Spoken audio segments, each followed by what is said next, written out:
The story opens amid a fight. A blood-stained dagger strikes the ground. Someone utters an exhausted sound. The person appreciates his opponent by saying it does not feel bad to think someone can beat his dragon lineage. He completes the note of acknowledgement while panting badly. He calls out his opponent, Karls, the Knight of Light. Karls stands in the full magnificence of an iconic stature, swinging his sword in the air in a heroic manner. He looks determined with a stern gaze in his eyes, a wounded face, and blood-stained attire. Karl's opponent mocks his determination by saying it is too late, even if he kills him. He tells Karls that the demons from the demonic continent are on their way. He gets on his feet, and lashes of aura surround him. He says the world will soon be drenched in blood. He cackles, saying things will go as he, Exceltrian, intended. Karls does not give him a second to spit out his dirty intentions. The next moment, Karls swings his sword and cuts Exceltrian's throat with blood gushing around in the air. Exceltrian's gurgling choke spread around. Karls asserts that he will save the world regardless of what comes his way. After defeating the Mad Emperor, Exceltrian, Karls faces off against the demons, the final enemy that would ruin the world. Hope was starting to fade due to the destruction caused by demons. However, a long, drawn-out war between the humans and demons began under the guidance of the Knight of Light. The scenario is the name of that tale, the Great Human-Demon War. The scene shifts to a different place. A man looks immersed in his cell phone. Soon, his expression changes to an awe-stricken face. He wonders if he has already read the whole thing. However, he still feels intrigued to read the prologue, which he expects would also be interesting. He feels excited to read about the scene where Karls kills the Mad Emperor, Exceltrian. The captivating tale makes him think about it further. He finds a rare work because of the rare appearance of the main character. Over more than 500 chapters, the novel focuses more on building a world than the main character's actions. The man types a message to the story's author with his pseudonym, stating that he has already read all the chapters and is inquiring about the next chapter. He adds that he loves novels with that kind of setting. Then, he rests his back on the revolving chair and puts his mobile phone on the table. He wants the author to get to the final chapter without taking breaks. He also donates some money for that. He wonders if the chapters are infrequent because there are so few donations. He sighs and tries to shake those thoughts out of his mind. He turns back toward his computer system to finish his work and return home. Suddenly, something happens that makes the man look shocked. He looks at his mobile phone's screen. Much to his surprise, the screen shows that he has received a direct message from the author of the Great Human-Demon War. He wonders if the author sent him a message. He wonders if the author is touched by his comment and donation. Then, he thinks the author may have shared the news about official serialization. He opens the author's message. The author greets the man, addressing him with his pseudonym, Code Zero. However, the second message mentions the man's name, Bang Guangsuk, declaring him the most frequent reader of the Great Human-Demon War. This strikes Bang Guangsuk's brain. He wonders how the author knows his actual name. The next moment, a blackout drenches the whole surrounding into darkness. The man looks around. Bang Guangsuk receives messages one after the other. Everything seems connected. The author says he will make this quick because he has no more power left and declares that the story ends there. He adds that he can no longer maintain his magic power in this world. Bang Guangsuk looks frightened. He looks at his mobile phone and wonders what is wrong with it. However, the author keeps talking. He says writing with his magic is straining, so he devised a different method. Bang Guangsuk stands up and tries to comprehend what is happening. He asks the author about what is going on. The author replies to Bang Guangsuk that he probably knows the world of the Great Human-Demon War better than any other reader. He adds that because of this, he wants to leave the fate of that world in Bang Guangsuk's hands. He further reveals that he will use his remaining magic power to cast a spell named Mystic Reincarnation. Then, he tells Bang Guangsuk that the final sentence of this message holds the spell that will reincarnate him. The author requests Bang Guangsuk to save his world from ruination. Bang Guangsuk looks at his mobile phone's screen with an awe-stricken face and asks why he should save his world. The author replies that he does not know who he will reincarnate as. He assures Bang Guangsuk that he can return to his real world if he saves the Great Human-Demon War world. Meanwhile, a circular pattern appears under Bang Guangsuk's feet, and a dazzling aura emerges. Bang Guangsuk asks the author to listen to him, but in vain. He takes it as some joke. He taps on his phone screen and wonders why his mobile phone would not work. The next moment, he receives a goodwill message from the author. Bang Guangsuk asks the author what he is doing to him. He says he will donate more and asks the author to stop what is happening. He keeps requesting the author not to do this to him. The scene shifts to a royal palace. The place echoes with the praising slogans, "Long live the Emperor of the excellent Rune Empire." Bang Guangsuk finds himself on the throne and listens to the people hailing Emperor Exceltrian. He tries to comprehend if he is reincarnated as Exceltrian. A person says they are thankful to him for his peaceful reign. Bang Guangsuk still cannot believe that he has incarnated as the mad Emperor Exceltrian. The Rune Empire is the strongest country on the Iroth continent. Exceltrian is the emperor of the said empire. He is also the villain who directly faces off against the main character, Karls. A small minority of humans on the continent are born with dragon blood. They are called the dragon lineage. Exceltrian is the human who has that powerful dragon lineage. Unfortunately, he was also affected the most by madness, a side effect of dragon lineage. Exceltrian tried his best to contain his madness by drowning himself in booze, but the voices in his head continued to demand slaughter. Consequently, the madness controlled him, and he led the human world to ruin. The scene again focuses on Bam Guangsuk, reincarnated as Exceltrian. He finds it amusing to hear people praising him. One of Exceltron's officials informs him about today's departure ceremony for the secondary troops heading to the demonic continent. He adds that the Black Dragon Knights and the supply unit will depart after the departure ceremony. Bang Guangsuk asks if the secondary troops will head toward the demonic continent. The official replies in affirmation. The official informs the emperor that the preliminary troops are said to have crossed the Wailing Wall. He adds that their forces will soon face the demons of the demonic continent. Bang Guangsuk learns that the mad emperor of the Rune Empire is sending his army to the demonic continent. He remembers this crazy scene clearly. He recalls that the scene is in chapter 12. He read that the mad emperor had invaded the demonic continent. He also remembers that the demons used that invasion as an opening to counterattack the empire. Bang Guangsuk pays attention to these details and comprehends that he is around the start of the Great Human-Demon War. He pays attention and connects the scenario with the author's request to save that world. He recalls what the author said. He can return to his original world if he saves this world. He realizes that the ruination of the human world started due to this expedition. Now, things make sense to him. He knows this expedition leads to the invasion of the demons and the confrontation with Karls. He clenches his fist with determination and concludes that he has to stop this for his survival. He remembers something about the guy beside him and says there is good reason to stop the expedition. Bang Guangsuk asks Inpika to stop the expedition and send a message immediately to call back the preliminary troops.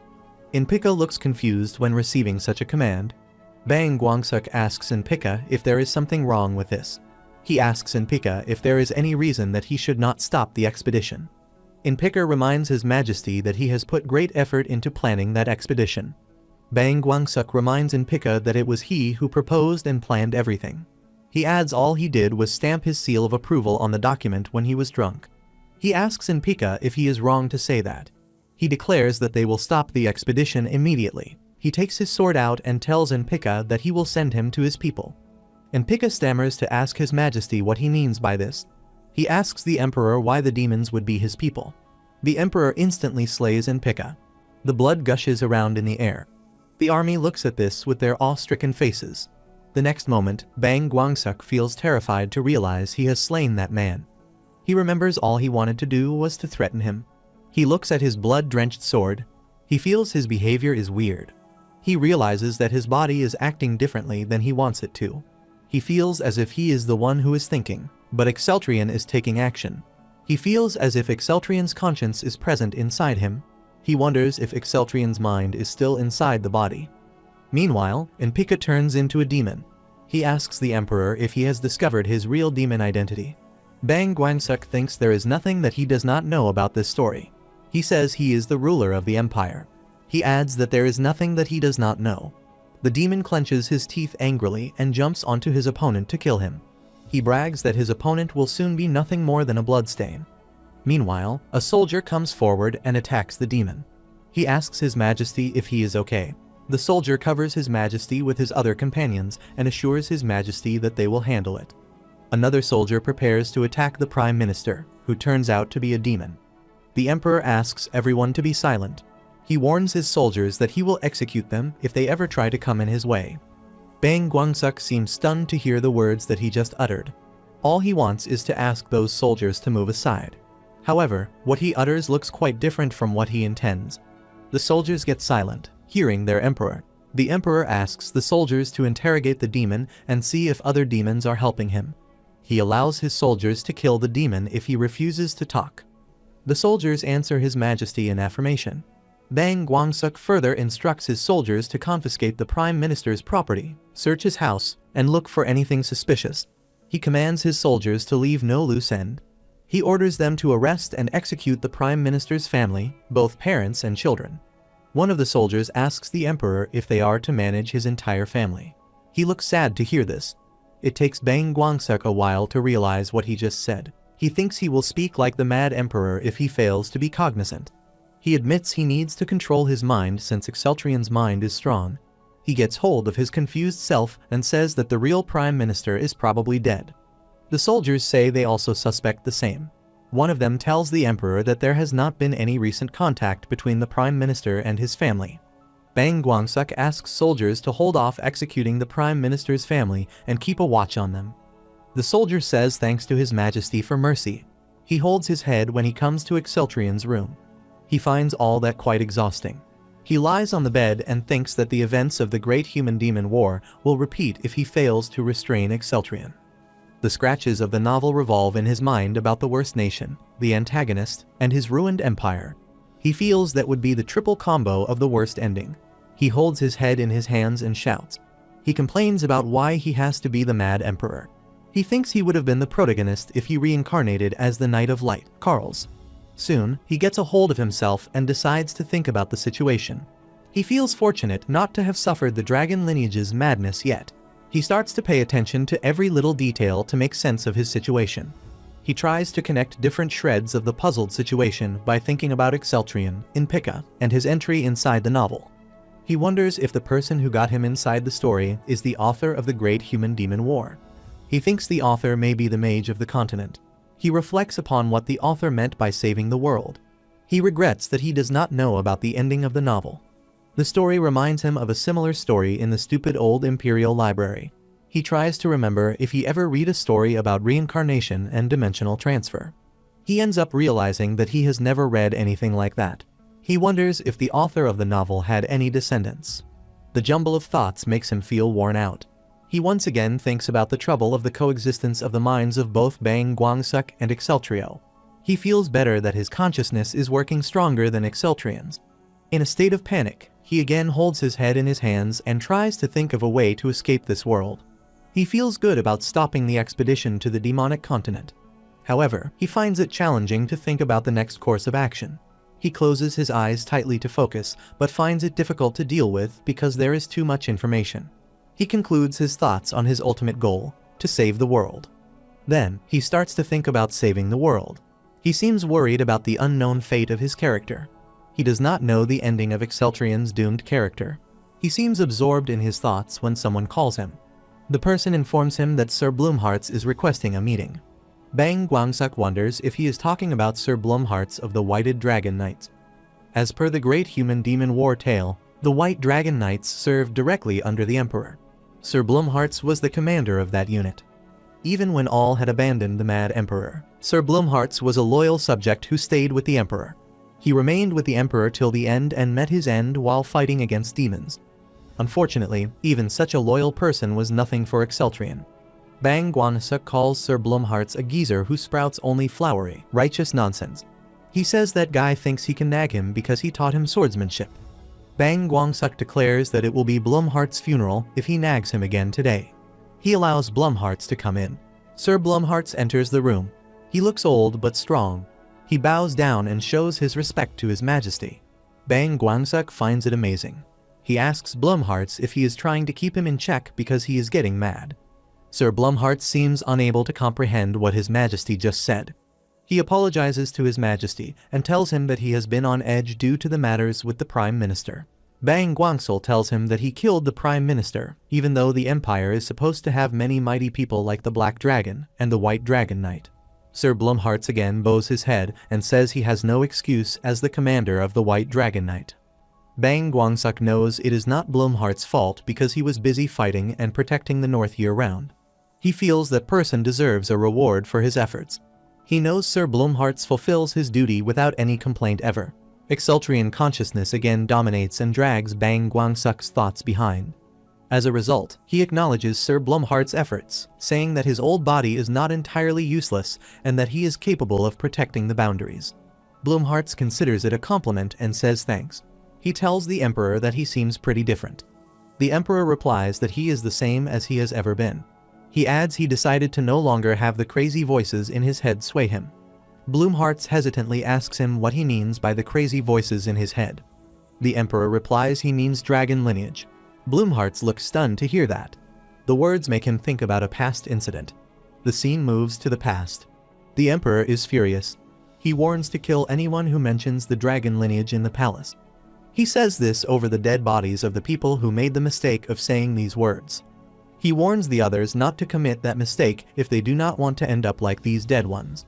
People, including Blumhartz, say yes to the Emperor. The scene shifts to the present moment. Bang Guangsuk puts his hand on his mouth to realize what he just said. Blumhartz tells his Emperor that he has spent the last 3 years searching for the cure or treatment for that. Blumhartz consciously tried not to utter the forbidden words as he dared not to go against His Majesty's orders. He asks His Majesty if he can give him a little more time for that. Hearing this, Bang Guangsuk thinks about a thing called Eureka. He remembers what happened in the tale. Everyone in the Empire had worked hard to suppress the Emperor's dragon lineage madness. Unfortunately, all the work ended up being a waste. Bang Guangsuk comes out of his thoughts and comprehends it is like this because they do not know the future of this world. He tells Blumhartz that it might be possible. Blumhartz asks His Majesty what he means by this. Bang Guangsuk appears to be deeply immersed in his thoughts. He thinks about the person with the most substantial dragon lineage on the continent. He remembers that a person could fight against Karls without armor or a weapon. He smiles to think that the novel mentions this clearly. He comes out of his thoughts and tells Blumhartz he knows how to suppress the dragon lineage. He feels hopeful that now he might be able to change the history of the Great Human-Demon War. Blumhartz asks his Emperor who he knows about this. The Emperor ignores his question. He says to Blumhartz that he visited him at a good time. He orders Blumhartz to call Durin from the Senate immediately. He says he has much to order him to do now. Blumhartz says yes to His Majesty's order. Bang Guangsuk notices that it is year 427 of the Imperial Draconic Calendar. He calculates that if he follows the original story, Exceltrian will die in the year 433 of the Imperial Draconic Calendar. He estimates and concludes that he has about 7 years left if he includes the rest of this year. He realizes that he needs to find a way to control Exceltrian's mind during that time. He rationalizes that he needs to suppress Exceltrian's dragon lineage to do that. He concludes that he also needs to avoid confrontation with Karls. He again reflects upon the plot of the novel. He thinks that if he follows the original story, Karls will discover Exceltrian's plans and stand on the human side, facing off against Exceltrian.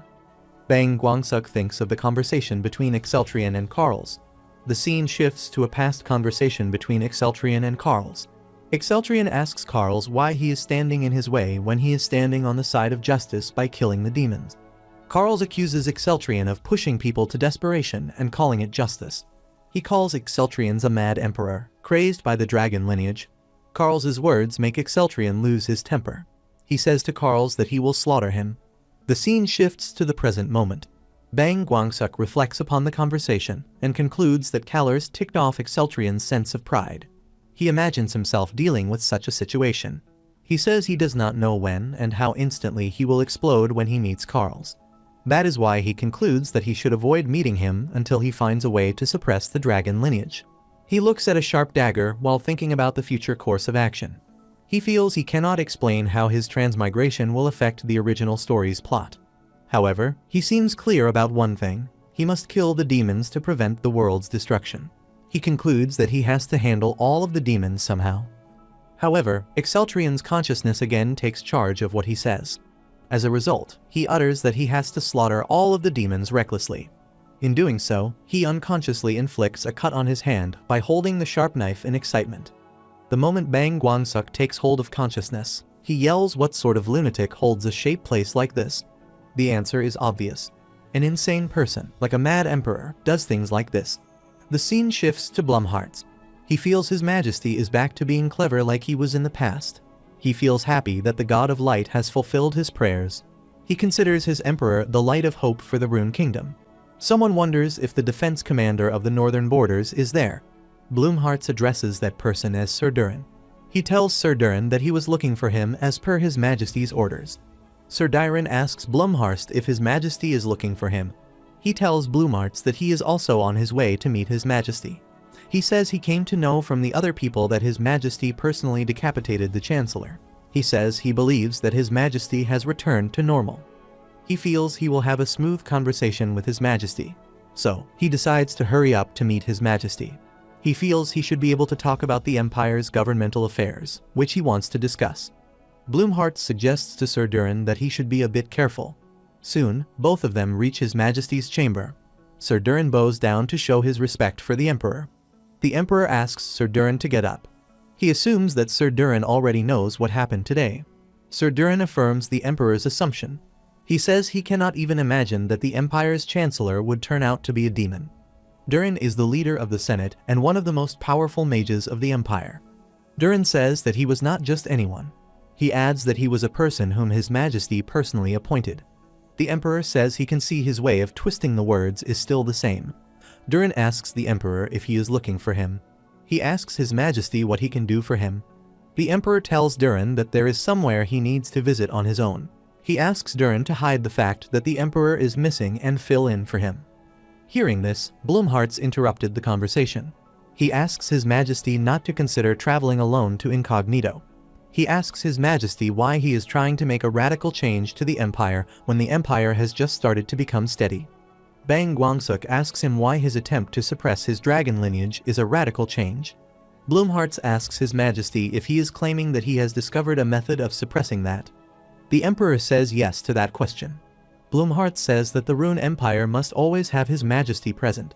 He suggests that it would be better for him to go in place of the Emperor. The Emperor says it is laughable that many people on this continent can replace him.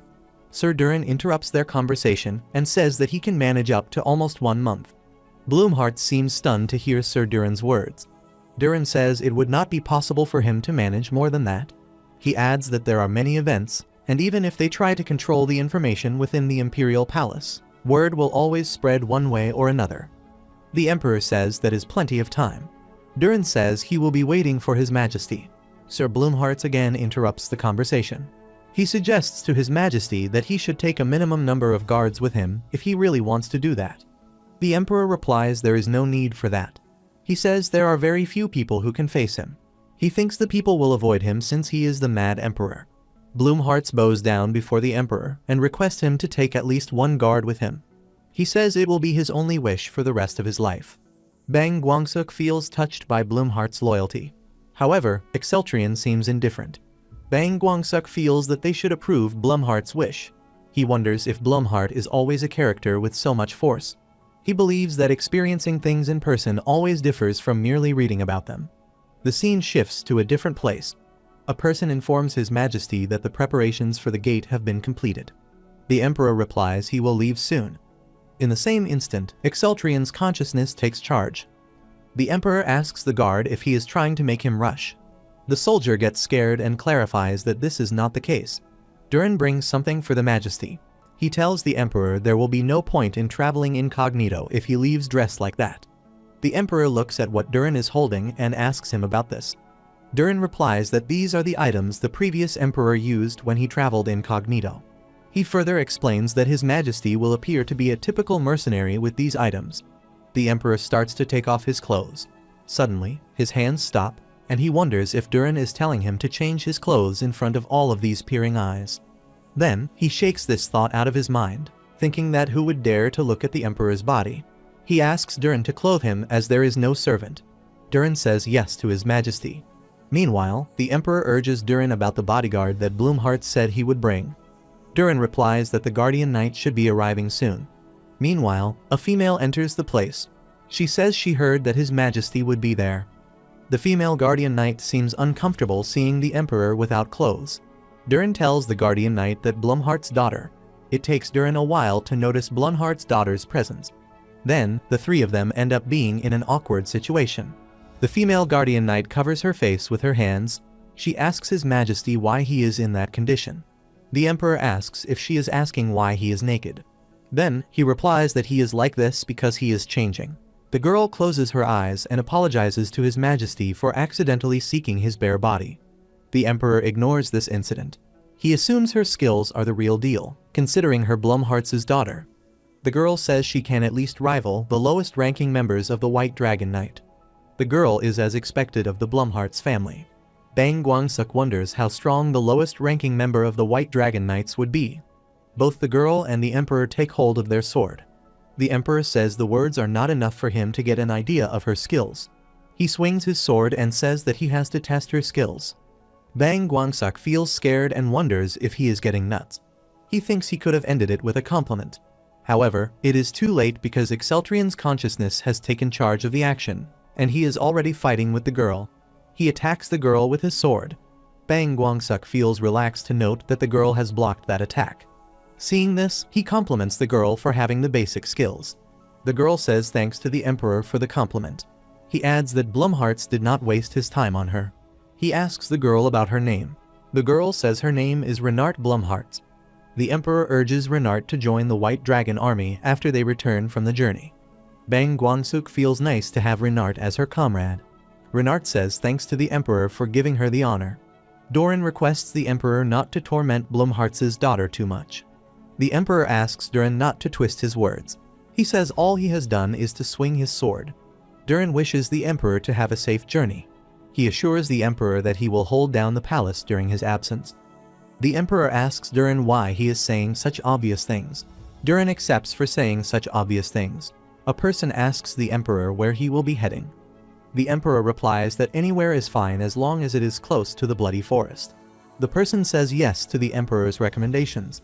He tells the emperor that his destination will be a small hut in the Klee Valley of the Bloody Forest. He also tells the emperor that the Bloody Forest is foreign territory and requests him to be careful. Duran hands the emperor over a bag of money to use during travel. The emperor holds the bag of money. He looks at Renart, asks her what she is waiting for, and orders her to hurry up. He says he will leave her behind if she is this slow. Renart runs and asks the emperor to wait for her. The scene shifts to the dark forest. The emperor throws the bag of money toward Renart. Renart tries to catch the bag and asks the emperor about their location. The emperor turns back and asks Renart if she does not know about the Bloody Forest. Renart replies she heard about that place. She adds that she knows elves rule this place. The emperor adds to her knowledge and tells her it is a land caught up in a conflict between the elves and the barbarians. He further tells Renart that it is the place where the Emerald Ruins are located, where the elixir of the ancients is sealed. He also tells her they are heading to the Emerald Ruins hidden in this area.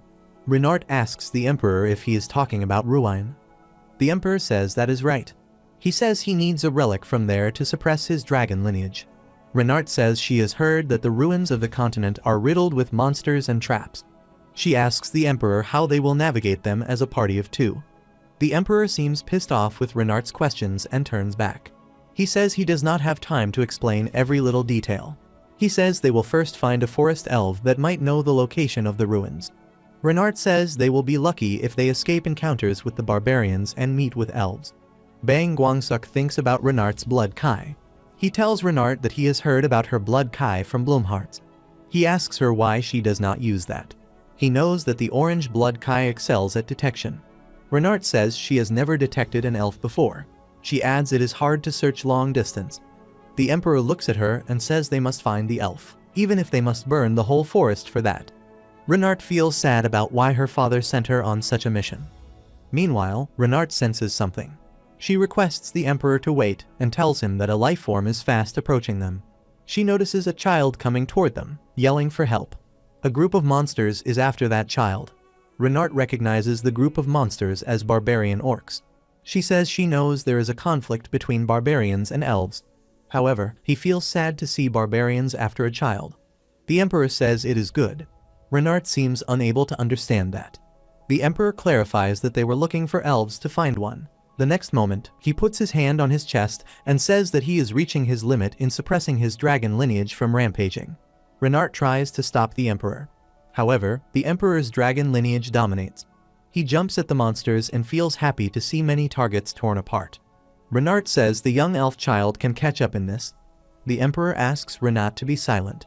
He looks at his targets and slays them one after the other. He feels a pleasant sensation because of the bloodshed. He warns his enemies that he will reduce them to flesh, which would be nothing more than a pile of dead meat. He feels amused to see his opponents attacking him. He mocks them, saying that they cannot even touch him. He enjoys slaying those monsters. On the contrary, Bang Guangsuk panics and wonders why this guy fights like this. The scene shifts back to the past. Blumhartz is teaching Exceltrian swordsmanship. He asks young Exceltrian to try one more time. Exceltrian moves his sword. Blumhartz appreciates Exceltrian's efforts and says he will surpass the White Dragon Knights in no time at this rate. Exceltrian asks Blumhartz if it is so. Blumhartz says yes to that question. Exceltrian says this is why he likes Sir Blumhartz. He says he loves swordplay. The scene shifts back to the present moment. Exceltrian finds it fun to fight with these monsters. He asks all of them to come. He looks like a lunatic while fighting ferociously. On the other hand, Bang Guangsuk seems unable to understand why he is fighting like this. He thinks about all the skills that Blumhartz taught Exceltrian. Blumhartz taught him horizontal strikes and how to fight opponents larger than him. Bang Guangsuk wonders why he learned all that if he is going to act like this. Exceltrian feels overjoyed to see thick blood from his merciless slaughter. Bang Guangsuk says this boy is crazy. The young elf looks at the emperor and takes him for a monster. The emperor also notices the presence of the young elf and says there is still one more left to target. Renat comes forward at the right time to rescue the young child elf. She tells the emperor that he has killed all the monsters. She requests the emperor to restrain himself. The emperor addresses Renat and asks her if she thinks he wants to reveal his real identity. He reminds her that she just addressed her as His Majesty. Renat puts her hands on her mouth and says that it has just slipped out of her mouth. She asks the emperor for forgiveness. The emperor says he does not know if this young elf will be helpful to them. He looks at the scared child and asks what a child like him would know. He adds that the child does not even know how to get to his own home. The young elf sobs and says that he is scared. He hears someone calling him. The person asks the young child elf Rondo to answer if he can listen to him. The person senses Rondo somewhere nearby. Renat says she believes they are looking for this boy. The emperor feels the child is helpful. The elves keep searching for the young elf. The emperor makes himself audible for those elves to make them spot their location. The elves look at the emperor's blood-drenched appearance. That was enough to scare them. They feel their young one is in danger and decide to save him. The scene shifts. The young elf, Rondo, is in someone's lap. The emperor and Renat are with the elves. One of the elves says he was shocked and did not think they saved Rondo. He wonders if the person sitting before him killed all those orcs with his bare hands. The emperor asks the elf to give him something to wipe himself. The elf seems absorbed in his thoughts. The emperor asks the elf if he did not listen to what he said. Meanwhile, a female elf comes there and gives a cloth to the emperor to wipe himself. The emperor wipes his face with a fabric. Now, his face seems identifiable. The head elf calls him Magnus. The emperor wonders why he is calling him Magnus. The elf feels inquisitiveness in the emperor's eyes and asks him if he is not Magnus. Then, the head elf says he resembles Magnus but looks a little younger. The emperor tells the head elf that Magnus is his father's name. The head elf wonders if he is Magnus's son. He says he looks like his father. The emperor asks the elf if he knows his father. The elf replies that he met with his father a few times. He says he longs for those days. He tells the emperor that his father was researching a cure for something called dragon lineage. He says his father was a very kind and courteous human. This is something new for Bang Guangsuk. He discovers that Magnus also researched a way to suppress the dragon lineage. He thinks if he acquainted himself with the lives, he would not have to be sneaky about what he wants. The head elf says Magnus would also wear that clothing when he arrived. He asks the emperor if he is Magnus's successor. He asks him how his father is doing these days. The emperor tells the elf that his father passed away. The elf says Magnus was a fine man. Exceltrian wonders why he is speaking so casually about the late emperor and loses his temper. Bang Guangsuk concludes that the elf must be very close to his father.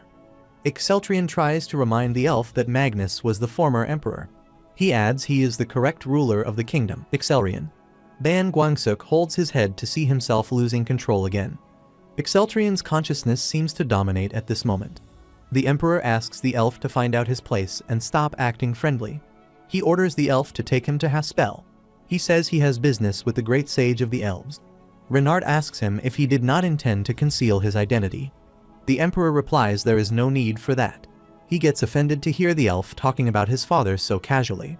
He asks the elves to bow their heads and calls them heinous animals. He asks them if they are so uncivilized that they do not know how to show respect to the emperor. All the elves bow down before the emperor. Bang Guangsuk wonders if this is the power of position. The scene shifts to the elves' capital, Haspel. The great mage asks Exceltrion if he is the emperor of the Rune Empire. He says Haspel's history goes back thousands of years, but because of the barbarians in the Bloody Forest, it is in danger. He tells the emperor that he and his father are the only humans who have entered Haspel in the past 1,000 years. He says he never would have thought that Magnus was an emperor. Exceltrion asks the mage not to call his father with his name. He asks him to call him the former emperor and show some respect. He warns the mage that otherwise, he will send him to hell. Bang Guangsuk tries to control Exceltrion's consciousness, but in vain. The mage ignores Exceltrion's rude behavior and calls him too powerful. He says it is his first time seeing a blood aura this strong. He clarifies that he does not know why he is so angry. He asks Exceltrion to tell him why he came to their village. He says they are just being cautious because of the barbarians. Exceltrion asks the mage if his head is still attached to his body. The mage elf touches his neck and says it is attached. He asks Exceltrion why he is asking about that. Exceltrion puts his swords at the elf's shoulder and replies that his head would have been cut if he were furious.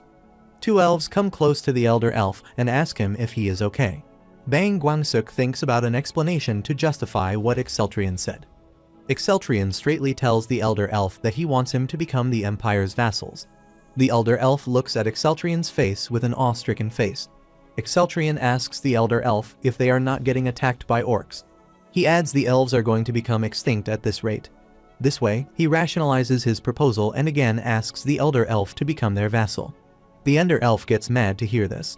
He asks Exceltrion what the hell he is talking about. He reminds Exceltrion that there are things that he cannot say even if he is an emperor. He adds that Haspel is under protection by a barrier. He clarifies that they do not need the empire's assistance. Exceltrion asks the elder elf if the barrier is not maintained from the outside. He says the Haspel's barrier will crumble instantly if the elves outside Haspel die off. He reveals the secret of the barrier. The elder elf asks Exceltrion how he knows about that. Exceltrion says he is the emperor of the empire who knows everything. However, he knows this because Bang Guangsuk read about it from the Great Human-Demon War. He also knows that the elves are going to become extinct if they stay like this. He knows he needs their strength to fight with the demons. The elder elf seems not ready to accept that a human can understand that much. Exceltrion says that is why he asks them to become the Rune Empire's vassals. He assures him that he will protect them if they become his subjects. The elder elf says their history span is close to 10,000 years. He adds that they cannot become vassals of an empire that has not even lasted 500 years. Exceltrion wonders if 100 years to 10,000 years matter. He tries to convince the elder elf that it will be all over if it falls. The elder elf agrees with what Exceltrion just said, but still feels reluctant. Exceltrion says they will perish at the hands of the barbarians in the Bloody Forest at this rate. This is what happened in the novel, too. Exceltrion asks the elder elf to make his decision quickly. The elder elf says he cannot decide this on his own. He says he has to discuss this matter with the other elders. He asks Exceltrion to give him some time. Exceltrion asks the elder elf if he wants time. The elder elf says it is essential. Exceltrion seems to lose his temper again. The elder elf sees him forming a little ball of aura between his two fingers. He assures Exceltrion that he wishes to have a friendly relationship with the Empire. He also assures him that his wish has not changed at all. Exceltrion asks the elder elf to convince the other elders. He says they do not have much time. The elder elf replies he got it. Exceltrion asks him to do as he said if he got it. The elder elf apologizes and says he will follow his majesty's will. He assures the emperor that he will convince the other elders at any cost. He asks Exceltrion to put his trust in him and be at ease. Exceltrion agrees to trust the elder elf. He says he will dispatch the knights immediately. He assures the elf that the orcs shall not lay a finger on the elves from the day forth. The elder elf bows down before the emperor and accepts his commands. Exceltrion says now he will reveal why he indeed came there. The elder elf wonders if he is going to reveal his true intentions. Renard asks his majesty not to say he plans to enter it. Exceltrion says he is going to enter the Emerald Ruins. He requests the elder elf to convince the other elders during that time. One of the elves gets offended to hear that. He asks the emperor how he dares to trespass into the ruins that the elves have long protected.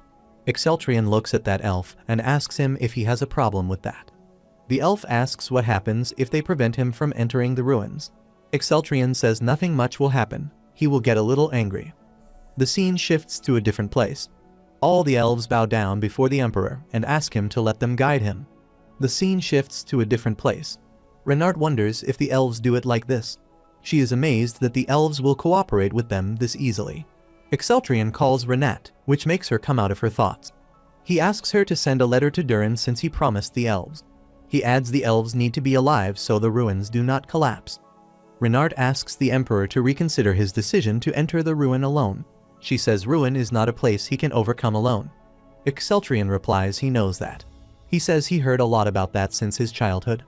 Renard bows down before the emperor and requests him not to enter the ruin alone. Exceltrion says he understands what she is saying.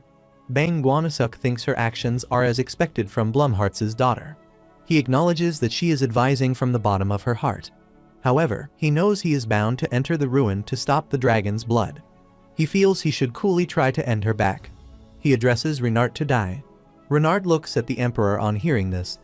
Exceltrion says those who deft the emperor's will must die. Renard looks at the emperor and says she suggests what is best for him. Exceltrion asks her if she is telling him what is best for him. He says he is the emperor of this land, and he knows everything. He asks Renard if she thinks he is entering the ruin without considering the risks. He fixes his gaze on Renard and asks her to listen to him carefully. He says he will give her an opportunity. Renard wonders what opportunity he is talking about. Exceltrion asks her to return to the Empire immediately and faithfully fulfill his orders. The opportunity sounds more like a warning. Exceltrion warns Renard that he will forgive her this one last time. He says he might be angry if she fails to obey him. Renat gets scared. She bows down before the Emperor and agrees to return to the Empire at once as per His Majesty's command. Exceltrion says she finally understands him. Bang Guangsuk feels sad for having rude behavior with Renard. He cannot tell if it is because of the orc's blood, but Exceltrion feels heavier than usual. He finds it difficult to control him. Exceltrion asks the elf if he is aware that these ruins contain treasure. The elf replies in affirmation. The elf tells Exceltrion that according to the legends passed down, the elixir of the ancients, the ultimate medicine, is located in the deepest part of the ruins. Bang Guangok relates the elf's words with the information he got from the tale. They are the same. He thinks the madness of the dragon lineage will be cured if he can get the elixir. He turns back and again asks the elder elf to convince the other elders before he returns. He also asks the elder elf to start continuing his father's research. The elder elf replies that he will heed His Majesty's commands. Then, he asks Exceltrion about his return. Bang Guangsuk estimates that, according to the novel, it should take him less than a week to explore the ruins. He replies to the elder elf that he will return in a week. The elder elf asks Exceltrion what he will eat or drink during that time. Exceltrion asks the elder elf not to worry about it and says he will take care of it. He tells the elder elf that the Imperial Knights will arrive soon. He assures the elder elf that he has ordered the knights to protect the elven village outside the barrier. He tells all these details to the elder elf and asks him to put his mind at ease. The elder elf says thanks to His Majesty. Exceltrion also orders the elder elf not to let anyone into the ruins. Then, he turns towards the Emerald Ruins and enters into the ruin. It is a semi-dark, mysterious-looking place.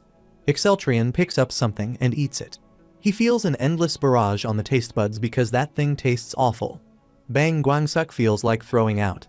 He says he would never eat something like this, but to follow the novel. He thinks about a conversation between two people who happen to be in the ruins. The scene shifts to that conversation. One of them feels a strange smell. He asks his fellow what this stench is. The other one identifies the stench as poison. She says the underground ruins are filled with poison. She asks his fellow what they should do. They run out of antidotes. Meanwhile, a person sitting across a wall introduces himself as Scripps. One of them looks at him and wonders how he is still alive amongst such potent poison. The scene shifts back to when Exceltrion ate that disgusting thing. Exceltrion ate that awful thing to save himself from the potent poison. He feels like vomiting, but he has to keep it in because of the poison. For Exceltrion, it seems like a lose-lose situation. Meanwhile, he sees emerald golems. Exceltrian knows that the emerald golems can regenerate themselves, no matter how many pieces someone breaks them into. Bang Guangsuk remembers Kalars cleared this place before. He wonders which one of them is stronger. On the contrary, Exceltrian seems ready to check how strong these golems are. He jumps onto them. The scene shifts to a mysterious-looking place illuminated with red light. It looks like a fort from the outside. The scene shifts inside the place. A monstrous-looking man is sitting on the throne. He asks someone if there is the same Clune that infiltrated the Rune Empire as their prime minister. The person standing before him bows down and tells his general it is the same. He describes the general that, as per the information, the emperor of the Rune Empire beheaded him. The general wonders who he was caught. The general says that, as a shapeshifter, his powers of disguise were unmatched. The subordinate monster replies that he does not know how he got caught. He tells the general about the rumors that he heard. As per the rumors, he reports that the mad emperor killed the prime minister because he disliked him. The general says he knows that. He heard many stories about his madness. He adds that thinking about that is a waste of time as they cannot do anything in this regard. He asks the subordinate monster to send another shapeshifter. The general clarifies that they will focus on the chosen child of light from the prophecy. He says that humans will become the demon's most potent enemy. He orders his subordinate to send all the shapeshifters placed in the Rune Empire to the Temple of Light. The subordinate wonders and confirms if his general asks him to send the shapeshifters to the Temple of Light. The general affirms his order. He commands his subordinate to capture the chosen one alive. He says he will greet him personally. The scene shifts back to the Exceltrians' fight with the golems.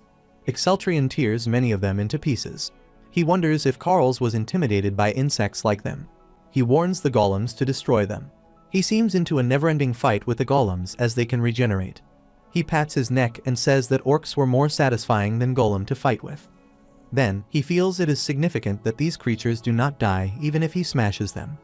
On the one hand, Bang Guangsuk feels exhausted. On the contrary, Exceltrian feels thrilled to be in such a fight. He asks the golems to come by waving his hand. Bang Guangsuk seems helpless in dealing with such mad behavior. He feels this madness will consume him if Exceltrian wastes time like this. He wonders why it is getting harder to control him. He thinks it may be because he has become accustomed to how the mad emperor fights. He tries to get all his knowledge together to figure out how to defeat the golems. He thinks about the conversation between two characters from the novel. The scene shifts to that conversation. The female there asks his fellow to break the monocores to incapacitate golems. The scene shifts back to the present moment.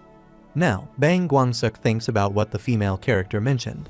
The matter seems solved. He says the golems will fall apart if they break their monocores. Soon, Exceltrian cleared the chamber of emerald golems. After completing this, Exceltrian feels he should be more careful to avoid being taken over by the blood aura again. Next, he moves towards the chamber of the poison lake. He thinks about the survival trick to pass the poison lake. He knows he can cross the poison lake safely if he holds on to the back of a bone eel. He does the same and clears the poison lake. Soon, he reaches the mud slime swamp. He again makes use of his knowledge. He knows which slimes would not sink. It takes him a while to clear the mud slime swamp. Then, he reaches the grid room. He stands in front of an entrance and looks at the narrow path. He says he can enter the lower floors now. He knew it was easy to get to that place. However, he prepares himself for dangers from that place onwards. He looks into the stairs going down. He thinks about the monsters that even Karls had trouble with. Soon, he notices someone coming up. He takes hold of his sword instantly. He wonders if it is a monster coming up from the lower floor. The beast looks more like a robot. Bang Guangsuk says he has never seen anything like this. The robot emits a light and utters that pattern analysis complete. He utters the type of his target as Dragonkin. Then he processes the dragon lineage corruption rate and blood aura user's rank. Exceltrian asks him what did he say. The robot calls Exceltrian the human of the future and welcomes him. He introduces himself as Guardian Zeta 0, 7 and 29, the keeper of this place. Bang Guangsuk wonders who the Guardian Zeta is. He never read about him in the Great Human Demon War series. Guardian Zeta says that he will lose his functionality and cease activity in either 714 days or approximately 2 years. He states he came there because he sensed a movement there. He feels good that he can fulfill his mission before that time comes. Bang Guangsuk once again dwells on the novel's details related to the ruins. The scene shifts to a conversation between the novel's characters inside the ruins. They look at a robot and wonder what it is. One of them says it seems broken and suggests that we keep going. The female character tries to move it but feels it is not moving. The third person indicates that they should leave before something happens. The scene shifts back to the present moment. Bang Gwang-suk identifies Guardian Zeta as that broken robot from the novel. He thinks he must have been deactivated when Carl's party arrived because 2 years had passed as per the novel's timeline. The robot again addresses Exceltrion as the human of the future. He notices that humans are resistant to poison gas on the lower floor. He further states that he cannot determine the cause, but he can now fulfill his duty as a guide. Exceltrion focuses on the word guide. Meanwhile, Guardian Zeta initiates his guardian's duty. He declares his position as the guardian of these ruins. He challenges Exceltrion and says he cannot pass unless he destroys him. Bang Gwang-suk hits his head and says he knows it will not be easy. Zeta says it is his true mission. He states that those who do not have the power to destroy him cannot proceed. Exceltrion looks at Zeta and gets what he has to do. Zeta moves his arm and releases an aura to attack Exceltrion. Seeing Zeta's attacking technique, Exceltrion identifies him as a lightsaber. Zeta identifies Exceltrion, the human of the future, as the user of an S-rank blood aura. He challenges his opponent to fight with everything he has. Exceltrion blocks Zeta's attack and wonders how he can be so strong. He senses that can be dangerous.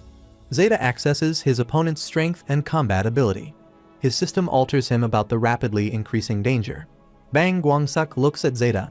He never thought he would use something he had only seen in novels. He moves his swords and releases a strong blood aura. He gets it. It will get dangerous if he drags that fight. He feels he has no other option but to use the Zig Blade. Then, he does not think for a second and attacks Zeta with the Zig Blade. An overflowing blood serum moves towards Zeta. Soon, the aura strikes Zeta. Exceltrion feels that attacks used almost half of his blood aura. His attack was powerful, so it consumed so much energy. The Zig Blade caused 97% damage to Zeta and deactivated his combat ability. Zeta's system shows an alert that he will be in 90 seconds. Exceltrion asks Zeta if he has any last words. Zeta asks Exceltrion to take his eye. However, he cannot maintain his balance till Exceltrion takes his eye from him. He collapses, and his eye falls to the ground. Zeta tells Exceltrion that there is a secret place in the ruins. He adds that his eye will be key to leading Exceltrion to that place, in the deepest part of the ruins. Exceltrion gets on his knees and picks up Zeta's eye. Zeta also tells Exceltrion that there is a hidden entrance to that place where one of the ancients left an elixir. He asks Exceltrion to spray that to find what is left. He also urges Exceltrion to finish what they could not complete. Zeta gets silent after saying this, and Bang Gwang-suk starts to comprehend that information. He does not remember anything like a secret entrance mentioned in the novel. He wonders what is going on. However, he proceeds with his journey and steps down the stairs. He finds an entrance before the stairs end.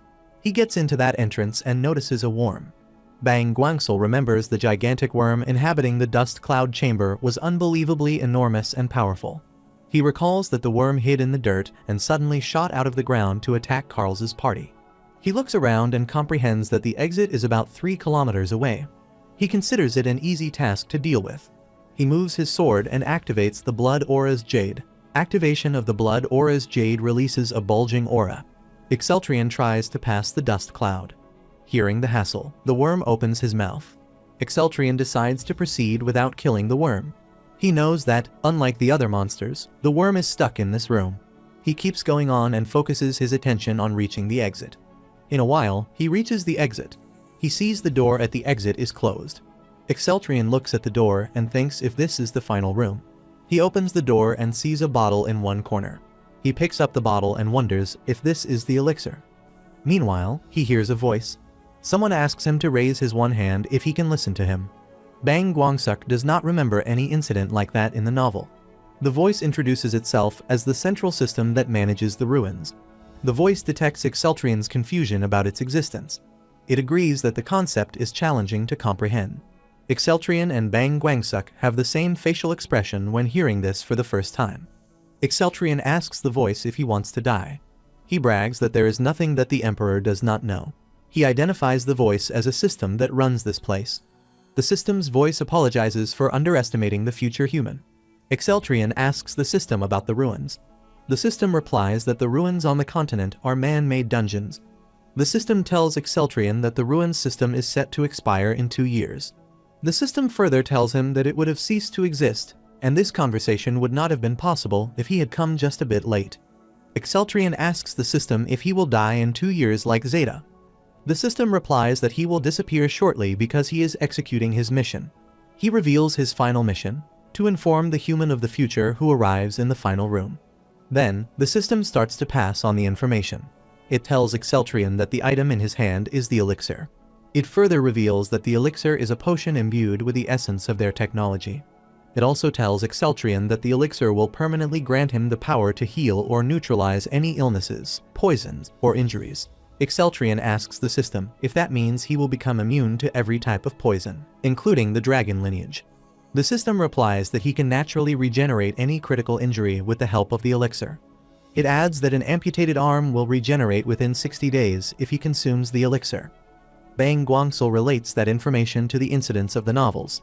He understands that Princess Scripps obtained an incredible healing ability and was reborn as a warrior because of the elixir. He recalls the goddess of battle, Scripps, from the tale. Finally, he gets to know the actual power of the elixir. He feels his problems are a bit different. However, he starts to drink the elixir and thinks of a way to deal with his issue later. He puts the bottle down after consuming the elixir. He asks the system to tell him how the ancients were annihilated when they possessed this kind of technology. The system replies he cannot answer that question. The system advises Exceltrian to take note of the unique inhabitants of these ruins. He further tells him that the monsters here will continue regenerating every 2 months. It discloses that the monster's body contains a variety of materials. It recommended Exceltrian make wise use of that material as they will be a great help in the war against the demons. Exceltrian says it seems it already knew there would be a war against demons. The system replies it was meant to happen. Exceltrian asks the system what he means by that the war against demons was meant to happen. He asks the system to reveal the reason behind that. The system replies that he cannot answer those questions. He asks if it means the demons wiped out the ancients. The system again replies that he cannot answer that. The system tells him that he can get answers to these questions if he goes to a different ruin and arrives at the final chamber. It also asks Exceltrian to remember that there are only 2 years left. He adds that all systems within ruins will cease operating in 2 years. Exceltrian waits for a while and notes that the system gets quiet. He wonders if that means the system is done with its mission. Exceltrian feels that his blood aura has recovered. To the extent he remembers, his blood aura takes at least 2 days to receive after consuming that much. He wonders if this can be the effect of the elixir. He thinks about the hidden entrance in the room, as Zeta mentioned. He looks around and spots a hole. He wonders if this hole could be a secret entrance. He takes out Zeta's eyes and proceeds with his journey. He gets into a dark place and thinks about the hidden tunnel. He hears a voice as he enters that place. The voice welcomes him to the secret area. The voice states that this area is only accessible to the one who has defeated Gradian Zeta of the laboratory. Exceltrian sees a robot-like structure there. The robot offers Exceltrian to obtain a unique ability if he wishes. Exceltrian asks him what sort of ability would that be. He initiates scanning and says that he will be able to see what abilities other entities with energies have. The notification indicates the completion of the pattern analysis. The robot scans the skills of the person standing before him. Exceltrian says he likes it and shows his wish to get the ability. The robot completes the verification and puts his hand on Exceltrian's head to engrave the ability. He tells Exceltrian that he will be immediately transferred to the surface once the skill installation is complete. As the process begins, Exceltrian feels a strange sensation in his body. System loading and activation take a while to complete. System verification initiates and takes a while to complete. Soon, the notification indicates the completion of scanning and skill inscription. The scene shifts outside the ruins. Exceltrian hears someone calling him. He is the Elder Elf. The Elder Elf asks His Majesty if he has returned. Exceltrian finds himself outside the ruins and addresses the Elder Elf as a great sage. He covers his eyes and wonders what is this head-splitting headache. He tries to remember about the scanning. The Elder Elf asks Exceltrian what happened to his eyes. Exceltrian inquires the Elder Elf if he is criticizing his eyes. The Elder Elf replies it is not like this. He asks the Emperor to come close to the water. Exceltrian sees his reflection in the water and notices light coming from his eyes. Meanwhile, a notification indicates the completion of the scanning system. Exceltrian takes it as the Elder Elf's voice. He looks at the elder elf and asks him what did he say. The elder elf replies that he did not say anything. Meanwhile, Excetrian's ability scans the elder elf's name, race, physical ability, blood aura, dragon blood rank, and magic power. Excetrian wonders if it is scanning. Another notification indicates the completion of the test and allows Excetrian to use his ability how he wishes. The elder elf tells the emperor that the light has disappeared. He asks the emperor if he is right. Excetrian asks the elder elf not to worry about that. Excetrian looks at his reflection in the water. His ability scans and reveals his name, race, physical ability, blood aura, dragon blood rank, and magic power. Excetrian notes that the dragon blood rate is still high. He wonders if it did not get cured by the elixir. However, he feels that his head is clearer than before. Additionally, he does not feel like getting insane from rage. Bang Guangsuk does not get a clear hint about whether the elixir cured the dragon lineage. However, he feels he prevented the emperor from going insane. He succeeds in the first goal of suppressing the dragon's blood. Meanwhile, some elves rush toward the great mage and report him about a huge problem. The great mage asks them what the matter is about. The elves bow down before the elder elf. One of them tells the elder elf that the barbarians have started attacking again. The elder elf inquires about the location of the attack. He asks if they have attacked from the Maple Leaf Town or the Durst Flycatcher Town. The subordinate elf replies that the barbarian attacked from both locations. He estimates at this rate, hundreds of barbarians will attack the villages outside the barrier. He also reports to the elder eld that the barbarians seem different from usual. The emperor asks the elf to stop making such a fuss on such a trivial matter. He says the Rune Empire faces barbarians numbering in the thousands. He orders the great mage to go and request backup from the Rune Empire this instant. Bang Guangsul recalls the barbarians and elves encounter incident in the novel. He remembers that the elves in the Bloody Forest were wiped out in 413 of the Imperial Draconian calendar. He remembers it was due to the demons controlling the barbarians and granting them new power. He feels the infected barbarian appeared much earlier than expected. He notices things that were supposed to happen in 4 years are occurring ahead of schedule. He concludes history is changing for sure. He wonders if it is because of him. He says he cannot sit still and do nothing. The emperor turns toward the elves and says that simply bothering the issue will not work. He asks one of the elves about his name. The elf replies his name is Grickle. The emperor urges Grickle to take him to the town closest to the enemy. He rushes toward that place with Grickle. He thinks that if the barbarians in the Bloody Forest also launch an attack from the southern border, they will be unable to deal with multiple attacks, no matter how strong the empire is. He thinks about the Saphagold Empire, home of Kallar's ally, Scripps. He thinks about using that southern empire. Grickle turns towards the emperor and shows him the Dirt Flycatcher Town. The Dirt Flycatcher Town seems on the verge of destruction. The emperor commands Grickle to gather the children in the center. Grickle says yes to the emperor's order. On the other hand, mages try to form a magic barrier to get some time. One of them says the Haspel barrier will weaken if they get wiped out. Exceltrian comes to the front line and asks everyone to stand back. One of the elves asks Exceltrian who he is. Exceltrian repeats his question and replies that he is their emperor. He asks everyone to return to Haspel immediately. The elves say they cannot do that. The emperor says they will die in his hands otherwise. Hearing this, the elves submit to the emperor's order and rush back to the Haspel. Exceltrian looks at the barbarian and asks if he should take care of the rest of them.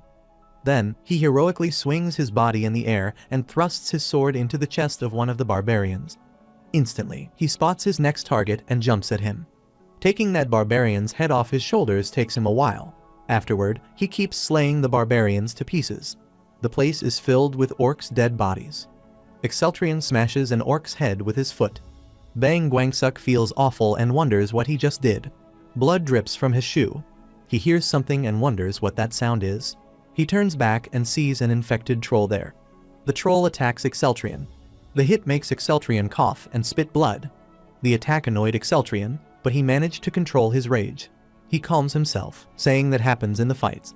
He feels that the elixir is suppressing the effects of the dragon blood. However, he knows he is not entirely healed yet. He sees that there is still a lot to do. He gathers up his courage and scans the details of his opponents. He notices his opponent's specifications and feels he cannot fight with them. He makes up his mind to run. The next moment, he scolds himself for having such a thought and says the emperor cannot show his back to the enemy. All the opponents jump at him together. The situation looks challenging for Exceltrion. Meanwhile, all the monsters become targets of the spiral blood spear. White Dragon Knights reach the location to support their emperor. Renart, Ingruz, and Sizz stand before Exceltrion to protect him. They ask the emperor to give them command. The emperor orders Ingruz to protect people on one side and allows him to handle the situation independently. He commands Sizz and Renart to go to Maple Leaf Town and protect the elves. All of them adhere to their emperor's commands. Ingruz looks at the emperor and notices a striking change in him. He thinks of the words that the emperor uttered a while ago. He feels that the emperor is just like the old emperor. Ingruz seems absorbed in his thoughts when one monster jumps at him to attack. The emperor asks Ingruz to get a hold of himself. He asks Ingruz what the user of the spiral blood spear is doing. Ingruz gets a hold of his sword to hear this. He says he will eradicate the enemy. The scene shifts to the after-fight scenario. Elves look scared. Exceltrion asks Renart, Ingruz, and Sizz why they arrived late. Ingruz apologizes to the emperor and tells him that the permission to use the teleporter was not easily granted to them. Exceltrion asks him who else is giving permission. Ingruz tells the emperor that the prime minister accords permission in case of the emperor's absence. Exceltrion seems surprised to hear about the prime minister. He asks Ingruz if he is talking about the demon that he killed. Then, he self-corrects himself by reminding that Durin is currently in the prime minister's position.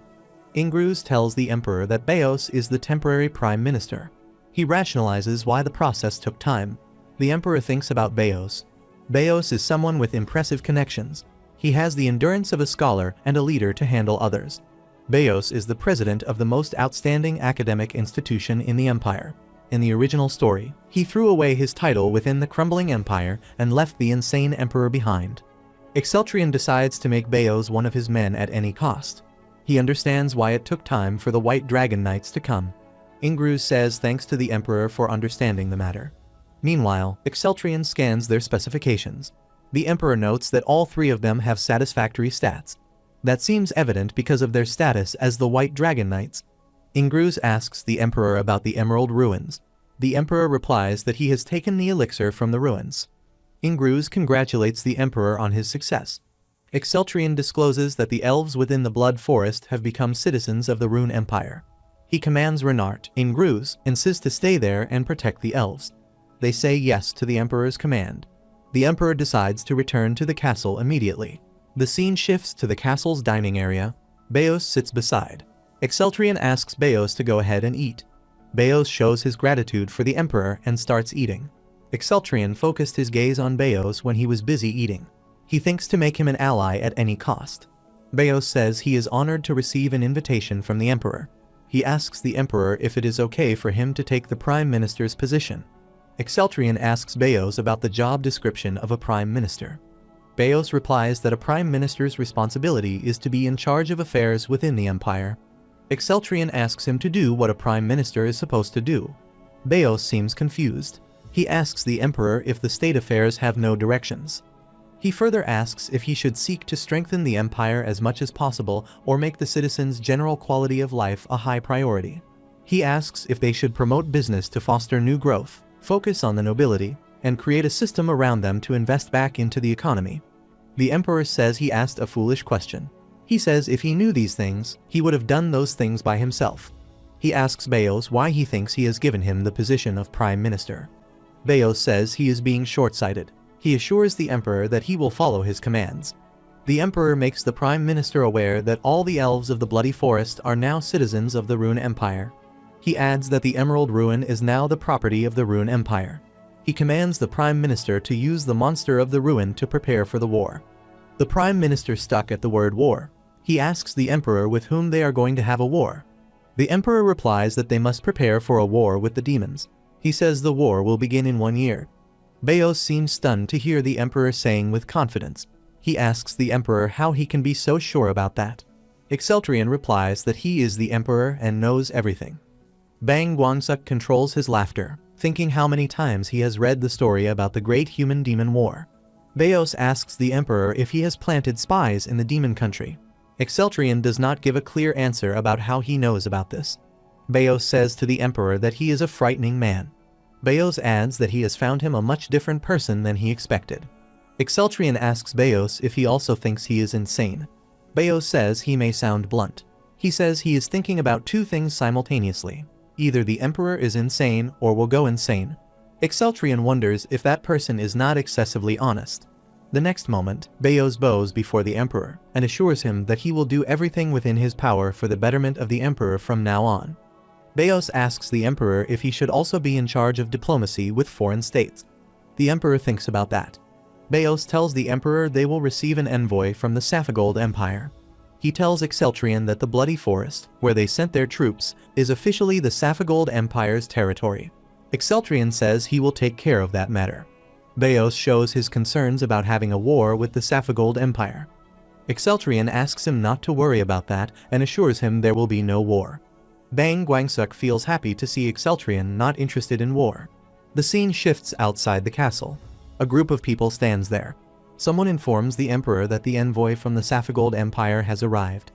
Bang Guangsuk thinks the time has come to deal with that matter as he promised Beos. Exceltrion calls the Saphigold envoy inside. A member of the envoy starts the conversation. He addresses the emperor and clarifies that the great Saphigold Empire cannot let the matter pass like this. He says they have heard much about his madness and asks the emperor if he intends to have a war with them. He says Barza will oppose the emperor, even if it costs his life. Exceltrion listens to the man talking aggressively and wonders if that man has a death wish. Bang Guangsuk recognizes Barza as the 5th demon general. He knows Barza is a traitorous person who betrays humanity and joins up with the demons. Exceltrion decides to kill that demon. He attacks Barza with his sharp sword. Blood gushes around in the air. Beos seems disappointed to see this bloodshed. He remembers the emperor saying there would be no war. Bang Guangsuk feels they are screwed. Some of the emperor's men find it justified to kill Barza because he dared to speak ill of the emperor in his presence. They support the emperor's decision. Beos says they can no longer avoid war with the Saphigold Empire. He suggests they should tell the Saphigold Empire why they killed their envoy. Another official rejects that suggestion. He recommends using force and making the Saphigold Empire responsible for sending such an envoy. Exceltrion asks them to forget about the matter and says he will take care of it personally. Then, he asks Beos to come close to him for a second. He asks Beos to send a message to the Saphigold Empire. Beos adhered to the order. The letter sent to the Saphigold Empire was about a cursed princess. Beos brings a chained girl and a letter to the emperor. Beos seems surprised about the Saphigold Empire's response. He thinks the emperor killed their envoy, and in return, they sent a letter and a single messenger instead of starting a war. He informs the emperor that he has arrived with the messenger. The emperor asks Beos to come inside. He looks at the chained girl and asks if she is Princess Scripps. The girl says yes to that question. Princess Scripps was an ally of the Knight of Light, Carl's. Bang Guangsuk read about her in the tale of the Great Humans' Demon War. Princess Scripps showed promising signs of the dragon lineage at a young age. Reaching the age of 13, she lost her control from going insane and killing innocent people. Onwards, she grew distant from others but failed to control her outbursts. In the end, she decided to chain herself up to avoid killing innocent people. Exceltrion looks at the princess. In the story, she drinks the elixir and recovers in place of Exceltrion. Exceltrion feels bad for her. Princess Scripps loses her balance and falls. Exceltrion holds her and asks someone to bring water immediately. Someone brings a glass of water. Exceltrion offers the glass of water to Princess Scripps, but she refrains from taking it. Exceltrion notices that she cannot even talk properly because she is thirsty. He again asks her to drink water and removes her chains immediately. Princess Scripps replies that she cannot do that. Exceltrion asks her to explain the reason behind that. Princess Scripps replies that she will regain her strength if she drinks too much water and will lose control over the dragon lineage. She explains why she takes a minimum amount of water. Exceltrion asks her not to worry about that. He says someone like her cannot harm him. He orders his staff to bring food and drinks for her. Beos reads the letter and tells the emperor that the Saphigold Empire has entrusted him to get rid of the princess. He asks the emperor what they will do now. The emperor replies that he will make the princess a royal concubine. Beos asks the emperor's permission to ask something. The emperor allows the prime minister to ask. Beos says the continent has heard rumors of the chained princess. He adds that she has become a thorn in the Saphigold Empire's side because of her uncontrolled dragon lineage. He tells the emperor that no one wants to marry her. The emperor replies that the story is incredibly familiar.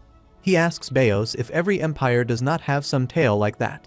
Beos holds his head and asks the emperor what he intends to do next. Beos asks the emperor if he has not read the letter from the King Magi's of the Saphigold Empire.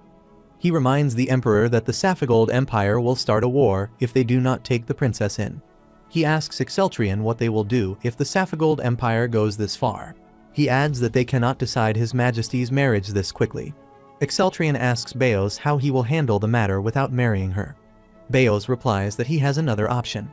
The scene shifts to a garden where Princess Scripps seems absorbed in her thoughts. Bang Guangsuk looks at her and feels happy that finally, color has returned to her face. Exceltrion says she finally looks like a normal person. Bang Guangsuk does not like Exceltrion's tone for Princess Scripps since she is her favorite character. Princess Scripps listens to Exceltrion's words and says thanks to him. She considers Exceltrion's kindness to be the reason for her revival toward life. Princess Scripps still has chains around her arms. Exceltrion asks her why she is still having chains. Princess Scripps fails to explain the reason behind having those chains. Exceltrion seems annoyed to see those chains. He says he does not care as long as she leaves the chains off her body. Princess Scripps asks Exceltrion what will happen to her now. Exceltrion says the Prime Minister planned to make her a noble of the Rune Empire. Princess Scripps asks Exceltrion if he means he will become a citizen of the Rune Empire. Exceltrion replies that making a foreign princess a noble is not customary, but they will do that. He asks her not to worry about her status and tells her she will become her wife in 2 years. Princess Scripps seems stunned to hear that. She asks the emperor if having someone like her as his wife is all right. Exceltrion asks the princess to listen to him carefully. He explains that he intends to take her as his wife because she is strong. He adds that the Rune Empire is the only country bordering the demon continent. He further tells her that the demons are getting stronger. He rationalizes that the empire needs stronger warriors than ever. The princess asks if the empire does not have powerful knights. She says the White Dragon Knights are famous across the land for their power. Exceltrion replies that it is not enough to have White Dragon Knights. He scans Princess Scripps' specifications while talking to her. He says her body is still weak, but she has excellent strength. Princess Scripps shares her fears. She says she has never been able to control her power. Exceltrion assures her that he will handle that. He puts his hand on Princess Scripps' shoulder and asks her to stay close to her for the upcoming war with the demons. He tells her she is pretty enough to be an emperor's wife.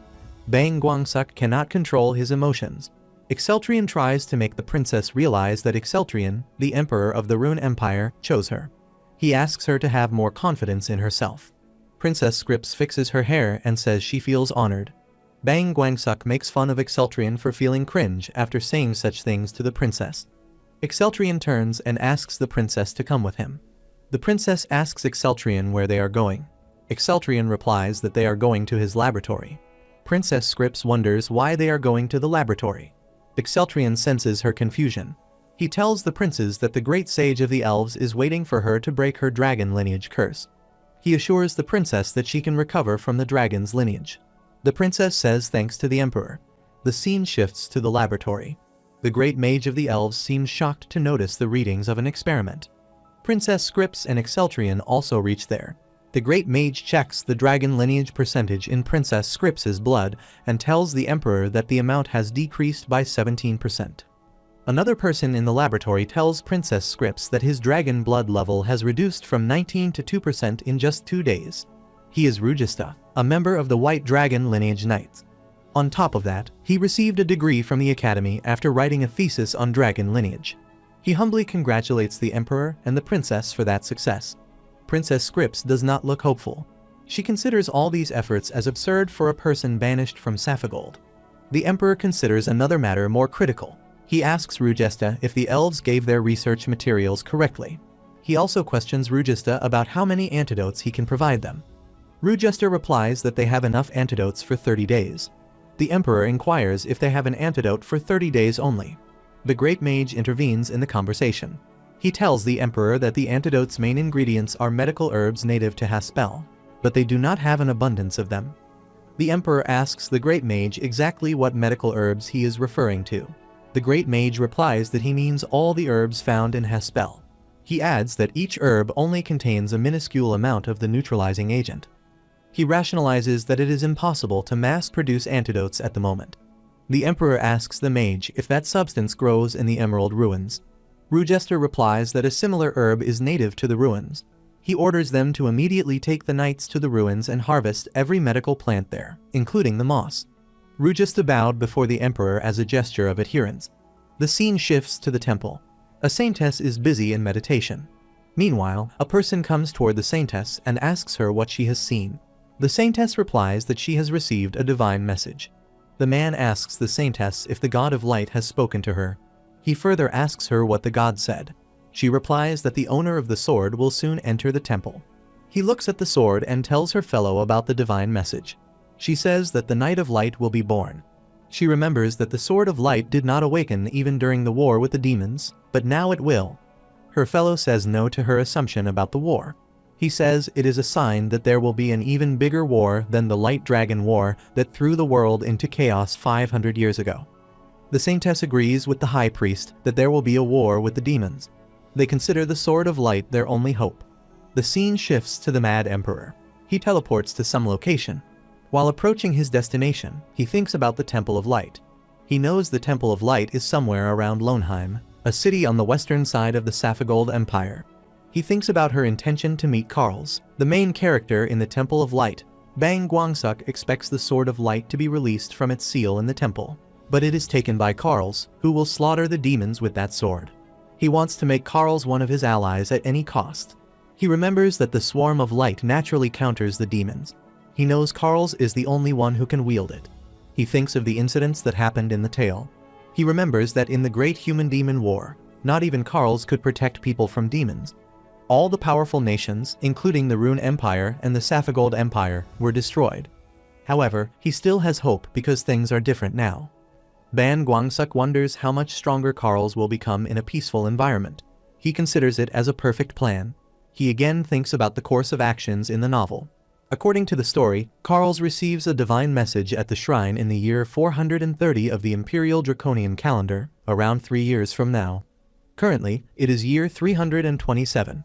He estimates that Karls will be a 13-year-old boy at that time. He wonders if they start teaching him in swordplay and train his blood aura right now, they will get a stronger Karls. All these thoughts seem exhausting for Bang Guangsuk. He knows he cannot do this on his own. He plans to stop by the temple to start looking for Karls.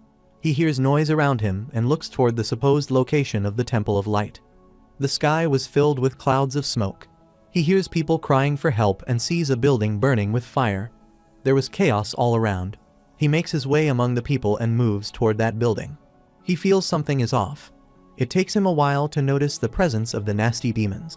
A demon looks at him and passes his evil smile. Exceltrion gets infuriated to see the destruction and chaos caused by demons. He decides to kill all the demons. Bang Guangsuk shares Exceltrion's feelings for the first time. His feelings of hatred for demons and urge to kill them feel a little strange. However, he soon rationalizes that Exceltrion has to kill the demons because he is the emperor. He hates demons because he read the Great Human-Demon War. He notices that Exceltrion's feelings are more severe towards those demons than those of the barbarian in the Bloody Forest. He feels something strange and wonders why his body is reacting like this. Exceltrion speedily moves toward the demons.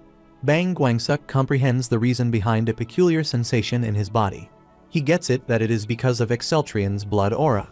He notices that Exceltrion's silver blood aura starts to cover his whole body whenever something like this happens. He further comprehends that the same blood aura allows Exceltrion to sense demons and makes him inherently hate them. Guards outside the temple say they cannot let even a single demon get inside the main building of the temple. They are waiting for Lohnheim's garrison and try to hold on till he arrives. Exceltrion drags 2 demons with their necks in each of his hands. He says he cannot hold it any longer. Bang Guangsuk feels Exceltrion is going to kill all the demons. Meanwhile, a person asks Exceltrion about his identity. Exceltrion scans that person's blood aura and related specifications. He notices all of them have a blood aura around a rank. He feels all of them are close combat fighters rather than long-range fighters. He recognizes the person standing in front of him as a shapeshifter. Seeing another shapeshifter, he feels those demons never get rid of harassing humans. He feels pissed off to notice another shapeshifter and runs toward him to attack. One of the demons shouts that the person has a silver blood aura. One of them asks if they have not checked humans the silver blood. Another demon replies that there was not even a single knight with silver blood within the 10 kilometers of the temple. At the same time, Exceltrion reaches close to Actus, the shapeshifter demon, and puts his sword on his neck. He looks at Actus and says he will ask him a question before killing him. He asks him who had the most vigorous silver blood aura out of all the humans he checked. Actus mocks Exceltrion as to why he thinks he would answer that question. Another demon answers that question. He says there is just one person with the most potent silver blood aura on the continent. Exceltrion asks him about the person. The demon replies that he is the Emperor of the Rune Empire. The answer makes a broad smile appear on Exceltrion's face. Exceltrion tells the demon that he will kill him as a reward for recognizing him. He says this and splits the demons into two pieces. Actus commands the demons to kill Exceltrion. The demons growl to see their target and jump at him. One of them attacks Exceltrion from one side with his sharp spear. However, Exceltrion immediately blocks that hit and attacks back. He says he does not need to see because he can sense the demons. He moves his body and swings his sword to kill the demon quickly. Exceltrion asks Actus if he intends to invade the Temple of Light with this. Actus looks at the dead body of his brother. He wonders if his brother died in an instant. He seems unable to believe that. He looks at his subordinate demons in the air. He asks them what they are doing there and commands them to come down and fight. All the demons move toward Exceltrion with their sharp spears pointed at their target. Exceltrion scans the trajectory of each attack. Bang Guangsuk feels the silver blood aura is incredible. He looks at Exceltrion, fighting like a pro with the help of the white aura, and feels he is seeing into the future. Exceltrion skillfully blocks each attack. Actus wonders how he did this. Exceltrion holds a spear and throws it in the air. Bang Guangsuk wonders why Exceltrion threw the spear into the air. Actus makes fun of Exceltrion's move and asks him where he is aiming that spear. Other demons also seem amused to see this absurd move. However, the spear simultaneously hits almost all the demons. Bang Guangsuk feels excited to see Exceltrion's amazing move. Actus clenches his teeth, and as Exceltrion, how dare he do that? He thinks of summoning someone when the spear hits him in the chest. That seems like a mass suicide. The blood of the demons forms a spiral shape. Exceltrion wonders how to see that spiral-like structure. Though he does not know what it is, he still feels it is dangerous. On the other hand, the temple guards praise Exceltrion for killing all the demons alone. They consider Exceltrion their savior. Exceltrion clenches his teeth and calls them bastards. The guards wonder to hear such words in response. Exceltrion calls them insects this time. The guards find it rude. One of them replies that they are knights of the Temple of Light. Before Exceltrion says something, a river of blood takes all the guards into their grip. All of them cry for help. The river of blood takes all the knights into a hole. Bang Guangsuk wonders to see all the knights sucked into the hole. He gets goosebumps to see that. Soon, a figure comes out of that hole. He says this much is not enough for him. It is a gigantic monster. Exceltrion looks like a tiny creature in front of that giant. The monster complains that there is not enough blood. He asks who dares to summon Iphikros with such a measly offering. Iphikros is one of the 7 dukes of hell. He is the Duke of Gluttony. Bang Guangsuk looks at Iphikros and wonders why he is there. The scene shifts inside the temple. Saintess and priests are busy seeking help from the God of Light. Saintess begs the God of Light to save their lives. She looks surprised to see the Sword of Light reacting. At the same something strange happens. One of the priests asks the Saintess about what happened. The Saintess replies that she received a divine message. Saintess Liana brings her hands close to the sword to hold it. One of the priests asks her to stop. He says she should not touch it. The priest says if anyone other than the chosen one touches the sword, they will die. Liana holds the sword. The priest says she will die even if she is a saint. The priest looks at Liana, holding the sword. Liana says she is chosen as a messenger. She has to bring the sword to its owner. The priest sees the sword of light in Liana's hands and notices that the sword is not rejecting her. The high priest asks Liana if the chosen one is in the temple now. Liana replies that the owner of the sword is outside. Another priest reminds Liana that the demons surround the temple, and that it is dangerous to go outside. The high priest asks Liana to wait and tries to stop her from going outside. Liana says sorry to everyone and runs towards outside. She says even more people will be in danger if she does not go now. The scene shifts outside the temple. The scenario over there is nothing but massive destruction. Iphikros is after Exceltrion. He calls Exceltrion a little pest and challenges him to dodge his attack. He opens his gigantic palm and tries to smash Exceltrion. Exceltrion manages to dodge Iphikros' attack. However, Iphikros again tries to hold him and succeeds this time. Exceltrion hits Iphikros' hand with his sword and gets out of his grip. He feels that he will be in trouble if he gets another hit. He looks exhausted. He feels the elixir is protecting him somehow. He looks at Iphikros, who is growling like mad. Iphikros shouts that he is hungry. Exceltrion feels the difference between him and his opponent is quite big. He says one more hit, and it will be over. He gathers his strength to dodge Iphikros' attacks because he has no other option. He moves upward and feels this is the only direction he can go. Iphikros spots Exceltrion and tries to smash him with both of his hands. Exceltrion falls to the ground. He wonders what kind of monster hits so hard with his hands. He sees Iphikros approaching him and scans his specifications. He feels he still has a chance. He notices a mana core in Iphikros' mouth. He gets it that he can kill him if he breaks that core. A group of knights spots the monster and runs toward him. They say how a lowly demon dared to attack the Temple of Light. They wonder what that giant lump of flesh is as they come close. They declare Iphikros much uglier than an ogre. Iphikros hears this and asks who is calling him ugly. The guards stuck inside his body feel the echo of his voice when he speaks. Exceltrion takes hold of his sword to notice that the monster's guard is down. Meanwhile, Saintess Liena reaches there. She throws the sword of light toward Exceltrion and asks him to use that sword. Exceltrion wonders who this girl is and what this sword is. Liena asks him to take the sword for now. Exceltrion holds the sword. However, he feels a strange sensation overflowing in his body right as he holds that sword. He tries to take his hand off that sword, but in vain. He feels a severe pain in his head. The sword's power tries to synchronize with Exceltrion's neural network but fails.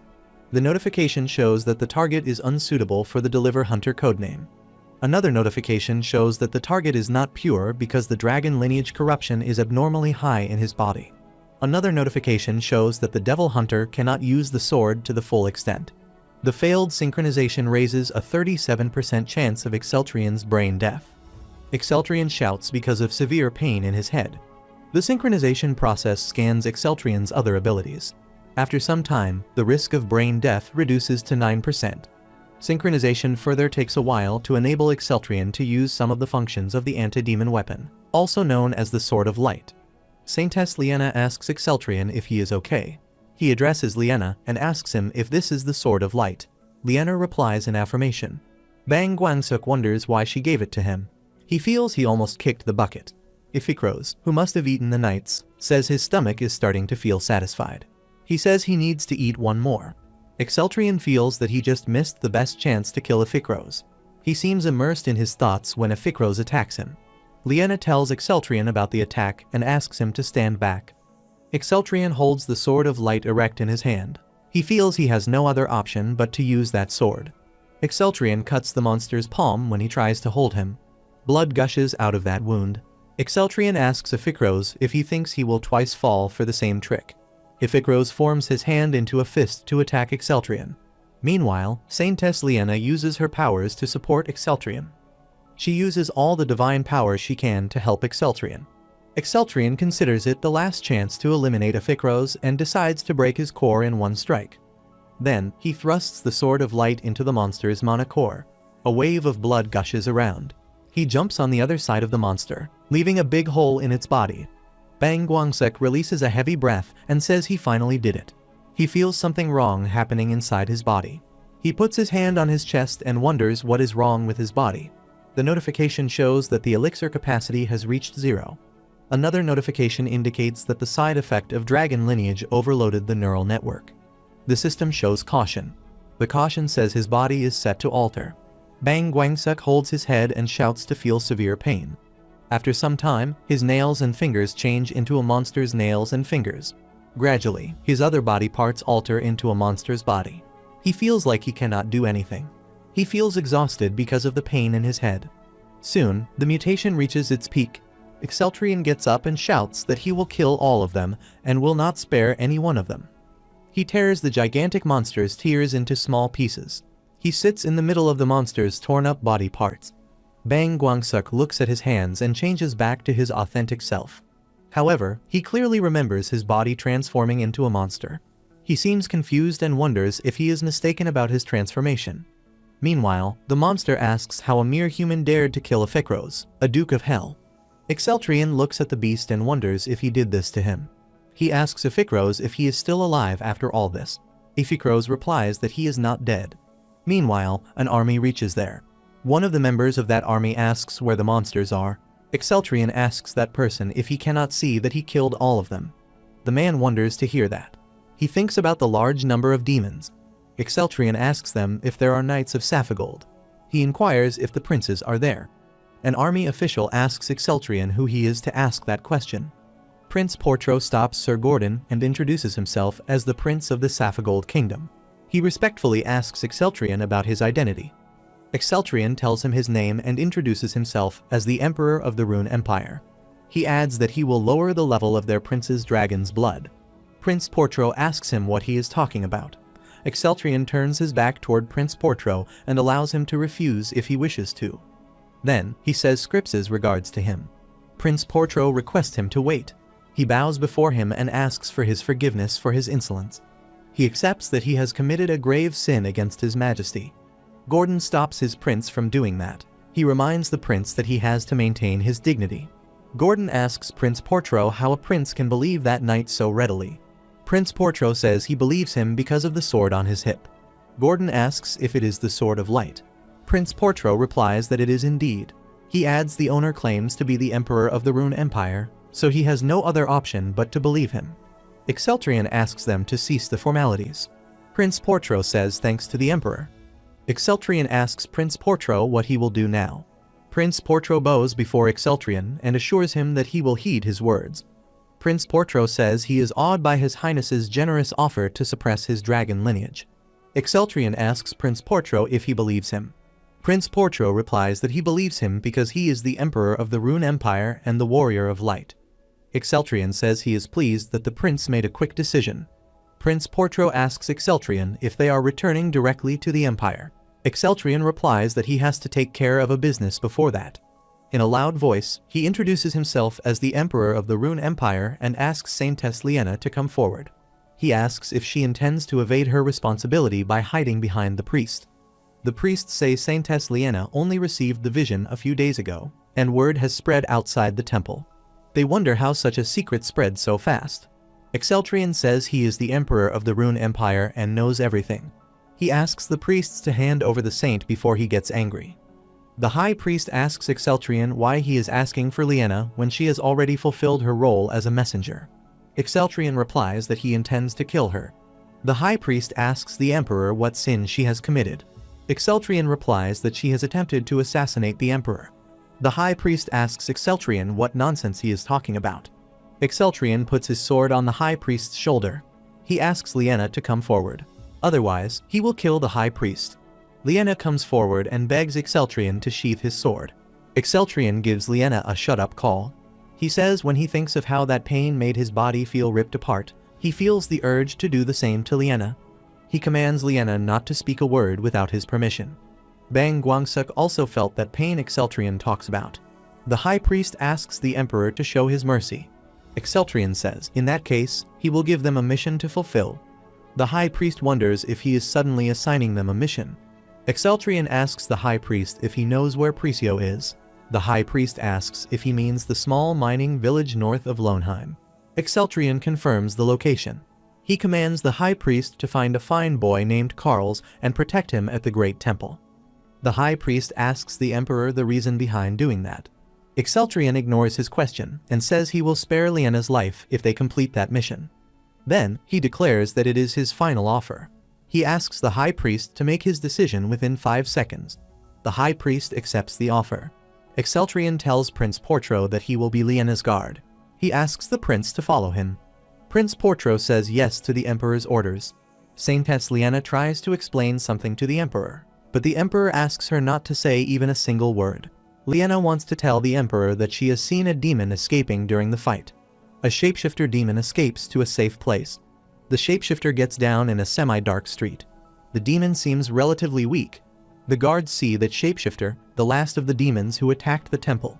One of the guards asks his fellows not to let their guard down and tells them their enemy is a shapeshifter. The shapeshifter remembers seeing the Duke of Gluttony being summoned with his own eyes. He wonders what in the world happened. He remembers taking the body of a dying human to escape from there. He hears the guards close to him who are looking for him. One of the guards asks his fellows not to leave a stone unturned. The shapeshifter wonders how these guards are still alive. He thinks that humans overpower the Duke of Gluttony.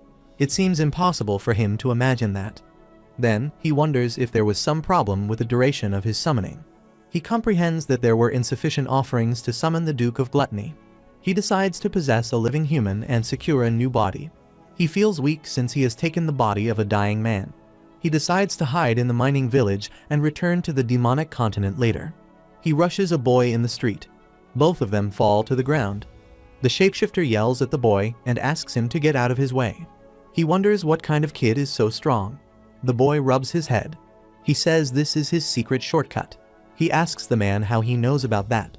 He asks the man if he is from around there. The shapeshifter addresses the reply, yes, he is. The boy dislikes the way the man addresses him. He says his name is Carls, not Kid.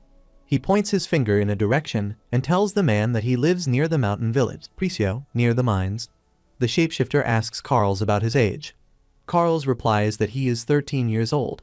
He asks the man if he can move aside a bit. Carls says the street is too narrow. Carls tells the man they can go their ways if he moves aside. Carls asks the man about his name. The shapeshifter replies that his name is Carls. Carls wonders and asks if he has the same name. The shapeshifter transforms into a demon and replies that his name is Carls from today. The scene shifts to the palace. The priest bows down on the ground and apologizes to the emperor. He says they searched everywhere for the white-haired boy, but couldn't find him. The emperor gazes silently at the priest. The priest informs the emperor that the villagers have reported the boy as missing. Bang Guangsuk wonders if he should have looked for Carls first.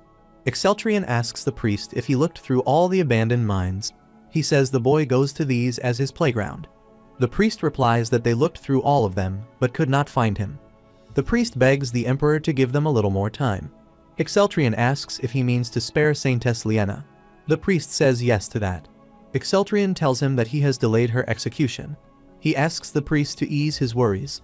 The priest looks at the emperor and asks if he has delayed. Exceltrian asks the high priest if he has any complaints. The priest again lowers his head and says thanks to the emperor. Exceltrian asks the priest to get up. He says he has another order for them in addition to continuing the search. He orders the priest to find Gort, the son of Leonheim's blacksmith. He repeats the person's name to make it clear. The emperor says he does not know how many blacksmiths there are in Lohnheim. The priest clears his throat and says that he is awed by the generosity of his highness. He asks the emperor why he is looking for that boy. The emperor replies that he heard the boy would be worth training to become a future member of the White Dragon Knights. Exceltrian tells the high priest that he intends to move all the teleport gates in Lohnheim to the temple. He asks the priest to make space for them.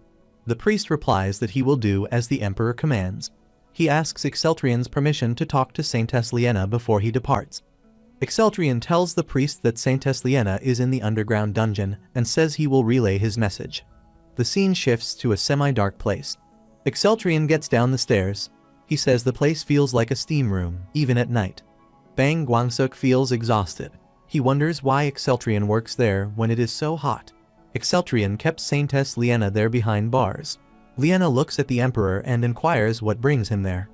Exceltrian tells Liena that he has a question to ask her. He asks her why she gave him the Sword of Light. Liena starts to say something, but Exceltrian starts to talk again. He says he is not the Knight of Light. He says to Liena that she should have known that. He adds that he will decide her punishment according to her answer. Liena says she has nothing to say but to offer her sincerest apologies. She tells the emperor that she did not have any other choice. She tells the emperor about having a vision. Exceltrian wonders if she is talking about a vision. Liena says she had that vision a few days before she met him. She adds that she saw the future Knight of Light. She tells the emperor that the knight was a child in the vision. She says she could sense that he would become a great warrior one day. She keeps telling the emperor about his vision. She narrates how everything was covered in darkness, and she saw a new future. She adds that the boy's fate has changed. She tells the emperor that the Chosen One, the Knight of Light, is no longer of this world. Bang Guangsuk wonders if Carls is not there anymore. Exceltrian asks Liena what she means by saying that the person is not of this world. He asks him if he is dead. Liena replies she does not know about that. She adds the Chosen One must be a pure soul. She says all she knows is that he is no longer pure. Exceltrion asks her if that means he is corrupted. Liena says as per her vision, the chosen future is not in the human world. She adds that the world is made up of only darkness. Bang Guangsuk wonders what happened to Carls. Exceltrion asks Liena if she considers him as the next best candidate. Liena tells the Emperor that she saw him fighting with the demons in her vision. Liena says it is very weak compared to the Chosen One, but the Emperor is compatible with the sword. She concludes that giving that sword to him was the last option.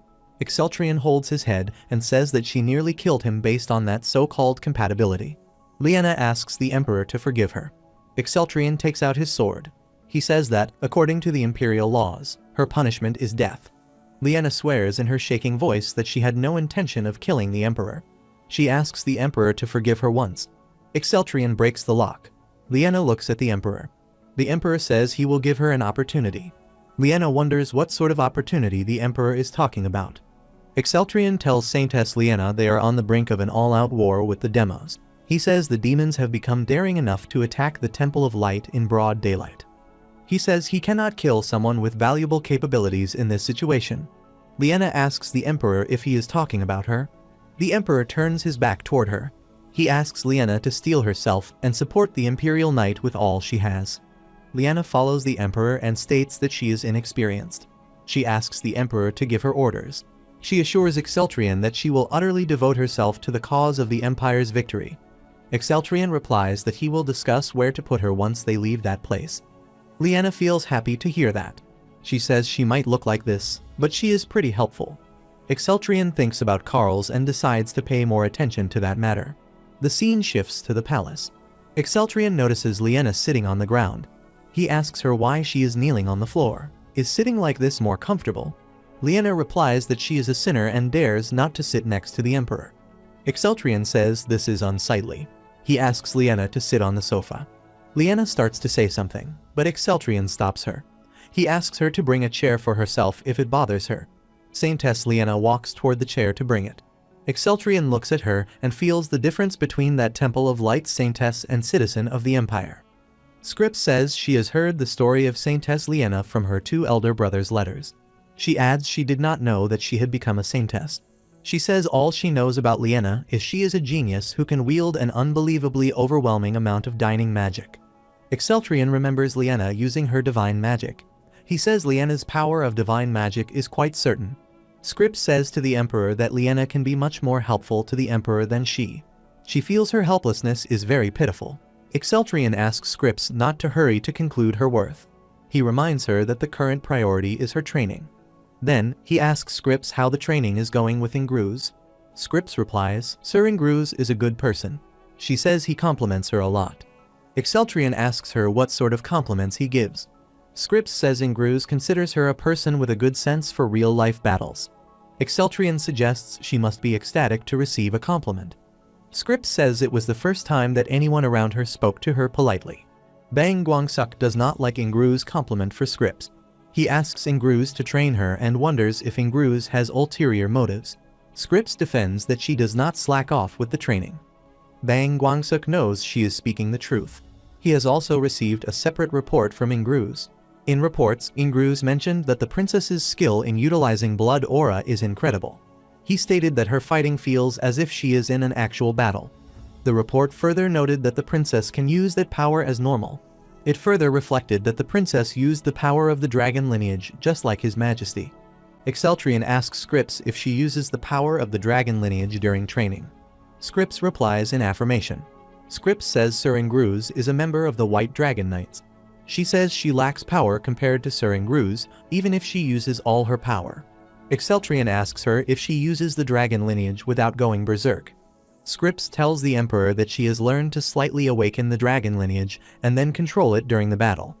Exceltrion thinks about how he finds it difficult to control the dragon lineage's berserk state, even with the elixir's help. He finds Scripps' skills impressive. He expected the same skills from her. The Sword of Light seems about to fall. Liena jumps to catch it and gives it to the Emperor. The Emperor notices she seems to dive into action regarding the Sword of Light. Liena says her purpose in life is to protect the Sword of Light. Exceltrion praises her for not throwing the sword at him like the last time. Exceltrion sees his reflection in the fine surface of the sword, and his scanning ability works. He has a look at his abilities. He notices that his transcendence is 7%. He thinks about that. He remembers it was a peculiar stat that only existed on the Duke of Gluttony.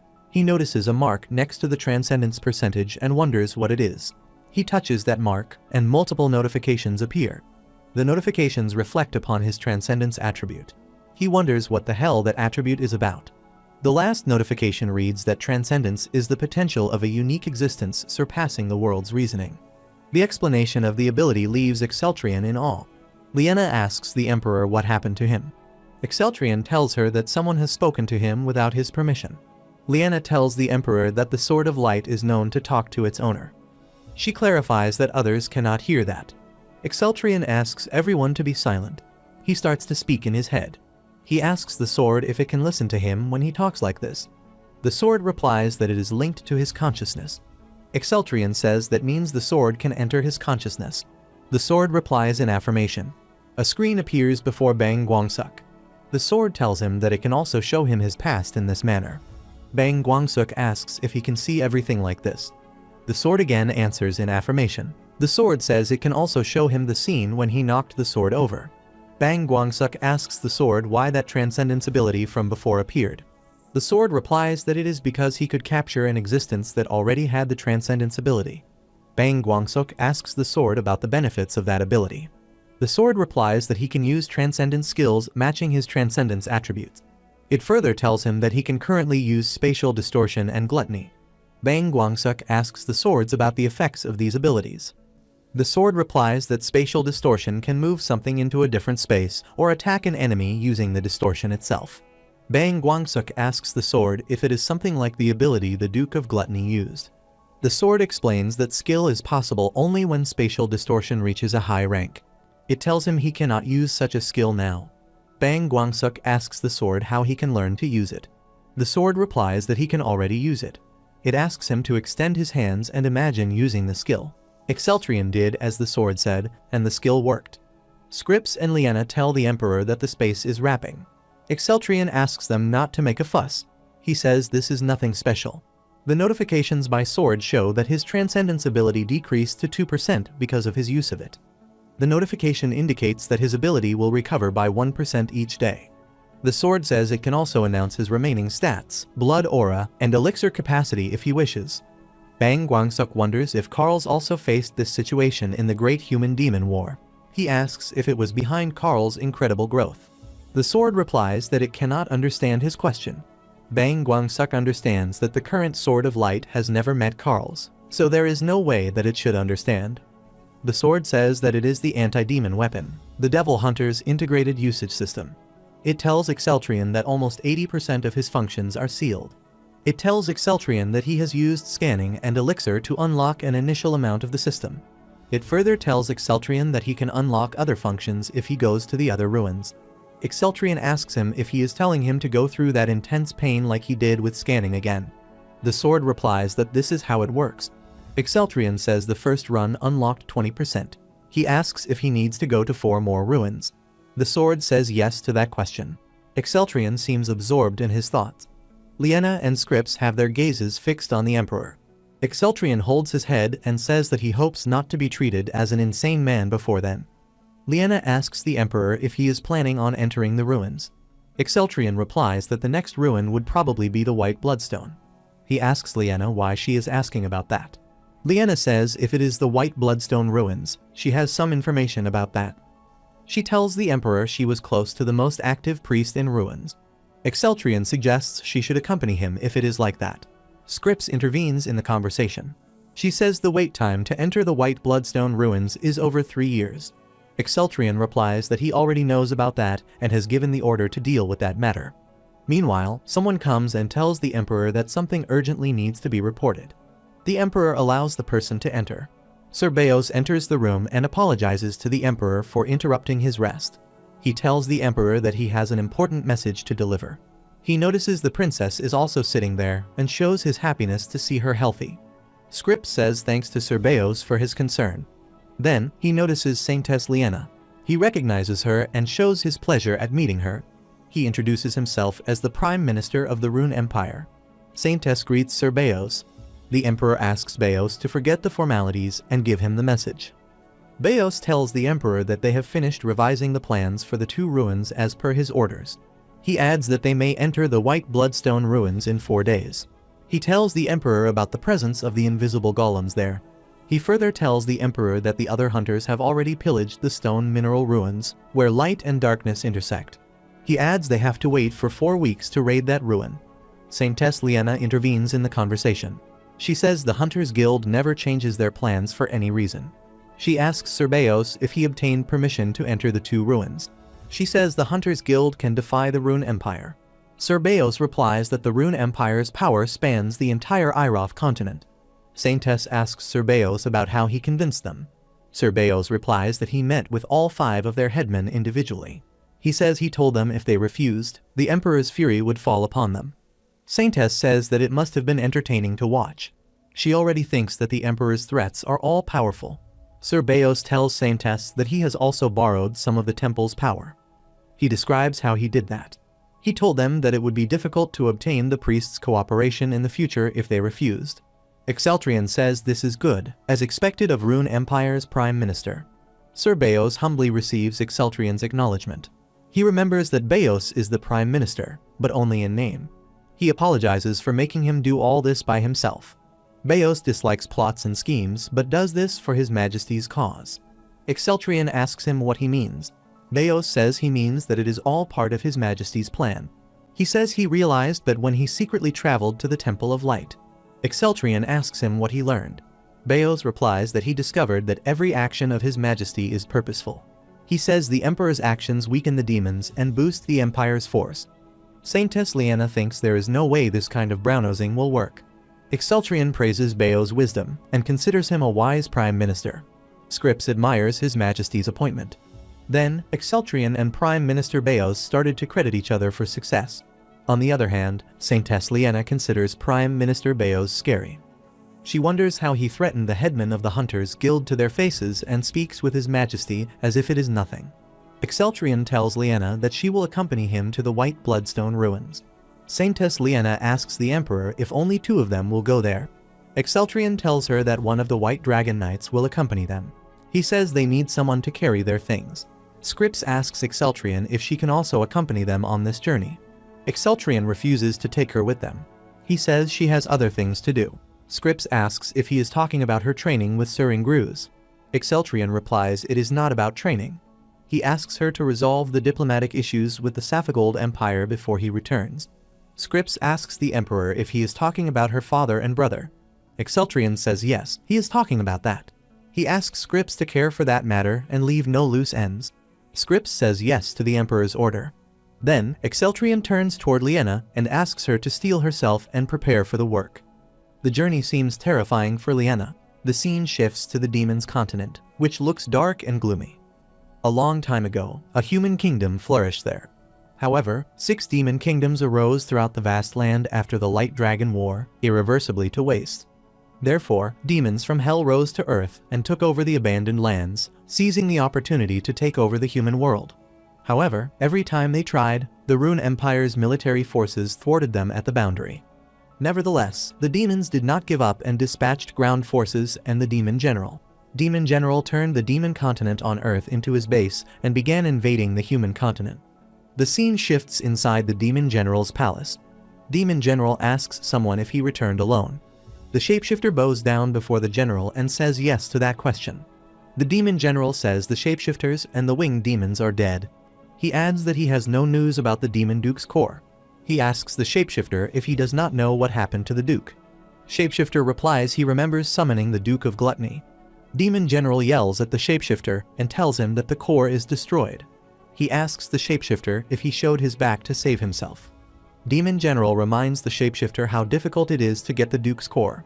He says the core is not responding anymore. He asks the shapeshifter if he knows what that means. Shapeshifter says it is impossible. He wonders if the Duke of Gluttony avatar faced defeat. Demon General yells at the shapeshifter and says someone has destroyed the core inside him. He thinks they could have summoned the Duke of Gluttony if someone had recovered the core. He yells it's all over now. The shapeshifter says the Duke's real body is still in hell. Demon General asks if that matters. He says the Duke can no longer ascend to Earth. He wonders how a demon could not know this. The shapeshifter apologizes. However, his apology fails to calm the demon general. The demon general says that the Duke of Gluttony was one of the few who had good relations with the earthen demons. He asks the shapeshifter what he will say to him. He asks him if he will go back to hell and asks him to make another core. The shapeshifter says he cannot dare to do that. Demon General says it takes 100 years to make a new core. He commands the shapeshifter to retrieve that core. The shapeshifter tries to defend himself. He says it was not just his mistake. Demon General thrusts his teeth into the shapeshifter's host body and starts to suck the blood. He says he loves the taste of blood. The shapeshifter coughs. The Demon General criticizes the shapeshifter for possessing a human body to get away with his life pathetically. The shapeshifter says he wishes to inform the general about the Mad Emperor. The Demon General seems stunned to hear about the Mad Emperor. He holds the shapeshifter and asks if he is talking about Exceltrian's presence in the temple. The Demon General holds his head and considers whether Exceltrian brought the White Dragon Knights with him. He wonders why the Emperor of the Rune Empire visited the Temple of Light. The shapeshifter came out of the Carl's body. The Demon General asks the shapeshifter if they figured out their plan. The shapeshifter requests the Lord General to compose himself and replies that he is unsure whether the Emperor gets a hint of their plan. He sighed that they had lost many shapeshifters because of this. He suggests trying another method to get the information. The general replies they have no other option but to use their spies in the Saphigold Empire. He decides to let the bygones be bygones. He accepts that he became impatient after losing the Bloody Forest. He clenches his teeth to think he faced defeat because of the Mad Emperor both times. He decides to go in person next time, even if it puts the reputation of the land forces and his fellow vampires at risk. Meanwhile, they hear the boy moaning. The shapeshifter tells the general that the boy is still alive, which makes the general wonder if he is still alive. Half of Carl's hair turns black. The general holds Carl's and asks him to get himself together. He also asks him to report on Exceltrian's whereabouts. The general notes something and considers it excellent. He notices that the boy has become his kin from his blood. The demon wonders to see that a shapeshifter becomes a vampire. He says he has never seen this happening before. The general says the possessed human regained control. He adds that the human was about to die. He stole back the body and became a vampire. He praises the human who pushed out the shapeshifter who possessed his body. He also notices that the human body is pure. Carls asks them what this place is. The Demon General smiles to hear the boy's question. He puts his hand on Carl's shoulder and welcomes him as his brother. Carls touches his hair, looks at his hands, and looks around. He feels strange and wonders why he is in a place like this. The general asks the boy if he has lost his memory. Carls looks at his hands and reflects upon his last memory. He was in Lohnheim. The general puts his hands at the boy's eyes and asks him to forget that. He uses his power to make Carls forget all of his memories. The general tells him that he is a vampire from this moment on. The general asks the boy about his name. The boy replies his name is Carls. The general introduces himself as the vampire Lord Diklu. He tells Carls that he is his master. He holds Carls by his shoulders and tells him that he is kin. Carls asks his master what he should do from now on. Diklu replies that he will fight with them and conquer with them. Carls replies that sounds nice. The scene shifts to the White Bloodstone ruin. Exceltrian, Liena, and a White Dragon Knight are in the ruin. The White Bloodstone ruin is the first ruin discovered in the Iroth. However, countless hunters gave up on exploring it due to the invisible golems. It also limits the number of people that can enter. There will inevitably be problems with rations before a hunter reaches the deepest and darkest floor. The reason why many hunters still explore that ruin is the availability of white bloodstones. There are many white bloodstones all around the ruins. People use white bloodstones to create weapons, armor, and magic tools. It is for this reason that white bloodstones are a priceless resource. Bang Guangsuk says the most valuable part of the ruins is the ruin itself. Exceltrian starts to talk, and Bang Guangsuk feels pissed off. He says it is his turn to speak. Exceltrian looks at the baggage the White Dragon Knight holds and asks if it is heavy. The White Dragon Knight asks the Emperor to leave it to her. Exceltrian accepts that the White Dragon Knight is reliable. However, he asks the knight if it would not be a waste for a White Dragon Knight to work as a porter. The White Dragon Knight replies that it is not like that. She says her strength is all that she has. She adds that it is a perfect job for people like her. She says she was recruited by the White Dragon Knights when she was a typical miner. Exceltrian asks the knight not to be modest. He knows that the knights call her Monster Bear of Dimble Canyon. The White Dragon Knight laughs and replies that it is just a rumor. Saintess Liena looks afraid to hear about the knight's status as a bear. Exceltrian says she once protected a small village from hundreds of barbarians alone. He tells the knight that he heard many things about that knight from his father. The White Dragon Knight asks if he is talking about the former emperor. Exceltrian replies that his father is never tired of praising her. He tells the knight that this is why he thinks so highly of her. The White Dragon Knight receives the acknowledgement with a broad smile. Exceltrian addresses the White Dragon Knight by her name, Elim, and says he wants to ask her something. Elim asks the emperor to put forth his questions. Exceltrian asks Elim if she knows about these ruins. Elim replies it is a white bloodstone ruin. She scratches her head and says she does not know much. She says she is pretty dumb. Exceltrian looks at Elim and wonders if he should not bring her with them. Exceltrian clears his throat and asks Elim to rephrase his question. This time, he asks Elim if, as a miner, she knows what unique properties white bloodstone has. Elim replies that the most fantastic thing is that the white bloodstones give off their light. She adds the stones can shine through the night without using any magic. She says the rocks have many uses. Bang Guangsuk agrees that this is the key to that ruin.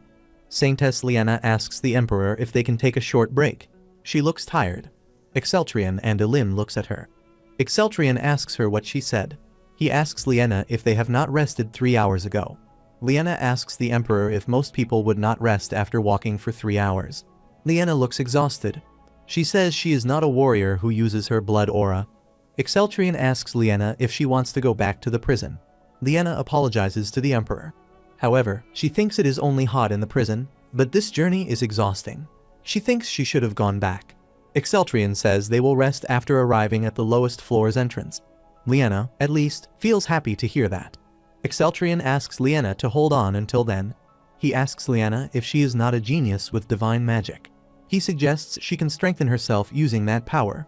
Liena asks the emperor if she can use the sacred magic on herself. Exceltrian replies, of course, she can use it. Liena says it would be insufficient.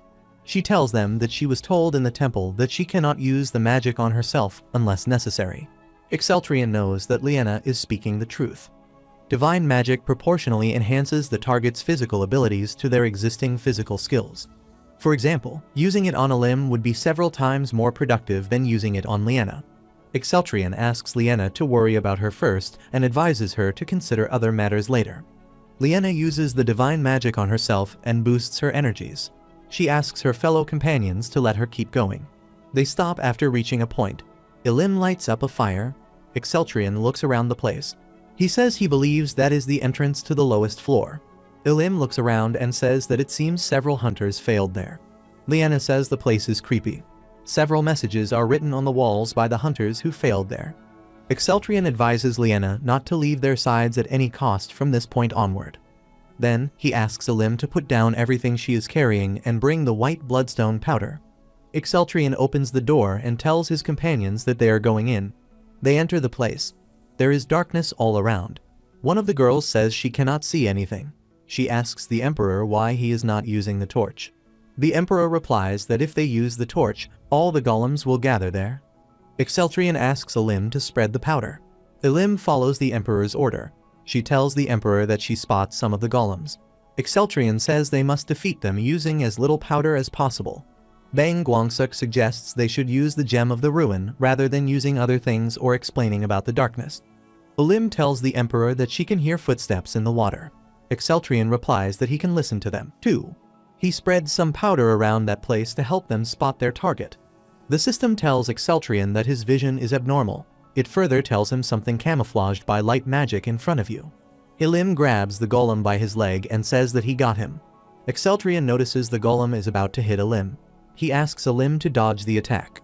Golem attacks Elim with his stark light. Elim tries to dodge the golem's attack. She falls to the ground in doing so. Exceltrian and Saintess Liena ask Elim if she is fine. Elim replies that she barely managed to dodge the attack. The Krakes appear on the ground because of the golem's attack. Exceltrian says the golem is going to attack again. Elim says she does not think they have white bloodstone powder left. Exceltrian jumps up to take charge of the fight. He uses his distortion ability to attack and kill the golem. He spots another golem and tells his companions that it is over there. He swings his body toward the other target. The golem attacks the Emperor. Exceltrion splits his attacking ray into half with his sword. That distorts the golem into pieces. Exceltrion gets back to the ground. Elim runs toward Exceltrion and asks him if he gets harmed. Exceltrion asks her to cease her ruckus. Elim replies she is perfectly fine. The scene shifts to the demonic continent. Carls looks at his reflection in a mirror. He looks at his appearance and feels as if he is going crazy. He wonders how he becomes like this. He holds his head and says that he does not know what is happening to him. He thinks that if the monster man had not eaten him, even the attempt to think about this gives him shivers. He tries to calm himself down. He gets it that he does not remember anything after that incident. He feels his heart is not beating anymore, and his eyes turn bright. Plus, he feels power coursing through his body. He starts to walk around and gets one thing. Diklu is one of them who made him like this. He can feel his presence. He feels he has no other option but to do everything he is saying to him. Then, he smiles and says he is just kidding by saying this. He says it is not going to work like this. He mocks Diklu's thinking that he can control him. He reveals that he is pretending to obey him to get all the information mindlessly. He guesses from the other demons' behavior that Diklu is their leader. He noticed that every time he spoke, they bowed before him. Then, he sits on his knees, feeling he cannot soon run away from this place. He gets sad when he realizes that. He regrets going to Loneheim alone to explore mines. Suddenly, he remembers that he felt like someone was calling him there. Then, he looks at a creepy statue before him and wonders who he is. He wonders why he is telling all this to him. Then, he rationalizes his action, saying that he cannot talk to anyone there as all of them are demons there. Suddenly, he wonders what would happen to him if they get it that he is pretending. He yells at the statuses that he did not say anything to them. Then, he considers speaking in his head as the best option. However, he rejects that idea. He thinks that the demons can hear his thoughts. He looks around and feels the uncertainty of knowing this place. He knows Diklu will catch him even if he tries to run away. He knows demon kin can sense each other's location. Plus, he also realizes that Diklu is pretty strong. He feels it is all pointless to try to escape that place unless someone stronger than Diklu protects him. He decides to find someone who can protect him. The scene shifts to the white bloodstone ruin. Elim rubs her head and says she understands now why Hunter struggles so much. She says no one knows that they would encounter flying golems. Exceltrion says he, too, did not know that those monsters could fly. He holds the golem's remains in his hand and notices that the golem they just encountered is not a guardian. Elim asks Exceltrion about the guardian golem. Exceltrion replies that it is not essential to think about that right now. He suggests they should escape this place before more golems arrive. Elim and Liena agree with the Emperor. Meanwhile, another golem arrives, turning the situation chaotic. Elim asks the Emperor to duck lower. Exceltrion asks her to think about her first. All three look in different directions to decide which way to go. Then, they follow the path selected by Exceltrion. They reached a bright place. Elim says it seems like the end of the ruins. She senses something and yells that the ruin is shaking. They notice an opening. Elim asks His Majesty to stay behind her. Saintess Liena wonders what it is. Exceltrion pushes Elim behind him and says she is the one who should stay back. Elim tries to resist. Exceltrion looks at the gigantic robot-like creature standing before him. He says it is his domain to deal with them. He asks the robot standing before him about his identity. The robot addresses Exceltrion as the human of the future. Then, the robot introduces himself as the guardian who protects this place. He tells Exceltrion that his name is Zeta-03170. There is just a reflection of the guardian that seems strange to the people of that world. Elim says it is not a physical body. She seems unable to believe that. Liena tries to touch that light. She finds it fascinating. The guardian robot says he is there to assist the humans of the future who come there. Exceltrion replies to the guardian that he already knows everything. He asks the guardian robot to skip that summary and comes to the point. The guardian robot says he will soon be deactivated. Exceltrion asks the guardian robot what he is talking about. The guardian robot says his guardian functions were meant to cease in 2 years, but some system error occurred because of the golems in the ruin. The robot further says he became linked to the central system to prevent a complete shutdown. Exceltrion asks him why he will deactivate soon. The robot tries to explain the reason. Exceltrion asks him to give a to-the-point answer about whether he will deactivate. Liena feels happy to see the Majesty's authority. The robot replies he will carry out his final mission as a guide instead of a guardian. Exceltrian smirks and says this sounds nice. He asks the robot if it will tell him about the secret area. He asks the robot about the key. He asks the robot if it is an eye again. The robot emits light from his eye. Exceltrian tries to cover his eyes from that stark light. The robot initiates pattern analysis. The pattern analysis recognizes Exceltrian as a dragonkin and blood aura user. It scans his dragon lineage, corruption rate, blood aura, and elixir possession. The robot says he will make it short because Exceltrian has consumed the elixir. The robot tells Exceltrian that the ancients left a final talisman in the deepest part of the ruin. He implores humans of the future to find what they left behind. He asks him to deactivate the bomb. Exceltrian wonders to hear about the bomb. The robot disappears before Exceltrian can ask him anything. However, Exceltrian noticed that the robot left the key behind. Elim holds her head in confusion. She says she is unable to understand what just happened. Exceltrian gets on his knees to pick the robot's eye. He says he is also unable to comprehend the details.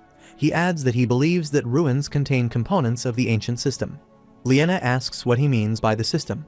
Exceltrian asks her to take the system as a relic. Liena, who claims to know these ruins, seems confused about comprehending all of this. However, she says she will keep these things in mind. She tells the Emperor that she has never heard about such things before. Soon, they reach another door. Bang Guangsuk says this place was not portrayed in the novel, so he does not know about this place. He feels scared to see the creepy surroundings of the ruins. He says it looks like the ruin is covered in blood. Exceltrian asks his companion to help him in opening the door. Both of the girls push the door to open it. A stark light comes out of the room as they open the door. They enter the room and look around. A screen appears with a message on it. The central system introduces itself through the screen. Elim points his finger toward the screen and tells the Emperor that the relic appeared there. The system asks why they are calling it a relic. Exceltrian asks Elim to shut his mouth. The system recognized Exceltrian as the elixir's owner and told him that it had already retrieved his data from the Emerald Ruin. Exceltrian asks the system if they can exchange the information. The system replies in affirmation. The system tells Exceltrian that they pass on all their data to the central system of another ruin when they complete their final mission. Exceltrian asks the system about the talisman. As the system replies, the statue carved on the wall opens its mouth. The talisman is in its mouth. Exceltrian asks the system if this is another portion. The system replies affirmatively. It further tells Exceltrian that the talisman is imbued with high-level magic. The system tells the Emperor that the portion will not collide with the blood aura, as it follows a different circulation. It further tells Exceltrian that he can use this magic without complications despite being a warrior who uses blood aura. Exceltrian asks the system if it is so. Bang Guangsuk knows that one cannot use both magic and blood aura. That is one of the fundamental laws of this world. Of course, it is not uncommon for someone to possess both. However, if they activate both simultaneously, the energies will collide and cause intense backlash. However, this talisman makes it possible to use both. Exceltrian asks the system if it means he can use magic without any side effects. The system replies in affirmation. Exceltrian takes the talisman close to put it in his mouth. Elim asks Exceltrian to wait. She asks the Emperor if he will put that talisman in his mouth because that weird relic said so. The system replies to Elim's question and says it is a system, not a relic. Exceltrian puts the talisman in his mouth and asks Elim not to worry. Exceltrian consumed the talisman. He tells the system that he has consumed the talisman and asks when he can use the magic. The system replies that the effects will activate in 3 hours. The system says it will cease now because it has completed the final mission. Exceltrian asks him to wait and says he wants to ask something. He asks the system if demons killed the ancient people. Bang Guangsuk does not understand why Exceltrian is asking that question. The system replies that there were many causes of their extinction. Then, it clarifies that the demons are one of those causes. Exceltrian asks how the ancient humans lost their lives because of the demons despite having such fantastic technology. The system replies that there is no one correct answer for that. Exceltrian asks the system what it means by that. The system replies that a system from some other ruin may give him a different answer. Bang Guangsuk says he knew that the system would not answer all their questions. Exceltrian tells Elim and Liena that there is a hole in this room where the eye will fit. He orders them to find that hole. Liena and Elim start to search the hole. Liena finds that hole. She points her finger toward it and tells the Emperor. Exceltrian throws the eye toward Elim and asks her to place it in the hole. Elim catches and fixes it in the hole. The eye emits a red light when Elim places it in the hole. A yellow shield appears around them. Elim suggests that they should leave that place. She notices a crack in the ground and directs the Emperor's attention toward it. The Emperor asks Elim not to move and stay in her position. Soon, the ground splits and 3 of them fall into it. Liana and Elim look scared. However, Exceltrian seems calm and composed. They reach the ground. Elim holds her head while Liana covers her eyes in fear. Exceltrian tells her that they have reached down. Liana reminds Exceltrian that he asked them to stay still in his wet voice while crying. Elim comes close to Liana and asks her to grab her hand. She consoles her and asks her to stop crying. Liana says thanks to Elim. 3 of them look around to find the secret area. Meanwhile, Elim sees something like a big button. She approaches it and pushes it. When she pushes the button, a pathway appears. She tells the Emperor about that. Exceltrian appreciates Elim's move. Liana wonders where they will go now. They start to step up the stairs. They reach a room similar to the last one. Liana asks the Emperor if it is not the same room as before. She approaches the statue on the wall and asks if it is messing with them. She says this thing is pissing her off. Then, she asks the statue if it is plotting something against them. The statue's light sparkles with red light, making Liana even more scared. The statue welcomes them to the hidden area. Exceltrian asks the system what sort of trap it was. The system replies it was a tool to help explain the impact. It tells Exceltrian that he has received a great impact because he fell from a significant height. Exceltrian says that height is nothing for a person who uses aura. He points his finger toward Liana and says she is the one who is impacted. The system says to the Emperor that he is not entirely unaffected. The system tells Exceltrian he can obtain a special skill to withstand any impact. Someone tells the Emperor that the statue is dripping with sweat. Elim looks furious. She feels the statue is lying. She feels the urge to break it. Liana sees Elim's transformed self and goes unconscious. Elim holds Saintess Liana and asks her if she is okay. The system says the girl saved it. Exceltrian asks the system if it is a physical ability. The system replies it is called the Psi Barrier. The system tells Exceltrian that the Psi Barrier creates a force field that absorbs impact. Exceltrian says it does not look like a result of blood aura or magic. He asks the system what kind of structure it runs on. The system tells Exceltrian that it follows the same principles as scanning. It further tells the Emperor that this skill is engraved into his brain, linking him to the system and allowing it to activate. Exceltrian thinks about scanning. He thinks it hurts so much that his head feels like it would explode. Bang Guangsuk asks Exceltrian not to make decisions alone because he also feels pain with him. The system asks Exceltrian if he desires that power. Exceltrian replies, of course, he desires it. The system completes confirmation. Bang Guangsuk looks scared to feel that pain again. The system says that the engraving will commence in 10 seconds. It further tells Exceltrian that they will immediately be transported to the ground once it is complete. Exceltrian points his finger toward Elim and Liana and asks the system to bring them, too. The system starts the process. It emits light from its eyes, and the engraving process begins. Exceltrian yells when he feels pain in his head. Elim asks Exceltrian what happened to him. Exceltrian feels as if a volcano erupts inside his head. He feels as if his brain is melting and dripping down like lava.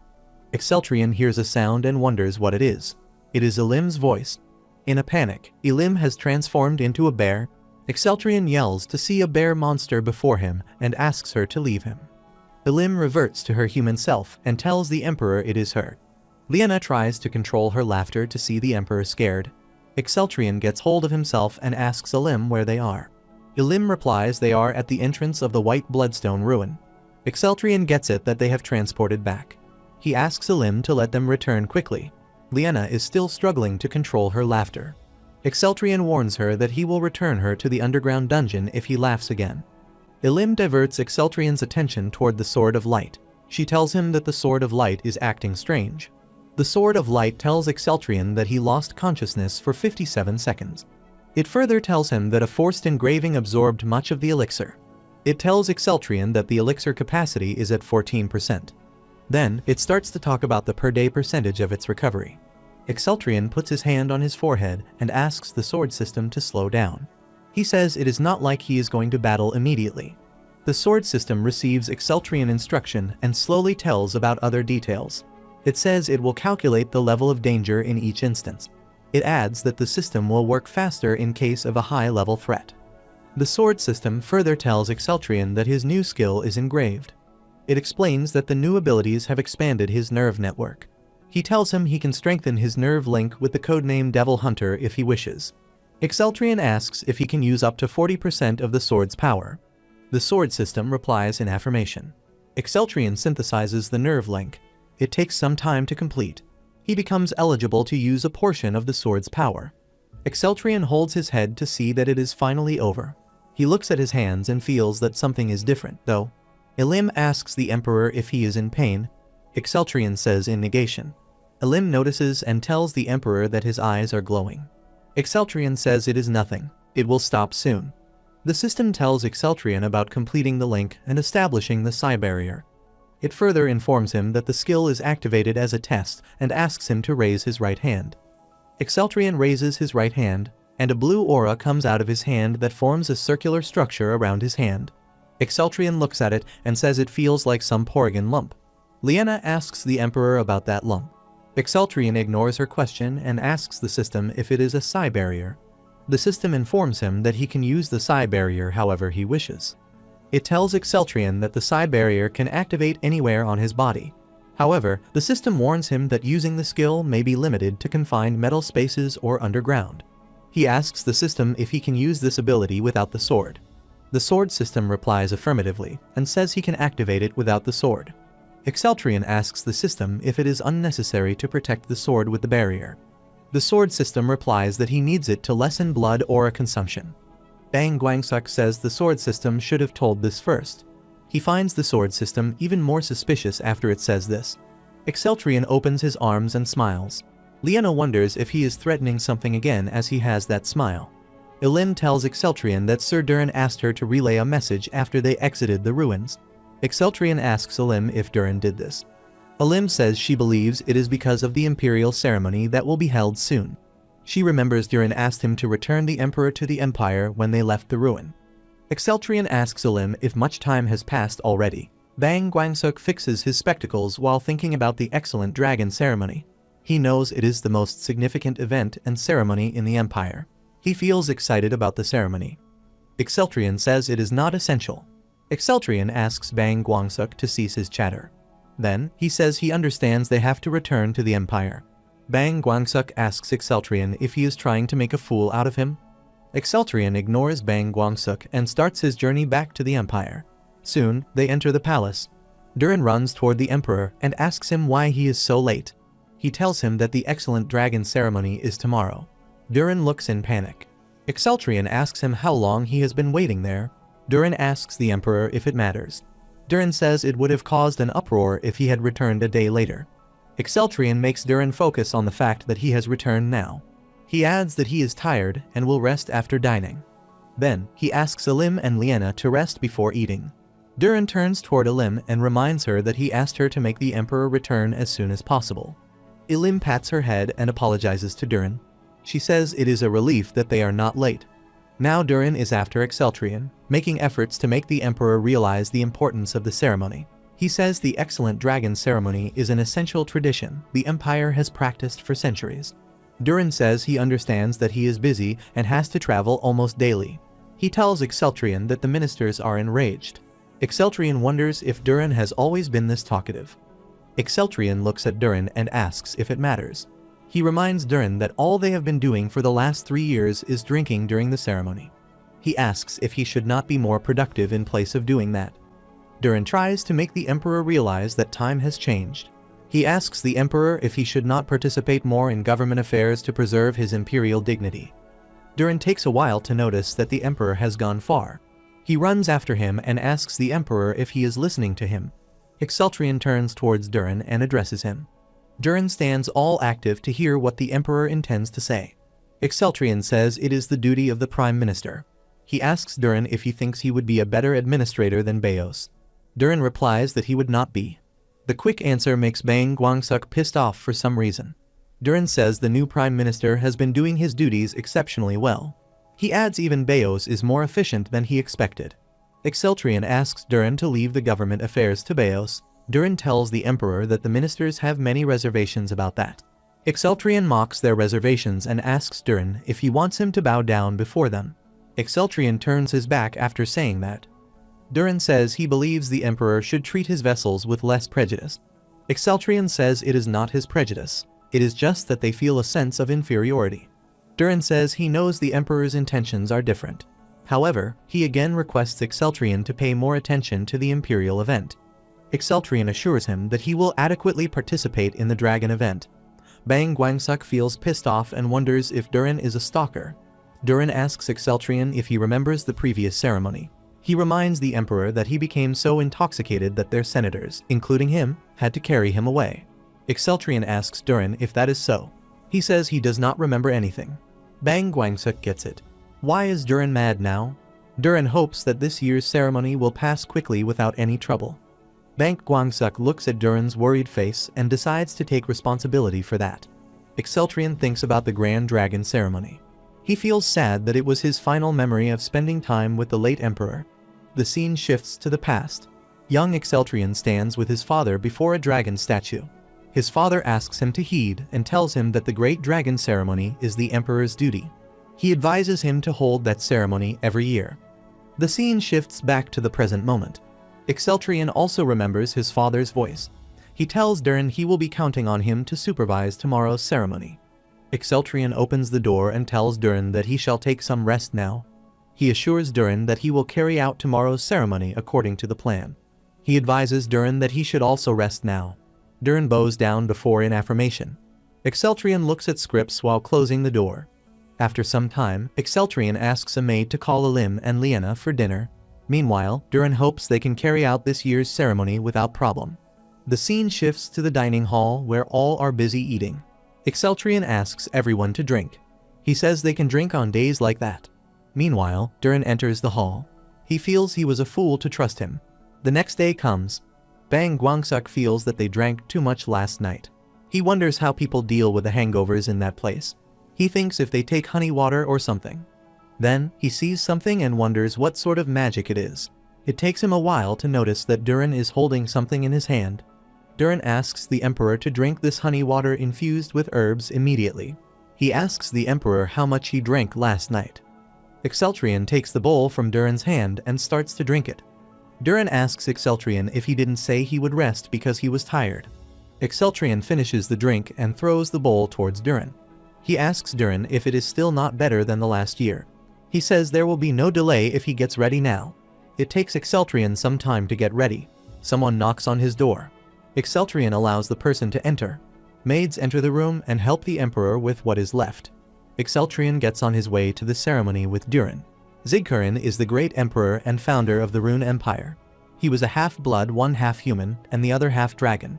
He was the hero of the Light Dragon War, which brought the entire empire to ruin.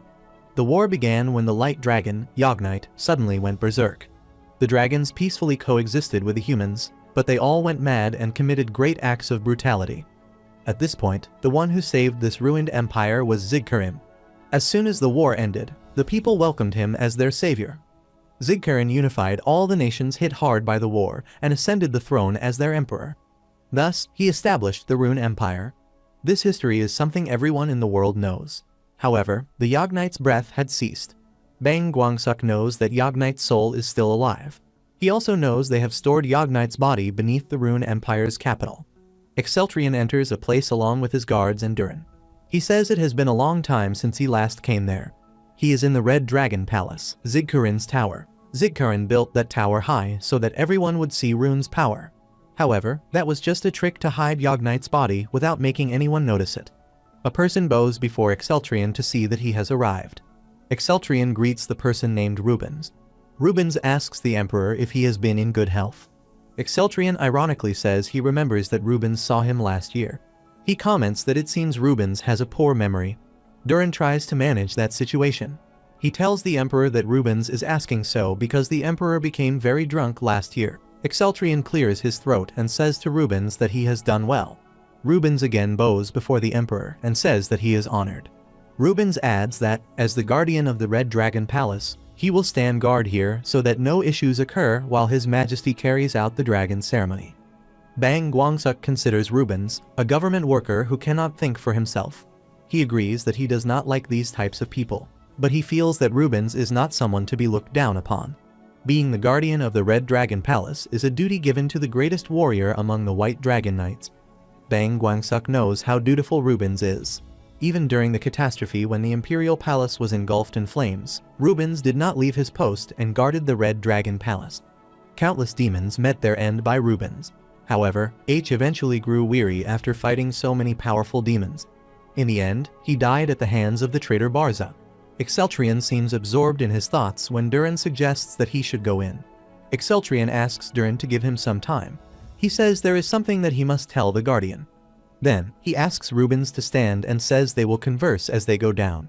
Rubens looks at the Emperor with an awe-stricken face. He replies to the Emperor that he must guard the entrance of the Red Dragon Palace. Exceltrion says there is no need for that. He assures Rubens that the other guards will guard the entrance today. Then, he orders the guards to guard that place today. He asks them if they believe it to be too difficult a task. The guards reply that it is not difficult for them to do that job. They will guard this palace with their lives. Exceltrion asks Rubens to accompany him unless he considers these guards incompetent. Rubens agrees to go with the Emperor and starts to walk after him. Exceltrion considers leaving a person like Rubens to guard a place like this a significant loss. Rubens says guarding the Red Dragon Palace has been considered the most honorable position for centuries. Exceltrion asks Rubens if he thinks like that. He asks Rubens if standing there all day is an honor. He questions Rubens if he does not want to fight demons. He further asks him if he does not want to spread the name of the White Dragon Knights worldwide. Rubens has not managed to say anything yet.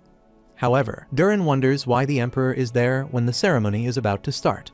Rubens finally replies to Exceltrion's question. He says he wishes to go out and fight demons. Exceltrion says the elves and priests of the Temple of the Light will guard the Red Dragon Palace from now on. He asks Rubens not to worry about it any longer. Meanwhile, Durin thinks that he will dare to stop the Emperor and will not let him go this time. Exceltrion looks at a dragon skeleton and says he always feels peculiar whenever he comes there. Exceltrion asks Rubens if that skeleton is the light dragon, Yogg-Knight. Rubens looks at the Emperor with an awe-stricken face and wonders if it is Yogg-Knight. Exceltrion asks Rubens if it is the first time seeing that he has guarded this place in all the years. Rubens accepts that he is seeing this for the first time. He says he never imagined such a well-preserved skeleton would be there. Exceltrion touches the skeleton and says that Yogg-Knight is dead, but his magic is still there. He says this is why such a fine specimen remains there. Durin intervenes in the conversation and says the demons have always coveted magic power.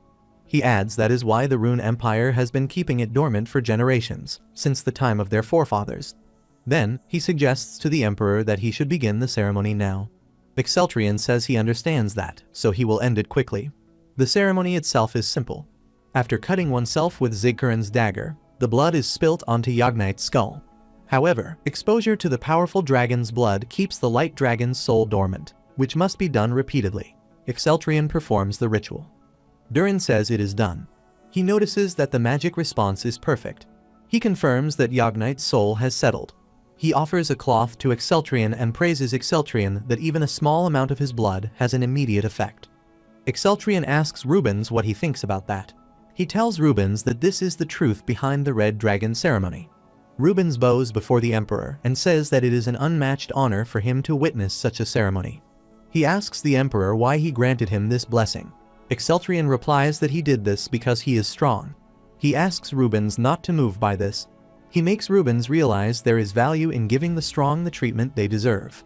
He reminds Rubens to keep fighting, even in the harshest battles. Rubens assures Exceltrion that he will pave his path no matter who stands as an enemy in His Majesty's way. Exceltrion says he will look forward to it. The scene shifts to another place. Renart looks at the Emperor and runs toward him. She says they have been waiting for him. Exceltrion asks Renart about the matter. Renart tells the Emperor that the Prime Minister has sent an urgent message. Exceltrion opens the letter and reads the details. The letter is about sending Black Dragon Knights to the Wailing Wall. Bang Guangsuk feels this letter is not that urgent. He wonders if the demons are not always running around. However, the remaining part of the letter has an urgent message. The letter reads that Princess Scripps visited the Saphigold Empire as an envoy of the Rune Empire to relay the message that Prince Porto and Prince Zervasoni are under the Empire's protection to lower the dragon blood concentration. The letter further reads that the news infuriated King Magiza, and he imprisoned Princess Scripps and other members of the envoy. The letter further shows the Prime Minister's concerns about the lives of the envoy members, as he clearly stated that he is not sure if they are alive or detained. Exceltrion and Bang Guangsuk feel infuriated to hear this news. They wonder how dare the king to do such a thing. Durin asks the emperor to compose himself. Renart tells the emperor that all the ministers are waiting for him at the ministry. She suggests it would be best to go there for now. Exceltrion seems blazing with anger. He asks Renart to tell the minister that he will reach the ministry shortly. Exceltrion addresses Rubens and tells him that it is his first mission. He orders Rubens to summon all the White Dragon Knights this instant. Rubens asks the emperor if he means all the White Dragon Knights. Exceltrion says he is granting all the White Dragon Knights permission to use the teleport gate in the palace. Rubens bows down before the emperor and assures him that he will heed his command. Exceltrion clenches the letter and says he can no longer hold it. Then, he tears the letter into small pieces as if tearing the Saphigold Empire. He decides to teach the Saphigold Empire some manners. The scene shifts to the Demon Continent. Karls is facing an enormous wolf. The wolf attacks Karls with his claw. Karls dodges the wolf's attack skillfully by using his bat-like wings. He makes a quick move and attacks the wolf. The wolf howls after getting hit by Karls. Karls is not a mode to give up. He opens his palm and emits a luminous aura to calm the wolf. It takes him a while to calm the wolf down. He calls the wolf a good boy as the wolf calms down. He assures the wolf that his magic will not hurt him much. Karls uses his magic to put the wolf out of a trance. He looks at the wolf and asks the wolf not to worry as he will not die yet. He has no intention of killing the wolf anyway. Then, he pats the wolf and says he does not eat much. He adds that he is going to take a bit of his flesh and will eat a small amount of his blood. Then, he tears a piece of the wolf's flesh and eats it. The wolf complained with his wet eyes that he tried to kill him. Karls feels full after eating a bit of the meat. He asks the wolf to listen to him and tells him that Diklu has been sending his men to the Waiting Wall. He further tells the wolf that he thinks the Saphigold Kingdom is planning something big, too. Wolf listens to Karls and wonders why he is telling this to him. Then, he starts to talk about his conversation with Diklu from yesterday. The scene shifts to that conversation. Diklu asks Karls which of the two places he wants to go for his mission. Karls wants to say Saphigold. However, he says he will go to the place his master wants him to send. Karls pretends to be a naive idiot. Then, Diklu asks Karls to go to the Saphigold. Karls considers it a golden opportunity. The scene shifts back to the present moment. Karls says it is a perfect chance to escape this gross demon hideout. He asks the wolf what he thinks about that. The wolf thinks all he wants is an escape from this boy. Karls points his finger at the wolf and asks him if he does not want to say anything. The wolf whimpers but does not say anything. Karls is not bothered that he has put forth another question. He asks the wolf if he wants to know why going to Saphigold is a good chance. He says Saphigold is a kingdom. He says there must be many strong people who can protect him from Diklu. He returns to the wolf again, reminding him that he asked him to say something. The wolf thinks he will kill him for real once he manages to move. Karls thinks the Saphigold Empire does not have white dragon knights like the Rune Empire, but still has many strong knights and mages. He hopes those people will help him when he tells them he is a human. Then, he imagines a situation like this. In his imagination, he finds himself at a door guarded by knights. He tells the knights that the demons kidnapped him and asks them to protect him from demons. He tells them that he has insider information that will be helpful for them. He comes out of his imagination and wonders if those people will believe him. He is doubtful about that. He tells the wolf that his situation is pretty ridiculous. The wolf thinks about that. He eats a part of his flesh. Karls cannot hear what the wolf is thinking. He seems absorbed in figuring out a way. Suddenly, he realizes that he does not look like a human at all. The wolf thinks of the boy as a monster. Karls starts to talk about the changes in his body. He says one side of his body has all these dark marks, and he also has fangs. He notices that his appetite has become weird. Then, he looks at his appearance and says that even his clothes are strange. He yells that he is still a human, not someone from the demon's side. The wolf thinks he is not concerned about any side since he is not on the boy's side. The scene shifts to the Rune Empire. Exceltrion calls for Rubens and Durin and orders them to make the preparations. Durin and Rubens say yes to the Emperor's orders. Exceltrion turns toward Beos and asks him to tell him everything about the current situation. Beos tells the Emperor that the king of the Saphigold Empire thinks that the Rune Empire kidnapped their princes. Exceltrion says they are just trying to treat their dragon lineage. Beos says he detained their diplomats because he believes the Rune Empire kidnapped the princes. He further tells Exceltrion that King Magi's wants Exceltrion to come in person if he wants to save his people. Exceltrion says he will make King Magic realize who he messed up with. Exceltrion says the Saphigold Empire has declared war. He asks Beos if he still thinks avoiding the war is the best option. Beos bows before the Emperor and says he will abide by his decision. He says he will pray for the Emperor's safety and health. Exceltrion commands Beos to dispatch all the Black Dragon Knights to take care of them if the demons keep attacking the Wailing Wall. He says he can smell it, but that should not happen. Beos wonders what the Emperor is doubting about. He asks the Emperor if the Saphigold and the demons are colluding. Exceltrion praises the way the Prime Minister gets his point. Bag Guangsuk thinks the timing is too convenient. He connects the points that the King of Saphigold detained the emissaries precisely when the demons started attacking them. Meanwhile, Renard arrives there. She bows down to see the Emperor. Exceltrion asks her if she is wearing the White Dragon armor. Renard replies that she received it from the White Dragon Knights. He asks Renard to steel herself and says they are going to a real battle. Renard asks the Emperor what he means. Exceltrion replies that they are going to war with the Saphigold Empire. He commands that the White Dragon Knights will march into battle immediately. The scene shifts to the Saphigold Empire. King Magi's regrets his decision. He did not think that this problem would get this big. He accepts before Scripps that he intends to use her to create an upper hand against the Rune Empire. Princess Scripps replies that he cannot do that as it is too late. King Magi says he decided everything at the moment when the Emperor executed Barza. King Magi comes close to Scripps and clenches her face. He aggressively asks Scripps if she is telling him to let that person go who dared to kill one of their loyal subjects. Scripps speaks in a shaky voice. She tells the king that the Emperor of the Rune Empire is different. She says to the king that he will never win against him. King Magi slaps Scripps and asks her to shut her mouth. Meanwhile, someone asks the king to compose himself.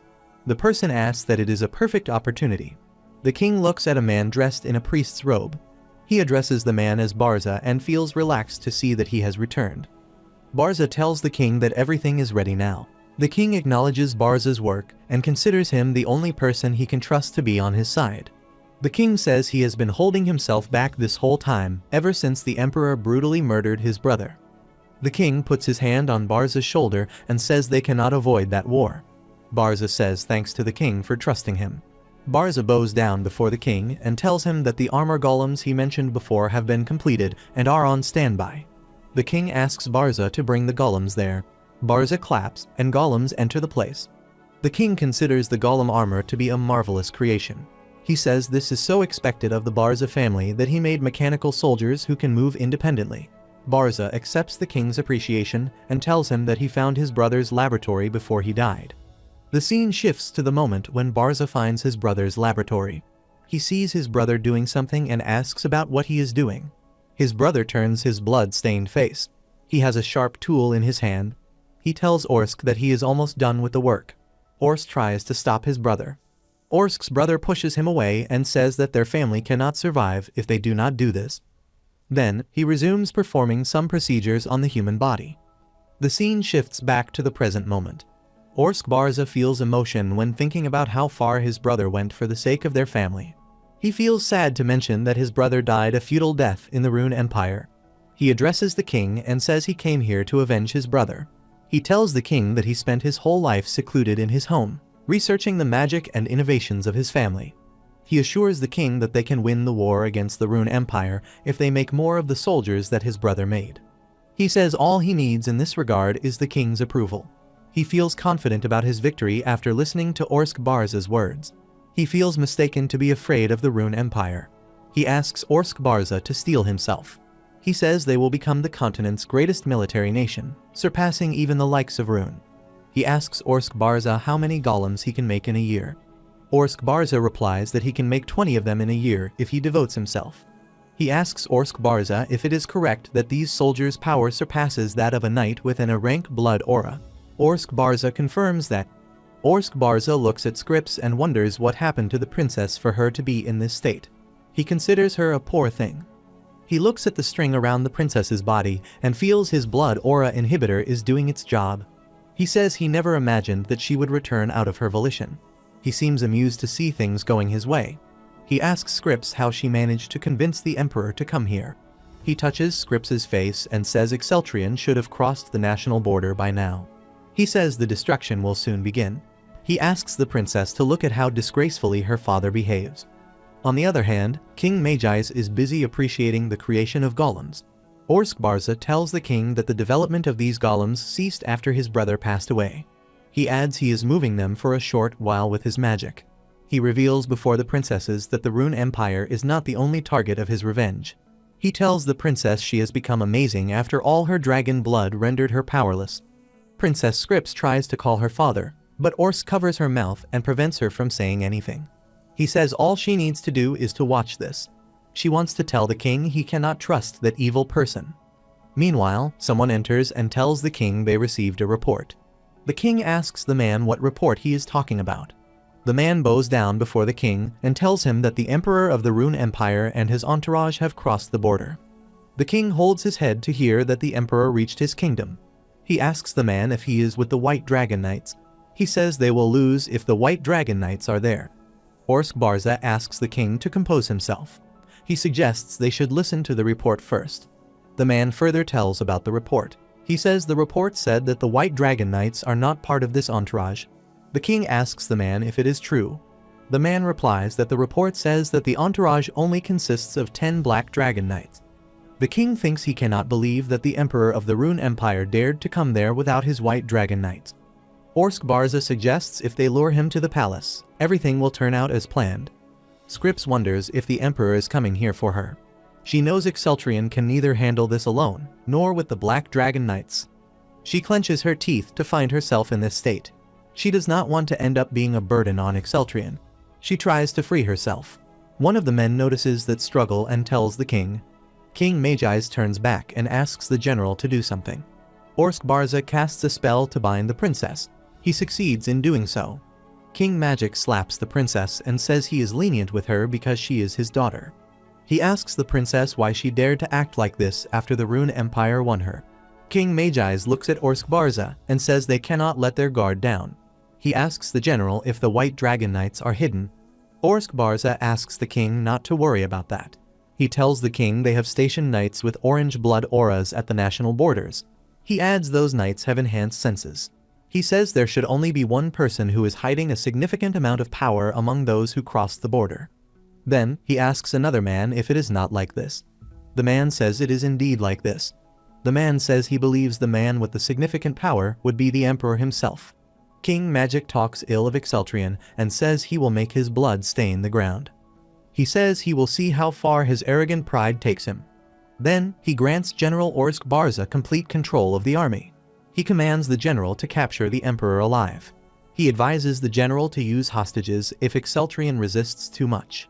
He allows the general to kill Exceltrion if the situation gets worse. Orsk Barza smiles and says the king's wish is his command. He thinks the Saphigold Empire and the idiotic king are doomed. He says the world that killed his brother will come to an end. He wishes to create a new world where he will be free from these humans. He thinks a world shall arise where nobles and those of the dragon lineage will no longer rule. The scene shifts to Exceltrion. Exceltrion looks at a fountain embellished with statues. He says magic lives in such extravagance. Meanwhile, a guard calls him and asks him to reveal his identity. The guards tell Exceltrion that this path leads to the palace. They add that the civilians cannot use this road, nor can they block it. Exceltrion mocks their instructions and asks them if he looks like a civilian. He says he did not know that mere guards would have such vigor. The guards get alerted to hear Exceltrion's counter-question and comment. One of the guards says he looks like a noble based on his attire. The other guard asks Exceltrion to tell which family he is from. Exceltrion wonders if they are asking about his family. He replies to the guards that he came there to slaughter. Meanwhile, a knight comes there, calling Lord Exceltrion. He reaches Exceltrion, bows down, and says they were scared because of his absence. He asks the Emperor why he is there. He adds it is not yet time to gather. Exceltrion turns back and looks at Ingruz angrily. He warns Ingruz not to interrupt him and asks him if he will not be merciful next time. Bang Guangsuk says he hates it when people cut him off. Ingruz asks the emperor to forgive him and assures him that he will not do that again. The guards look at Ingruz. One of them says the man looks like a knight. The other guard says the man does not look like a knight of Safagold. The first guard says he looks like a mercenary. Exceltrian asks Ingruz about the other people. Ingruz addresses Exceltrian as His Majesty and tells him they are waiting. Exceltrian gets mad to hear Ingruz calling him Majesty. He reminds him that he told him not to call him that until he entered the palace. Ingruz asks Exceltrian if they still have to keep it a secret. Ingruz says he believes they failed to hide the emperor's identity the moment he came there wearing this armor. Exceltrian agrees with Ingruz. He says to Ingruz that these men seem more entertaining than he expected. He wants to try it if the guards notice his identity or not. The guards ask Exceltrian to identify himself. One of the guards says outsiders cannot enter the royal palace as they wish. They ask Exceltrian to leave. Exceltrian tells the guards that he is from the Rune Empire and orders them to get out of his way. One of the guards asks his fellow guards to hurry up and get the reinforcements. The other guard asks the first one to get some royal guards. The first guard asks his fellow, to whom he thinks he is ordering. Both of the guards start fighting over the matter of who will go to get more guards. Their fight gets worse, and they keep blaming each other. Exceltrian loses his patience seeing the guards fighting absurdly. He says he will kill them if they do not get out of his way. Exceltrian uses his strength and makes the guards run away. Ingruz says the guards are going to bring more knights. He asks the emperor if they can leave those guards like this. Exceltrian asks Ingruz to leave them be. He says that what is more important is where the others are. Meanwhile, the other knights arrive. Ilim runs toward Exceltrian and apologizes for the delay. She tells the emperor that it took them a long time to get there because of Saintess Liena's slow speed. Liena asks Ilim to be silent. She reminds Ilim that they are there secretly, so they cannot speak like that. Ilim asks Saintess Liena to call her by her title. Saintess Liena tries to tell Ilim that the emperor is standing behind her. Ilim gets it wrong and asks if His Majesty is in trouble. Exceltrian loses his temper to see Ilim talking like this. He kicks her from behind and asks her to shut her mouth. He asks Ilim if she intends to tell the whole Safagold kingdom that the Rune Empire's emperor is there. Ilim says she forgot that it is a secret and apologizes. Exceltrian calls Ilim a noisy person. He asks her to forget about that and be on standby. Ilim again addresses Exceltrian by his title. Exceltrian looks at Ilim angrily. Liena asks Ilim if she is okay. Ilim replies she is fine and asks Liena if she is okay. Exceltrian asks Liena if she is hurt. Liena replies she is just a little dizzy while coming there. However, Liena thinks the emperor should have let her rest because it has not been long since they returned from the ruins. Exceltrian calls Knight Wigner. Winger replies to the emperor's call. Exceltrian asks Wigner why they lack several knights. Wigner replies that they mobilize as many White Dragon Knights as possible while leaving a minimal number in other regions. He adds they had no choice but to defend the northern region and the Wailing Wall. Exceltrian asks about Blumhartz. Renart tells the emperor that her father is at the Wailing Wall leading the army instead of Sir Wigner. Winger tells the emperor that most other members are subduing the orcs. Exceltrian assumes there will be no problem with the demons at the Wailing Wall. Wigner tells the emperor that there was no demon when he left. Exceltrian starts to explain the mission now. He says they will begin by splitting into two groups. He adds that one will buy time, while the other will invade the palace.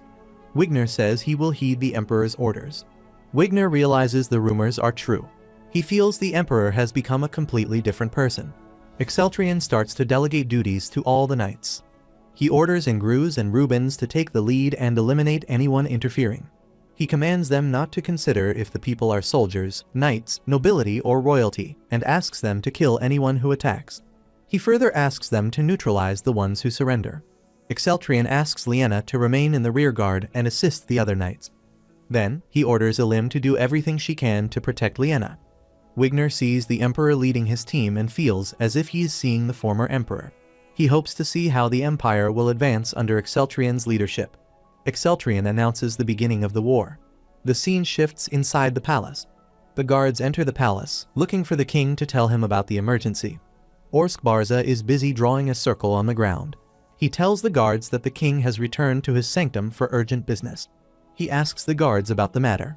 The guards say to the general that the Emperor of the Rune Empire has appeared in front of the palace. The general asks the guards if the Emperor of the Rune Empire is at the palace's entrance. The guards assure the general that they are giving him the right report. The general says it is impossible. As per his estimation, the emperor and his entourage should have entered the outskirts of the kingdom. According to his calculations, reaching the palace from the outskirts takes at least 2 days. The guards say they do not know why they arrived, but they are there. They also tell the general that the emperor is with the knights wearing the armor of the White Dragon Knights. This news about the White Dragon Knights makes the color pot slip from the general's hands. The general wonders if the White Dragon Knights came there for real. He remembers his knights did not sense any other person with a powerful aura other than the emperor. He wonders if the White Dragon concealed their blood aura on purpose. He feels they arrived much earlier than expected. He wonders if they came using a teleport gate. He holds his head and wonders whether they secretly set up a gate within the kingdom. The guards ask the general to tell them what they should do now. The general asks the guard to tell him about the number of people accompanying the emperor. The guards say to the general that 10 people are with the emperor. That news makes the general release a calm breath. The guards tell the general that knights are with the dragon emblem in white armor. The general says he hears that there are fewer than 20 members in the White Dragon Order. He knows a number of them are leading the charge on the battlefield. He says the White Dragon Knights should not be able to afford to leave their posts empty. One of the guards insists on the presence of White Dragon Knights. He asks the general to give them orders in the king's absence. He tells the general that the emperor is already invading the palace. The general kills the guards and forms the story that Exceltrion slaughtered the guards who tried to hold Exceltrion off. He clears the path to let the war begin. He laughs at thinking that Exceltrion is trying to start a war with the Saphigold Empire with a mere group of 10. On the other hand, Exceltrion seems all ready to defeat the Saphigold Empire. An army official commands the guards to stop the Rune Empire's knights. He tells the guards that the knights of the Rune Empire broke into the royal road using a teleport gate. He commands the guards to protect their king and stop the Rune Empire knights. One of the guards says the royal knights are forming ranks in every street. The other guard suggests that the king should be taken to a safe place. Orsk Barza rejects that suggestion and asks the guards why they would disperse their troops. He asks all the royal knights to the front line. He asks them to gather their defense forces and send reinforcement to the palace. The subordinates say yes to Orsk Barza's orders. Meanwhile, Orsk Barza notices someone. He asks who that child is. He says he has never seen that child before. The guards feel a strange smell and cover their faces with masks. One of the guards says it is like rotten blood smell. Orsk Barza asks the guards to mind their business. He rebukes them by saying that they have nothing to do. The guards apologize to the general and move to leave. He wonders if those insects can sense the blood aura. Then, he says it seems the guards can feel the aura of vampire kin. Karls turns slightly and asks the general if it is so. Orsk Barza notices an amulet hanging on Karl's neck. He joins his hands in excitement and says it is his first time seeing kin wearing an amulet. He notices an overwhelming aura around Karls. He cannot believe the child hides this much power with an amulet. He tells Karls that a long time ago, he received a piece of an amulet from the vampire kin. He puts his hand on his chest and realizes that reproducing that power took a long time. Karls asks the general what is in this barrel. Orsk Barza tells him that he locked up Princess Scripps in that barrel. He claims she will never be able to get out of it because he sealed her powers with the amulet.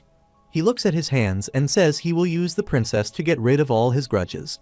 He says he spent 40 years of resentment like a filthy, horrible human. He tells Karls that he has to go and asks him to rest. He looks at a flask filled with blood. He says it would be enough for him and starts to drink it. Karls tries to stop Orsk Barza. He warns Orsk Barza that it can be dangerous. Orsk Barza wipes his mouth and asks Karls not to worry about that. He says he will be enough for all the guests once ready. The hours start to work. Orsk Barza boasts that the Emperor and the White Dragon Knights will be no match for the demons. A magical pattern forms in front of Orsk Barza. He tells Karls that he does not want to borrow his help. Salient darkness starts to prevail around. The scene shifts to the White Dragon Knights. Elim throws royal knights away like mere tiny creatures. Saintess Liena asks Elim to be with her. However, Elim seems to have gone out of control to see the enemies. One of the guards says it is Renart's first war after joining the White Dragon Knights. She asks Renart if she can keep up with them. Renart replies it is not a problem for her. Ingruz appreciates Renart's high spirit. Exceltrion and Wigner pass a cold look to see their enemies. The Royal Knight looks terrified. He thinks they cannot even touch the hairs of the White Dragon Knights. He also notices White Dragon Knights more than what was reported. He motivates himself, saying that their enemies must have a weakness.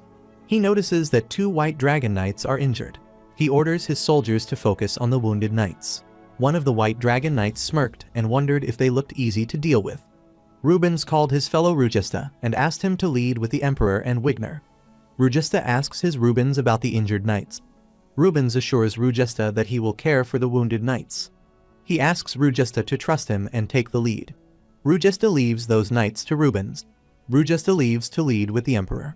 The opponent's army leader asks his soldier to ignore the soldier who left and asks them to attack the remaining ones. All the soldiers run toward the White Dragon Knight. Seeing this, the Rubens takes hold of his sword and prepares to collide. He aims at his opponents and knocks them down in no time. This opponent's leader looks afraid to think if he is aiming for him. Someone from the Saphigold Empire calls for reinforcement. The Saphigold Empire's soldiers gather around Ingruz and Renart's group to isolate them and block their path. Renart releases a heavy breath to see that there is no end to the soldiers. Her fellow asks her to hold on there for a little longer. Ingruz notices that their opponents have brought the local defense force for reinforcements. He further notices that their opponents are holding iron maces, making it harder to approach them. Ingruz thinks they will not survive if they get hit by it. He guesses some of their fellows are not fine. Soon, the Saphigold soldiers succeed in breaking their trio. Renart looks exhausted. She feels she cannot hold on any longer. She thinks she is not ready to be a part of the White Dragon Knights. Meanwhile, Liena motivates Renart. She uses her divine magic called Breath of Light. She uses that magic in proximity to strengthen Renart's powers. Renart feels energetic with the magical rebuff and says thanks to the Liena. She strikes an opponent with her shield. The attack makes the soldiers spit out blood. Liena appreciates Renart seeing him destroying their opponents. Renart acknowledges Saintess Liena's help and says thanks to her. Then, she asks Liena why she is not with Elim. Liena points her hands toward Elim and says Elim is running wild without her help. Elim seems like a walking chaos. She throws opponents away like tiny creatures. One of the Saphigold Knights sees White Dragon Knights. He considers the rumors about the White Dragon Knights to be true. He clenches his teeth, realizing that taking the White Dragon Knights down would be hard. Then, he runs toward the White Dragon Knights, thinking of killing at least one. He closes his eyes and jumps at the wounded knights. His heavy weapon strikes with Rubens's sword. Rubens's counterattack makes that soldier bounce back in the air. The soldiers look at Rubens and wonder where that person came from. Rubens asks the soldier to give up. He firmly tells the soldier that he will not let them touch his fellows as long as he is there. He slightly turns his head towards the injured knights and advises them not to close their eyes during a war. He asks them not to give up on their lives. He asks his fellows not to make him regret saving their lives. One of the wounded knights apologizes to Rubens for becoming a burden. Rubens clarifies that he has never thought of them as a burden. He says they are compatriots of the Rune Empire. The words make the injured soldier cry. The injured knight stands up and assures Rubens that he will stand by his side until he dies. He gives his hand to help his fellow knights stand up. Their opponent wonders if they are kidding. He asks if their comrades' lives are crucial during a war. He says there is nothing more important than victory in a battle. He says they will die even with their skill because of their useless compassion. He considers it a shame for him to attack people like them. However, he considers it essential to win. He again jumps toward the White Dragon Knights to attack them. Rubens blocks his attack. The opponent again attacks Rubens with his heavy hammer. Rubens fails to block that strike. The opponent laughs at Rubens and considers his movement slow. He boasts that he may have a heavy hammer, but has perfected it with his blood aura. He says he has balanced the weapon's weakness with his blood aura. He makes fun of the Rubens, saying he has a fatal weakness. He again aims at the wounded soldiers to attack. He swings his body in the air with the help of his blood aura and reaches close to the injured knights. As he jumps at them to attack with his hammers, Rubens gets in and protects the knights by having the attack on his back. The opponent again considers Rubens foolish for doing that. He understands that Rubens may survive because of the White Dragon's armor, but moving will be difficult. He looks at Rubens' condition and says it was a brief but fun fight. He again gets hold of his hammer to strike a final hit to kill Rubens. The next thing must be a surprise to the opponent. Rubens opens up his arms, emitting an overwhelming aura. The opponent freezes at his place.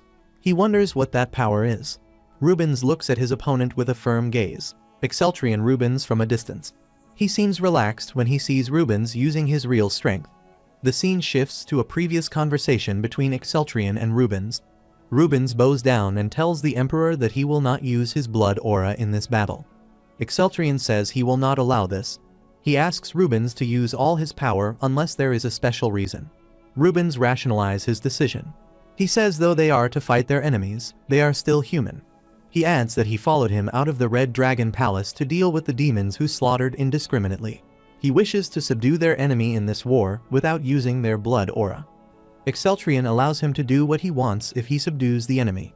However, he asks Rubens to remember that his people may bleed because of his complacency. The scene shifts back to the present moment. Rubens remembers Exceltrian's words. He realizes that almost one of his comrades was nearly killed because of his complacency. He decides not to hesitate to use his aura any longer. Rubens's opponent wonders who became full of energy all of a sudden. Both Rubens and his opponent jump to attack each other.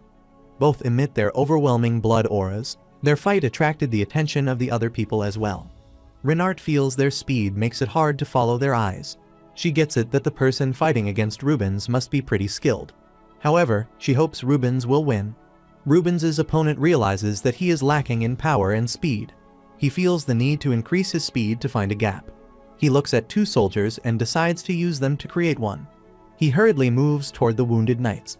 He hopes to kill them with this speed. Rubens seems to be quicker than his enemy. He reaches his fellows before his nasty opponent. He asks his opponent if he thinks he will fall twice for the same trick. The opponent wonders if he left some loophole. However, he again moves quickly and uses his maximum power to attack. His hammer strikes with Rubens's sword. However, he again fails to knock Rubens down. He asks Rubens why he cannot even shake him off. He claims his blood aura is more potent and says he should have an upper hand. Rubens asks him if he is talking about a more assertive aura. He inquires his opponent what makes him think his blood aura is more potent than him.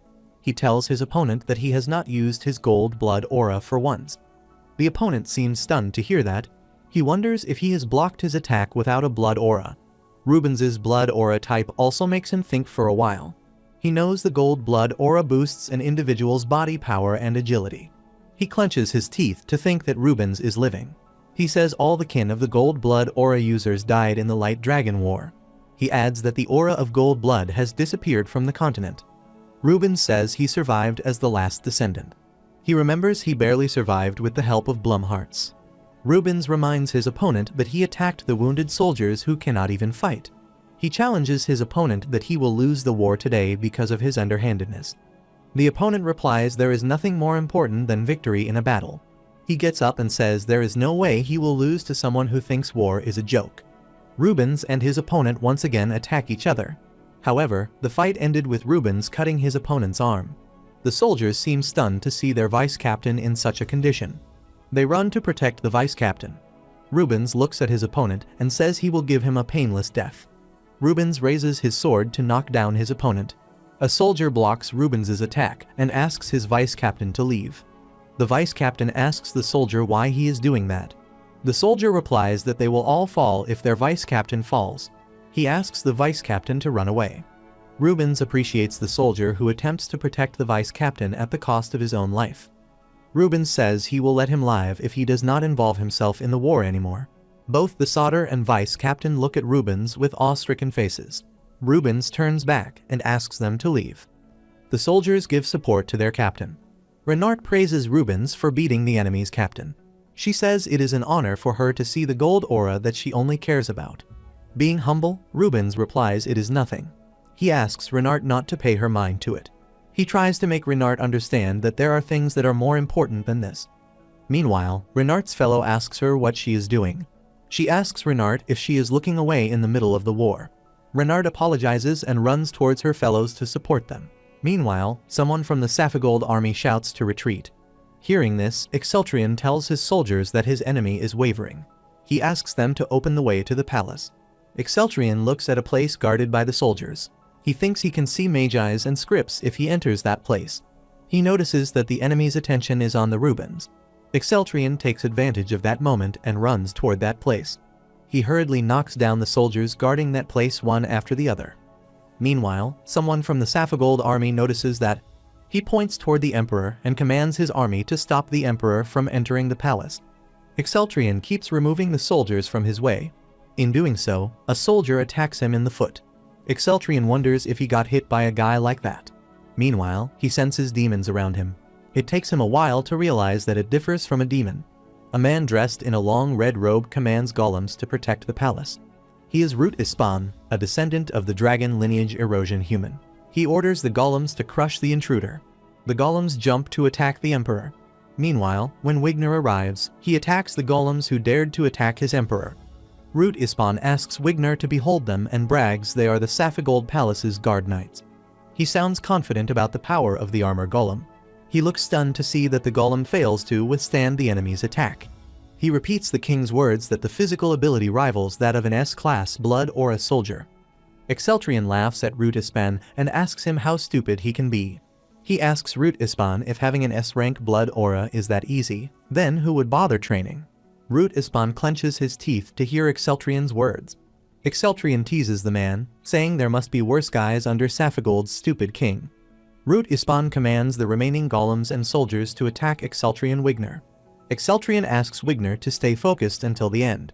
Wigner says yes to the Emperor's order. Exceltrion takes hold of the Sword of Light. Exceltrion and Wigner stand firm, spreading their aura to face the enemies. The collision between them and their enemies turns the situation into chaos.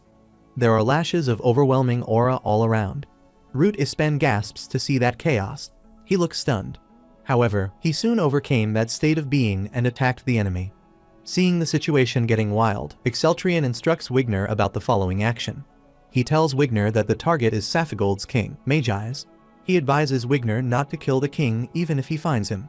Wigner says yes to the Emperor's commands. The next moment, Exceltrion and Wigner jump into the aura released by Root Ispan. Root Ispan expects to knock down his enemy with that aura. However, he looks shocked to see Exceltrion standing before him. Exceltrion asks him if that is it. Root Ispan wonders why the Emperor stood safe and sound even after pouring all his blood aura into that attack. He asks Exceltrion if the other one sacrificed himself. Exceltrion points upward with his finger. When Root Ispan looks upward, he sees Wigner approaching him with his sword.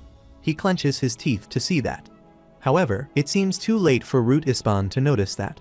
Soon, Root Ispan gets hold of himself and attacks Wigner. Wigner reaches close to Root Ispan and tries to take his head off his shoulder. Root Ispan opens his palms and releases a strong yellow aura. He confidently says that his blood aura is specialized in defense. He challenges Wigner that he cannot pierce it with his power. Exceltrion replies to Root Ispan that he is entirely mistaken. He asks Root Ispan if he thinks his blood aura can block everything because it specializes in defense. Exceltrion tells Root Ispan that if he knows the different ranks of the blood aura, he must understand that Wigner's crimson aura is more potent than his yellow aura. He makes Root Ispan realize that he cannot win against Wigner. Root Ispan does not seem ready to accept that fact. He sticks to the illusion that his blood aura is the most vigorous in the kingdom. Wigner says that even if their blood aura might have been similar, he is still better than him in all aspects. That moment proves to end the fight with Wigner knocking his opponent down. Wigner looks at a door and tells the Emperor they have arrived. He requests Exceltrion to enter. Exceltrion asks Wigner if his wound is fine. Wigner asks the Emperor if they are not in the middle of the war. He adds that the wound is nothing. Exceltrion considers it fine on Wigner's insistence. Exceltrion says the energy he feels from inside is a demon's energy. Wigner wonders why a demon would be there. Exceltrion wonders if it is Magi's. Exceltrion commands Wigner to break down the outer door. He says he intends to take a look around. Soon, the door opens and throws out an overwhelming aura and stench. Wigner asks the Emperor to look in front of him. Exceltrion looks in front of him and wonders what that thing is. There is a gigantic, monstrous creature standing in front of them. The monster says, finally, the Emperor comes. He asks Exceltrion what takes him too long to get there. The monster adds that the Mad Emperor and the Dragon Knight's fame was for nothing. Wigner says he will handle that monster for the Emperor. Exceltrion asks Wigner to stay back. He asks the beast if he knows him. The monster replies that he is the Orsk Barza, younger brother of Eric Barza, the Saphigold Empire's envoy Exceltrion killed. Bank Gwangsuk wonders if Eric Barza has a brother. To the extent he remembers, things were different in the original version. In the end, Barza, who hated humans, accepted part of gluttony, the 7th Duke of Hell, into his body. Those who attempt this have a 40% chance of losing their life. In addition, there is a 50% chance of losing their intelligence and turning into a walking lump of meat. In the Stroy, Barza did not die. He did not lose his intelligence either. His deep hatred of man turned him into a perfect demon. That is how the 5th demon general, Barza, was born. He slaughtered many humans. Bang Gwangsuk wonders if his younger brother will turn into a demon this time. He notices the novel's story changes again because of him. Orsk Barza says he does not think that he recognizes him. He asks Exceltrion if killing his brother bothers him. Exceltrion smirks and says that he just remembered the faces of the evil demon traitors. Orsk Barza considers it nonsense and says his brother has never met a demon. Exceltrion says his brother was to become an evil traitor like him. Orsk Barza gets infuriated to hear such words about his brother. He warns Exceltrion not to say such insulting words to his dead brother. He says to Exceltrion that he will die by his hands today. He moves his body and shatters the roof of the place. Wigner gets hold of his sword and stands in front of the Emperor. He concludes that Orsk Barza is different from anything they have ever seen. Exceltrion takes out his sword and says he knows about that. He feels the Sword of Light also responds to a powerful demon's power. Exceltrion feels the energy of another demon besides this monster. He can sense that the energy of the other demons is far more tremendous compared to this giant monster. He wonders what else is there. Exceltrion seems immersed in his thoughts. Orsk Barza asks Exceltrion where he is looking. H hits the floor with his giant hand and shakes the whole building. Wigner seems ready to block his opponent's attack. Exceltrion advises Wigner to dodge the attack instead of stopping. Orsk Barza ferociously attacks his opponents. Bang Gwangsuk feels their bodies would not survive if they tried to face this giant with physical strength alone. He remembers that Karl struggled with Barza when he became a demon in the Great Human Demon War. Orsk Barza mocks his opponents dodging, saying they are good at running away. He says he will not miss his attack this time. Exceltrion finds it hard to predict Orsk Barza's movements even with the help of the silver aura. On top of that, he seems concerned about the other demon's energy. Meanwhile, Exceltrion loses his balance on getting another attack from the giant. He says he will deal with that giant and asks Wigner to look for the one with the different energy. Wigner tries to say something to the Emperor. However, Orsk Barza interrupts their conversation before Wigner completes his sentence. He asks his opponents how they dare think they will let him leave.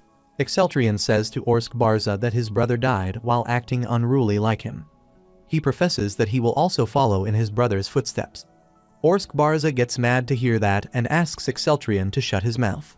He runs toward Exceltrion, warning him not to insult his brother. He thrusts his horn into Exceltrion's hand. Blood splashes out of Exceltrion's hand. Orsk Barza laughs and says humans are nothing in the face of demons. Orsk Barza says he gives credit to the Emperor for blocking his horn, which is formed from the power of the 7 dukes, with one hand. Exceltrion smiles to hear that. He seems up to something. The sword system starts to tell him about his state of being.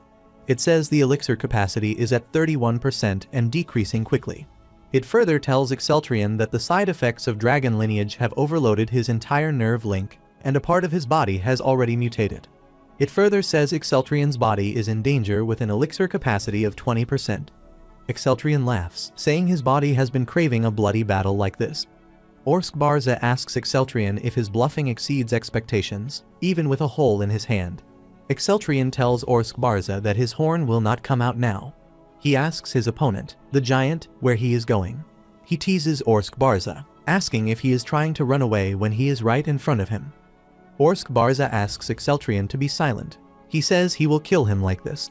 Exceltrion uses his distortion ability and breaks Orsk Barza's horn. Orsk Barza growls wildly. He wonders what that power is and asks Exceltrion to stop. Exceltrion asks Orsk Barza where all his spirit has vanished now. Giant Orsk Barza holds his head and asks Exceltrion to stop. He says he cannot be the only one affected by an attack of this level. He says he is sure that the Emperor is not unharmed either. Exceltrion asks him if he thinks he is stupid like him. Meanwhile, the system tells Exceltrion that he can temporarily restore his nerve link with the remaining elixir power and barrier. The system asks Exceltrion if he likes to do that. The power of elixir fills Exceltrion's wound. Exceltrian tells his opponent that he does not attack mindlessly, unlike him, who falls for a blatant provocation. Orsk Barza seems answerless. Exceltrian says it seems Orsk Barza will join his brother without his help. Orsk Barza clenches his teeth and warns Exceltrian that he will kill him. Wigner takes advantage of that moment, jumps at the giant, and attacks him.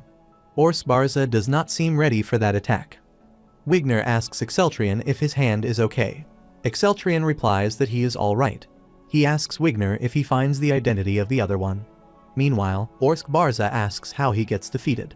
He says he has the power of the 7 dukes with the potion that the kin gave him. He says he put an end to the Saphigold king and princess. So, he should have had the power to kill the emperor of the Rune Empire. That confession makes Exceltrian freeze in his position. He asks Orsk Barza about what he did to the princess. Giant Orsk Barza replies that he ate Saphigold's king and princess. Exceltrian points his sword at Orsk Barza and asks him to tell the truth. Orsk Barza says he told him that he ate the princess. He adds that he absorbed the princess as his meal. Sword systems inform Exceltrian about the formation of a darkness barrier in the enemy's body. It further tells Exceltrian about the development of a dark cloud around his enemy's body. The system detects an abnormal response in the sword. The sword moves on its own. Exceltrian wonders what is happening with the sword. Wigner notes something and directs Exceltrian's attention toward it. Exceltrian sees scripts appearing in the dark cloud. King Magi's and scripts appear out of the Orsk Barza's monstrous appearance. Both are unconscious. Exceltrian fixes his gaze on the motionless body of the princess. Bang Guangsuk feels sad to see the princess in that condition. He holds his head and feels an overwhelming urge to kill Orsk Barza. Bang Guangsuk feels this overwhelming urge quite strange. He wonders if he is feeling so because of using too much power suddenly. He feels the side effects of the dragon lineage. Exceltrian holds his head and bows down. Seeing this, Wigner asks the emperor if something is wrong. Orsk asks Exceltrian if he is out of energy. He says the rumors he heard about his madness seem genuine. He says to the emperor that his body will end his suffering. Wigner asks the emperor to dodge his opponent's attack. Exceltrian cannot even predict the direction of attack. Wigner once again calls the emperor to make him aware of the danger.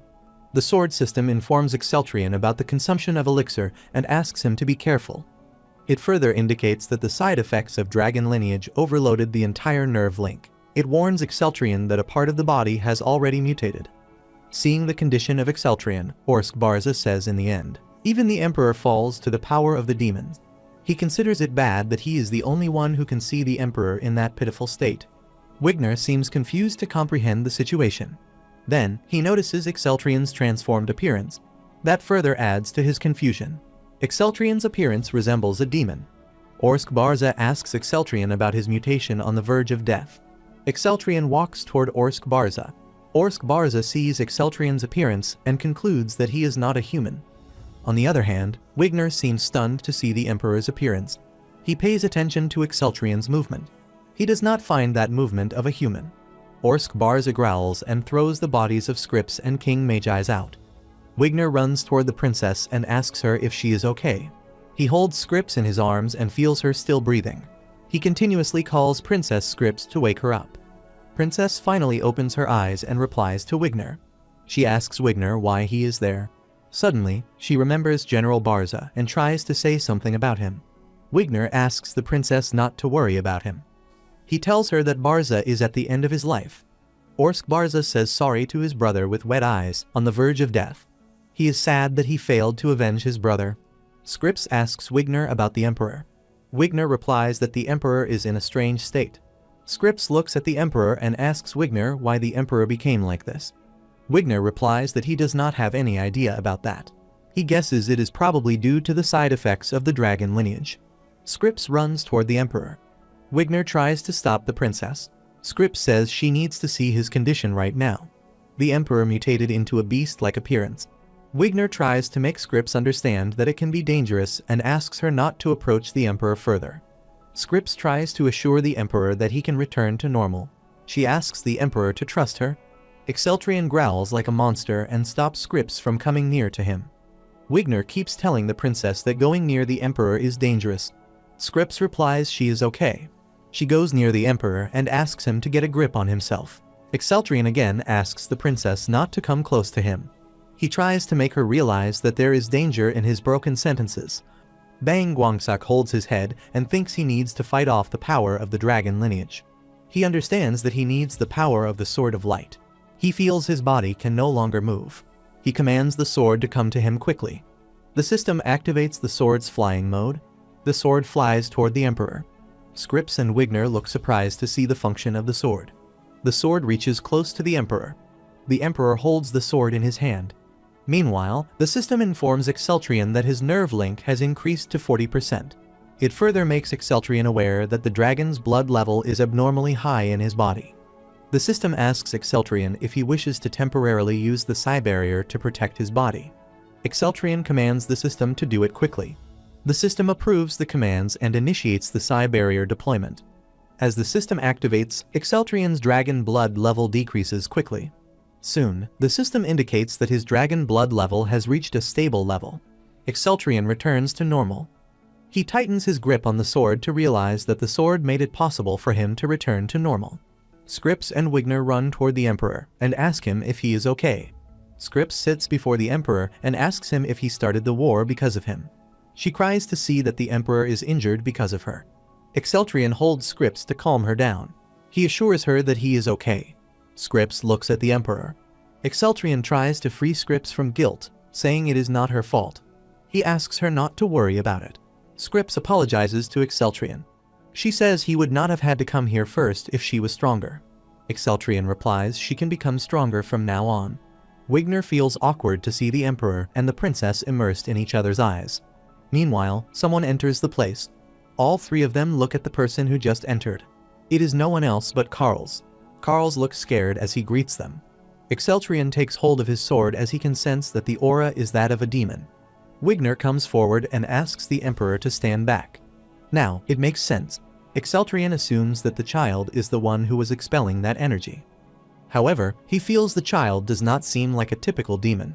Exceltrion sees the child coming toward him. Carls comes close to Exceltrion and bows down before him. He begs the Emperor to save him. That seems something unexpected. Carls looks at the Emperor and tells him he is not a demon but a human. He requests the Emperor not to kill him. Bang Guangsuk wonders what is going on. He does not remember any such character from the story.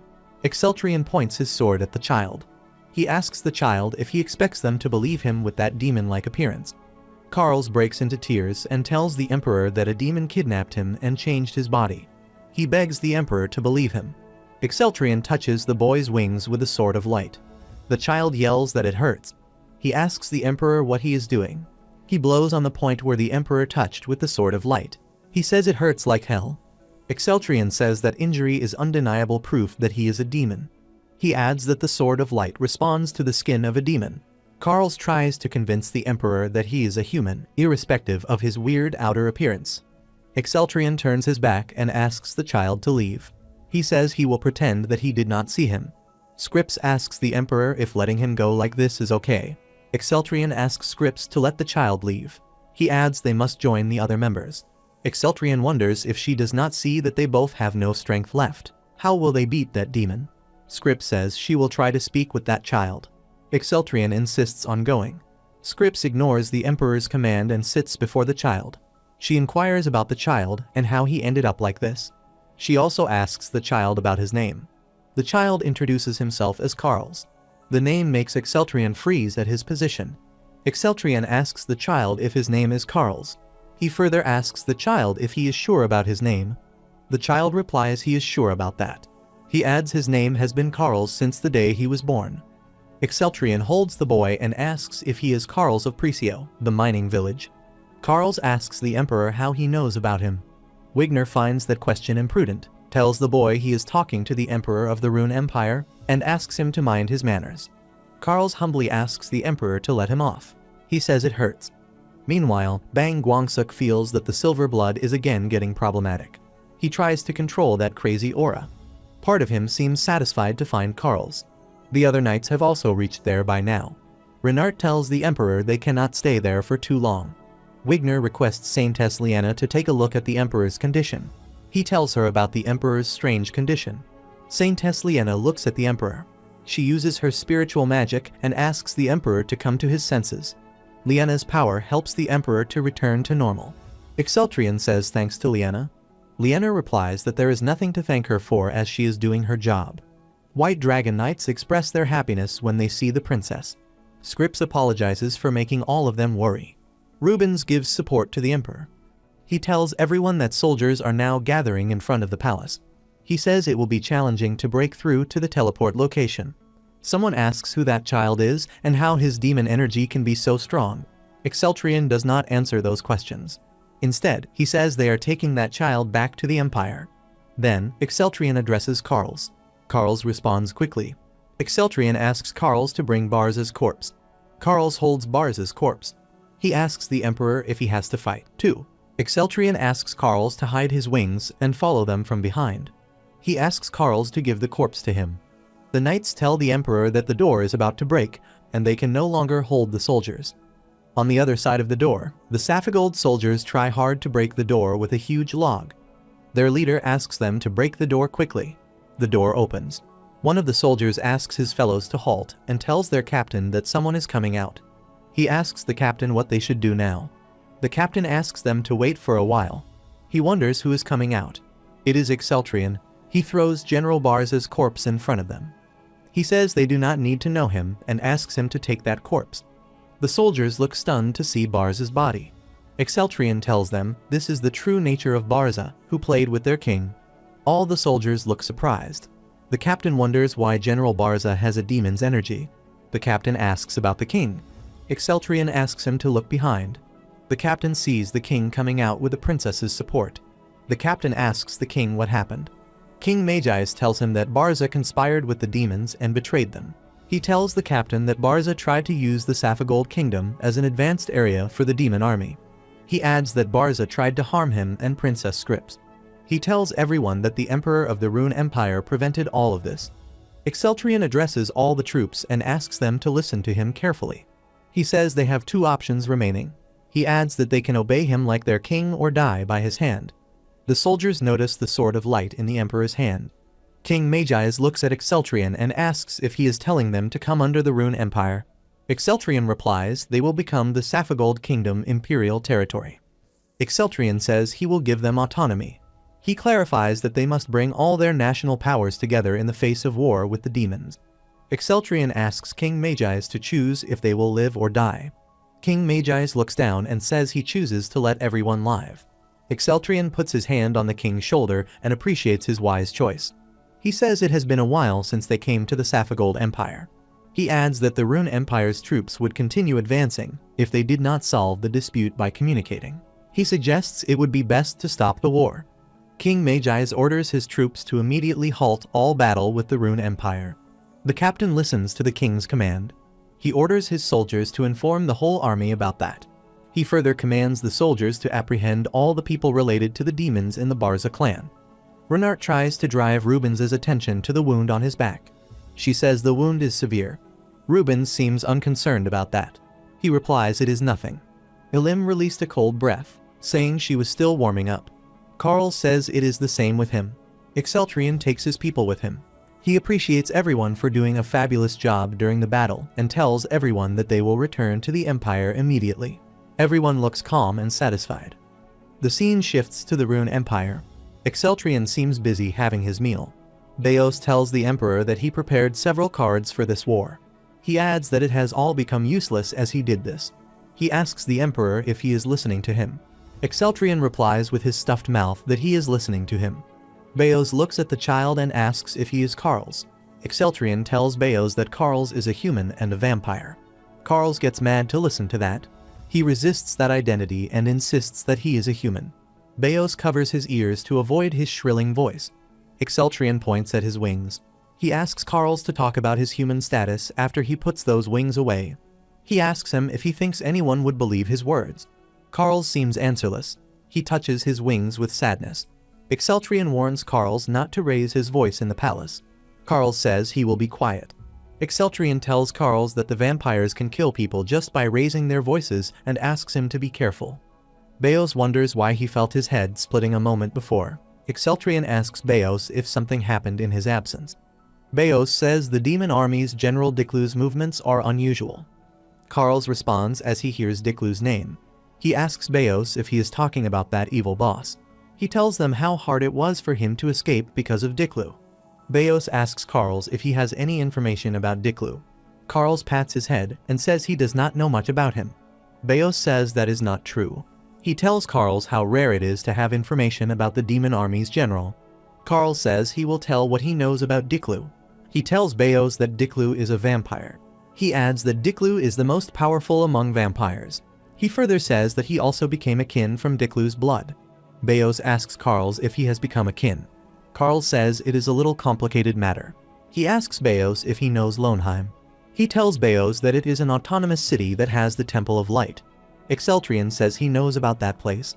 Carls tells them that he went there and was eaten by some guy. Exceltrian asks Carls about that guy. Carls says the guy who ate him was a shape-shifting monster. Carls adds that, somehow, he ended up eating that monster. He agrees that it is weird that he ate the beast. He describes that state as fighting to seize the initiative in the soul. He says they did something like this, and they declared him the winner. Exceltrian repeats his words and asks Carls if this is how he transformed into a vampire. Carls says yes to that question. Exceltrian asks how something like that happened. He finds it strange. Carls agrees that it sounds like something impossible. He tells them that the demons considered it some miracle. Bang Guangsak seems not ready to believe it is some miracle. He reflects upon the details. He knows Carls has a pure soul that contains no dragon blood. That is why Carls owned the Sword of Lights in the story. He further looks into the matter. He figures out that Carl's soul maintained itself inside the body of a demon. The moment he realizes the controlling power of Carl's, he feels blessed to be reincarnated as the Emperor. He can understand what would have happened if he had reincarnated as Carl's. Beos sees the Emperor immersed in his thoughts and asks him if he is okay. Exceltrian says he is okay. Exceltrian reminds Carls that he asked him to protect him from Diklu. He asks Carls if there is a reason behind that. He inquires Carls if he cannot just run away. Carls tells Exceltrian that vampire kin can sense each other's location. He touches his locket and says he cannot win against Diklu with his current strength. He rationalizes that he needs someone who can protect him. Exceltrian pays attention to the information. The vampire kin can check each other's location. Beos considers it helpful information. He says they can predict the demon's army's moves. He throws light on the other side of the coin as well. He says there are risks that the demons can also predict their actions. Exceltrian compliments Carls that his power level is superior to the demon turned Barza. Carls feels happy to receive the compliment and says thanks to the Emperor. Execution clarifies that it was not a compliment. Exceltrian asks Carls if he does not find himself a match against Diklu. Carls tells the Emperor that Diklu is 5 times stronger than him. Exceltrian asks if Diklu is 5 times stronger than him. Carls says he does not know exactly. Carls says the Emperor looks stronger. He adds that the Emperor can overpower anyone, as he did in the case of Barza. Exceltrian concludes that he cannot win against Diklu if he is that strong. Beos reminds the Emperor that he is the most well-trained swordsman in the Empire and asks him to be sure about his skills. Exceltrian tells Carls that he will need to fight when the time comes. He says it does not matter if Diklu comes for him or Carls. The scene shifts to the demonic continent. Diklu yells at his subordinates in anger. He kicks a fire basket before him to hear about what Carls did. The subordinate demon requests the general to calm down. Diklu says Carls is his kin and should know he cannot escape him. He asks how he could betray the demons. The subordinate demon says they cannot be sure yet. He adds that there may have been some confusion in the reporting processing. Diklu looks at his subordinate demon and asks him to be silent. He asks the demon how he can explain that Carls is now in the Rune Empire. He says the vampires cannot refuse his orders. He wonders how Carls can do this. Meanwhile, a female demon enters. She sees Diklu in anger and wonders if Diklu lost control regarding the betrayal of kin. She finds it charming to see Diklu like this. Diklu turns slightly and addresses the female demon as Gremory. The subordinate demon bows down to greet the Queen of Succubus. Gremory says she, the deputy of the Duke of Lust, is there. She complains that no one came to greet her. The subordinate demon says they did not receive any notice from hell. Gremory asks the demon to shut his mouth. She asks the subordinate demon if he thinks she came to hear their worthless excuses. Diklu releases a heavy breath and asks Gremory not to take her anger out on something unnecessary. He asks her why she came there when he had not received anything from hell. Gremory says she just came a little earlier. He blames Diklu for being so strict. Diklu asks Gremory to stop talking nonsense and explain why she arrived. Gremory says power is first, and results are everything. Diklu asks Gremory what about that. Gremory says they must not believe in the general of the Duke of Gluttony, who keeps failing against the humans. She tells Diklu that the sphere of influence in Hell has changed already. She adds that the Duke of Gluttony has tried to make a new core to replace the one that broke at the Temple of Light. She says, in simple words, Diklu has been pushed out of the leading faction. She touches the core of the Duke of Lust and tells Diklu that she will not take his position of general. She informs Diklu that the Duke of Gluttony's forces will come under her command from now on. She clarifies to Diklu that it is the command of Hell. Diklu seems to have nothing to say. Gremory comes close to Diklu and puts her hand on his shoulder. She tells Diklu that he is not good at doing things because he always tries to do things properly. She asks Diklu why he wants to defeat the strong enemies first. She adds what they need to destroy is the entire force of humanity. She agrees that the Rune Empire is an enemy they cannot ignore, and that they have to fight and defeat eventually. She suggests that they can put that off at a later date. Diklu tries to drive Gremory's attention towards the consequences they may face if they do not stop the Rune Empire. Gremory does not leave a chance to allow Diklu to say more. She says the important thing is the taste of victory. She is on the point that the army that wins becomes stronger. She asks Diklu if it is not the case that he is like this because of losing. She asks Diklu to listen to her for now and lie down. Diklu leans towards Gremory to listen to her. Diklu agrees with Gremory. Gremory says it is nice to see him calm. The scene shifts to the Rune Empire. Exceltrion shows a place to Porto and asks Porto how it is. He tells him that he can practice to his heart's content there. Porto says it is fantastic that there is a training area like this in the palace. Exceltrion tells Porto that he used to train there. He asks Porto to show him his power. Porto scratches his head and says he is nervously trying to do a little trick in front of Sir Durin, the greatest mage of their time. Durin coughs and asks Porto not to worry about an older man like him. Porto says he will demonstrate 2 basic types of flame magic. He opens his palm and forms a fireball on his hand. Then, he moves his hand and releases flames of fire. Durin claps to appreciate the prince. He confirms that Porto knows the basics. Porto says he specializes in flame, so he focused his mana on this side. Porto gets sad to tell them he has not had enough training since the dragon lineage issues arose.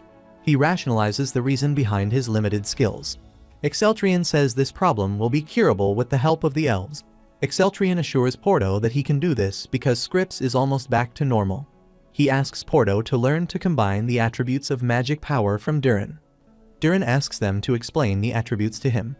Durin turns towards Exceltrion and puts his hand on Exceltrion's chest. He asks the Emperor to excuse him while he figures out his attributes. Durin scans Exceltrion's attributes and confirms that his attributes are ready. He says that Exceltrion's attributes are specialized in earth and flame. He further says that the ratio of earth and flame is 70 and 30%, respectively. The attributes that mages in the Iroth continent can carry are 4 elements: flame, ice, wind, and earth. Before Durin says something about the element of earth, Exceltrion intervenes. He says the proportion of his attributes is not very good. He asks Durin if it is not that the magic of each system is not that powerful. Durin says it varies widely depending on how the individual uses it. However, he agrees that the earth system is challenging to use. Durin gets on his knees and puts his hand on the floor. He uses his earth attribute, and cracks appear in the floor in a zigzag pattern. He tells Porto that the earth system is divided into 2 types, earthquakes, and he just used rock manipulation. He also demonstrates the second type. Durin says they can gain even greater power than this if the Emperor and the Prince use a good combination. He adds that he feels a significant increase in the Emperor's magic power and blood aura because he has a talisman. Porto finds it amazing that both magic power and blood aura can increase at the same time. He says it looks like the effects of the talisman. Exceltrion says if he knew, he would have given the talisman to Porto. He says he rarely uses magic in battle. Porto says thanks to the Emperor for this thought. Exceltrion assures Porto that he can use magic power several times more than he can now once Durin trains him. He advises Porto to try to learn well. Porto says thanks to the Emperor. He says he cannot believe he cares about them even after what happened with the Saphigold. Exceltrion asks Porto not to worry about that, as it was not his fault. He asks Porto to practice thoroughly because they need to enter the stone mineral ruins. He tells Porto that he will require his strength at that time. The demons struggled to invade the continent after the Rune Empire, and Safegold concluded their war and formed an alliance. The alliance of the two kingdoms makes the situation difficult for the demons. Following the formation of the coalition, they attempted to invade the western continent by bypassing the Wall of Lamentation. It is easier for the demons to seize human lands than to invade an empire. The vicinity of Jaskara was home to the habitat of monsters, which made the demons hesitate. The monster's name is Wyvern. These monsters possessed formidable individual strength and could fly swiftly. However, the monsters have the habit of forming groups for habitation and initiating a battle recklessly. That habit proved to be challenging for the demons as well. Of course, the humans residing in Jaskara are equally at risk. However, there is hope in Jaskara. The Rune Empire's White Dragon Knight, the owner of the Green Blood Spirit, resides there. He played a significant role in safeguarding Jaskara. His abilities prevented demons and even wyverns from approaching thoughtlessly. His abilities make him an indispensable presence for the villagers and a necessity to ensure their safety. The scene shifts to Jaskara. Exceltrian asks the others to be silent from this point onward. It is a special instruction for Carls. Carls covers his mouth with his hands and wonders why the Emperor is doing this to him. Scripps requests Carls to understand the situation. She says wyverns frequented the area, so the Emperor has become sensitive. Exceltrian asks everyone to inform him if they spot any wyvern. Scripps and Portro say yes to the Emperor's command. Exceltrian looks at Carl and inquires why he is not answering. He notices that Carls is not behind him. He asks the others where he has gone this time. Scripps tells the Emperor that he was there just a moment ago. Meanwhile, Carls appears before Exceltrian and informs that he has spotted a wyvern. Exceltrian looks surprised to hear that. Carls points his finger in the direction where he spots the wyvern. Exceltrian sees the wyvern and asks Carls to come down immediately. Carls says he cannot hear him. A wyvern reaches close to Carls and hits him. Exceltrian again asks Carls to come down. However, Carls asks what would happen if he handled it. He hits the wyvern. He asks Exceltrian to accord him permission to deal with this guy. Carls says he needs to scold that wyvern. Exceltrian commands Carls to stop it right now. Meanwhile, a flock of wyverns appears. The sight makes Carls bite his finger. He ironically asks the wyvern if he has friends. The wyvern opens his mouth to howl. The arrival of the flock of the wyverns makes Exceltrian and his team run. Exceltrian reminds Carls that he has asked him to be silent. Carls covers his eyes with his hands and apologizes to the Emperor. Portro attacks the wyverns with fire. Exceltrian says it is impossible to deal with wyverns by using ordinary attacks. He asks his team to take refuge in the forest for now. Soon, they reach close to a cave. One of them suggests heading inside the cave. They get inside the cave. Exceltrian asks if everyone is safe. He notices that Carls is not there. He asks where he has gone now. Carls replies from outside the cave. One of the wings is in the grip of a wyvern. Carls says he gets inside in a moment. He tries to free himself from the wyvern's grip. Soon, he succeeds in doing so. Carls moves forward to get inside the cave, unaware of the presence of many wyverns behind him. Scripps asks Carls to see behind him. Seeing this, Portro activates his power. He says he will try to stop it. Exceltrian stops him. He says there is no need for that. He says the guardian deity of the forest has arrived. Carls seems in danger. However, the deity of the forest reaches out to rescue him. Carls looks around him and finds himself in a web of green branches. He feels like something protected him. The guardian of the forest tells Carls that the place is dangerous. He asks Carls to evacuate this place before more wyverns come. Carls asks the guardian to wait for a moment. He tells him that he has companions with him. The guardian looks at the Emperor and asks him how he ended up there. Exceltrian looks at the guardian and says long time no see. He tells the guardian knight that he has been searching for him. The guardian knight replies to the Emperor that he did not receive any notice about His Majesty's arrival. Exceltrian scans the abilities of the guardian knight. Before they talk any further, another wyvern attacks them. The guardian knight suggests they should get out of that place first. He asks everyone to follow him. Soon, they reach a peaceful place. Exceltrian tells the knights that they are going to the ruins of the Shadow Ore. The guardian knight seems stunned to hear the place they are going. He tells the Emperor that entering the ruins of the Shadow Ore without any preparation is too dangerous. Exceltrian confidently says that the guardian knight knows the geography of the place well. He says there will be no problem because there are talents from the Empire who will accompany them. The guardian knight says the ruins of the Shadow Ore contain many ores that absorb light. He tells the Emperor that the difficulty level of the Shadow Ore is different from the Bloodstone ruins. Scripps asks Carls to let her touch the demon's wings. Carls get mad to hear this. He reminds Scripps that he is a human. Exceltrion tells the Guardian Knight that they have Voltro. He asks Portro to show him. Portro forms a ball of fire on his hand. Exceltrion tells the Guardian Knight they can create light within the ruins with Voltro. The Guardian Knight says the mana consumption would be high enough to sustain it continuously. He adds they also need to deal with the demons in the darkness. Exceltrion asks Carls to come over there. Carls accepts that he made a mistake earlier. He assures the Emperor that he will stay quiet from now on. Exceltrion holds his arms and asks him to stop talking. He asks Carls to come forward. Carls complains that the Emperor will ruin the clothes he just received. The Guardian Knight looks at Carls. He says he has been curious since earlier. Then, he asks the Emperor if this kid is a demon. Exceltrion tells the Guardian Knight that the kid is half human, half demon. Exceltrion further tells the Guardian Knight that the kid can distinguish objects even in the darkness. Carls feels flattered and boasts about his sharp night vision. Exceltrion reminds Carls that it is not a compliment. Carls asks the Emperor with a swollen face what the harm is in giving a compliment. Exceltrion says he will send him back to Diklu if he does not like being with him. Carls apologizes to the Emperor. The Guardian Knight says that a lot has happened while he was away. Seeing the people accompanying the Emperor, he concludes that they are prepared. Exceltrion tells the Knight that he also has the Princess of the Saphigold Empire. He tells the Knight that she possesses dragon blood and excellent combat skills. The Guardian Knight tells the Emperor he heard much about the price from Ingruz. He says he heard that the princess can manipulate chains with ease. Scripps says it is not valid. She tells the Knight that she still has a long way to go compared to the White Dragon Knights. Exceltrion ends the conversation. He tells everyone that they will rest today and head to the ruins as soon as the sun rises tomorrow. Everyone says yes to the Emperor's order. The scene shifts to the next day. Exceltrion asks the Knight how long it will take to reach the ruins. The Guardian Knight replies that they will arrive at the ruins very soon. Exceltrion sees Scripps absorbed in the charm of the scenery. He asks the princess not to get too lost in the scenery. He tells her this is the second most dangerous ruin he knows of. Scripps assures the Emperor that she will not be a burden this time. Meanwhile, Carls slips. The Guardian Knight asks him to be careful. They reach close to a big tree with a big skull fixed on its stem. The Guardian Knight tells everyone that they have reached the required place. Exceltrion asks everyone to go in without wasting any time. He advises everyone to be on high alert.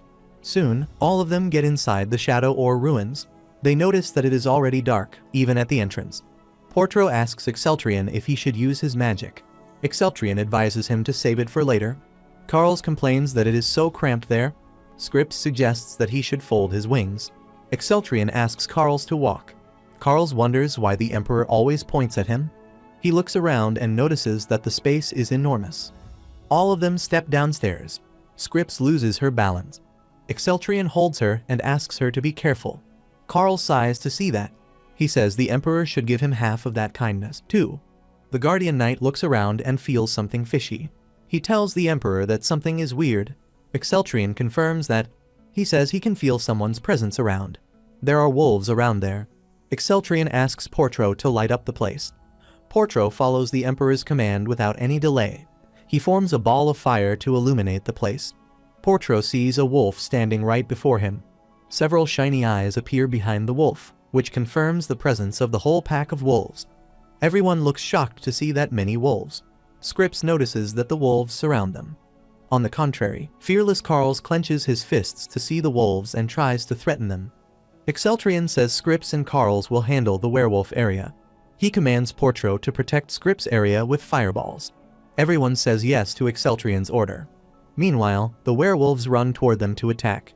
Portro tries to stop the werewolves with the fire attacks. Likewise, Carls uses his strength to deal with the werewolves. Scripps uses her powers and tries to tie the werewolves with the chains. Accidentally, Carls gets hurt by those chains and shouts. Scripps asks Carls if he is okay. She explains that it happened because it was dark. Carls assures her that he is okay. Portro tells Scripps that the werewolves are coming again. Scripps and Carls take some time to deal with them. Exceltrion appreciates them for doing an excellent job. Exceltrion considers it easier to deal with than his expectation. Scripps asks Exceltrion if it is okay to leave the werewolf corpses. Exceltrian asks her to explain what she means by this question. Script says she heard that werewolf hearts and claws have significant value. Exceltrian says they do not need it right now. He says they need to go inside the ruins first. Carls touches a werewolf and wonders if that tastes good. Exceltrian asks him to stop doing that and come. Carls says yes to Exceltrian's call and reaches out to them abruptly. Portro drives Exceltrian's attention toward the prevailing darkness as they move in. He says the darkness is getting darker and darker. Exceltrian asks Portro if moving around using his light is too much. Meanwhile, the sword system notifies Exceltrian that the basic output of the codenamed Devil Hunter has been reduced by 2% because of the stone mineral ruins. The system suggests that Exceltrian should not pull the sword out of the sheath.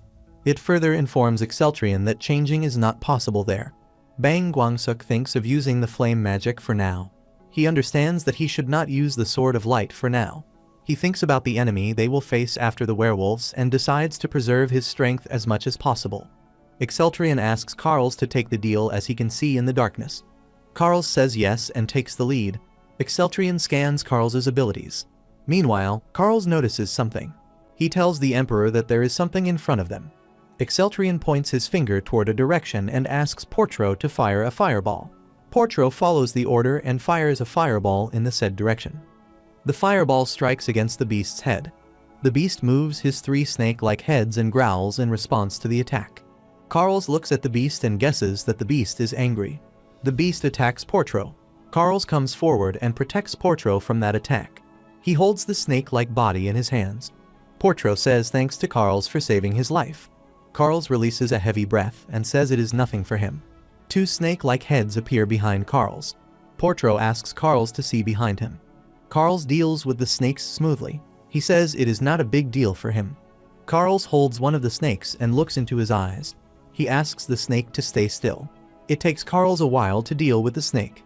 The snake rests his head on the rock. It releases a yellow breath. Carls covers his nose and complains about the snake's stinky yellow breath. Portro understands why he was dizzy. Exceltrian tells everyone that the basilisk has deadly poison. He asks everyone to hold their breath until they pass by. Carls does not hold his breath. Scripps asks him if the poison is not affecting him. Carls says he seems fine. Exceltrian asks Scripps not to worry about Carls. He tells her that the vampires have a stronger immune system than humans. Carls gets mad to hear that the Emperor mentioned him as a vampire. He yells that he is a human. Exceltrian ignores Carls's resistance and asks everyone to focus, as they still have a long way to go. Carls clenches his hands to see that. He tells the Emperor that he is a human. Exceltrian accepts that and asks him to focus. On the other hand, Iroth continent's wyverns have habitats, not only in the northeast of the Loian Island, but also in the southeast. Another habitat for this species that freely crossed continents and seas was Black Peak Island. The people who lived on the peninsula near this island only quietly passed by and procured food whenever the wyverns were on the island. The scene shifts to Black Peak Island. A man asks the other man to look in the direction in which he sees something weird flying. The other man asks the first man what he is talking about. He says there should not be any wyverns at this time. Soon, he also sees some weird things flying in the air. He wonders what these things are. He says they do not look like wyverns. Meanwhile, one of those flying creatures reaches close to the men and asks the men if they are talking about them. Gremory waves her hand to see the men and says she is pleased to meet them. One of the men recognizes Gremory as a demon. The other man wonders what a demon is doing there. Gremory opens her wings and gets into the air. She tells the men she has somewhere far to go, but she came because she saw them. She again rests her feet on the boat and asks the men if this is all they have on their ship. She flaunts her body and tries to seduce the men. One of the men says the female demons are pretty okay for demons. The other man also passes such comments to see the barely dressed Gremory. Gremory keeps seducing the men. She says she has something to tell them and asks them to come close to her. Meanwhile, 2 more men arrive there. One of them asks the seduced man to get his nerves. He draws his attention to the fact that there is a demon before him. However, the man seems lost in Gremory's beauty. He looks at Gremory lustfully and says he does not mind, even if she is a demon. Another man comes forward and asks Gremory if she is looking for something. Gremory asks the man if he is the captain. She does not wait for the answer and leans close to the captain. She touches the captain's face to seduce him. The captain asks Gremory why she is doing that. Gremory ignores his question and asks him if he is shy. She asks the captain not to be nervous. She says she is there to play for a bit. The captain takes out his dagger and asks Gremory to go away. Gremory holds the captain's hand and his dagger slips. She holds the captain's face and brings his mouth close to hers.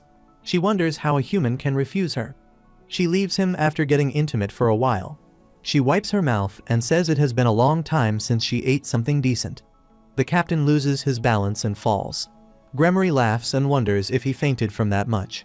She says humans are tasty but so weak. The other men look at the captain's drained-out face. They ask the captain to wake up. One of the men asks Gremory what she has done to their captain. The other man asks his fellows to take out their weapons. Gremory spreads her aura around. She targets another man. She says that man has much aura. She wonders if that man will make her happier. The man attacks Gremory with his sword. However, Gremory blocks that attack and throws the sword away. She asks the man if he thinks that would be enough to deal with her. She says a succubus's whole body is a weapon. She releases a robe-like structure out of her body and rolls it around the man's neck. She starts to suffocate the man to death. The man tries to free him, but it is in vain. The other men ask Gremory to let him go. They run toward their fellow to save him. Gremory takes the man close to her. She asks the other men if they are trying to cut her with that speed. The men look at their fellow dying in the hands of a demon. Gremory looks at the men and says the humans are so stupid compared to how they taste. She starts to suck the man's blood without wasting any time. One of the men tells his fellows that there is only one demon. He tries to assure his fellows that 3 can beat 1 demon. He looks back and asks his fellows to get ready. He sees one of his fellows freeze. He asks his fellow why he is not responding. He shakes his fellow's shoulder and asks him to wake up. His fellow points his finger in a direction and asks him to see there. Using her powers, Gremory has divided herself into many bodies by them. The scene shifts to the Shadow Ore ruins. The Guardian Knight tells everyone that the mud will make it hard for them to continue from here. Carls says he got the mud on his wings, and his body feels so heavy. Exceltrian addresses Carls. Hearing the Emperor's call, Carls gets alert in no time. He assures the Emperor that he will not do anything this time. Exceltrian asks Carls if he said something like this. He asks Carls to bring his ear close to him. Then, Exceltrian says something in Carls's ears. Carls clenches his fists to hear that. He asks the Emperor if he has to do all this by himself. He says he does not want to do that because it is too dark. Exceltrian asks the Guardian Knight close to him and orders him to wrap Carls up with his vines. The Guardian Knight seems unable to comprehend that order. Carls reacts to hear that. He asks the Emperor why he is doing this to him. Exceltrian asks the Guardian Knight to do as he says. The Guardian Knight heeds the Emperor's command and wraps Carls with his vines. Carls asks the Emperor to stop that. He agrees to go and asks the Emperor to release him. Exceltrian reminds Carls that he is scared to go alone. He adds that he will not send him alone. Instead, he will pull everyone with him. Carls yells to hear that. He asks the Emperor how he can do this. Carls sweats badly while pulling all of them with him. The Guardian Knight asks the Emperor if it is okay to go on like this. He says it is too much for Carls to pull all of them. Exceltrian says he knows this. Carls complains that the Emperor made him do this when he knew it was too much for him. Exceltrian gives a shut-up call to Carls. Exceltrian asks the Guardian Knight to prepare to use his green blood aura as they are close. He commands Portro to protect them immediately once he uses his skills. Carls asks what is going to come out there. The Guardian Knight starts to emit the green aura. Exceltrian asks him to be ready to tie it as it comes out. Soon, a fish comes out. Portro and Scripps wonder as they see a fish. Exceltrian asks the Guardian Knight to tie the fish. The Guardian Knight ties the fish with his vines. Simultaneously, he frees Carls from his vines. One of them asks the Emperor about the fish. Exceltrian tells everyone that it is a monster called oil meat. He asks Portro to light the vicinity with his fire. Portro follows the order and releases a fireball. The Guardian Knight tells others that the mud can only be hardened with meat oil. He rationalizes why they needed to subdue oil meat with magic. One of them appreciates the Emperor's wisdom, saying he knows everything. The Emperor says there is nothing in the world that he does not know. Scripps asks Carls if she can ask a question. Carls asks her what it is. Scripps says she heard that vampires are undead. She asks Carls why he needs to eat and gets sweaty. Carls clenches his fists to hear that. He tells Scripps that vampires eat meat and drink blood. Scripps reminds Carls that he also eats meat. Carl scratches his head and tries to answer Scripps. He tells Scripps that he does so because he mixed with a shapeshifter. Scripps asks Carl about his species. She asks how he can be a demon with and without life. Carl yells at Scripps that he is not a demon. He says he is a human. Scripps holds Carl's hands and apologizes. She says she wants to understand his situation and does not mean to hurt him. Carl looks sad. He tells Scripps that Diklu said he was the first of his kind. Then, he starts to explain the whole matter to Scripps. He says shapeshifters can turn into whatever they eat. So, a shapeshifter who turns into a vampire can mimic living things. Scripps apologizes for asking difficult questions. Carl pats his head and accepts that he lost his cool. He smiles and says comrades should not keep secrets. Exceltrian asks Portro and the Guardian Knight to follow him to the lowest floor. He advises them to return here to join Scripps and Carl after the mission ends. He tells them he will leave the place using the teleportation gate in the last room. Everyone understands the Emperor's instructions. Carl wishes them to have a safe trip. Exceltrian proceeds with Portro and the Guardian Knight. Soon, they collide with the golems. The Guardian Knight helps Exceltrian knock down the golems. Exceltrian asks the Guardian Knight to leave the heads of the golems and destroy their bodies. Portro takes the golem's head. He takes his eyes out of his head. Exceltrian asks Portro how many of them they have collected by now. Portro replies to the Emperor that they have around 40 eyes. The Guardian Knight asks Exceltrian why they are collecting the eyes of the golems. Exceltrian says he will understand once they get to the lowest floor. Soon, they knock down all the golems. Exceltrian asks his companions to follow him to the next room. They open a door and enter a spacious room. Exceltrian sees a golem surrounded by a red aura. He asks him if he is the guardian of the ruins. The golem addresses Exceltrian as the human of the future and welcomes him. Exceltrian turns towards Portro and the Guardian Knight. He asks them to stand back behind the door and clarifies that he will fight with that golem. The golem tells Exceltrian that he is Zeta-0917, the guardian of the place. He asks Exceltrian to call him Zeta-09 or Mineral Knight. Then, he tells Exceltrian that he is there to guide the humans of the future who arrived there. Exceltrian asks the Mineral Knight if he is glad he came before his expiration. Mineral Knight says yes to that question. Then, he tells Exceltrian that it is the lowest floor of the stone mineral ruins. He tells the Emperor that he must pierce through the massive cluster of slime spread behind him to go to the last room. He tells Exceltrian that he can pierce through the slime using the magic charging stone connected to the lowest floor. Exceltrian says to Mineral Knight that he talks too much. He thrusts his sword into Mineral Knight's body after that. He hits Mineral Knight in the core and destroys him. The attack causes a blast. However, the moment Exceltrian looks at the mana core, it disappears. The mana core moves around. That seems weird for Exceltrian. He wonders if it is attacking while spinning something around. The system incorporated into the ruins Guardian tells Exceltrian that it is a black sword, one of the standard equipment of the advanced. It further reveals that the black sword has a mechanism that absorbs light from the surrounding area to increase output. It explains that the power of the weapon increases in bright places. The situation seems beyond Exceltrian's comprehension. He wonders if that whole thing is a scam. Bang Guangsuk holds his head and thinks about how he is supposed to deal with the absence of a compressed blood aura. He fixes his gaze on the spinning guardian. Something clicks in his mind. He decides to attack the ruins guardian with the sword of light. He focuses his gaze on his target and throws the sword in the calculated direction. He feels confident that the ruins guardian's body would get affected by this hit. The attack works as per his expectation. The sword of light knocks the guardian down. Exceltrian manages to control the situation. The system appreciates Exceltrian's work and tells him that his mission as a guardian is now over. Exceltrian considers his success a relief. The system comments on Exceltrian's attack. It considers it a successful but reckless attack. The system makes Exceltrian realize that he would never have gotten through there if it had been destroyed without completing its mission. Exceltrian considers the system's confidence to be excessive.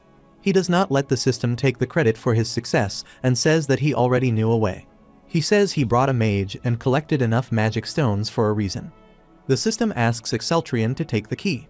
Exceltrian takes the key and asks the system if the keyhole is not in the ceiling. The system guesses that Exceltrian has already finished the White Bloodstone ruins. Knowing this, it decides to finish the process quickly. The system tells Exceltrian about Blood Amp, a special medicine left by the ancients. He asks Exceltrian to verify its existence. The system further tells Exceltrian that the room has a hidden entrance. It concludes by saying there is no need to explain beyond that because he already knows about it. Exceltrion looks at the destroyed body of the Guardian and thinks about how it took a direct hit from his compressed blood aura and survived. He guesses that the ancients had the technology to use these robots in their army. The same question poops in his mind, that why did the ancients fall to the demons? Exceltrion tells Portro that it is his turn now. He asks him to put all the energy from the magic stones he brought into the pillar. Portro informs the Emperor that there will be times when the flow will inevitably be cut off during the process. He asks Exceltrion if it is okay. Exceltrion asks Portro to do as much as he can. Portro asks the Guardian Knight if he can help him out. The Guardian Knight asks Portro how he can help him. Portro asks the Knight to pass him a new stone when he drops the magic stone he is holding. The Knight assures him that he will pass it to him as swiftly as lightning. Portro begins with the process. After some time, the Guardian Knight tells Portro that there are no more magic stones. Exceltrion comes forward and says it is enough. Then, he turns back and tells his companions that he will go alone from there. Portro tries to say something to the Emperor.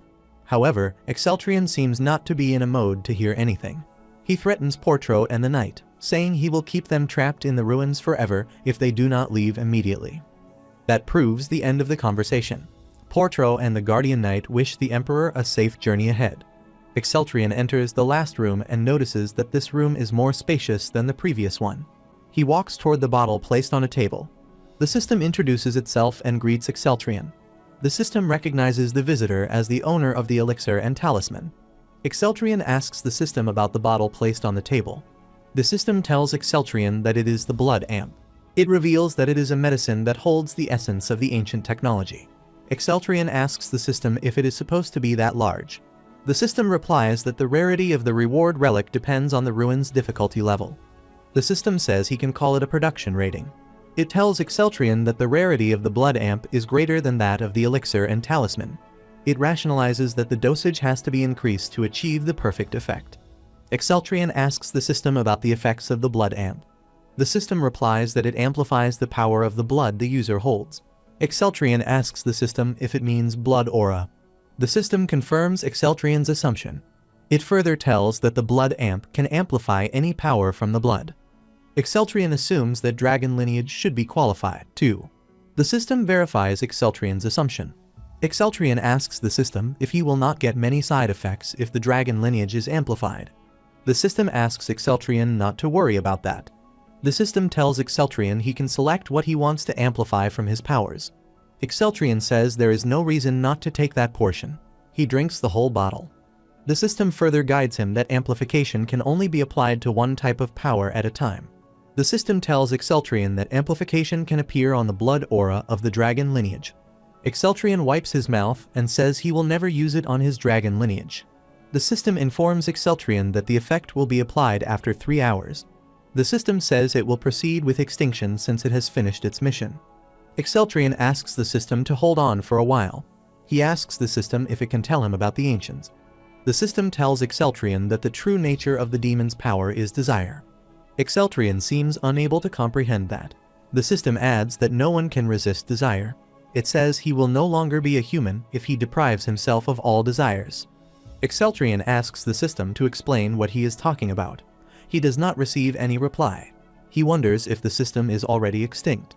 Exceltrion agrees that a human cannot completely get rid of the desire. Then, he starts to think about the desires of the ancient people. He wonders how these are related. Exceltrion fixes the key in the right place and enters the hidden room. He looks around in the spacious room and touches the walls of the room. He feels that the walls are made of smooth glass and plastic. As he touches the wall, a pattern appears on it. Exceltrion looks at it. He wonders if it is a video. Again, the system starts communicating with Exceltrion. The system points out that Exceltrion's reaction is unlike that of a human of the future. The system accepts that it does not know the cause behind that reaction. However, the system knows that Exceltrion's civilization's cognitive ability is similar to that of the ancients.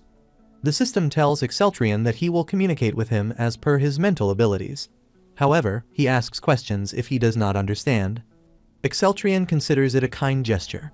The system tells Exceltrion that the video he just saw is the wrath of God.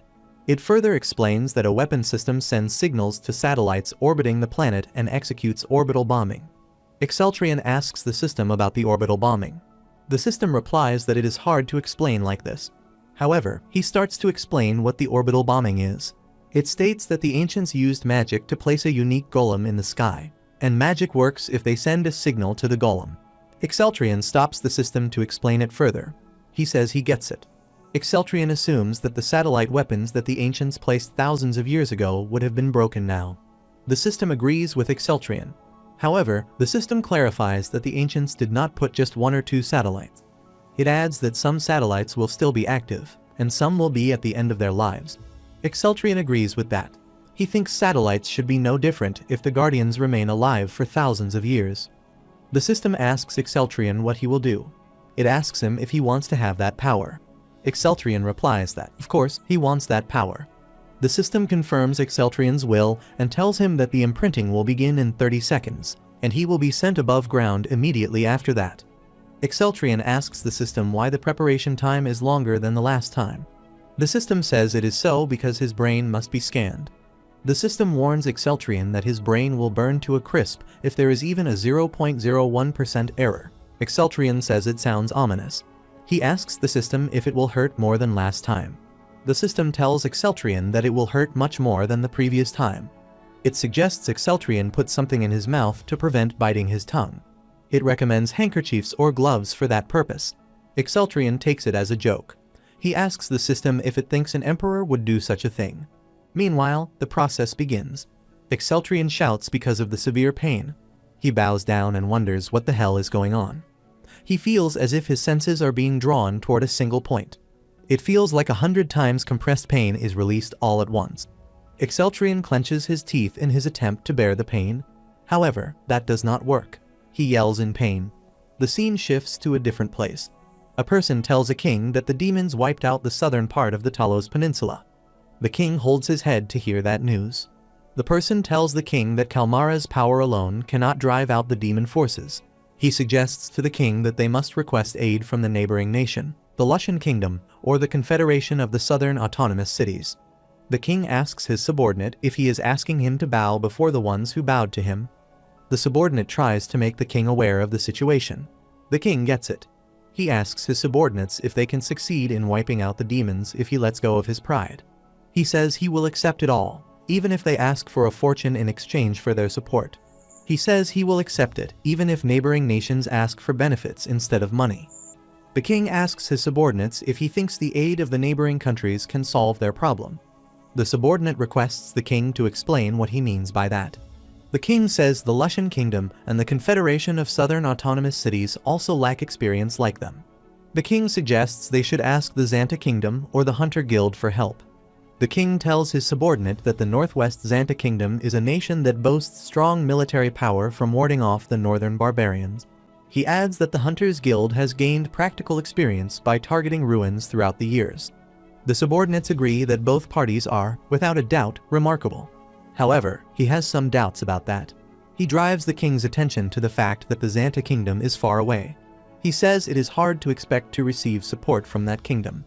He adds that the same problem exists with the Hunter Guild. He further states that only a few hundred mercenaries would apply. The king asks why such a small number of mercenaries are available. The subordinate tells the king the other mercenaries will be on a contract somewhere. He says credibility is everything. He says no matter how much the king gives them, there is a low chance of getting their help. The king asks his subordinate who will come next if Kalmara goes down. He says he is ready to ask anyone for aid. He orders his subordinates to send their troops as soon as possible. The subordinate knows it will take at least 3 days, even if they immediately request the troops. He wonders what kind of crazy country would send their knights, the core of their power. Something clicks in the king's mind. He asks his subordinate about the Rune Empire. The subordinate wonders what the king is talking about. He tells the king that the Rune Empire is farther than Kalmara. He adds that they barely had any communication with that empire. The king says he is aware of these things. He asks his subordinate if the Rune Empire is not doing the absurd things. The subordinate understands that the king must be talking about the Saphigold invasion, the one who almost fell into the trap of the demons. The king makes a decisive gesture. He knows Emperor Exceltrian used absurd violence to protect humanity from the demons. He hopes the emperor will send his knights to solve a demon-related issue. He thinks about the famous White Dragon Knights of the Rune Empire. The subordinate agrees with the king. He says it is possible. The king immediately commands his subordinate to send an envoy to the Rune Empire. He orders his subordinate to use all the possible teleportation gates. The subordinate says yes to the king's orders. He asks the king what if the emperor becomes upset by their simple request for help. The king agrees with his subordinate. The king concludes that they should offer compensation for aid. He thinks about promising a financial return. He asks his subordinates to send the royal treasures they have been collecting. The king thinks an offer to expand the trade might be a good idea. He asks his subordinate about the main exports of the Rune Empire. The subordinate thinks about their selenium mining. He says it should be the best in the continent. He asks his subordinate to offer the Rune Empire the idea that they will import selenium in bulk. The subordinate bows down before the king. He says he will decide on detailed amounts after a quick discussion with the Minister of Internal Affairs. The king says there is no time as the demons are gradually getting stronger. The king says a clumsy army only gives victory to the enemy.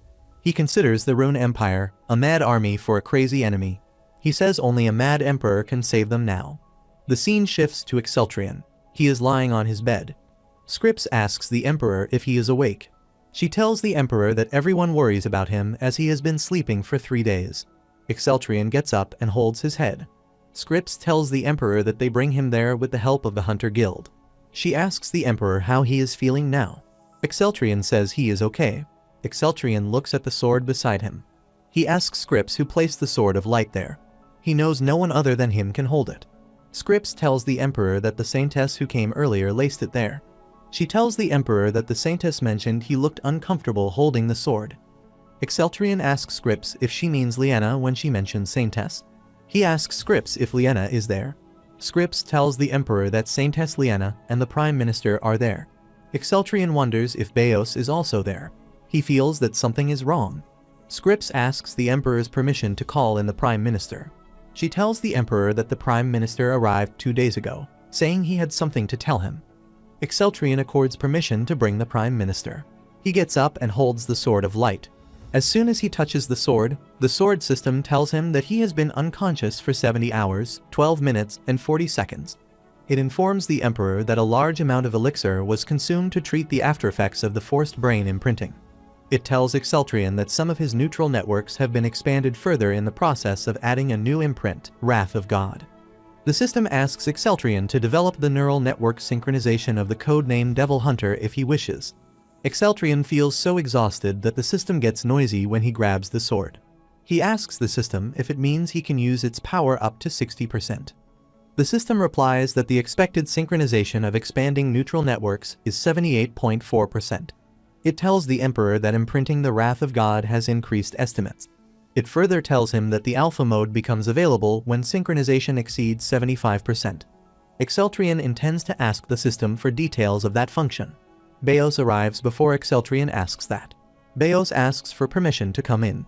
Exceltrion commands the system to start the synchronization and asks it not to bother him for a second.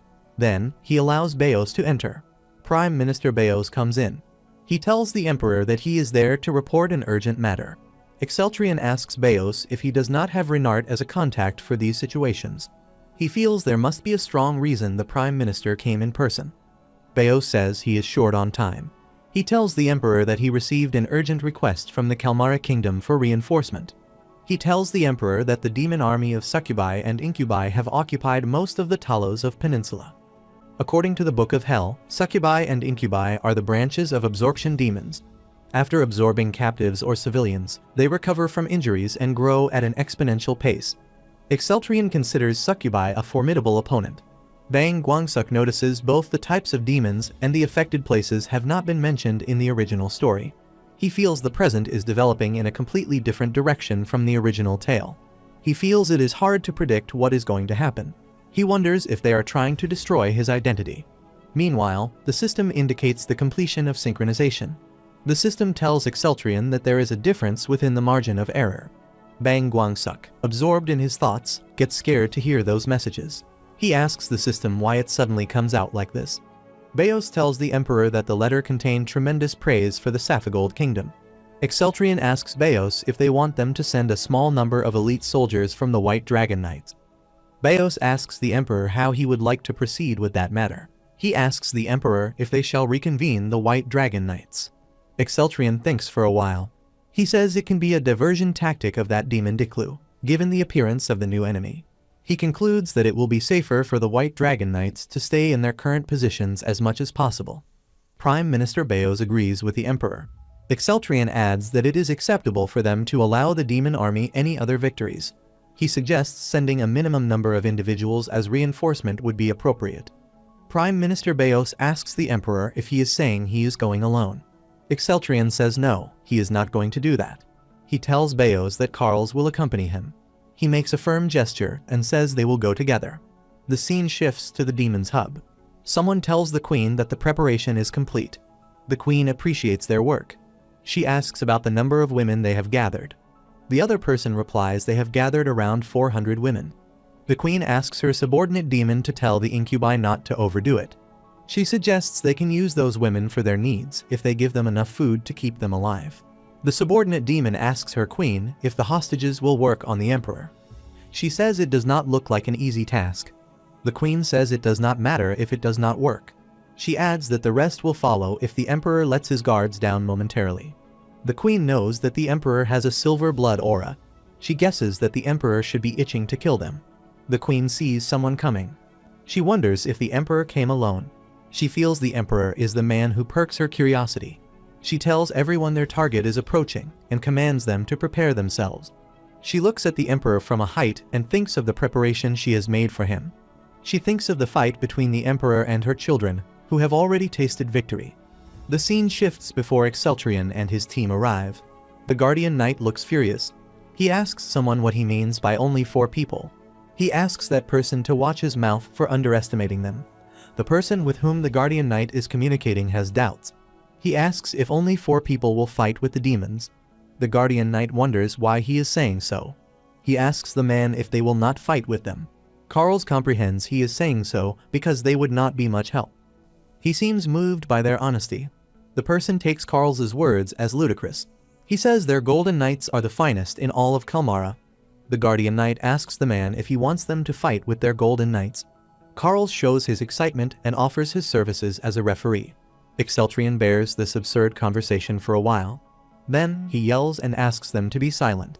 Exceltrion says it is okay if this is for the Golden Knights. He asks them to stand by. One of the Golden Knights asks Exceltrion if he is okay with that. Exceltrion says it would be more helpful if he did that. The Golden Knight agrees with Exceltrion and thinks they will protect the rear from there. The Golden Knights wish for the safety of Exceltrion and his team. The Guardian Knight wonders how the Golden Knights will protect the rear while being so scared. He wonders why they are still wearing shiny armor when he tells them about the night raid. Renard reminds the Guardian Knight that it is the Emperor's battlefield and asks him to watch his words and actions. Bank Gwangsuk brought 2 because Beos thought the Emperor needed more than 2 people. Exceltrion asks Renard about the surroundings. Renard tells the Emperor that there is nothing between them and Fort Lifron. She tells the Emperor she can feel enormous power emanating from the fort. She adds that she cannot estimate the exact amount of the power as they are still far from the fort. Exceltrion asks Renard if there are any civilians. Renard replies that there do not seem to be any civilians within 2 kilometers. She highlights the possibility of the civilian either running away or being taken hostage by demons. Renard considers demons as terrible enemies.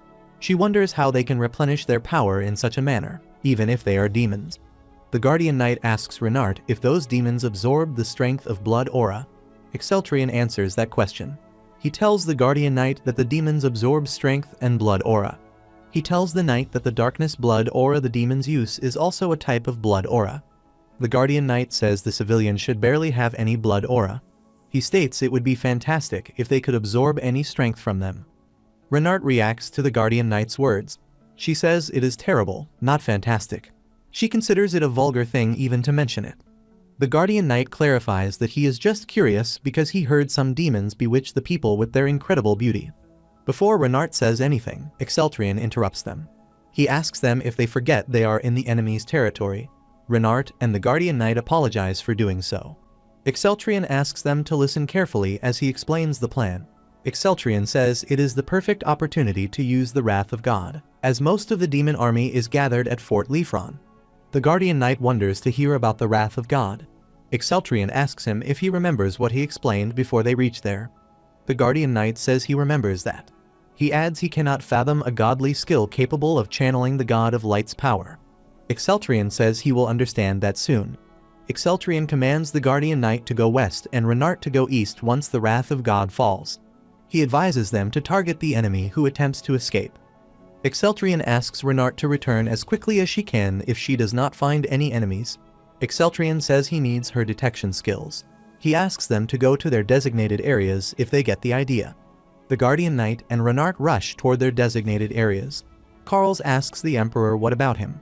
He asks where he should go. Exceltrion asks Carls to go south. Carls asks if they need to beat up all the guys that come south. Exceltrion tells Carls that there is something else that he needs to take care of. He tells Carls that the enemy's main force, the succubi and incubi, can fly. He tells Carls he is the only one who can handle them. Carls agrees with the emperor. Exceltrion concludes and tells Carls that he must wipe out all the enemies that escape into the sky regardless of the direction. Carls asks if that means he needs to do everything. Exceltrion reminds them that Carlos intends to bring only him as per the previous plan.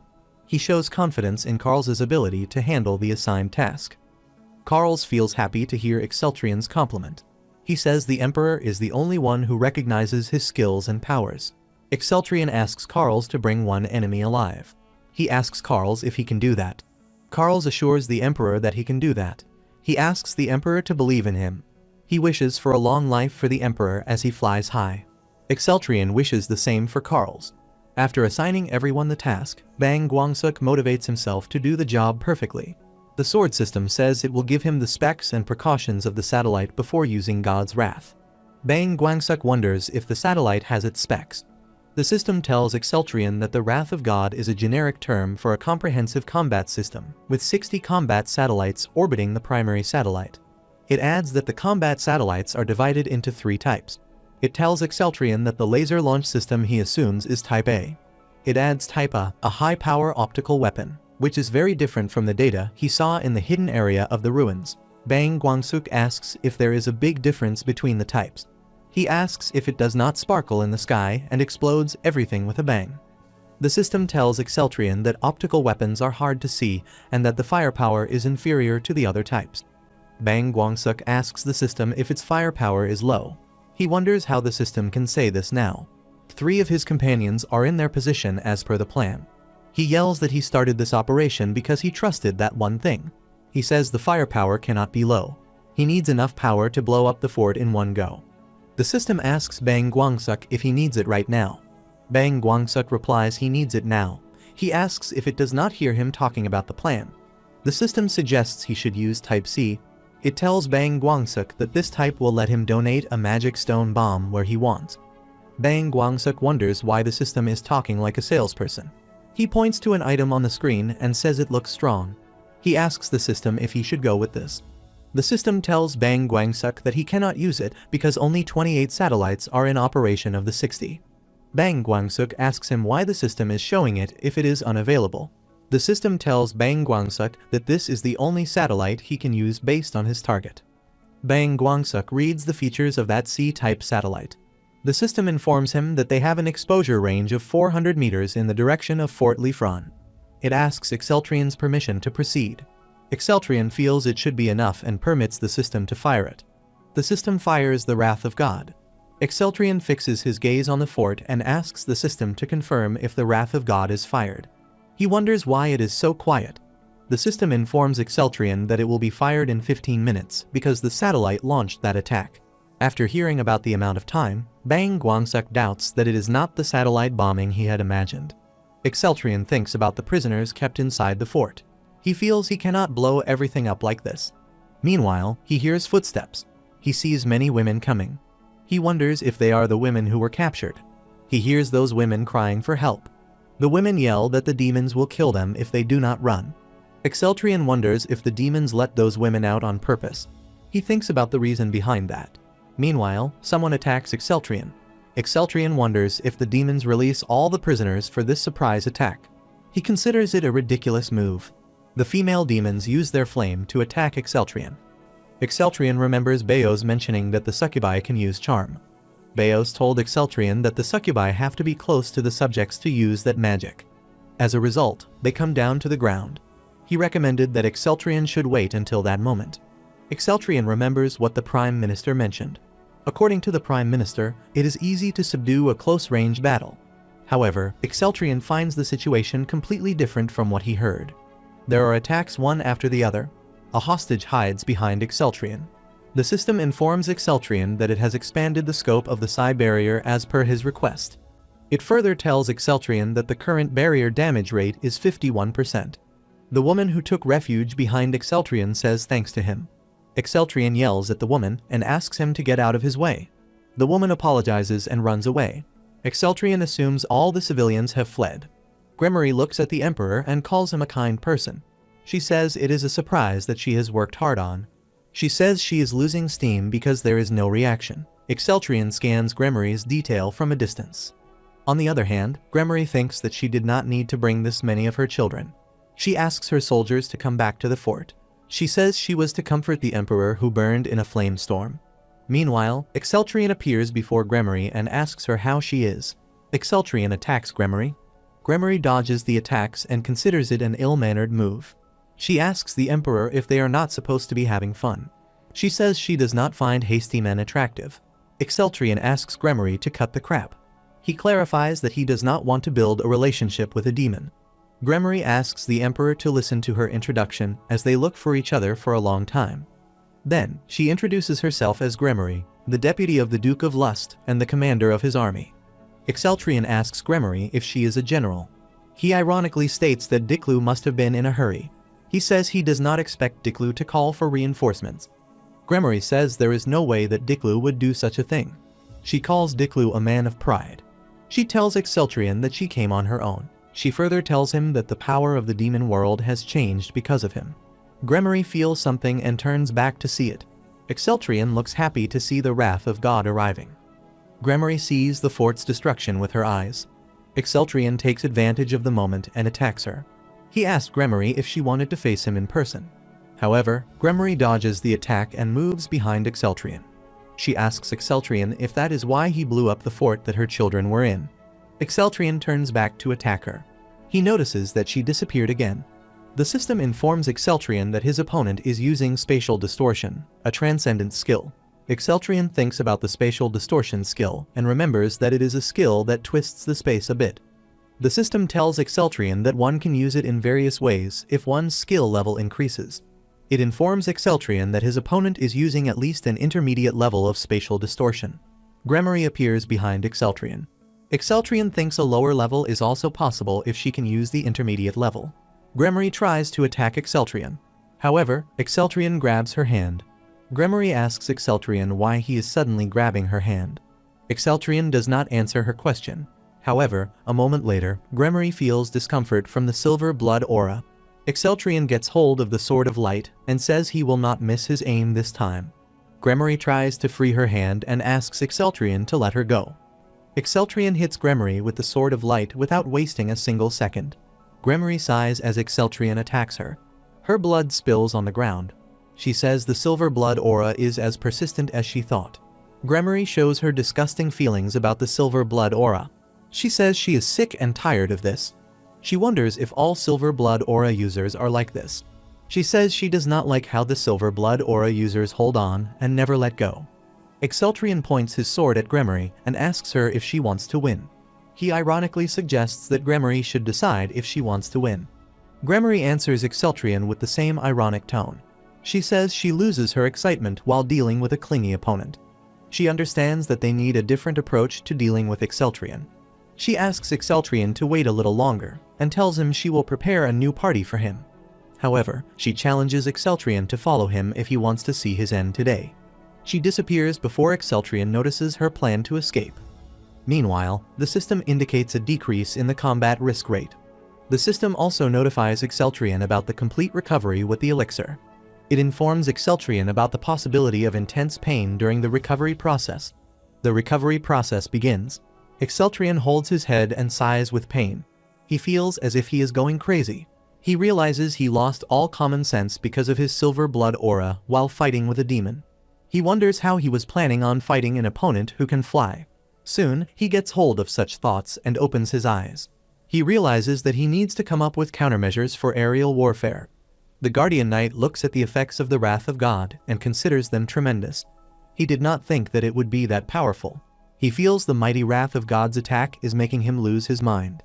Exceltrion listens to the knight's comments silently. Then, Exceltrion asks the Guardian Knight if this is why he let the remaining demons escape. The Guardian Knight bows before the Emperor and asks for forgiveness.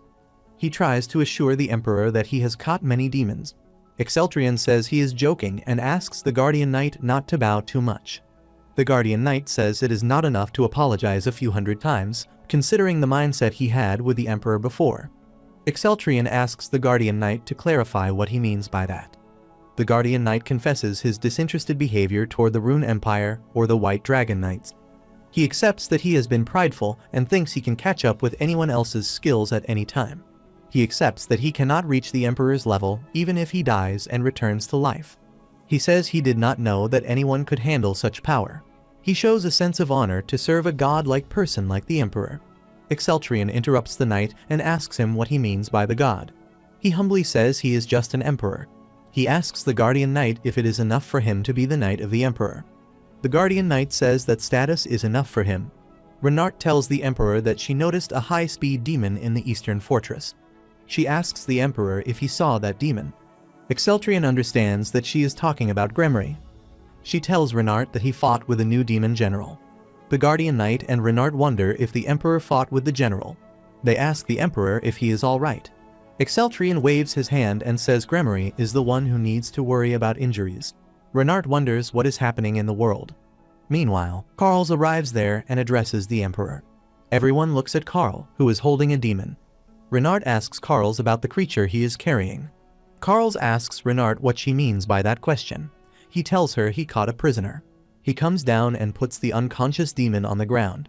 He tells his fellows that the Emperor asked him to take one demon alive if possible. He adds that he punched the rest of the demons. Exceltrion appreciates Karls for doing an excellent job. He asks Karls if he noticed any succubi with a missing arm.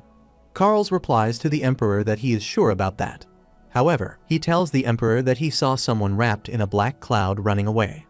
He pats his neck and tells the Emperor he gave up because he thought it would be hard to follow them even if he turned in some. He asks the Emperor if he should have pushed himself to catch up. Exceltrion focuses on Karl's words. He asks Karls to explain what he means by turning into smoke. Karls wonders if he has not told the Emperor about that. He instantly transforms into smoke and asks the Emperor if it is not a cold thing. He tells the Emperor that vampires can transform into smoke. He adds he can fly faster when he changes into this. Renard focuses on the word vampire. That makes Karls feel sad. He tells Renard that it is a valuable combat trick. However, he does not forget to mention that he is on the human side. Renard apologizes to Karls for talking about the vampire. Exceltrion changes the topic and asks Karls if he notices the wrath of God. He remembers Karl's excitement about that. Karls says he did not understand it when the Emperor explained. He adds he was amazed to see that attack. He feels so excited while talking about the mighty attack and describes the attack like a child. Exceltrion considers it a fitting reaction for a 13-year-old boy. He takes a deep breath and realizes that Karls is still a kid. He feels pity that a kid like Karls turned into a vampire. Karls asks the Emperor if he can shoot it at Diklu's location. He says the Rune Empire will win in one shot if he does so. Exceltrion tells Karls that it is not something that he can use right away. He adds that he is unaware of the traps that demons might have in the demonic continent. Exceltrion says they need to attack using a completely different route from now on. He tells his companions that going through the Wailing Wall is no different from suicide. Karls asks the Emperor where they should attack from. Exceltrion says he will use the sky. He adds they need wyverns to cross the sky. The Guardian Knight asks the Emperor what he will do with those wild creatures, wyverns. Exceltrion clarifies that the Rune Empire does not only need a knight but a dragon knight. He says they will not have any problem if they use wyverns like horses. Renard looks at the Emperor with an awe-stricken face and asks him if they will fight while riding the wyvern. Exceltrion says they can also do that if the demons can do that. Then, he accepts that the demon has not done it yet. Then, he estimates 3 years from now. Renard says she has no idea what the Emperor is talking about. Exceltrion asks Renard if she is doubting him. Renard says she believes the Emperor. Meanwhile, the prisoner demon murmurs and opens her eyes. Carls asks her if she is awake. He joins his hands and says it is time to knock her out again. Exceltrion sits beside the demon and stops Carls. Exceltrion asks the demon about her name. The demon looks terrified. She asks the person sitting before her about his identity and the reason behind capturing her. Exceltrion holds the demon's neck and asks her to answer his question. He makes it clear to the demon that he is the one who can ask questions. He threatens the demon to hit her face with the silver blood aura if she lies or refuses to answer his questions. The demon asks the Emperor to spare her face. Exceltrion asks the demon if he is the only reason they gathered prisoners at Fort Lifron. The demon says they did this to lure the Emperor. Exceltrion asks the demon what they intend to do if he does not show up. The demon says she does not know about this. Exceltrion looks at the demon with anger. The demon tries to assure the Emperor that she is telling the truth. She adds she is a low-ranking soldier and cannot know anything in detail. Exceltrion proceeds with the second question. He says Gremory knows much about him and assumes she must have investigated him. He feels that Gremory talked about strange things. He thinks about Gremory's comment that she is sick and tired of the silver blood aura. He finds it odd because it has been less than a year since he officially started fighting the demons. He feels it seems as if Gremory has been fighting a boring war for a long time. He asks Yuli about the people who use the silver blood aura. He asks her what they are fighting in hell. Yuli hesitates to answer that question. Then, she finally reveals the truth and tells everyone that humans are living in hell, too. Exceltrion assumes that they are having a confrontation with humans in hell, too. He asks Yuli how many of them are in hell. Yuli says she is not sure about their exact number. She adds that demons are much stronger than humans in terms of power. Exceltrion asks Yuli why they could not subdue them if they are powerful. Yuli tells the Emperor that it is because of the barrier in the human zone. She says the barrier reduces the power of the demons to half, no matter how strong a demon is in that barrier. Renard asks the Emperor if he believes that humans live in hell. She finds it ridiculous. Yuli asks Renard why they would not be. She asks Renard if she thinks hell is just a poisonous and lava-infected place. Exceltrion asks Yuli if she ever fought a human in hell. Yuli replies to the Emperor that she is too young to be in a conflict zone. She says she only knows that the fighting, which was intense until 10 years ago, has recently gone quiet. Carls asks Yuli if she is young. He asks her how old she is. Yuli says she is 7 years old. Carls notices she is younger than him, but looks like an adult. Yuli tells Carls that the succubi grow fast. Yuli asks the Emperor if that is all he wants to ask her. Exceltrion says he does not think there is anything else that he wants to ask. Yuli requests the Emperor to kill her with a simple sword. She says the executives will give her the most terrible end a succubi can face if they catch her. She prefers to believe in the benevolence of the Emperor and die there. Exceltrion says she must have given up. He gets hold of her sword. Yuli asks the Emperor to leave her face untouched. Exceltrion raises his sword and says he cannot do this for her, even if she wishes. Instead of killing Yuli, he frees her hands. He says she is still useful. He offers Yuli the opportunity to betray the demons and gives him information about hell. He assures her that he will spare her if she does so. This is something unbelievable for Yuli. She agrees to do anything if the Emperor spares her life. She says they are not loyal to all demons but to strong beings. She bows before the Emperor. Exceltrion says that she should show him more loyalty. He tells her that he is the one who cut off one of the arms of the queen she was serving. Yuli assures the Emperor that she will be loyal to him forever. Exceltrion considers it a pleasant attitude and asks Carls to release the rest of the restraints. Carls comes close to Yuli to free her wings. Carls shares his doubt that she can escape. Exceltrion allows Carls to kill her without permission if she does so. Yuli asks the Emperor if it is okay for her to mix with the humans. Exceltrion advises her to tell people she is a prisoner of the Emperor if anyone asks. Yuli says yes to the Emperor's advice. Exceltrion asks everyone to return to the Imperial Palace. Exceltrion thinks the most outstanding achievement of this battle is not the liberation of Kalmara or the extermination of hundreds of succubi. It is the information that humans live in hell. Exceltrion thinks he has a lot of work to do after he returns. The scene shifts to the palace. Prime Minister Beos asks why there are more non-humans in this room. Carls asks the Prime Minister what he is talking about. He says there are more humans, no matter how he looks at it. Beos does not say much about that. He hands over the results of the previous order, the research into Carl's amulet.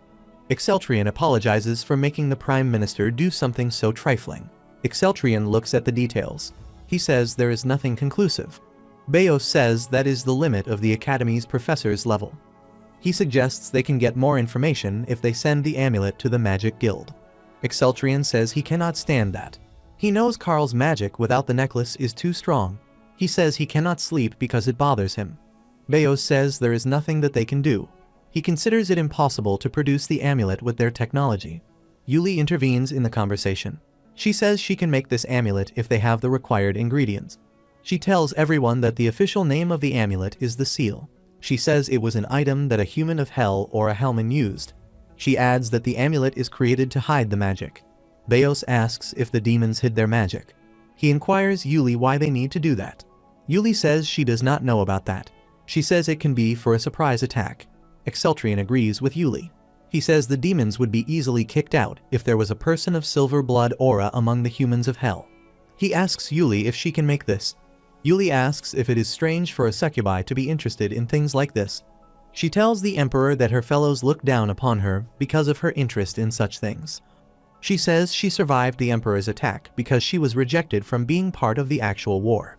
Exceltrian considers them idiots who let Yuli's talent rot. He commands the Prime Minister to make a workshop for Yuli as a sponsorship from the Imperial Palace. Yuli looks excited to hear that. Beos asks if that is possible. Exceltrian knows the rumors going around in the world right now are crazy. The rumors are that the Mad Emperor is decorating his harem with demons, or that he is torturing them and enjoying it. He knows a rumor about him making a demon army and using it for the war. He does not know what public opinion would be if they create a succubus workshop amid such rumors. Then, he shakes these thoughts out of his head. He thinks being crazy means that people will be careful around him. Beos sighs and holds his head. He says he will try to adjust public opinion. Exceltrian praises the Prime Minister for doing good work and asks him to keep up with the good work. Beos says thanks to the Emperor. Now, Exceltrian turns toward Yuli and assures her that the workshop will soon be ready. He asks her if she can make anything else other than that seal. Yuli thinks about that. She says she can make anything if she has the ingredients. She tells the Emperor that she lived in the workshop when other succubi were practicing enchantment and trying to seduce incubi. She says she can create armor for succubi that covers tiny areas of the body, providing a defensive effect on all body parts. She says she met many demon masters and can make anything. Exceltrian asks Yuli to stop talking and submit what she can make in writing later. Yuli says sorry to the Emperor. She says she cannot speak about this wish to anyone in hell. Carl says to the Emperor that she is a little weird. Exceltrian says humans or demons need to do things that suit their attitude. He asks Carl to watch Yuli from now on. Carl says he does not think that suits his aptitude. Exceltrian turns toward the Prime Minister and says he has something new to discuss. The Prime Minister asks the Emperor to go ahead. Exceltrian says he will clean up all the barbarians in the north before the demons make a big move. Beos asks the Emperor if he is referring to the north, which Sir Blumhartz is in charge of. Exceltrian says yes to that. Exceltrian foresees that the battle against the demons will get fiercer. He asks Beos if they should not cut off all the buds of impurity before that. Beos agrees with the Emperor. He tells the Emperor that they cannot even figure out the size of the barbarians' army yet. He fears that they might lose their troops if they approach them prematurely. Exceltrian agrees with the Prime Minister that it is going to be complicated. However, he says it will not be a problem if they have dragon knights. Beos asks the Emperor if they have dragon knights. Exceltrian says he is planning to make them soon. He tells Beos that he intends to capture the wyverns at Lauren Island and turn them into soldiers. He says the northern suppression would become easy if they organize those knights as the main force. He makes it straightforward for the Prime Minister that it is not a discussion but a notice. Beos seems shocked. He holds his head as he sees the Emperor, who is so sure about his plan. He asks the Emperor when he will leave for Lauren. Exceltrian says he will go for Lauren tomorrow. Beos tells the Emperor that he has someone to meet before that. He says he found the person that he intends to meet. Exceltrian asks the Prime Minister if he did. Beos is talking about a boy named Gort. Exceltrian remembers that he asked the Prime Minister to find Gort, the son of Leonheim's blacksmith. Bang Guangsuk also gets alert as he hears about Gort. He knows Gors was Carl's best friend and one of the best comrades in the Great Human-Demon War. He thinks he almost missed a leading character. Exceltrian says he will meet him immediately. Bang Guangsuk thinks about Gort. the son of Leonheim's blacksmith family. He has had a fabulous physique and strength since he was young. He met Karl's, who often visited Leonheim, and they became friends. He is the person who joined Karl's decision to go on a real adventure for the world without hesitation. Bang Guangsuk remembers that the boy used to be called Gort of the Great Shield. Bang Guangsuk remembers that Gort is older than Karl's, so he must be around 15 years old. Bang Guangsuk feels excited that he can see Gort in his youth. He knows Gort as someone famous for his brilliant friendship. Bang Guangsuk remembers that Gort has been tall since he was young. He is sure that Gort is still growing up quite dignified. Meanwhile, someone enters and greets the emperor. Exceltrion asks the person if he is Gort. However, he seems stunned to see the person standing before him. Exceltrion sees a giant boy standing before him. The boy introduces himself as the son of a blacksmith and offers his respects to the emperor of the Rune Empire. Exceltrion looks at the boy standing before him and wonders if he is a 15-year-old Gort. In the Human-Demon War, he was never described as gigantic like this. Exceltrion scans the qualities and strengths of Gort. He notices that Gort also has 4% transcendence. Bang Guangsuk wonders why Gort has a transcendent stat. He wonders if that stat is not supposed to arise from defeating powerful demons. The system tells Bang Guangsuk that the transcendent stat emerges upon subduing a being with transcendental abilities. Bang Guangsuk wonders if Gort has defeated a being with transcendental powers.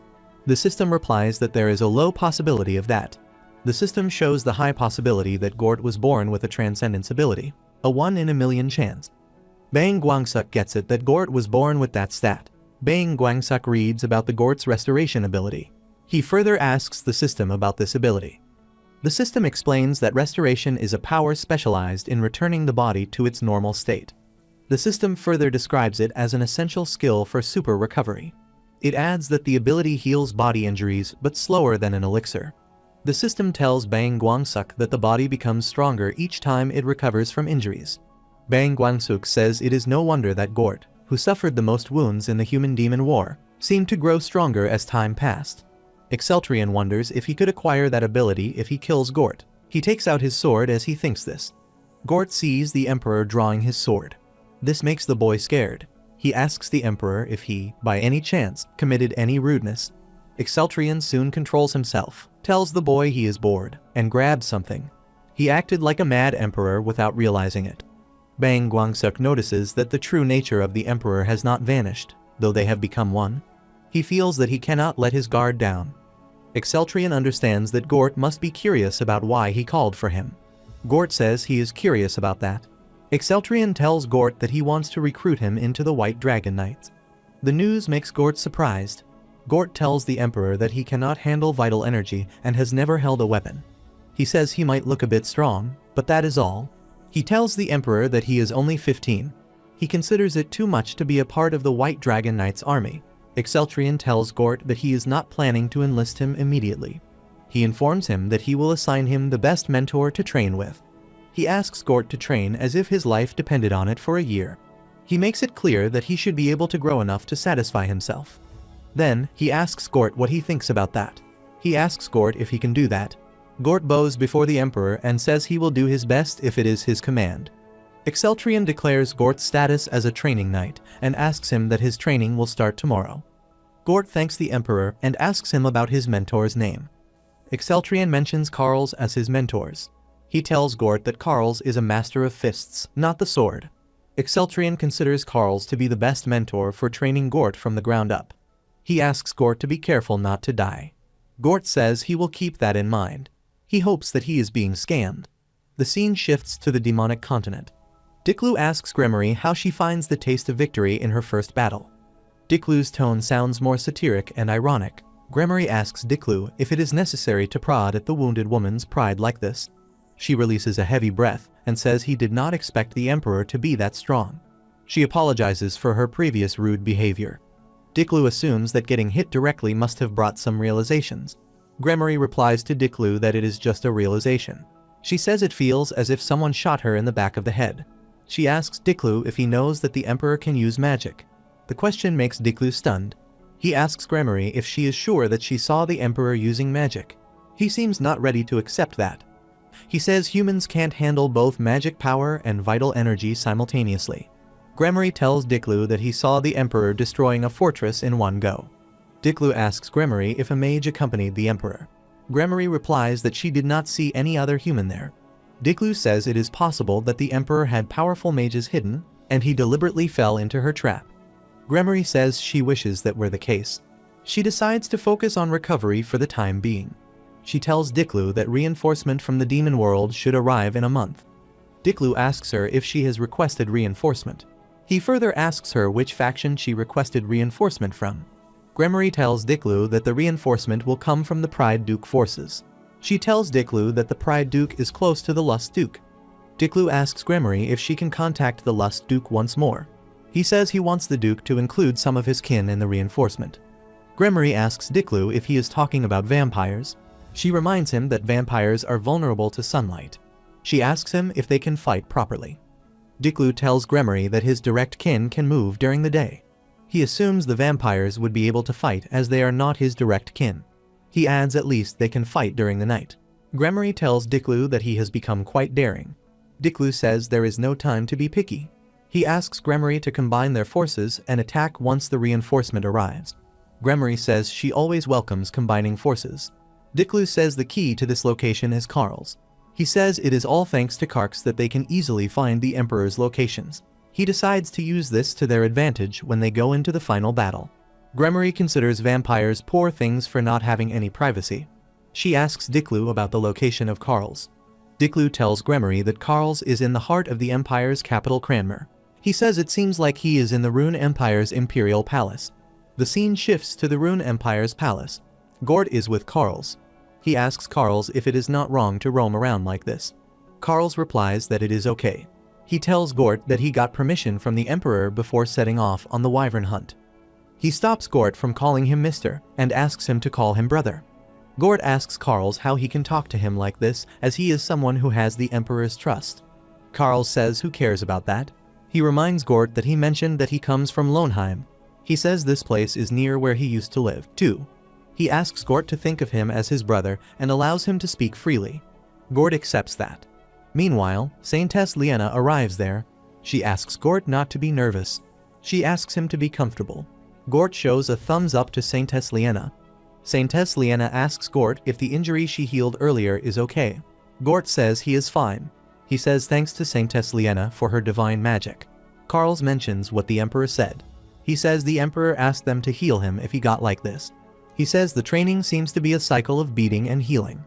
Gort says he is fine with the training method that the Emperor specially prepared. Saintess Liena touches her face and expects Karl's to go a bit easier on her.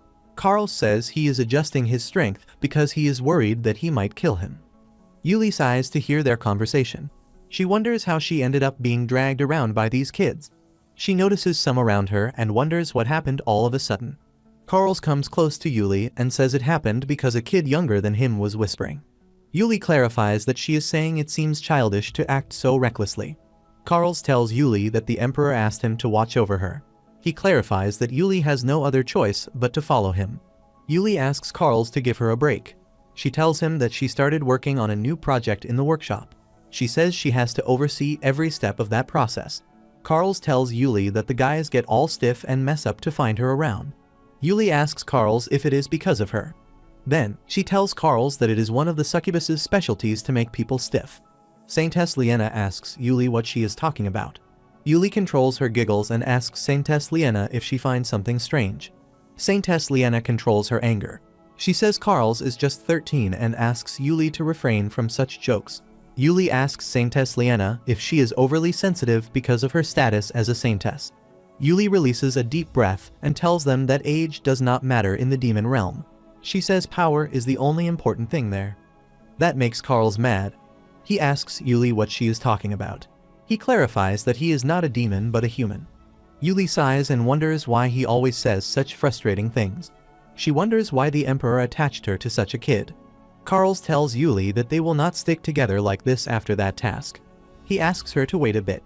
Yuli asks Karl's what he is trying to do there. Karl's shows her something and says he found it. Yuli asks him what he is it. Karl's replies it is the arm of the succubus queen. Yuli asks Karl's what he is going to do with that. Karl's tells Yuli that he will eat it. Karls shows it to Saintess Liena and says there is no curse on this. Saintess Liena and Gort look stunned to hear that. Saintess Liena utters a few incomplete sentences as she tries to make sense of the situation. Gort asks Karks if he is actually going to do that. Karls looks at the arm. He thinks he will be able to understand the succubi better if he eats it. He says the Emperor asked him to do that.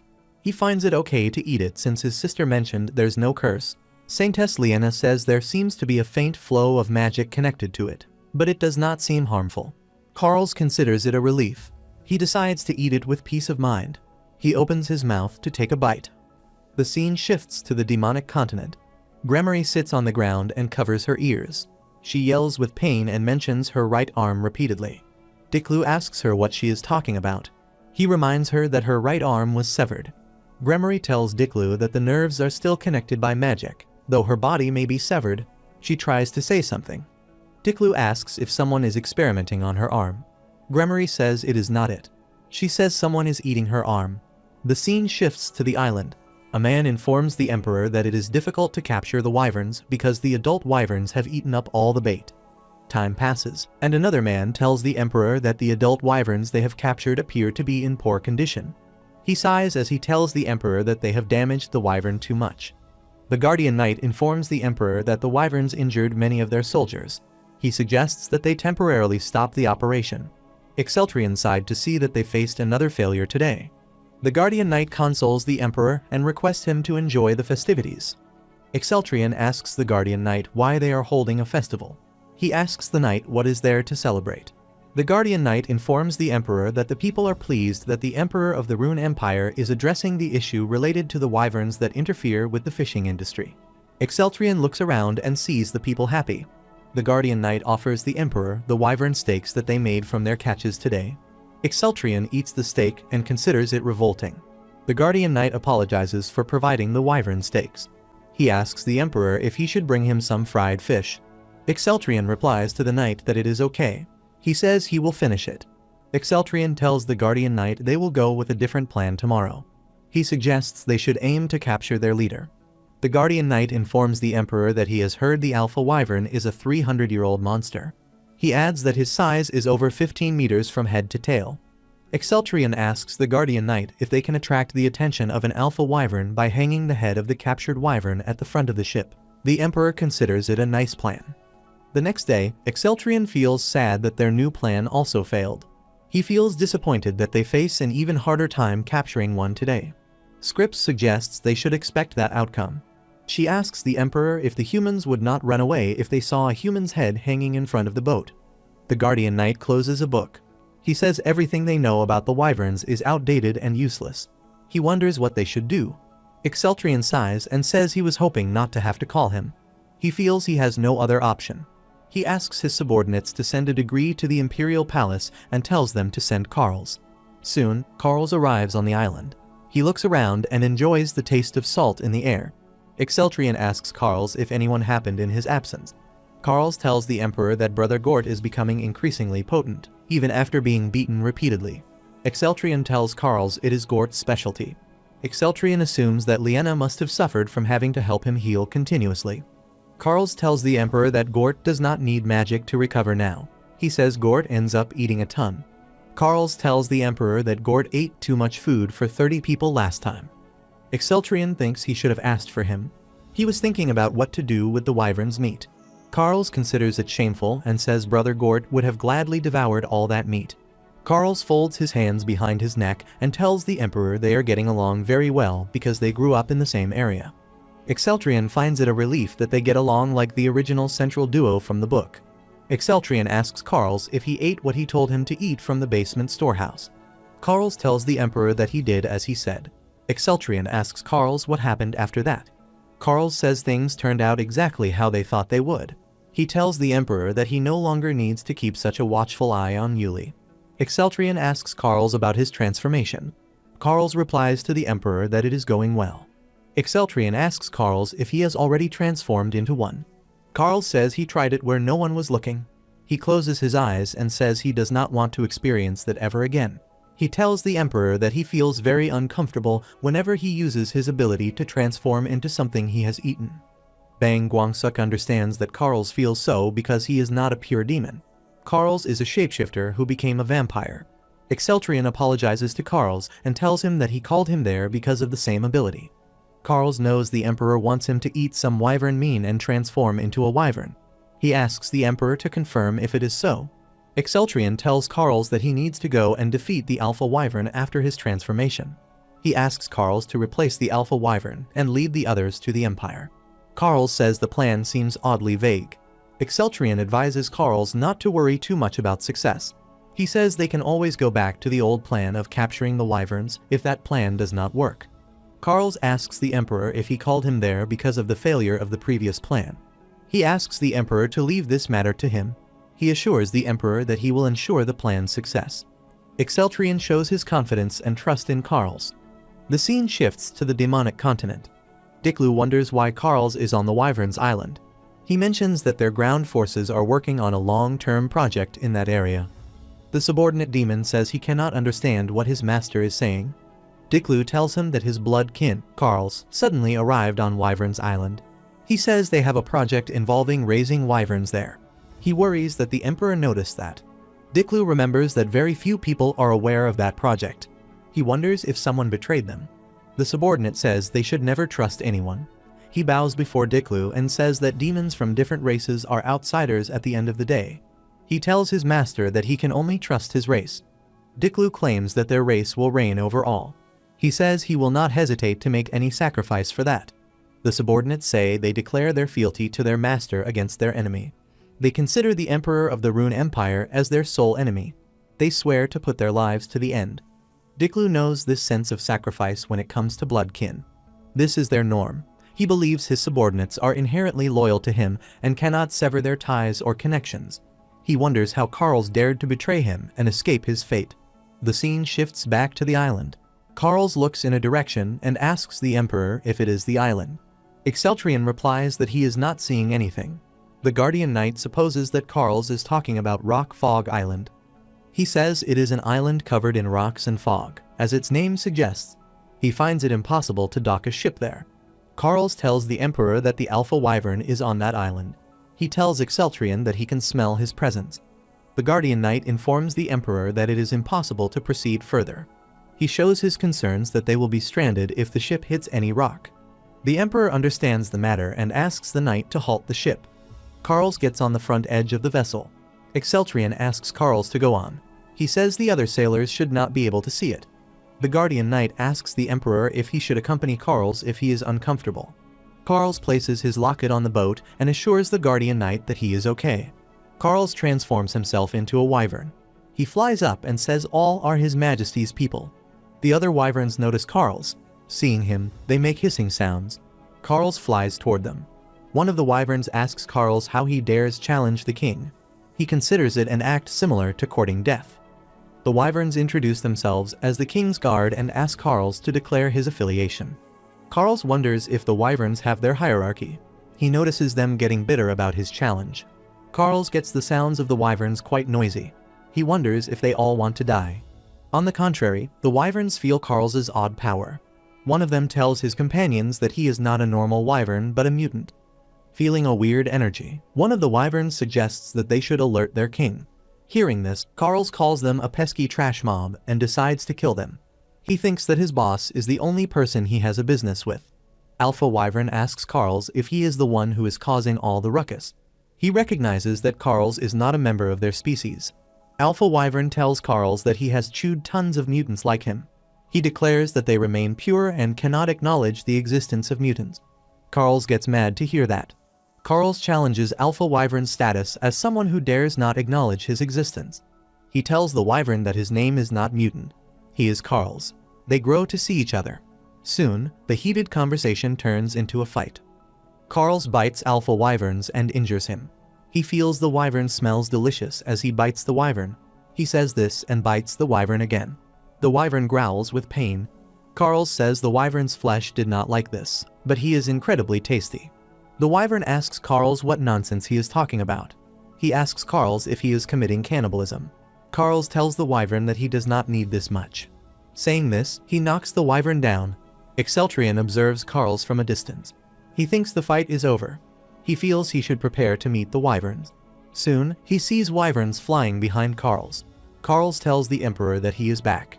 He tells Exceltrion that now he is the king of these wyverns. Exceltrion appreciates Karl's fabulous job and asks if he can ride a wyvern into a battle. Karls tells the emperor that wyverns is asking him to promise a few things.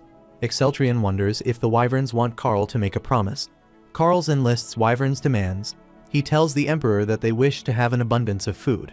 He adds they want to stop wyvern hunting. He further tells the emperor that the wyvern wants the liberty to decide which human will ride them. Exceltrion says the first two conditions are acceptable. He wonders if the wyverns wish to determine what human gets to ride them. Exceltrion asks Karls if they have a standard for that choice. Karls pats a wyvern and says he is unsure if they have any such standard. He tells the emperor that the wyverns did not tell him much more than that. Exceltrion considers it a top priority to figure out wyvern standards. Exceltrion orders a knight to call for the available members of the Black Dragon Knights. Exceltrion orders Karls to accompany him in gathering flowers. Karls looks shocked to hear this order. Soon, they decorate the beach with flowers. Karls asks the emperor if he is sure about what they are doing. Exceltrion tells Karls that the atmosphere here has to be comfortable for the wyverns to find their partners properly. He asks one of the wyverns if he can give them some idea about their standard of choosing humans. The first wyvern, second in command, is famous for his looks among the wyverns. He shows his preference for having Karls as his partner. The second wyvern, henchman, likes to eat and is renowned for hunting among wyvern. He also wishes to have Karls as his partner. Third wyvern, scout, wants to jump into a battle and considers scouting boring. He also wants Karls as his partner. Exceltrion cannot understand their language. He asks Karls what they are talking about. Karls translates wyvern's words and tells the emperor they like strong people. He tells Exceltrion that all the other wyverns have the same opinion. It seems essential to know what kind of humans the wyverns are expecting. The leader of the Black Dragon Knight appears and greets the wyvern. However, the wyverns did not respond positively. The second knight appears, who is famous for handling the animals well. That is insufficient to move the heart of the wyverns. The wyverns show no interest in choosing that knight as their partner. Karls sees the emperor busy observing wyverns' responses. He asks the emperor if it is necessary to do that. Exceltrion says they need captions to increase viewership. Meanwhile, the Guardian Knight asks the emperor if he is done with the wyvern selection. He comes out of a camp and suggests to the emperor they should start the meal before that. All the wyverns turn toward the Guardian Knight as he exits the camp. All of them start to run after the Guardian Knight. The Guardian Knight runs away from them and wonders why the wyverns are doing this. He calls the emperor for help. Exceltrion tries to understand the wyvern's response. He asks Scripps to come out for a while. All the wyverns run toward Scripps as she comes out of the camp. They throw all the flowers at the princess. Scripps looks scared. She wonders what is happening. Exceltrion looks at Karls and says he figured out the wyvern's standard. Karls asks the emperor about the wyvern's standards. Exceltrion tells Karls that it is dragon lineage. He says the higher an individual's dragon lineage, the more the wyvern likes him. Scripps smiles to find a positive aspect of having a high dragon lineage. She says it is her first time receiving so many flowers. She asks the emperor if his dragon lineage is not higher than her. Exceltrion tells Scripps that the wyverns are afraid of his overwhelming dragon lineage. He gives Scripps his hand to get up. Then, he asks Karls if he can lead the wyvern flock to the Rune Empire. Karls replies to the emperor that he can do that. Exceltrion says they will select people with dragon lineage and create a new Dragon Knight order once they reach the Rune Empire. He adds that the new Dragon Knights will have to achieve the suppression of the North. Exceltrion decides to assign the new knights to annihilate the northern barbarians. He knows it no longer matters if the enemy numbers in hundreds or thousands. Exceltrion says the Rune Empire will not know defeat in the presence of the knights. Exceltrion reaches a location with his knights, riding the wyverns. A knight looks at the emperor. He feels there is no trace of the emperor who only drank to oblivion a few years ago. Someone asks the soldiers to risk their lives to protect the spire. The soldiers feel a strong commitment to preserving this place. One of the knights tells the emperor that it appears to be the home of barbarians. Exceltrion holds the reins of the wyverns and says they will give them a taste of fire. The wyverns attack the enemies with heavy lashes of fire. The scene shifts to Gremory and her army. She looks at a place burning with fire and wonders if this is the place Diklu was talking about. She says they cannot miss such a grand battle and asks her soldiers if they are ready. Countless demons are present behind Gremory. She wonders if they should heat the Emperor's festival a bit more. On the other hand, Exceltrion's army is fighting the barbarians. The barbarians attempt to counterattack, pointing their sharp spears at the soldiers. However, the wyverns quickly dodge such attacks and inflict counterattacks. Exceltrion also inflicts a heavy fire attack at his opponents. He feels happy to see his soldiers diminishing the Barbados. Everything goes as per the Emperor's expectations. As expected, his army is perfect against large numbers of enemies. On the other hand, Bang Guangsek feels drained out as Exceltrion consumes a lot of energy. Exceltrion looks around but does not find Carls anywhere. He wonders where he has gone. He remembers asking Carls to be consistent in his reconnaissance reports. He wonders if Carls is off playing hooky. Exceltrion looks at the command tower and feels something off. He wonders if something has happened. The scene shifts to the command tower. A knight attacks a wandering demon as soon as he sees him. The demon attacks back and dominates the knight. Meanwhile, Scripps arrives and ties the demon in chains. She pulls the chains to move the demon away from the knight and asks him if he is okay. The knight thanks the princess for saving his life. The princess wonders how a demon could be there. The knight tells the princess about the surprise attacks. He tells her that the demons appeared out of nowhere. The knight notices the appearance of the demons and tells the princes that they are vampires. The princess wonders how the demons spotted their location. The situation makes her wonder if Diklu is scheming something. Meanwhile, Elim arrives there. She tells the princess that she has cleaned up the halls of this side and asks if there is any other task. Scripps asks Elim if she has seen Carls. She thinks of Carls because he knows almost everything about vampires. Elim says she has not seen him. Princess Scripps of the things she can do in such a situation. She asks Elim if she knows the location of the command tower's remaining wyverns and knights. Elim thinks about that and tells the princess that there is one wyvern. Princess looks at the wyvern.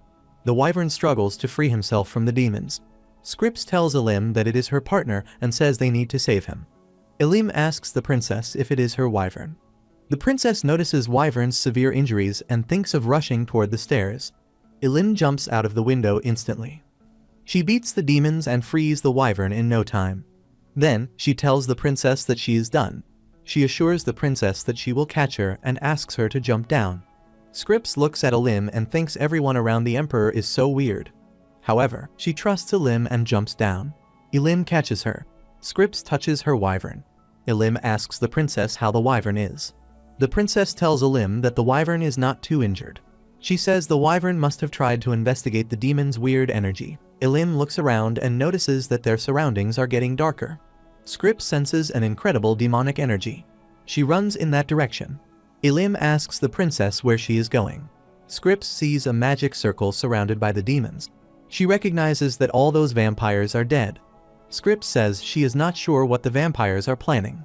However, she feels the situation is too much for them to handle. She tells Elim that they need to gather anyone who knows about magic before the magic circle activates. Elim wishes she could manage magic as well. Soon, Diklu appears there. Scripps feels it is too late to call for a mage. Diklu asks them for the Emperor. He introduces himself as the leader of the vampires and representative of the Duke of Gluttony. He says he will face the Emperor. Seeing this, Elim does not wait for a second. She jumps and reaches before Diklu. Diklu asks who she is. He further asks her about the Emperor.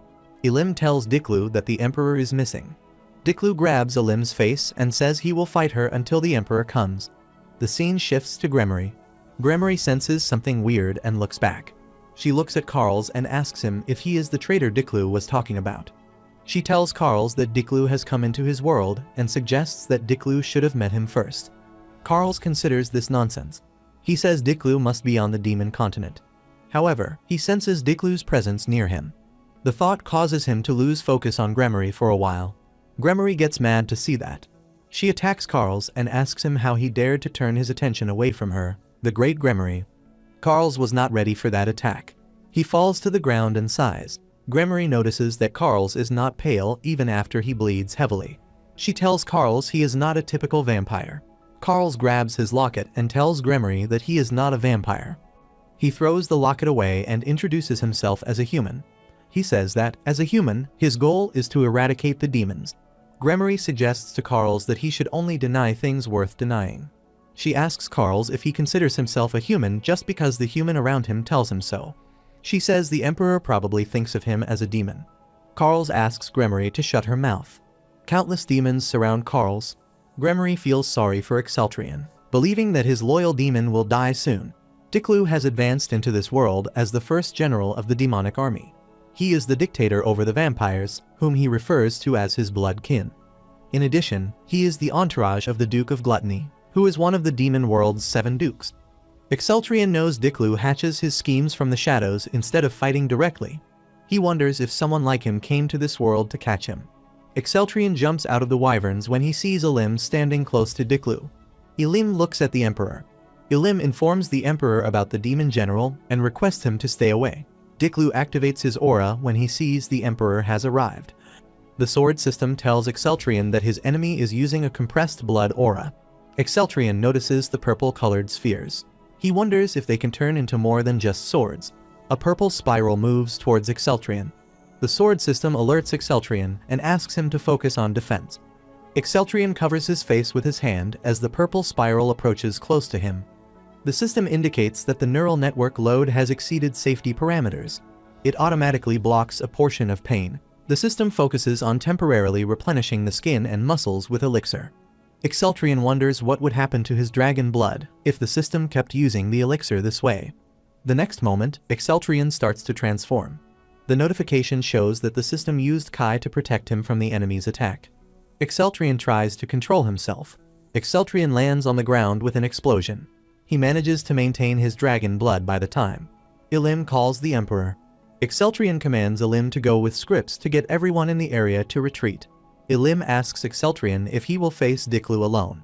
Exceltrion rebukes Elim and asks her to do as he says. Elim and Scripps rush to follow the Emperor's order. Diclu considers their efforts useless. He says they will be the next after he kills the Emperor. Exceltrion asks Diclu who is going to die. He mocks Diclu's claims as nonsense and inquires whether he has been hit in the head. Diclu tells Exceltrion that witty responses are useless. He warns Exceltrion that his fate will not change either way. He says he will recover his collapsed honor, the balance of the demon world, and everything. He transforms into a heinous monster. The sword system tells Exceltrion that gluttony has been activated, enhancing the enemy's physical prowess and blood energy. It further notifies that the transformation also enhanced the darkness barrier. Exceltrion commands the system to use Blood Amp. The system amplifies Blood Amp's silver blood aura and notifies Exceltrion about that. The system informs Exceltrion that the amplification can reach a maximum of 400 and exceed the body's limits. Exceltrion commands the system to amplify that level by 100% further. He further asks the system to use Alpha Mode. The system indicates that the Alpha Mode is usable when synchronization with the Sword of Light is above 75%. That mode also requires the user to control all of the body's senses and abilities flawlessly.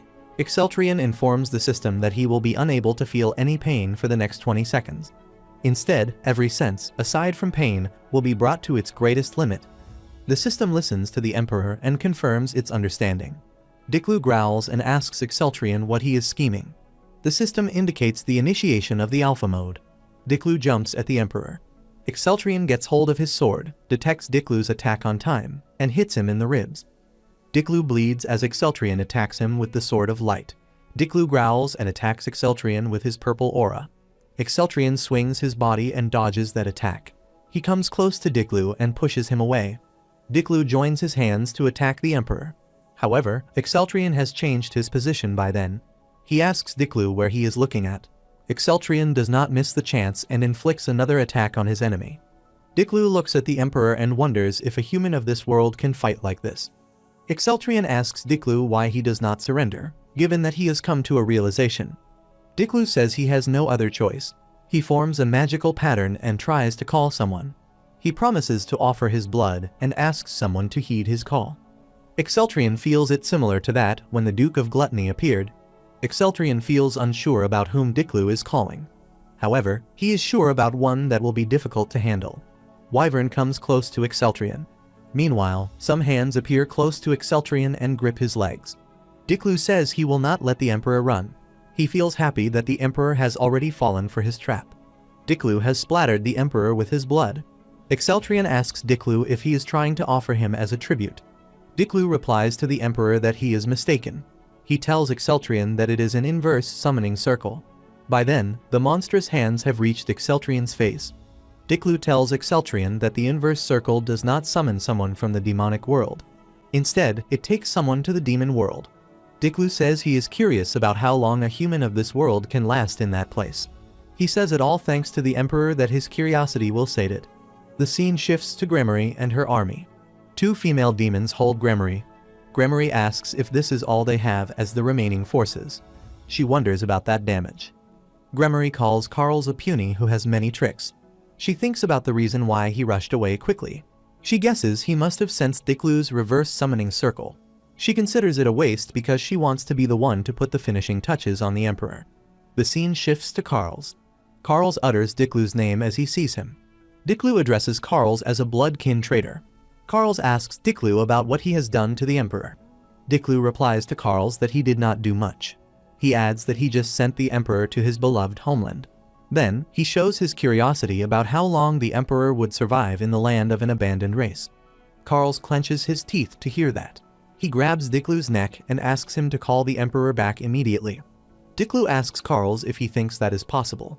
He tells Carls that the demon world's inverse summoning circle is a blood-kin art, usable by a monarch like him.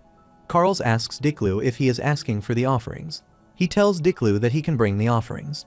Diklu asks Carls why he is so obsessed with the Emperor. He says the Emperor has the silver blood that all the demons fear. Carls thinks about how the Emperor treated him. He says only the Emperor sees him as a human. He tells Diklu that the Emperor saw him as Carls when everyone feared and shunned him. He feels sad to think that the Emperor is no longer there. Diklu mocks Carls, saying he must have become a real demon if the Emperor was the only one to see him as a human. He mentions the Emperor as dead. Diklu's provoking words make Carls lose his temper. Carls thrusts his sharp teeth into Diklu's neck. Diklu asks Carls if he thinks doing this can make him the monarch. He threatens Carls that he will end his life by drinking his blood. Carls does not fall for Diklu's threat. He says he can do this. Carls transforms into a wyvern. Diklu's neck is still in his claw. Diklu laughs to see a wyvern. Carls opens his mouth to eat Diklu. That makes Diklu worry about his life. He tells Carls that he is not a demon, but a monster. The scene shifts to the demonic world, where Exceltrian is in an abandoned land. Exceltrian looks around and tries to figure out where he is. He wonders if it is the demon world. He says the air is perfect for getting respiratory diseases. He thinks this is how they plan to kill him. He feels disappointed that his opponent thought it would be enough to kill him. He sees some bones on the ground. One bone is almost the size of a human. He asks the sword system about the type of life form those bones belong to. The sword system does not reply. Exceltrian looks at the sword and wonders if it is malfunctioning. He wonders if he cannot use the sword in the demon world. Exceltrian shakes those thoughts out of his head for now. He feels he should look for something to eat. He looks at a tree by his side and wonders if it is a typical tree in the demon world. The tree seems quite simple. He tries to uproot the tree, thinking he might eat the roots. He finds a sticky substance on the roots. He covers his nose as he feels the stink. He calls the stinky and sticky root blobs of fat. The next moment, the ground starts to shake. Exceltrian finds it challenging to maintain balance. It seems the ground is changing its position upside down. He takes the support of a tree for some. Soon, he feels that he cannot hold on. He falls to the ground. Exceltrian does not get wounded because of the sandy ground. The next moment, he sees a giant monster in front of him. The scene shifts to the Rune Empire. Carl says he will make the summoning circle. He has Yuli, Beos, and Scripps with him. Yuli tells Carls that only the top commanders can make summoning circles. She asks him how he would do that. Carls reminds Yuli that he is now a vampire and can use Diklu's abilities. He accepts that he is not yet entirely accustomed to that power and cannot do it immediately. He says he will complete it within a month. Beos says he will conceal the fact that the Emperor is missing to prevent the Empire from falling into chaos. Carls tells Yuli that Diklu has sent the Emperor to the land of abandoned race. He asks Yuli if she knows where it is. Yuli looks at Carls with an awestruck face upon hearing that. Carls reminds Yuli that she mentioned humans could live in the demon world. Yuli scratches her face and says she is sure about that. She tells Carls that he only heard about it. She tells everyone that the land of abandoned race is a wasteland that even the demon cannot live in. She says there is nothing to eat, nothing to drink, and nowhere to rest. She adds it is difficult to breathe there because of the contaminated air. She further describes that the dust in the air limits an individual's sight in that place. She tells them that all that remains are the ruins of the old duke's mansion. She says the place is infested with uncontrollable, giant, crazed demon beasts. The scene shifts to the land of the abandoned race. Exceltrion runs away from the giant monster. He wonders if the beast is so angry over just a single hair. He notices someone behind the dust. As his vision clears, he sees a man with a bow and arrow. The man shoots an arrow in his direction. The arrow passes by Exceltrion and hits the monster in the eye. The man tells Exceltrion that the monster ran away. Exceltrion thanks the man for saving his life. The man now points his arrow at Exceltrion. Exceltrion tells him that he is human. He assures the man that he is on his side. The man begins to shoot arrows one after another. The continuous attacks make Exceltrion offended. He asks the man if he wants to fight. He takes out his sword, runs toward the man, and thrusts his sword into his chest. Exceltrion asks the man to speak up about why he tried to kill him and to reveal with whom he is affiliated. The man does not say anything. Exceltrion grabs the man's face and asks him to answer. The man does not respond to the Emperor. Exceltrion hits on the man's mask with his sword. Then, something makes Exceltrion cover his eyes. When he opens his eyes, he sees no face behind the mask. Exceltrion wonders if all humans in the demon world are like this. He feels that the energy emanating from that man is similar to his silver blood aura. When Exceltrion is lost in thought, a man appears behind him. That man quickly takes the first man with him. Exceltrion takes a while to comprehend what is happening. However, the man reaches a distance by then. Exceltrion looks at the man with an awe-stricken face. Bang Guangsuk holds his head, realizing the situation is beyond his comprehension. He wonders if there is a limit to how much information the novel can lack. He seems unable to understand what these things are. He wonders if they are messing up with the android robots or something. Exceltrion's situation is no different. He looks frustrated as he cannot understand what is happening around him. He feels himself at the limits with hunger, thrust, and that confusion scenario. He says he cannot go on. Meanwhile, someone asks him to follow the light. A light appears there. The voice urges Exceltrion to follow the light to his mansion. The person behind the voice invites Exceltrion to come. Exceltrion finds that voice suspicious, but he has no other choice. He gets up and starts to follow the light. He replies to the voice that he does not know who he is, but he will accept his invitation. Exceltrion reaches a mysterious place. A maid outside the mansion tells him she is waiting for him. Exceltrion asks her if she is the owner of this mansion. The maid tells Exceltrion she is a Silky who works in that mansion. Exceltrion focuses on the word Silky. He asks Silky if she is also a demon. Silky replies to the Emperor that all beings living in the demon world are demons. Exceltrion finds that interesting. He tells Silky that they call beings like her ghosts in his world. Silky asks Exceltrion if he is a human. Exceltrion says yes to her question and asks her why she is asking that. Silky takes it as an absurd joke. She says humans cannot think of themselves and are incapable of conversation. Silky says he cannot be a human as he can communicate with her. Exceltrion asks her what she is talking about. He tells her that humans can speak and think. Silky tells Exceltrion that the master is waiting for him inside. She asks him to enter. Inside the mansion, someone is already sitting at the dining table. Exceltrion takes that man as a demon. He asks the man if he is the one who invited him there. The demon asks Exceltrion if he is not exhausted. He invites Exceltrion to sit next to him. Exceltrion drags a chair to sit on. The demon says he is sure that Exceltrion is curious about many things. However, he suggests Exceltrion to satisfy his hunger first. He apologizes for having only grilled bugs to eat. He says these lands are pretty barren. Exceltrion asks the demon if he is inviting him to eat something like that. However, Exceltrion's hunger does not allow him to ignore the food even for a second. He starts to eat that. The demon asks Exceltrion if the food matches his taste. Exceltrion covers his mouth with his hand and closes his eyes as he tastes the food. The demon says he knew this would happen. He asks the main Nilly to pass the goblet to the guests. Exceltrion holds the cup and sees it is empty. He asks the maid why she is handing him an empty cup. The demon tells Exceltrion that it is a treasure goblet of sloth. He further tells the Emperor that if he tells the goblet what he wants to drink, it will provide that drink. Exceltrion asks the demon if he takes him for an idiot.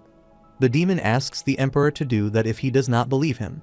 Exceltrion looks at the cup and utters the word water. The cup starts to fill with water. The demon asks Exceltrion if he now believes him. Exceltrian eats and drinks to his fill. He feels alive as he satisfies his hunger and thrusts. The demon welcomes Exceltrian to his mansion again. He tells Exceltrian that his name is Gint, and he is the owner of this mansion. Exceltrian introduces himself as the Emperor of the Rune Empire and thanks the demon for his hospitality. He asks Gint why he helped a human like him. Seeing his appearance, he confirms that Gint is a demon. Gint looks amused to meet a human, not just a human but an emperor. He thanks Exceltrian for allowing him to experience many colorful emotions. Exceltrian asks the demon if he mentioned the word taste. Gint tells Exceltrian that he eats emotions. He says he felt as if he was dreaming at first. This makes Exceltrian confused. He asks Gint what exactly he is. He asks him if he is a general like Diklu. He warns Gint that he will suffer Diklu's fate if he does not answer him quickly. Gint understands the matter. He says he felt the Duke of Gluttony's energy is getting fainter. He gets that it is because of that human. Gint says he does not wish to die early and agrees to answer quickly. He tells the Emperor that he is one of the 7 dukes of the demon world, the Duke of Sloth, Gintbless. He says he may be a duke, but he is from a ruined, abolished family. He assures the Emperor there is no need to worry about him. Exceltrian says the mansion is too shabby for someone of a duke's level. He asks Duke Gintbless if he has only one servant. Duke Gintbless says Silky Nilly is the last remaining servant. He tells the Emperor that the Silky race enjoys cleaning and cooking, and they instinctively try to help others. He says that attribute sits those from the Sloth tribe very well. Exceltrian asks Duke Gintbless if he is not taking advantage of Nilly. Gintbless agrees that the Emperor is not wrong to say that. He tells the Emperor that the reason his army fell into ruin. He says this mansion is all that he has left. He tells the Emperor that the demons who used to follow him all died, and his territory is barren. He says demons do not even try to come here now. Exceltrian asks Gintbless if the Duke of Sloth's army fell to ruin because of his laziness. Gintbless tells Exceltrian that it is their innate limit. He asks Exceltrian how much he knows about the demon world. Exceltrian says all he knows is that demons live there and the demon dukes rule the demon world. He adds the demons begin eyeing the surface, which is quite annoying. Gintbless asks Exceltrian if he thinks the demons are aiming for the surface world. Exceltrian claims they are doing so to eliminate humans. Duke Gintbless says he is talking about the exact reason. He asks the Emperor why the demons would go out of their way to drive out the humans.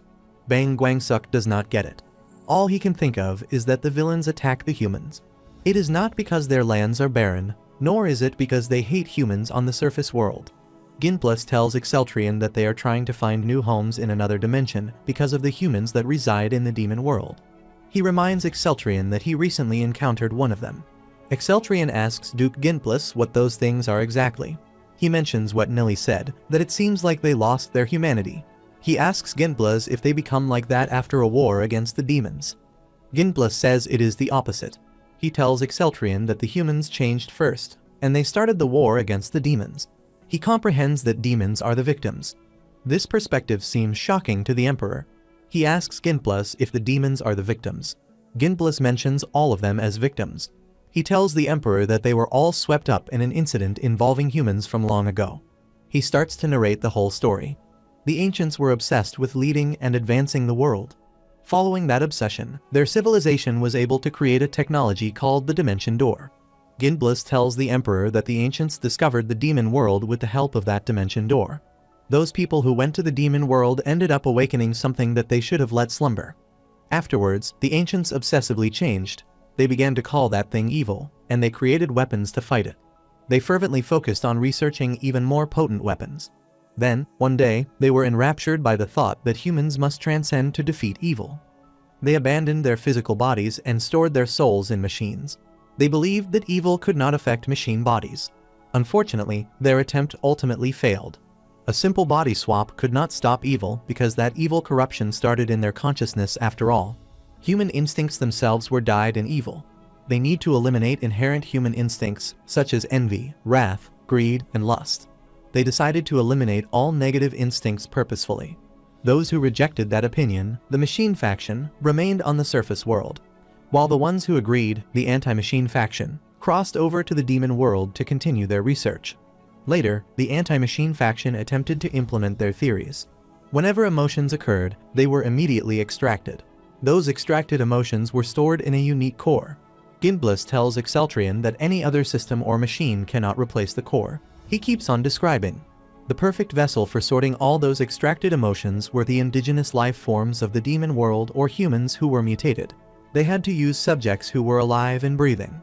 In the end, those who received those extracted emotions, such as wrath, gluttony, sloth, lust, pride, envy, and greed, became the 7 dukes of the demon world. Ginblis starts to describe something that happened after hundreds of years. Then, he corrects himself and says after thousands of years, the dukes who should have continued to receive those emotions while unconscious all woke up together. He says it was almost like someone woke them on purpose. He keeps on narrating the history. At the same time, the ancients, whose emotional extraction was put on hold, fell into chaos. They started attacking each other. It was during this chaos that the dukes were able to escape. Among them was a bioweapon created by the demon world's humans.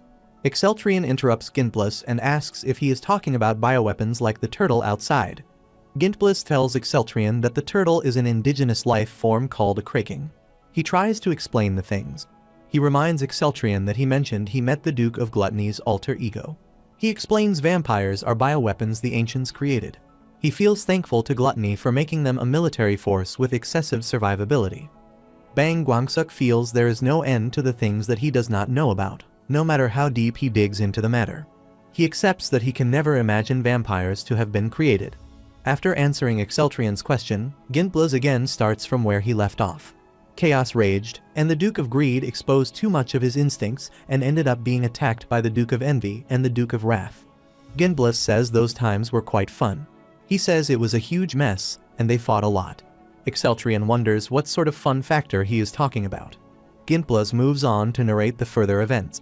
The narration goes on. The ancients who recovered from the Create Chaos found a new way to erase their memories. They used mercury slime. The slime controlled the mind, making it so the subjects could not think for themselves. It was also able to replace humanity's base instincts. Ginblis says, in the end, each ancient became the same type of demon world human that he saw. Exceltrian asks Ginblis if that means someone can command those guys. Ginblis tells Exceltrian that he investigated that, but his efforts bore no fruits. He says he has no military power, after all. Ginblis says they should have captured them before they started to arm themselves with a silver blood aura. Exceltrian asks Ginblis if silver blood aura was not the main source of power for the ancients from the beginning. Ginblis tells Exceltrian that they were more diverse before that. He says things changed after they learned the demon's weaknesses. Exceltrian understands why silver blood aura is advantageous while facing the demons. He emits a silver blood aura as he thinks about that. Ginblis notices that Exceltrian also has a silver blood aura. He waves his hand to clear the dust. He says his senses are so bad that he cannot feel the silver blood aura right in front of him. Exceltrian asks about the dust. Ginblis tells him that it is not just dust. He says the humans of the demon world created this material to cause confusion. It severely limits the sense. Exceltrian understands why the Sword of Light is not responding. He notices that his silver blood aura is not responding to the demon right in front of him. Exceltrian considers joining forces with the humans of the demon world to eradicate the demons. Ginblis asks Exceltrian to give up if he is planning to join the humans of the demon world. Exceltrian asks him why he is saying so. Ginblis says the demons did not attack the surface because they believed the humans were weak. He tells Exceltrian that demons did so to cut off their enemies' reinforcement. He explains that to decrease the number of humans in the demon world, they must decrease the number of humans on the surface. Before Exceltrian concludes, Ginblis tells him that the humans in the demon world were created from kidnapped humans of the surface. The ancients who got rid of all desires also got rid of their desire to procreate. Ginblis tells the Emperor that almost 99% of them are created from kidnapped humans. Thus, demons were divided into the extinction part and the management party. The Duke of Wrath and Duke of Envy wanted to send an army to the surface to drive human extinction.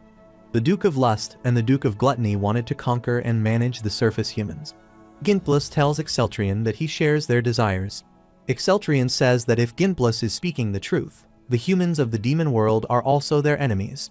He tells Ginblis that he does not entirely believe him. He suspects Ginblis could have hidden some things from him or been lying completely.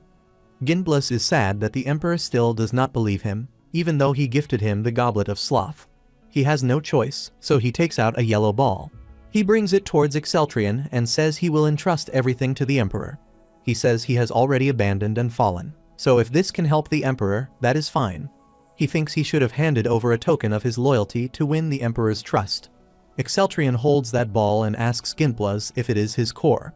Ginplus asks the Emperor to break his core if he pulls any shenanigans. He put his life in the Emperor's hands. Exceltrion agrees to accept his sincerity. He assures Ginplus that he will exclude him if he ever has to massacre the demons. Ginplus finds it a relief. Exceltrion makes it straightforward for Ginplus that his trust in him is still lacking. Ginplus wonders if he is saying this even though he handed over his life to him. Exceltrion says he will believe only 65% of it. Ginplus finds it an arbitrary percentage. He asks the Emperor to take some rest. At the same time, he feels the need to ruminate over how to gain the Emperor's trust ultimately. The following day, Exceltrion wakes up. For the first time in a while, he feels relaxed enough to sleep. Nilly says good morning to the Emperor. She tells Exceltrion that she is asked to guide the Master's master to the basement after he wakes him. Exceltrion reacts to the title of Master. Nilly tells him that she heard it from her master yesterday. She explains he is her master's master because her master pledged loyalty to him last night. She also takes Exceltrion as her master as he is her master's master. Exceltrion asks Nilly to stop talking and guide him to the required place. Nilly asks the Emperor to wash his face before that. She moves a towel towards Exceltrion that she has already moistened for him. Exceltrion finds it a curious ability. He asks Nilly if she can create water. Nilly says yes to that question and tells him that the Silkies were initially fairies of water. Exceltrion notices that Nilly used the past tense. Nilly explains why she used the past tense. She says they became associated with the Master and transformed into demons, and this territory has low humidity, so creating water is significantly more challenging. She adds that there is a limit to how much they can do. Exceltrion tells Nilly that he is missing his palace. He asks Nilly if the bugs are the only things they can eat. Nilly tells the Emperor that they are almost out of that as well. She says she needs to head out soon to replenish them. Exceltrion asks Nilly if fairies also hunt. Nilly replies to the Emperor that it is a servant's duty. She takes the Emperor to the required place and tells him that her master awaits him there. Exceltrion addresses Nilly and confirms her name. He tells Nilly that he wishes to hire several servants like her for the Imperial Palace if there are servants like her. Nilly bows before the Emperor and says thanks to him. She tells the Emperor it is impossible now because she is the last of her kind. Exceltrion enters the basement, where Ginplus is already waiting for him. He apologizes to the Emperor for bothering him since the morning. Exceltrion asks Ginplus if it is morning. He inquires how he determines the time. Ginplus replies to the Emperor that he can still feel the minute differences in the sun beyond the sand and dust, even if he has fallen. He further explains that he can do so because it is his territory. He tells the Emperor that there is something that he must show him. He says this may appear to be a mansion, but the basement is a testing site. He tells the Emperor that the humans of the demon world create everything. He shows some glass containers to Exceltrion and tells him that all of them were once filled with different types of life. He says it is difficult even to say some of the horrifying things loud that the demon world's humans did to all of the indigenous life. Then, he shows something to the Emperor and tells him that he is the final being within the testing site. Exceltrion tells Ginplus it is too dark for him to see much. Soon, the place illuminates, and Exceltrion sees a giant horse. He asks Ginplus if that horse is still alive. Ginplus tells the Emperor that it is alive and used to be a member of a species endemic to the demon world, known as nightmares. He further explains that the horse can put nearby beings to sleep and have them fall into nightmares. Exceltrion tries to say something. Ginplus gets it before Exceltrion completes his sentence. He puts his hand on the glass container and tells the Emperor it is a different existence. Then, he tells the Emperor that the only remaining nightmare in the demon world is he. Exceltrion asks Ginplus what he means by that. Ginplus reveals his secret to the Emperor and asks him if he trusts him 100% now. Ginplus notices that the Emperor's first objective is to escape the demon world. This makes him figure out how to win the Emperor's trust fully. Exceltrion wonders why Ginplus is obsessed with 100% trust. He asks Ginplus to tell him what is going on in his mind. Ginplus says he would have made a new core and used dimensional jump if they were long ago. However, he finds it difficult because the core he has given to the Emperor is the last one. Exceltrion asks Ginplus about the dimensional jump. Ginplus tells the Emperor that all the demons in the surface world would have gone through the process of a dimensional jump. He tells Exceltrion that it was the same with the avatar of the Duke of Gluttony, whom he defeated. He explains they use such avatars to ascend to the surface world since their bodies cannot escape the demon world. He assures the Emperor that he can make another core if he regains power. Exceltrion comprehends that they must ensure that Gintblus regains his power in this case. Gintblus makes it clear that it is more complicated than it sounds. He asks the Emperor who would want to serve and share their power with a person like him. He suggests it would be easier to steal another Duke's core. Exceltrion at first agrees to do that. Then, he rebukes Gintblus for acting like he had a solution and ending up like that. He clarifies to Gintblus that he does not want to take in a useless demon as a subordinate. Gintblus requests that the Emperor calm down and tells him he has another way. He tells the Emperor he can use a dimensional gate. He assures the Emperor that by using that method, he can create a gate across dimensions for a short time. He further tells the Emperor that he can even use a summoning circle to forcefully send someone to another dimension. He adds that the Emperor needs a dagger called a gate blade to create a dimensional gate. He describes the required dagger as portable and helpful for covering long distances instantly. Exceltrion knows Gintblus would have handed it to him if he had such a good item. He guesses it is a technology from the humans of the demon world. Gintblus confirms Exceltrion's assumption. He tells the Emperor that the dimensional jump he mentioned before is the demon world's attempt to recreate that technology. Exceltrion says their next step is decided. He says they must leave to capture humans from the demon world and take a gateblade. Gintblus sees the Emperor's determination and asks him to wait. He asks the Emperor to give him the core he handed him yesterday. Exceltrion brings the core close to Gintblus and asks him if he is trying to take the gift back. Gintblus assures the Emperor that he wants it to be more helpful. He puts the core on the table. Soon, it transforms into a different shape. Gintblus tells the Emperor about his second treasure, the Stone of Return. He demonstrates that if he presses the button like this, he can instantly teleport back to another place. Exceltrion finds it an incredible item. Gintblus asks the Emperor to use it during the battle. He asks the Emperor to take the goblet with him, as it will take quite some time to reach their base. Exceltrion holds the stone and asks Gintblus if it is okay to take this much. He says he would have given Gintblus many rewards if they were at the Imperial Palace. Gintblus says there is no need for that. He tells the Emperor that he has given the Duke of Sloth new hope and an opportunity to dream again. That is an excellent help for a person who is waiting for his death. Gintblus assures the Emperor that it is enough for him. While they travel through the Duke's land, Exceltrion covers his nose and asks Nili if they are going the right way. She assures him that they are, then adds that he has asked the same question 41 times over the past 6 days. She wonders aloud if there is another meaning behind his repeated inquiry. Exceltrion remarks that they have been walking for 6 days and want to know how much longer it will take to reach Devilian City. Nili estimates that, at their current speed, it might take another 7 days. Surprised, Exceltrion expresses his frustration, saying he is tired of the journey and that the landscape is filled with nothing but smog and dust, no matter how far they go. He wonders if the entirety of the Duke's land is like this. Nili explains that most of it is, though the air is slightly clearer over the eastern mountain range. However, she says this is irrelevant to their path as they are heading west. Curious, she then asks what smog is. Exceltrion brushes off the question, saying she shouldn't worry about it, and expresses a desire to move swiftly, though he admits it's not easy in these conditions.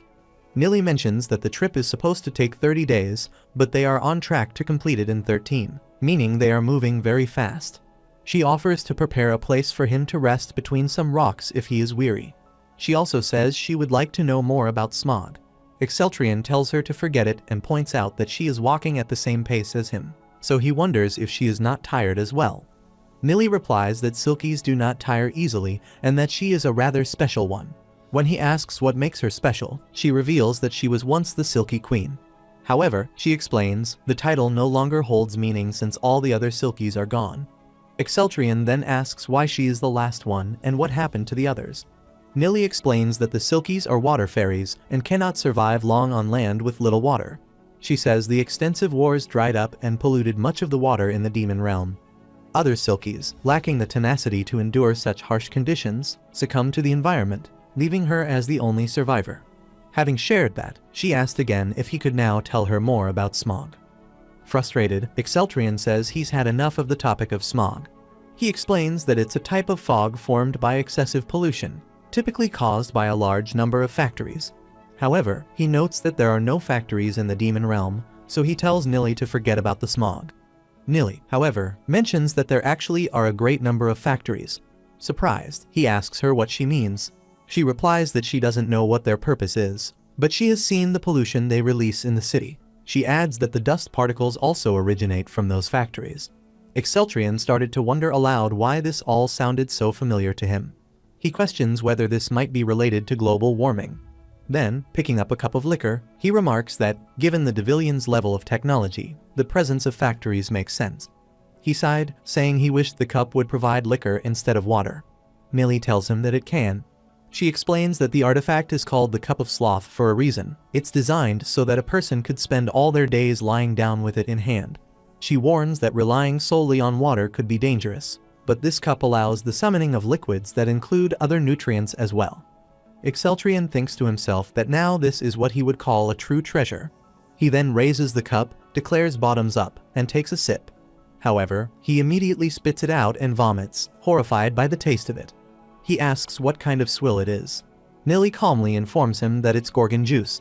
She explains that Gorgons are part of the Duke of Envy's army and that the liquor is made from Gorgon toxins. It used to be the preferred drink of dukes and high-ranking demons. She assures him that the toxins are neutralized during fermentation, so the drink is safe. While drinking water, Exceltrion mutters irritably, questioning who even asked for such a thing and commenting that it tastes awful. Nili suddenly flinches and grabs the cup from Exceltrion's hand, saying that she should hold onto it for now as a battle is about to begin. When Exceltrion asks her about the battle, she explains that she has detected Devillian forces both ahead and behind them. A small unit, she notes, is approaching from 150 meters away. Impressed, Exceltrion remarks that it's amazing he can't sense anything at all. Nili tells him that she learned the skill from her master. Exceltrion then says that he will ask her master to teach him as well when they return. Just then, Nili warns him to take caution. She says the enemy is aware of their presence and is closing in quickly. Exceltrion, already preparing himself, says that he's never been one to wait. He immediately starts slashing at the approaching soldiers, cutting them down as they are near. After taking down a few, he begins to notice something unusual. Their blood aura is silver. He finds it unfortunate. As he drives his sword through another soldier, he notes that his own aura is stronger. As the fight progresses, he begins to observe a shift in their tactics. The enemy is spreading out, giving itself even less chance of defeating him head-on. He starts to wonder if they are conserving energy or simply trying to buy time. They must be aware that they are going to die regardless, so their strategy puzzles him. When they begin to surround him, he questions whether they see their lives as expendable. It strikes him as an odd tactic for beings that are supposedly not self-aware. This leads him to a deeper suspicion someone must be controlling them. Exceltrion continues battling the approaching armored enemies. As they fight, the armors trigger a blast of blood aura, and he finds himself wondering about its strange force. Without pause, he drives his weapon into one soldier while slashing through another. What surprises him is their complete disregard for friendly fire. They don't seem to care if they harm their own. Suddenly, a voice echoes in his mind, asking if he can hear it. The voice calls him. Confused, he asks who it is, wondering briefly if it might be his sword. The voice clarifies that it is Nili. She explains that she has detected more enemy forces and is projecting a part of herself to him. Possession, she says, seems to be the most effective method of communication. She then asks for his permission. Frustrated, Exceltrion interrupts her, telling her to stop asking about every little thing and just do it. Without further hesitation, Nili possesses him. She informs him that archers aren't the only units sent into battle. Heavy infantry and skull armor soldiers are also en route. They are expected to arrive within 5 minutes. She asks how he would like to proceed. Exceltrion, unfamiliar with the term, asks what a skull armor soldier is. Nili describes them as human-formed skeletal enemies, each with facial orifices torn open. She advises against fighting them alone, warning that they all possess formidable abilities. Holding the return stone in his hand, Exceltrion admits that he may be in over his head. He hadn't expected the difficulty of facing an unknown enemy. Still, he accepts the challenge, saying, "So be it." Exceltrion retreats tactically from the battlefield, then teleports back to Gintblas. Upon seeing him, Gintblas remarks that the Emperor stayed longer than expected, and reminds him that he had warned it would be difficult. Breathing heavily, Exceltrion sits down with a sigh, commenting that the enemies are incredibly annoying. Gintblas responds that now Exceltrion understands who he has been fighting against for thousands of years. He mentions that he was watching the battle and acknowledges Exceltrion's immense power, but adds that he seems to strain himself too much in combat. Exceltrion, surprised, questions whether he really strains himself. Gintblas confirms it, explaining that he has always sought the easiest path to victory. After all, he says, they don't call him the Duke of Sloth for nothing. He observes that Exceltrion's fighting style is swift but cumbersome and insists that there is a better way. Annoyed, Exceltrion demands that he get to the point and asks if he's just trying to provoke him. Gintblas quickly denies any such intention. Instead, he offers to teach the Emperor a technique, a method passed down from the demon realm's greatest sloth. He asks if the Emperor is willing to learn it. Meanwhile, one of the 7 demon dukes, the Duke of Wrath, Azurius, shouts furiously at his subordinate, demanding to know where the messenger is. He complains that the report is late and asks how much longer they're expected to wait. His lizard head begins to panic, hissing anxiously. The devilish subordinate, trembling under the weight of Azurius's fury, stammers that the report has indeed arrived. Azurius snaps at him, accusing him of being late. At that moment, his sheep's head slams into the wall out of frustration. Azurius immediately scolds it, ordering it to hit the floor if it's angry. Not the wall. He warns it not to bring the entire building down. The devil nervously responds that Azurius himself has broken more things than the sheephead ever has. Enraged, Azurius roars at him not to talk back and demands the report be delivered immediately. The subordinate quickly begins explaining. The information came from a messenger who was scouting the Devillian city of Sylphenar. According to the report, a small group of soldiers left the city and entered the land of the damned. A second group followed the same path not long after and then vanished. Hearing this, Azurius growls, wondering aloud if the blasted rumors might be true after all. Suddenly, his lizard head begins to spit fire in agitation. Azurius snaps at it, yelling that it's a crazy lizard and reminding it once again to control itself. He demands that it close its mouth, complaining that the heat is unbearable. This is Azurius, the Duke of Wrath, the last living Cerberus, and the only known survivor of the Chimera test. His body is a grotesque creation, formed by cutting the heads off living creatures and transplanting them onto one host. Azurius roared in fury, declaring that he had suspected something was wrong ever since the Duke of Gluttony lost his core on the surface. He adds that the Duke of Lust had sent his own core as well, but to no success. He blames the humans for the ongoing trouble and commands that a demon general be placed on standby. If more soldiers emerge from Sylphenar, he states, an elite force will be dispatched into the land of the damned. The devil, panicked by the command, shouts in protest, asking if Azurius has lost his mind. He reminds the Duke that the land of the damned is a wasteland teeming with disruption particles.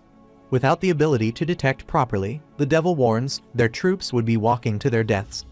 Without hesitation, Azurius grabs the devil in his mouth, growling that he had already warned him not to talk back.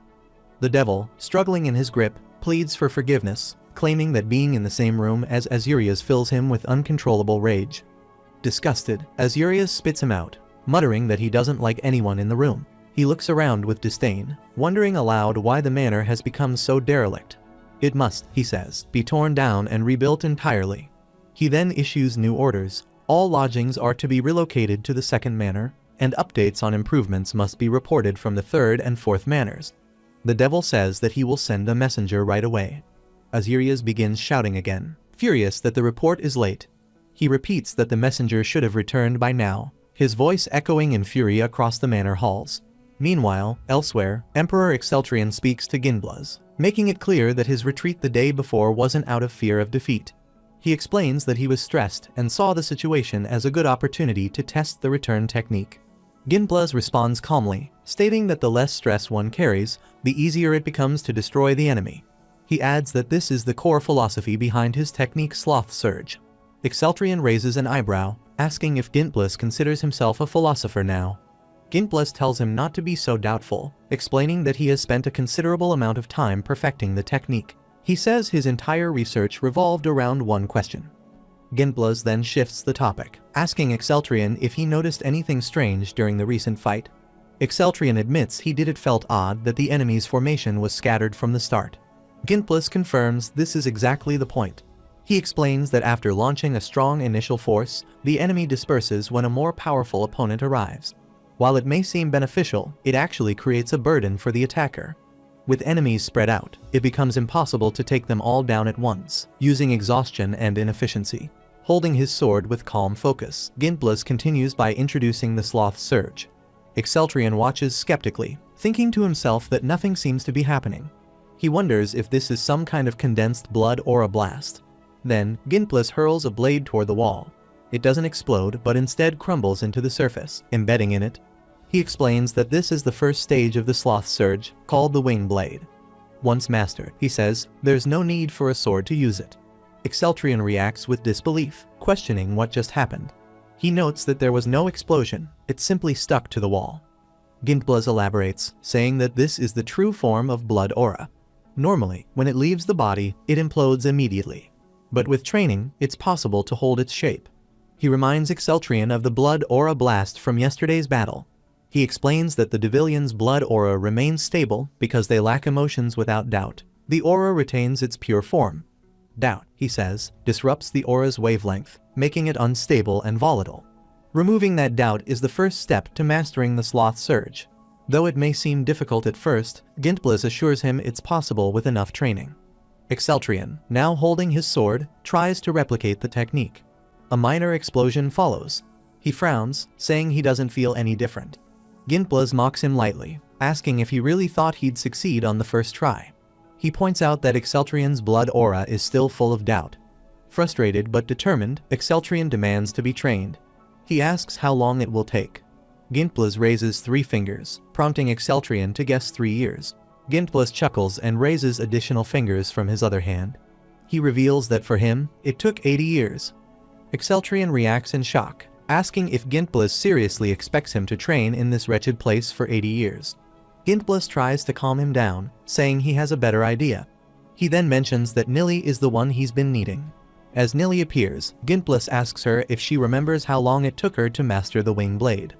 Nili replies that it took around 60 years, and it took her 200 years to build up enough blood aura to use the technique effectively. Exceltrion, still surprised, questions whether they truly plan to keep him here for 60 to 80 years. Gintblas decides to explain Nili's possession ability. Exceltrion interrupts, saying he already knows she helped him see all enemy forces at once. Gintblas clarifies that what Exceltrion witnessed was called Phantom Eyes, a basic Silky ability. But what he really intends to explain is the innate Silky ability known as Phantom Eyes. He says that it allows a Silky to materialize or dematerialize their body.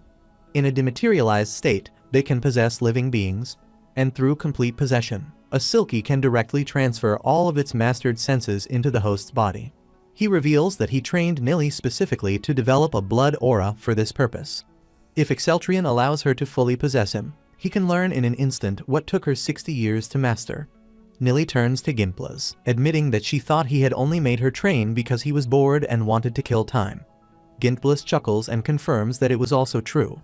He then casually states that this is the secret behind his Sloth Surge technique and claims it couldn't be any easier. Exceltrion remains skeptical, saying he doesn't trust him. He questions how something that took decades to master could be passed on so easily. In response, Gintblas links his hand with Nili's and tells Exceltrion that if he doubts him so much, he should just try it for himself. With that, Exceltrion attempts the Wing Blade technique, and to his surprise, it strikes the wall perfectly. Gintblas praises him, saying the result is better than he had expected. Exceltrion remarks that he thinks he has grasped the feeling, adding that Nili had only possessed him for 10 minutes.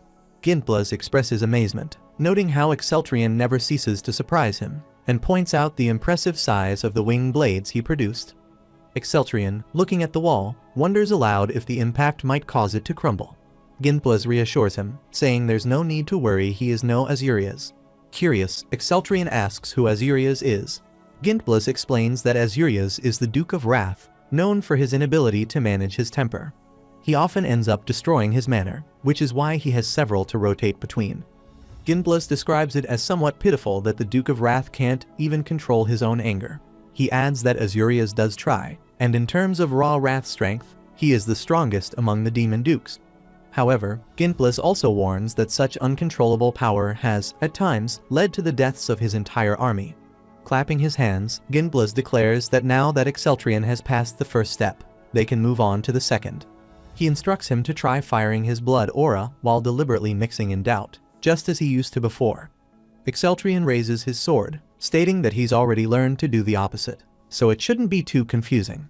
When he releases the aura, it causes a fire explosion. Surprised, he says that the feeling is different this time.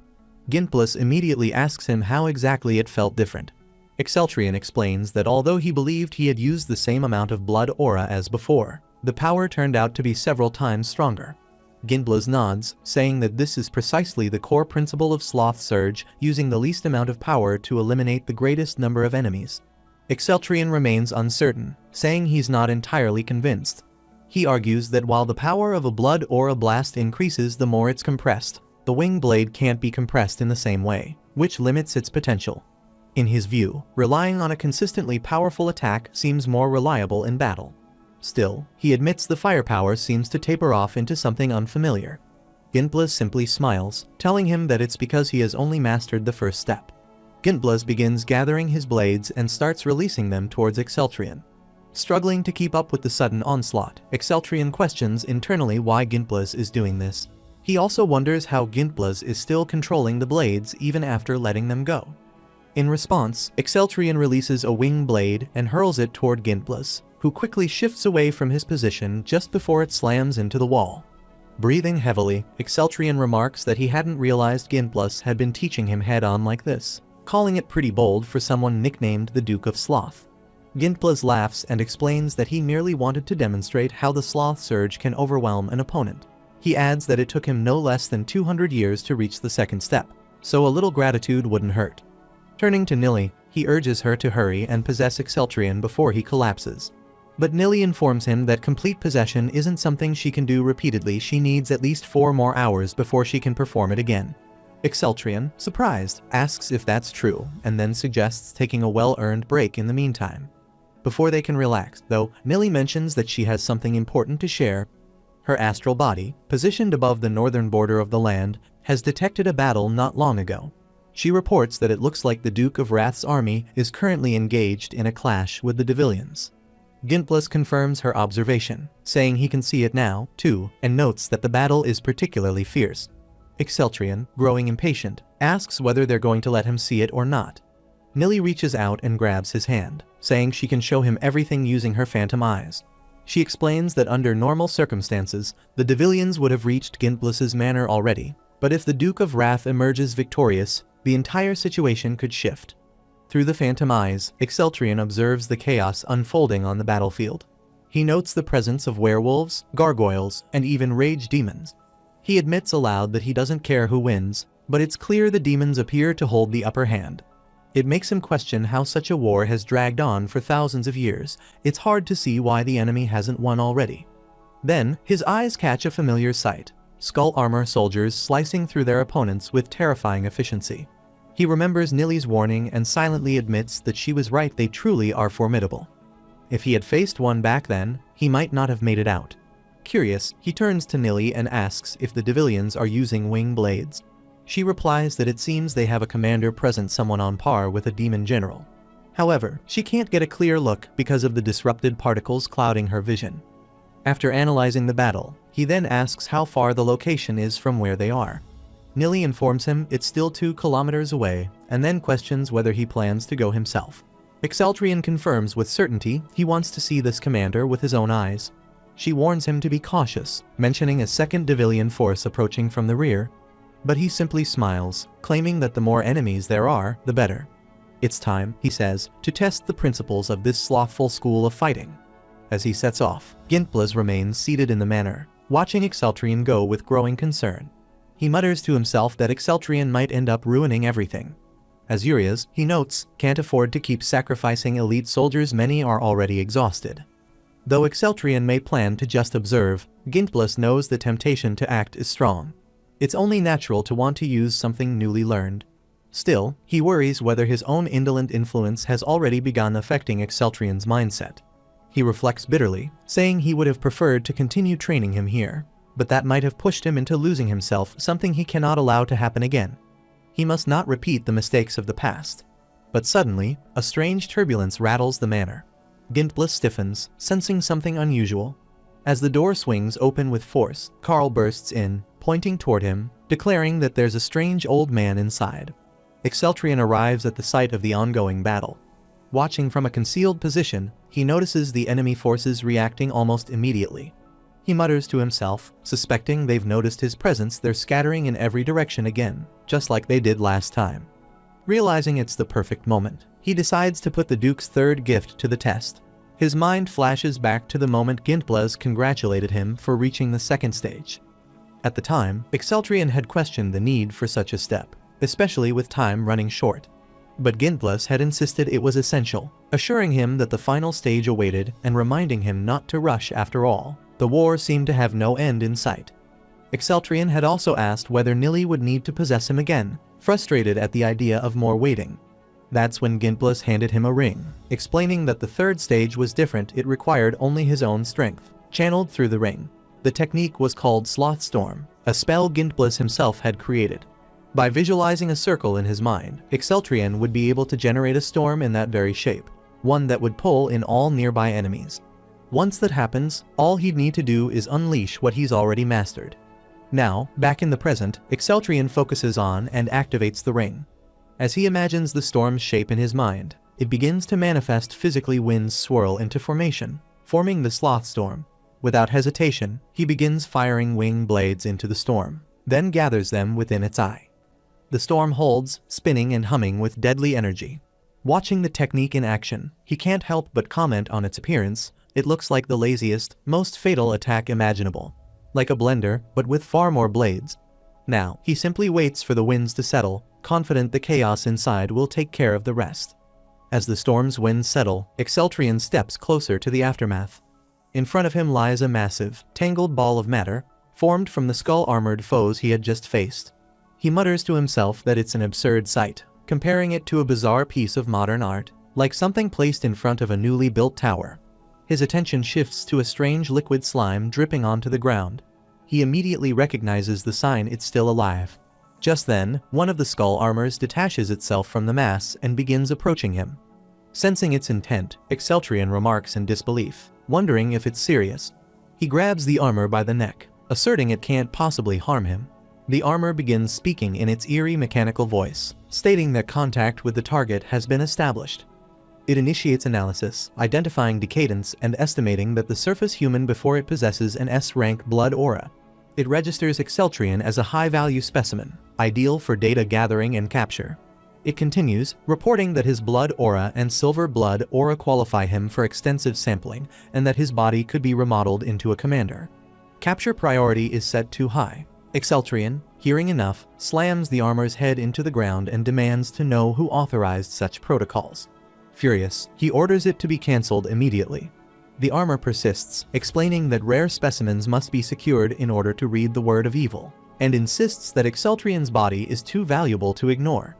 Without hesitation, he draws his sword and drives it into the armor, shouting at it to stay silent.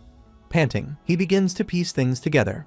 It dawns on him that the armors have been abducting humans from the surface, and the grotesque ball of matter might actually be made of those unfortunate people.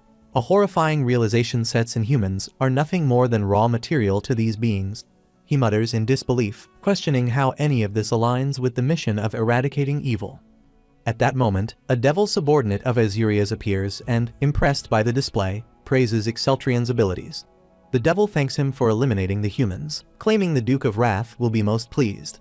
But Exceltrion, not done yet, begins drawing his sword again.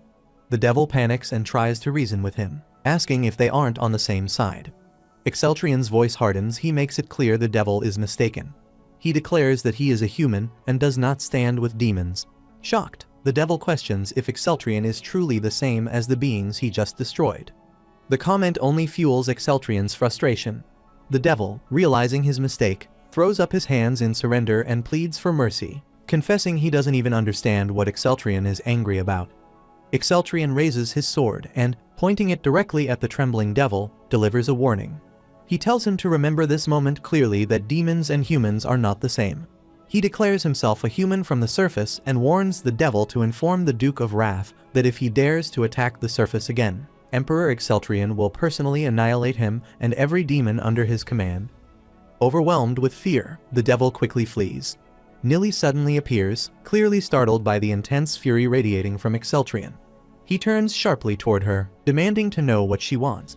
She tells him that Master says the situation is urgent and insists he must use the return stone immediately. Exceltrian questions her, skeptical, asking what could possibly be so urgent. Nili explains that there's no time for explanations. Master said things are reaching a boiling point. Accepting that, Exceltrian nods and agrees to return, retreating from the battlefield using the stone. Upon arrival, he finds Bloomhearts waiting, who greets him with relief, grateful that His Majesty is alive. But Exceltrian responds with the same sentiment, asking how he managed to get there so quickly. He wonders aloud if Carls succeeded in creating a magic sigil. Bloomhearts explains that after Diklu's death, Carls assumed the title of Vampire Lord. Lacking proper sacrifices and pressed for time, Carls had used his own blood to complete the sigil. Exceltrian is visibly surprised, questioning whether Carls consumed Diklu to obtain the title. He decides he should see Carls immediately and asks where he is.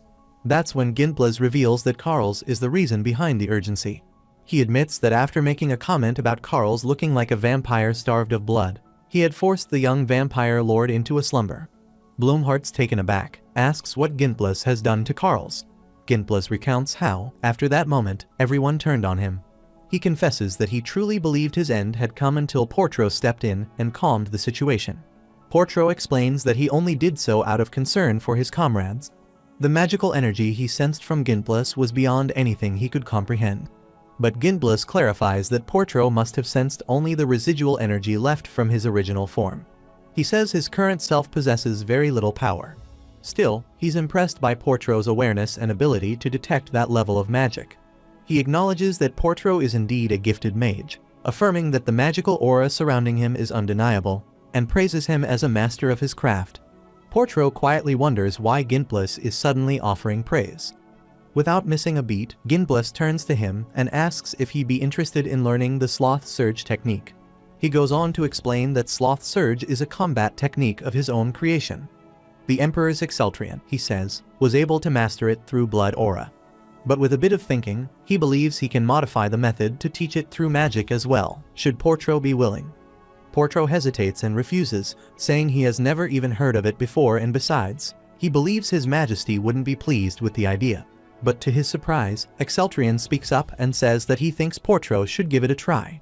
Ginblas takes the opening and urges Portro further, insisting that it's not a bad idea and promising to be gentle. Portro, still resistant, backs away, saying he doesn't want to learn and demanding that Ginblas stay away from him. While this exchange unfolds, Exceltrian finds himself struck by a new idea. Reflecting on how quickly he reached the second stage with Nili's help, he considers the possibility of having the entire order of the White Dragon Knights trained in the Sloth Surge technique. Speaking aloud, he suddenly declares that the blight of evil will soon be erased, for his White Dragon Knights will wipe it from existence. Portro, now completely confused, wonders what exactly His Majesty is talking about. Bloomhearts explains that Exceltrian has spent far too long alone in the demon realm. This is likely a side effect of that prolonged solitude. Meanwhile, away from the group, Nili pauses as something catches her attention. She has sensed an ominous sign. A report comes in regarding the situation in the demon realm city of Sylphenar. It states that a rare specimen believed to be a surface human has been identified, reportedly using the magic of Ginblas. The recommendation is clear. Neutralizing the Duke has been deemed the most effective way to secure the capture of this specimen.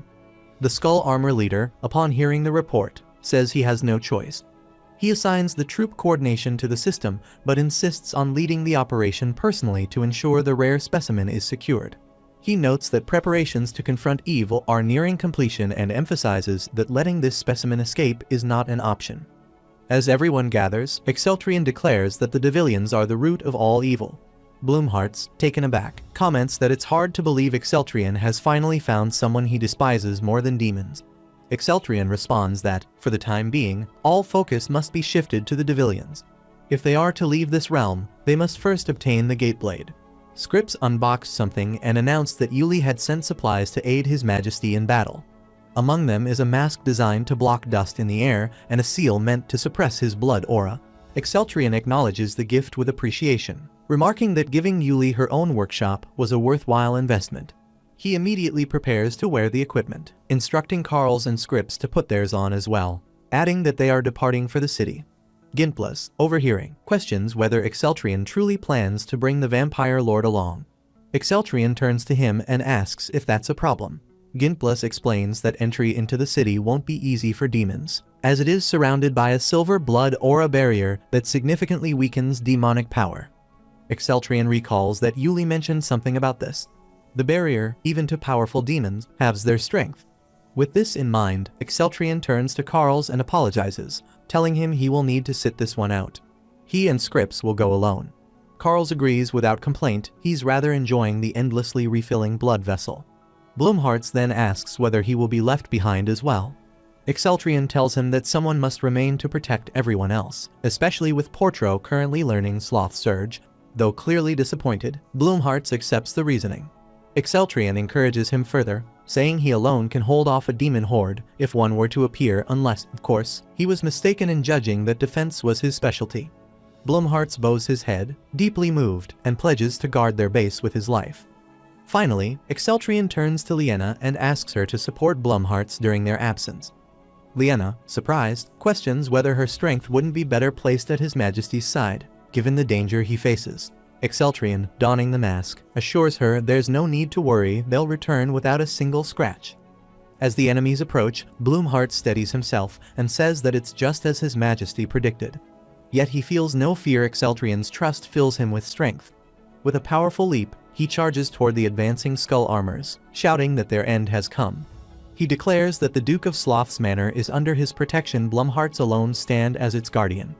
From a hidden vantage point, Lena watches the battle unfold. She quietly remarks that Bloomhartz is quite a simple man. Then she corrects his earlier words, those enemies are Devilians, not humans. Meanwhile, in the city of Sylphener, Exceltrian and Scripps arrive through teleportation.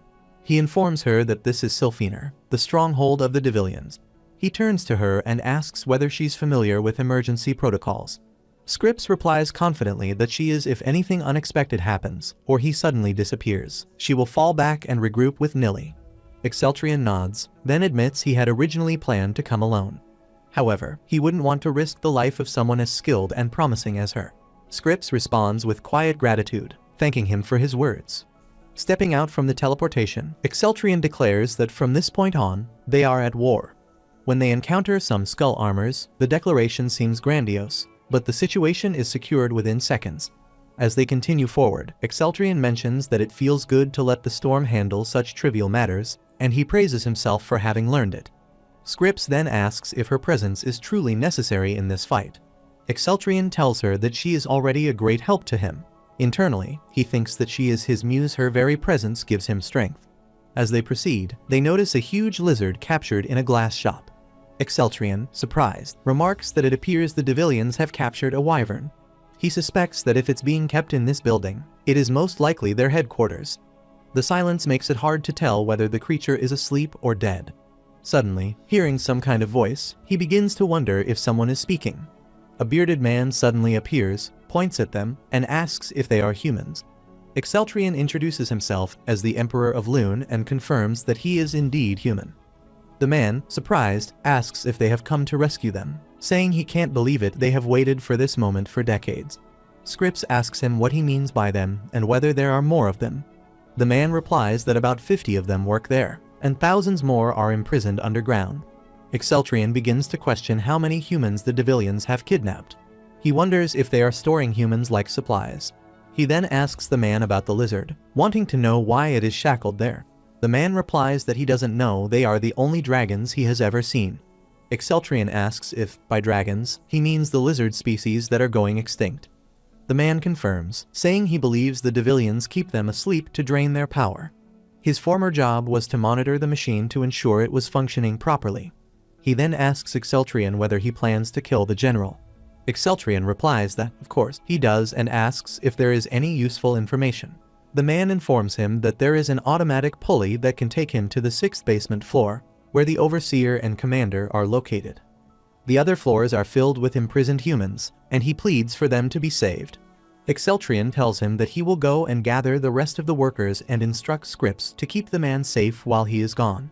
Scripps assures him that he can count on her and tells him to return safely. Standing in the pulley, he presses the button, remarking that it looks just like an elevator. As the mechanism moves, he bumps into the wall, wondering what kind of plot twist this is. He reflects on how everything began with the ancients and then shifted to new demons. Later, demon realm humans emerged, and now, even dragons are being kept as prisoners. He recalls that his original goal was to take advantage of the world's structure to save it and escape. But it has already been a long time since the plot veered off course. He admits that he no longer has any idea how things are unfolding or how he will survive. He questions why he has to continue fighting when there seems to be no end in sight and wonders what effect his efforts have truly had.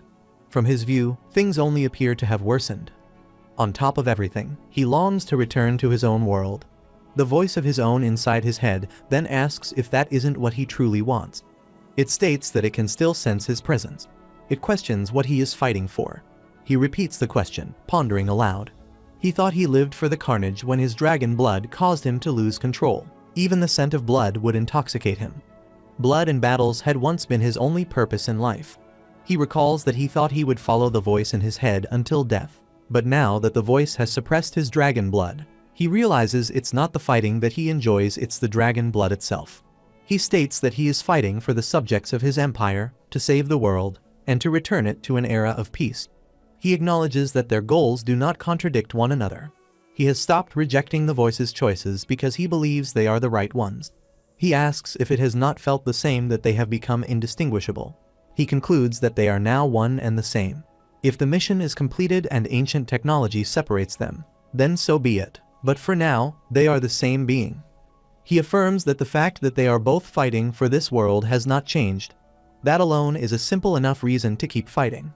He suggests that perhaps once their goals merged, so did their souls. He adds that even though he wants to go home, just as the pulley doors open and two skull armors approach, he slices them cleanly in half and declares that he wants to kill all of them even more now. He begins slicing through the skull armors as their numbers continue to increase. He realizes that he is on the 5th floor and recalls that the overseer was said to be on the 6th. Scanning his surroundings, he notices the structure resembles a prison with no doors, only endless hallways, and wonders if there is any way to go further down. Just then, the system control reestablishes contact and asks if he can hear its voice. He recognizes it as the Sword of Light and responds that it is finally replying. The system explains that the reconnection was possible due to a large dimensional gate connected to the surface world and notes that they appear to be beneath a massive structure. Exceltrion says he needs to locate the Overseer of Sylphener immediately, who is supposed to be on the 6th floor, but no path is visible. The system reports that the building system has been infiltrated and that a slime he previously eliminated had been blocking access. He is now free to proceed. As he starts moving forward, the system assures him it will continue providing information along the way. He asks what kind of information is needed, and the system explains that this place forcibly injects blood aura into humans to convert them. He will need to distinguish between Divilian blood aura and human blood aura during his mission. Upon discovering the bodies of humans, he wonders how so many are being held there. Initially, he had only wanted to slaughter the Divilians and obtain the Great Blade. But now he realizes his objective has changed. He must rescue all the humans imprisoned here. The system states that it supports his efforts, even if he looks like a villain while doing it. Reaching a hallway, he asks whether this is the 6th floor of the basement. In the center of the room, he spots a glowing object and recognizes it as the charging stone from the Black Aura ruins. A skull armor suddenly appears behind him and addresses him as the object of capture, acknowledging that he has caused a series of unpredictable phenomena and provided them with a great deal of data in the process. He slices it in half and replies that if that's the case, here's some more data, implying that the rest has already been destroyed through his actions.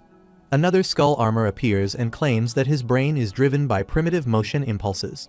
They reveal that every one of his attacks has provided valuable data, which is helping them develop thousands of methods to resist him. He eliminates this one as well, but two more appear inside a sealed cylinder and announce that this is how they are advancing their goal of eradicating evil. He smashes the cylinder and slashes them down, proclaiming that they are the true evils, using innocent humans like disposable tools. Suddenly, a slime emerges and begins to bind his legs and arms. He yells at it to get off him. The skull armor then appears and commends him for his admirable devotion to annihilating evil. He explains that Exceltrion has provided immense data and is now donating his own body. According to him, Exceltrion is the perfect specimen to serve as the foundation for a new army. Exceltrion then realizes that all of this was premeditated. He tells himself he must stay conscious. He has just come to understand what he must accomplish in this place, and he cannot afford to lose, not now. He frees himself, unleashing his dragon form as a massive surge of energy erupts from his body, obliterating the surroundings entirely.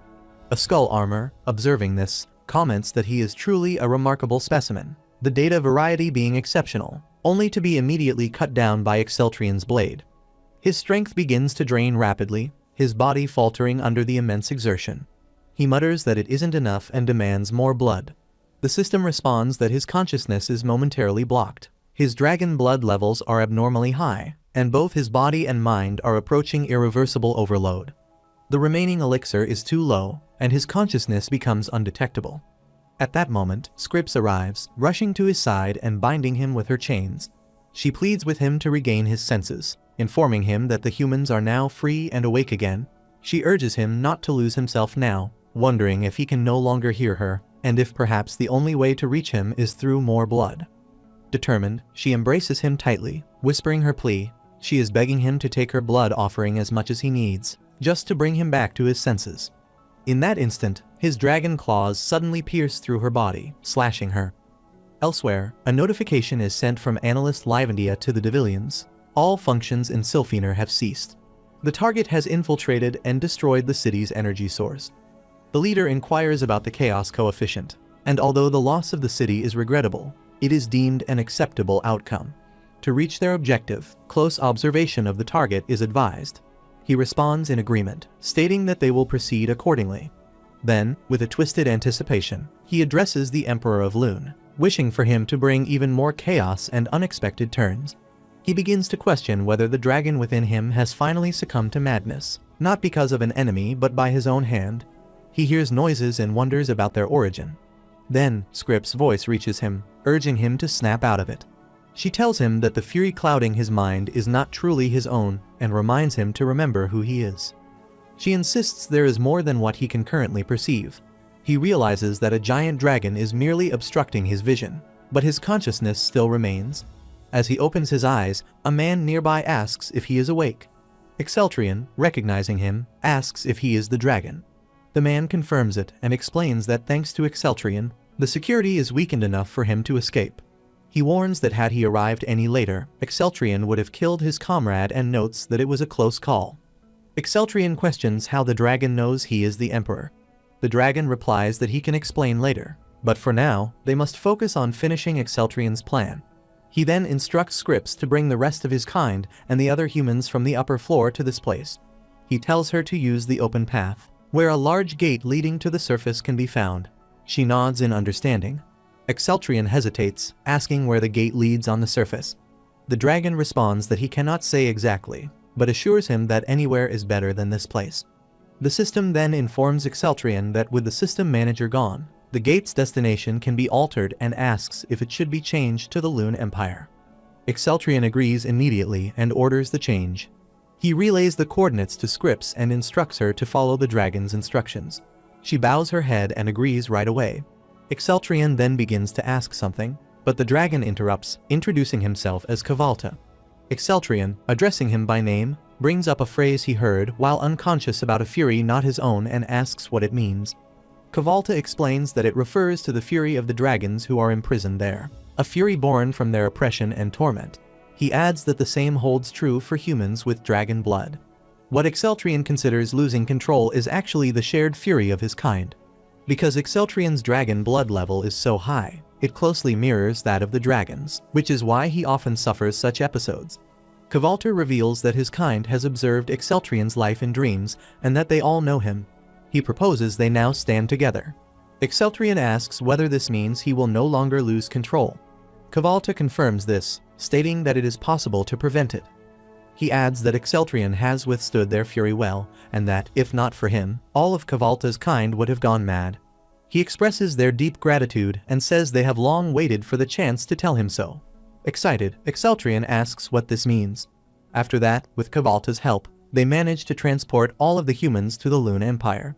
They also secure the Gateblade as planned, which is used to return everyone else to the Duke of Sloth's manor. Later, ready to teleport to Ruin, Carls comments that he would not have spilled any blood had he known about this. Exceltrian tells him to hurry and go.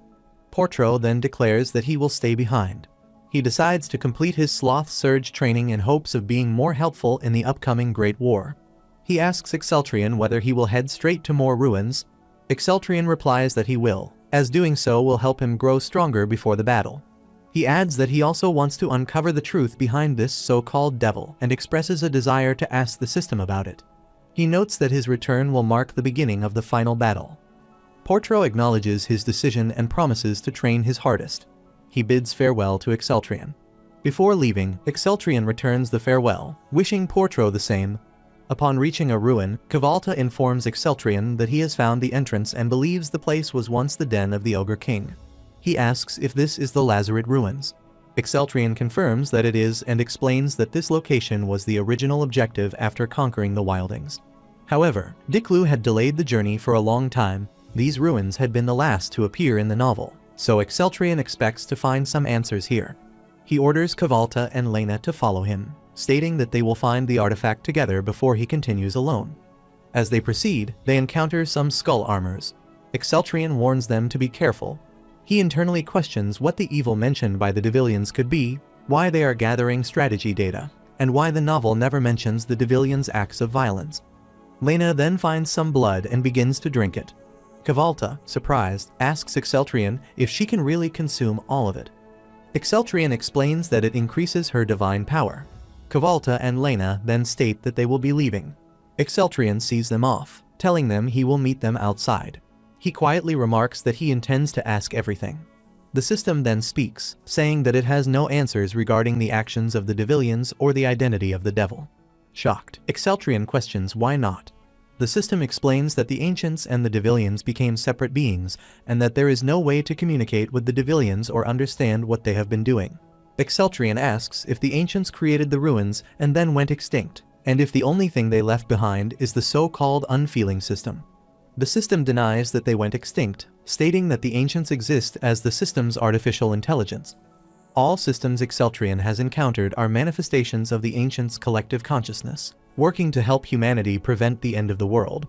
Exceltrion tells the system it does not need to make excuses and that he is not suspicious. He then mentions the Great Demon War, asking if there's any point in inquiring about it. The system, curious, repeats the name, and Exceltrion warns it not to pretend to know, as it will only raise his hopes.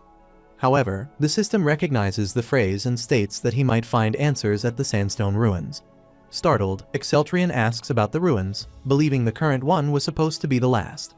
The system corrects him, saying one more ruin exists, one that is the foundation of all its research. The answers he seeks lie there. Frustrated, Exceltrion grumbles about the endless ruins, likening them to summer homework. The system, undeterred, shifts the conversation back to its current purpose. It explains that the power he may gain here is called phasing, which allows teleportation to artificially created empty dimensions and possibly other locations depending on his intent. Exceltrion asks if it is similar to regular teleportation. The system replies that it is more for evasion than transport. When asked if he accepts the power, Exceltrion agrees, asking if it will be just as painful as the previous ones. The system confirms, but believes he can endure it. Determined, Exceltrion acknowledges that an unmentioned ruin still exists, and that it may contain clues about the Great Demon War. He reflects on the Ancients' secrecy, questioning what they are truly trying to hide. At night, as they soar through the skies on Kvalta's back, the dragon speaks about the sandstone ruins.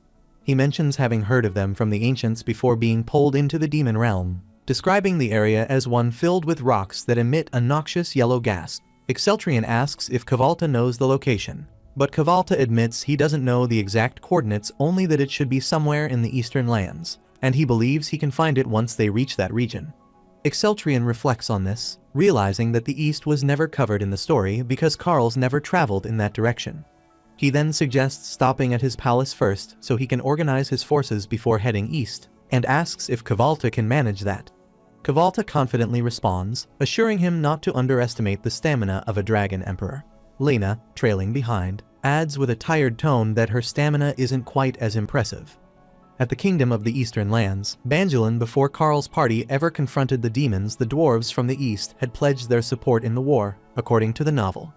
Their exceptional craftsmanship was said to be vital in enhancing the knights' equipment and overall strength. Now, standing at the gates of that very kingdom, Exceltrion calls out to check if anyone is there. In response, a dwarf struggles against a succubus, crying for help. Exceltrion swiftly slashes through the succubus, saving the dwarf, who then recognizes him with astonishment. He identifies Exceltrion as the Emperor of Lune. Exceltrion immediately questions the situation, asking King Grendon why succubi have overrun the kingdom. Grendon explains that a few days earlier, a one-armed demon declared war on them, vowing to use the dwarves as nourishment. Though the dwarves were well prepared and armed, they had no experience fighting flying enemies and were ultimately overwhelmed. Just then, Carl arrives after surveying the palace grounds. He reports to Exceltrion that he senses no more succubi inside and estimates about 20 outside. Grendon, hearing this, remarks that the rumors must be true that the Emperor of Lune appears suddenly and annihilates demons in his path. Exceltrion says he hadn't come with that intention, revealing that he is here because he heard the sandstone ruins were nearby. Grendon responds with familiarity, asking if he means the Founder's Cave. When Exceltrion asks if he knows its location, Grendon confirms that the kingdom itself was built to conceal it. The entrance lies deep within the kingdom. However, Grendon warns that now may not be the right time to enter, as the one-armed demon is rumored to be guarding the ruins entrance. Exceltrion points out that Carls didn't detect any succubi within the palace, but Grendon speculates that the demon might be using sigils to suppress her presence. Exceltrion ponders the situation, wondering if she is lying in wait or avoiding confrontation. Lena voices concern that it could be a trap and urges caution. Realizing the danger, Exceltrion decides to alter his original plan of entering the ruins with everyone. He commands Kavalta to eliminate the remaining succubi outside and rescue any surviving dwarves. Kavalta responds with firm acknowledgement. Exceltrion then instructs the others to follow him underground to the ruins. As the group descends into the underground, they're met with the sultry voice of the succubus, Gremory, who remarks that Exceltrion has brought far too many people with him. She had hoped for some alone time. In response, Exceltrion warns her that this is her last chance. If she joins them now, he will spare her life. Laughing mockingly, Gremory responds that if she were to accept such mercy, she would be standing on the Emperor's side. Then, with feigned sweetness, she offers a hug as a sign of peace, extending her claws while approaching him. Before she can reach Exceltrion, his subordinates charge forward and block her. Taking that as a refusal, Exceltrion calmly acknowledges her answer. Gremory scoffs at the interference, calling them meddlesome flies and complaining that she can't seduce him with all of them in the way. Frustrated, she reveals her true form, declaring her hatred and intent to tear them all to pieces. Upon seeing her monstrous appearance, Carls reacts in horror, calling it disgusting. Offended, she snaps at him, accusing him of poor manners, and then lunges after him. Lena quickly warns Carls to avoid being bitten, assuring him that she'll heal any wounds immediately. As Gremory chases after him, she shouts that she only wants the Emperor, none of the others matter to her. She soon catches Goth and bites, only for Goth to react nonchalantly, remarking that it only stings a little. Eventually, they manage to bind Gremory with Scrips's chains. Carls taunts her, stating that she's too brainless to realize that the Emperor doesn't even need to waste time on her. She stares in confusion, asking where Exceltrion is, and Carls informs her that he has already entered the ruins. Meanwhile, deep inside the ruins, Exceltrion moves swiftly, slicing through a sudden attacker sneaking up behind him. Catching his breath, he mutters how terrifying that was. He hadn't sensed anything until it struck. Looking around, he observes the twisted, dungeon-like layout of the ruins. He notes the overwhelming traps, branching paths, and poisonous atmosphere. The place reminds him of a final dungeon, and he groans at the thought of eating the disgusting moss on the walls again. Just as he's voicing his frustration, a crab-like creature sneaks behind him. He quickly reacts, slashing it into pieces. But then, from the remnants, a slime begins to drip onto the ground. Exceltrion narrows his eyes, recognizing the substance. It's the same kind of slime he encountered in the demon realm. When Gremory realizes that Exceltrion has already entered the ruins, frustration twists her face. In a fit of rage, she releases a dark curse through the chains that bind her. The malevolent energy pulses along the links, surging toward Scrips. Lena immediately notices and warns, saying Gremory is channeling a curse through the chains. Scrips must let them go. But Scrips struggles, her hands already bound by the dark energy. She grits her teeth and says she can't break free. Just as the curse threatens to consume her, Goth suddenly steps in. Without hesitation, he grabs the chain and shattering it into fragments. Turning to Scrips, he casually asks if she's alright now. She looks at him in surprise and asks if he's okay. Goeth laughs and brushes off the concern, saying it's nothing compared to the training he endured with Karl's both physical and magical attacks are meaningless to him now. At that moment, just as Gremory prepares to attack Goeth from behind, a wolf suddenly bites her. Frustrated, she wonders aloud what it is. It turns out to be the result of Lena's magic. She has drawn a spell circle and confirms that it works. The serpent on Gremory's arm has fallen asleep due to her spell, and she urges the others to attack while Gremory's guard is down. Karls, witnessing the moment, feels amazed and recalls that this is exactly what Exceltrion had told them earlier. Exceltrion had said the four of them could defeat Gremory, even without his help. Shocked at the time, they had asked why he would say such a thing, but he had simply told them to trust him. He believed they were the original combo and therefore could not lose. Remembering those words, Karl still doesn't fully understand what Exceltrion meant by that last part, but now realizes that all of them are fighting together as one. Seizing the opportunity, he charges at Gremory and lands a hit, making her cry out in pain just as she is about to unleash fire. Meanwhile, he believes that victory is within their grasp. Meanwhile, as Exceltrion moves deeper into the ruins, he wonders to himself after slashing down another monster. He notes that this one is the same as the others infected with slime just like the previous ones.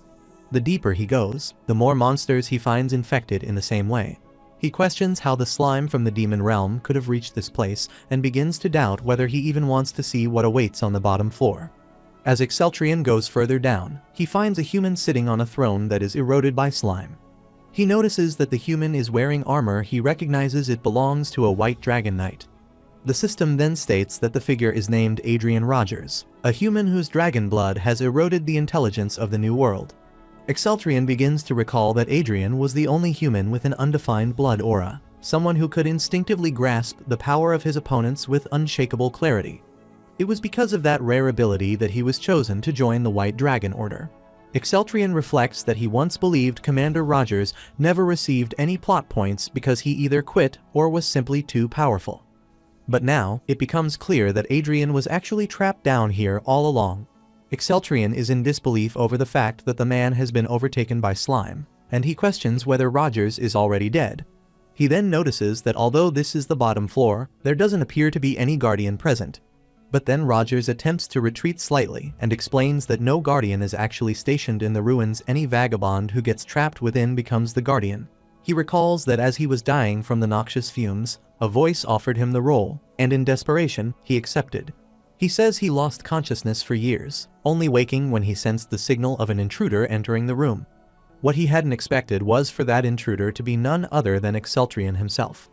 Exceltrion then asks him if that means Rogers is now the guardian of the sandstone ruins. Rogers assures him not to fear, reminding him that they know each other. He states that his blood aura is completely immune to mental attacks, and because of that, it prevented the slime's roots from reaching his brain. Though he couldn't fully rid himself of the slime, he believes he managed to hold it off fairly well. Exceltrion expresses relief, admitting that he had no desire to fight an ally. But Rogers questions that relief, asking if Exceltrion has been infected, since avoiding battle seems out of character for the Emperor. Exceltrion calmly responds that the Mad Emperor is gone now, and Rogers should get used to it. He then asks if Rogers came here in search of relics, noting that it seems he had prior knowledge of the place before being trapped. Rogers confirms that when he was eroded by the slime, his consciousness connected with the ruins. Since then, he has gained knowledge about the Guardians, the slime, and even the main system. He says he has also heard about a New World human passing through all the ruins. While it's true that he originally came in pursuit of a relic, he now wishes to hand it over to Exceltrion. He points toward a nearby room, indicating that the relic lies inside. Exceltrion asks if Rogers already knows what the relic is. Rogers nods and confirms that he does. It is something extraordinary. He calls it Level Walker and begins to explain what it allows. The system informs Exceltrion that the relic he has found can be used by anyone to open the Demon Realm expansion gate. It then asks if he is aware of the nature of the Demon Realm. He responds that he does know about it, he has been there before, and adds that the humans within the realm will soon wage war against them. The system remarks that the mercury slime placed in the dungeon appears to have failed its purpose. It was meant to explain the slime to New World humans. Exceltrion mutters in realization that this is the reason the slime was placed there. The system concludes that there is nothing more to teach him and urges him to save the world from annihilation using what has been left behind. Exceltrion, however, stops it and says he still has questions. The system asks what those are. He brings up that, according to the system in the Lazaret ruins, the system here should have knowledge of something called the Great Demon War, and he demands to know what it is. Upon hearing this, the system detects the keyword the Great Demon War and completes a connection to the deep circuit. It tells him that the question cannot be answered at this location and announces that it is now opening the path to the final floor. As Exceltrion steps further down, he wonders if the Great Demon War is actually a keyword for some hidden location. He reflects that this novel is clearly far from a normal story. The system then asks whether he wishes to enter. He affirms without hesitation, stating that he has come this far to learn the truth behind the Great Demon War. The system advises him to proceed with caution, warning that a high concentration of electrical signals is being detected below, and that, for reasons unknown, a gate to another dimension has been opened. When he asks if this dimension is the demon realm, the system replies that it cannot verify this. It adds a warning: if he is sent to the demon realm again, all connections between him and the system will be lost. In response, Exceltrion declares that he appreciates the warning, but it is meaningless to him. He questions whether the system has ever seen him run from fear, hide from pain, or kneel before a powerful enemy. As long as breath remains in his body, he says, he will continue to move forward without hesitation. He vows to uncover the truth of the Great Demon War, even if it costs him his life. Monsters, terror, none of it matters to him. He believes he has everything he needs, including a trusty sword. As Exceltrion steps deeper into the space, a strange surge of energy surrounds him, transforming into a powerful flash that transports him to another world where he finds himself partially invisible. Confused, he wonders what exactly is happening. At that moment, a system appears before him in the form of a girl who introduces herself as Shusis, a signal of the Sandstone Ruins main system. He expresses surprise at the term signal and asks whether she was once an ancient. Shusis confirms this, explaining that she was chosen to guide him because she retained the most consciousness and emotion among the signals. She tells him this place is called the Great Circuit, a dimensional meeting space of all ancients who became signals. It is a space that opens to humans who carry all four imprints and utter a special phrase in the Sandstone Ruins. She reassures him that he is partially invisible due to the dimensional effect, which also ensures his safety.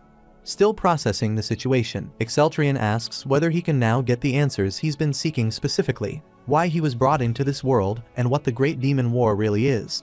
Shusis confirms that this is indeed the same Great Demon War he knows of and explains that this is the 52 death of Carol, the K-Knight of Light.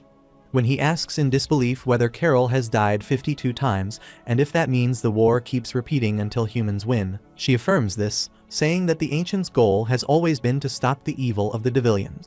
Exceltrion presses further, asking what this evil truly is. At first, she says it is a symbol of fear. Then, as her system beeps and re-evaluates, she suggests it is a concept, then quickly changes her response again to say it is a formless virus. She admits she's uncertain and has been scanning information from the Great Circuit to find the correct definition.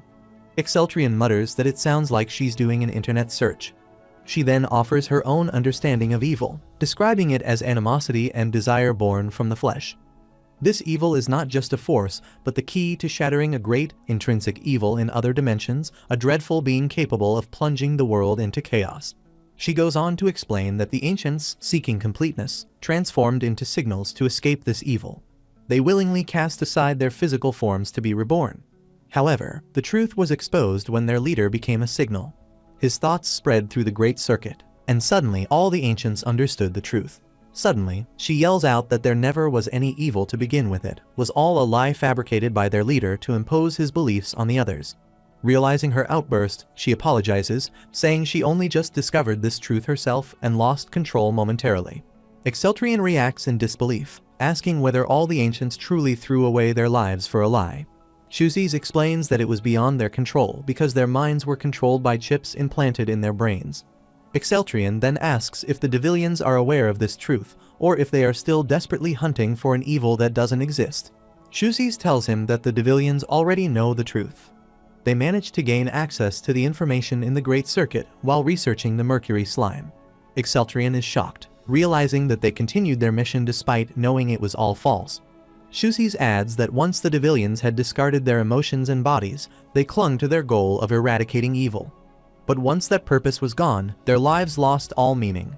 With no clear direction, they experienced cognitive dissonance and confusion. To survive, they created a new purpose for themselves. She then introduces the chaos meter, a gauge that measures the level of chaos within the dimension.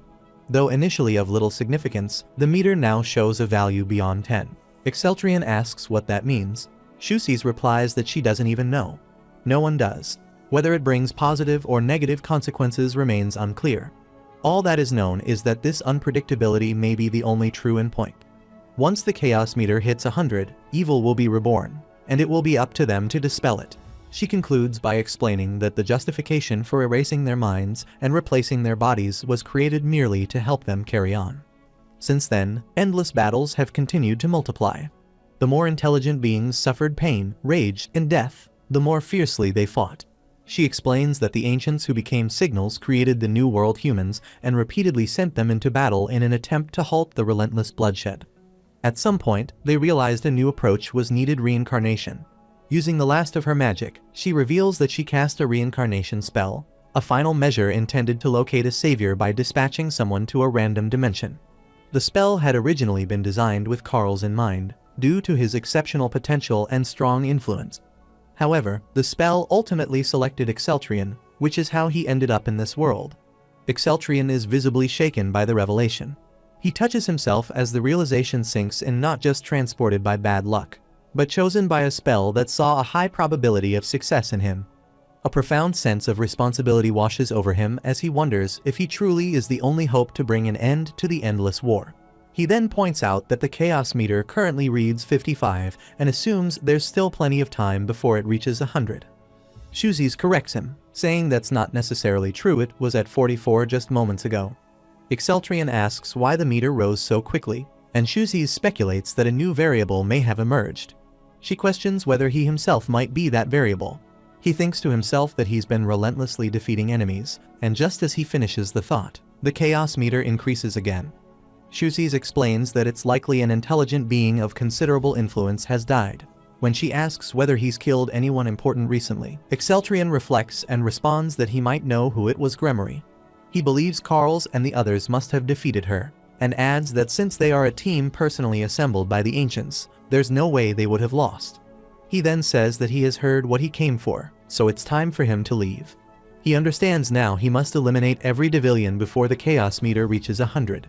Shusi's confirms this, adding that the remaining two areas are Livendia and Exizo, twin cities located close to each other. Before he departs, she hands him a black blade. He takes hold of it, and she explains that this is the final item prepared for the New World humans. The dagger is designed to absorb and neutralize Devilian blood aura. He asks if by Devilian blood aura, she means the silver blood aura, and how that could be of any help. She clarifies that the dagger had originally been crafted with Carl's in mind, and she will modify it so that it doesn't drain His Majesty's blood aura. He then asks how she intends to do that. In response, she demonstrates a few tactics, prompting him to ask why she's suddenly glowing. She replies that she has embedded many of her personality programs into the dagger. It's meant to help stabilize the Devil Hunter's mental state before the final battle. He insists that his mental state is perfectly fine and that he'd rather not hear her constant chatter in his head. She responds that appearing in person was the right choice and suggests that she might end up saving his life once or twice. With a sigh, he tells her to just send him back now. Her endless talking is starting to give him a headache. Upon seeing the defeated Gremory, Rogers asks in surprise if they really killed a demon general with just the 4 of them. Carls cheerfully confirms it, saying it was all thanks to His Majesty. Goeth admits that they are just as surprised and that he's still trembling from the experience. Rogers reflects inwardly on the group: Princess Scripps, known for her dragon blood; Priestess Liena, whose holy power is exceptionally strong for her age; Goeth, a skilled warrior scouted from Ronheim; and young Carls from the mining town of Frezio. He realizes that everyone he had once kept an eye on is now gathered in a single team. Just then, they notice Exceltrian emerging. The group, especially an excited Carls, runs toward him, proudly declaring that they killed Gremory and asking if they did well. Carls says it's all thanks to him. Exceltrian calmly responds that he had already known they would win. Rogers then asks whether His Majesty found the relic. Exceltrian replies that he has, and he now knows where they need to go next. He adds that they are gathering all forces in Lune to bring this war to an end. Rogers expresses concern, questioning whether the Imperial Palace forces alone would be enough and suggesting that they may need more allies to face such a formidable enemy. Exceltrian responds by asking if Rogers has seen Carl's and states that their allies go beyond just the Lune Empire. According to him, they have the support of every kingdom in Eros, and not just humans, but other beings as well. Rogers, impressed, remarks that His Majesty has changed a great deal and admits that he is deeply moved. Exceltrian declares that he will make the rest follow him by crushing the demon generals one by one. He wants to prove who the stronger side really is. Rogers then wonders silently if Exceltrian has truly changed. Though it seems he has gathered many troops, the real question is what will happen next, whether those troops will remain loyal. He asks himself if there is anyone mad enough to lay down their life for the Mad Emperor. At that moment, Scripps steps forward and proclaims that she will follow His Majesty wherever he goes. She says her life had no meaning without him, and she vows to fight at his side to the very end. The others join in, shouting that they too will fight. One declares he will crush the enemy from the front lines, another promises to handle the defenses, and the last admits to being afraid but still pledges loyalty. Watching them, Exceltrian turns to Rogers and asks how they all came to be this way. Rogers simply replies that the Emperor he once knew is no more. In the Imperial city of Lune, anticipation runs high as preparations for battle reach their peak. The people stand united behind Emperor Exceltrian. Yuli flits through the air, calling out to the crowd, asking if anyone still hasn't received their seal. She directs them toward gas masks and reminds them not to forget the runes for their weapons. Meanwhile, aboard a Devilian spaceship, their surveillance captures footage of Emperor Exceltrian forming a vast army. Their scanners fail to estimate their combat strength due to the overwhelming number of unregistered beings. The Devilian leader reports that the Chaos meter has reached 58. He declares that the number of forces gathered is sufficient to ignite war. Though Chaos levels remain low, he demands that all remaining entities be used to accelerate death and amplify the screams of battle. The cities of Livendia and Exizo prepare to throw everything into the upcoming confrontation. Their leaders declare their intent to fight in the name of Chaos. Weeks later, a massive army, led by the Blumharts, arrives. As they step into the barren lands of the Demon Realm, one of them remarks that it's just as desolate as they had been told. Seeing them, Exceltrian greets them with excitement and asks if they brought every soldier available. Blumharts confirmed that they did and mentioned that many of the men rescued from Sylphener had volunteered to fight. To their surprise, the number of troops prepared is far greater than anticipated. Blumharts then asks whether Exceltrian has completed the task he originally came. Exceltrian confidently responds that everything has gone according to plan. He has successfully recruited the Duke of Wrath, the Duchess of Lust, and the Dukes of Gluttony, Pride, Greed, and Envy. All of them agreed with his vision, persuaded not through violence, but with words, knowing that aggression would only escalate the chaos level. Blumharts briefly imagines a violent negotiation before brushing it off. Portro realizes aloud that the final war is truly upon them. Gintblaz reports that the dragons are stationed behind the manor, ready to take flight at Exceltrian's command. Exceltrian instructs that scouts be sent ahead, while the rest are to accompany him to the Dimensional Gate to make a direct advance toward their destination. Turning to Nili, he entrusts her to lead the way. She accepts the responsibility with unwavering resolve. As Exceltrian looks over the massive army now standing behind him, he reflects in disbelief. Never in the original novel could the character Exceltrian have imagined commanding such a force. What once felt like fiction now reveals itself as another reality. He understands that losing this war would not just bring a tragic ending to a story, it would mean the end of everything. Clenching his fist, he makes a silent vow to save this world with his own hands, for the sake of his people, for peace, and for a future free from despair. He then raises his voice, shouting for all to hear. He tells them that they have spent their lives basking in the glory of the sun, so it is only natural to feel uneasy in this desolate realm of dust. He warns that foes that are more terrifying than expected may appear, and the unknown may unfold before them. But he reminds them that this is no different from what they have already faced on the surface. The only change is the identity of the enemy. And so, just as they always have, they will win again. He declares that though they once fought under the sun, now it is their turn to shine. He urges them to raise their swords, to march forward not just for themselves, but for their comrades and for the peace they will bring. He tells them they are not alone, and there is no need to look back because their emperor, Exceltrian, stands with them. In unison, the entire army raises their swords high before him, the air pulsing with unity and resolve. The leader of the Devilians receives word that the Emperor is on the move. Information from Livendia confirms that Exceltrion intends to strike both Livendia and Exizo simultaneously. The leader notes that even specimens below the combat threshold will likely engage, and he orders verification of how much the chaos coefficient increases from a minor battle. His forces report that all skull armors are now deployed, and both cities remain aligned in their ultimate goal, the advent of evil. The leader emphasizes that the chaos coefficient must rise as much as possible. Meanwhile, a massive skull armor launches an attack on the battlefield, forcing soldiers into defense. Goth immediately warns the others to stay alert, recognizing the wide range of the enemy's attack. As he intercepts the skull's strike, he calls out that its rampage ends now. He acknowledges that such an opponent would have overwhelmed the old version of himself, but that version is long gone. With a powerful counterstrike, Goth causes the skull armor to lose its grip on its weapon. Seizing the opportunity, Karls catches the weapon mid-air and drives it through the enemy's core, neutralizing it. Goth then tells Karls that they will hold the perimeter while he proceeds as instructed. Karls agrees and rushes off. As he moves forward, Karls recalls Exceltrion's earlier words: their enemy's leader is hidden underground, and nothing should be left alive there. He had been warned not to engage or even disturb the leader. Karls mutters to himself with quiet resolve that the Emperor should already know failure is not in Karls' vocabulary. Portro spreads his attack through the air, defeating a large number of skull armors. The Duke of Wrath remarks that this battle is far more entertaining than the previous one.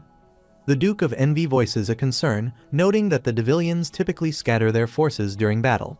The Duke of Greed agrees, observing that the current enemies seem unusually easy to deal with. The Duchess comments that it almost feels like the enemies are intentionally rushing to their deaths. The Duke of Gluttony adds that they must be terrified after witnessing all the demon dukes assembled in one place, and urges the others to validate their fear with overwhelming power. Ginplas concurs with the Duke of Gluttony, stating that this is uncharacteristic behavior from the Devilians and questions what they might be hiding. Meanwhile, Karls reaches the Devilian basement camp. Spotting a large operational cylinder, he wonders if this is the path Exceltrion mentioned. He thinks it seems flimsy enough to break with a single strike and decides to destroy it and leave quickly. Just then, a skull armor enters the area. Upon detecting Karls, it begins analyzing him, noting his unusual composition, initially guessing vampire, then correcting itself to shapeshifter, but ultimately concluding that his mind is governed by human thought. The creature finds this combination fascinating and expresses a desire to immediately place him on the operating table for experimentation. Karls smashes the operating cylinder, reducing it to shards. With defiance, he asks the skull how it feels to see its precious root thingy destroyed, adding that its attempt to stall for time is now useless. The skull, however, responds with unsettling calm, remarking that this outcome is actually far more efficient. As it glances at the chaos meter, it notes the level is currently only at 68. Karls comments that there's still time before it hits 100, and wonders aloud why everyone seems so frightened. The skull then questions Karls' assumption, saying 100, and reveals something far more sinister. It claims they never intended to slowly raise the chaos coefficient to 100. Instead, once they resolved to revive evil, their goal was to discover a method to spike the coefficient to 100 instantly. Initially, Skull admits that the conditions to do so were nearly impossible. However, the situation changed drastically when the Emperor gathered all the demon dukes. That gathering, it claims, has provided the perfect condition to accelerate the chaos coefficient to its peak. A confused Karls asks what it means by saying His Majesty helped them and demands to know what their true plan is. The skull, ominously, states that since Karls is about to die anyway, it might as well reveal the greatness of Isis. Exceltrion arrives at the Devilian building and steps onto the first floor. Noticing the elevator, he remarks that, of course, there's one, but oddly, it only has an up button. He figures the base must be built at the top, given how tall the structure appears. After pressing the button, the elevator begins to ascend. While waiting, he contacts Shusis. She materializes before him and asks how she can assist. He inquires about the current chaos coefficient. Shusis informs him that it's at 68 and has just risen to 69. She notes that the number appears to climb more rapidly now, with all the demon and realm creatures engaged in battle. As the elevator stops and the doors open to the top floor, Exceltrion steps out and observes that the layout is identical to the lower levels. He wonders aloud whether anyone is managing the room, then concludes that since it's empty, nothing will interfere with him. He unleashes his energy throughout the space, tearing the place apart and shattering the operating cylinder. Shusis announces that the Exeso system has been successfully destroyed, and the chaos coefficient has jumped to 75. Exceltrian remarks that, as expected, destroying the city spikes the coefficient significantly. Shusis adds that the system appears to have been designed to do exactly that. The Devilians were willing to sacrifice their own cities if it meant accelerating the return of evil. Exceltrian confirms with her that this is the last city. Shusis responds that after disabling the Exeso system, she uncovered more data. Unlike Sylphiner, this city is built on an extensive foundation of stored information, and one name continues to appear: Isis. She notes that this may not be a city at all, but rather a singular, unified structure. The references to it are overwhelming in volume. Exceltrian, sensing something deeply off, asks if she can dig up more details. Shusis begins to trace the circuit linking Exeso to Isis, but her system flags an alert: unauthorized access. He may not access information about Isis. She informs him that the security system for Isis is still active. Isis, a colossal tower-like structure, is revealed to be the Devilian's final weapon, created to force the chaos coefficient to reach 100. The conditions for its activation are shockingly simple. The operator needs only to issue the command, and the structure sheds its outer layers to reveal its true form. Now that Isis is activated, the process required to fulfill its purpose begins. This includes absorbing the cores of all nearby demon dukes to power itself. The 7 dukes are struck with disbelief. The Duke of Gluttony wonders when the Devilians designed such a mechanism. The Duchess realizes that their very cores were created for this purpose. The Duke of Wrath reflects bitterly that they were nothing more than tools. Gintblas acknowledges with regret that the Emperor's decision to gather them has led to their downfall. Since the Demon Duke cores are dense reservoirs of power, the unification of all 7 is expected to unleash something catastrophic. They silently apologize to the Emperor, recognizing that they have placed too heavy a burden on him, and hope he remains unharmed. As the light from their cores begins to coalesce and surge toward the Isis Tower, Scripps witnesses the event with growing concern. Elam rushes toward her, urging her to take shelter due to the increasing number of injured. Scripps looks up and notices the top of the tower housing a concentrated mass of energy. Despite its small size, she admits it fills her with dread, suspecting it may be the Devilian's final trump card. Suddenly, a massive black explosion erupts, sending shockwaves of fear.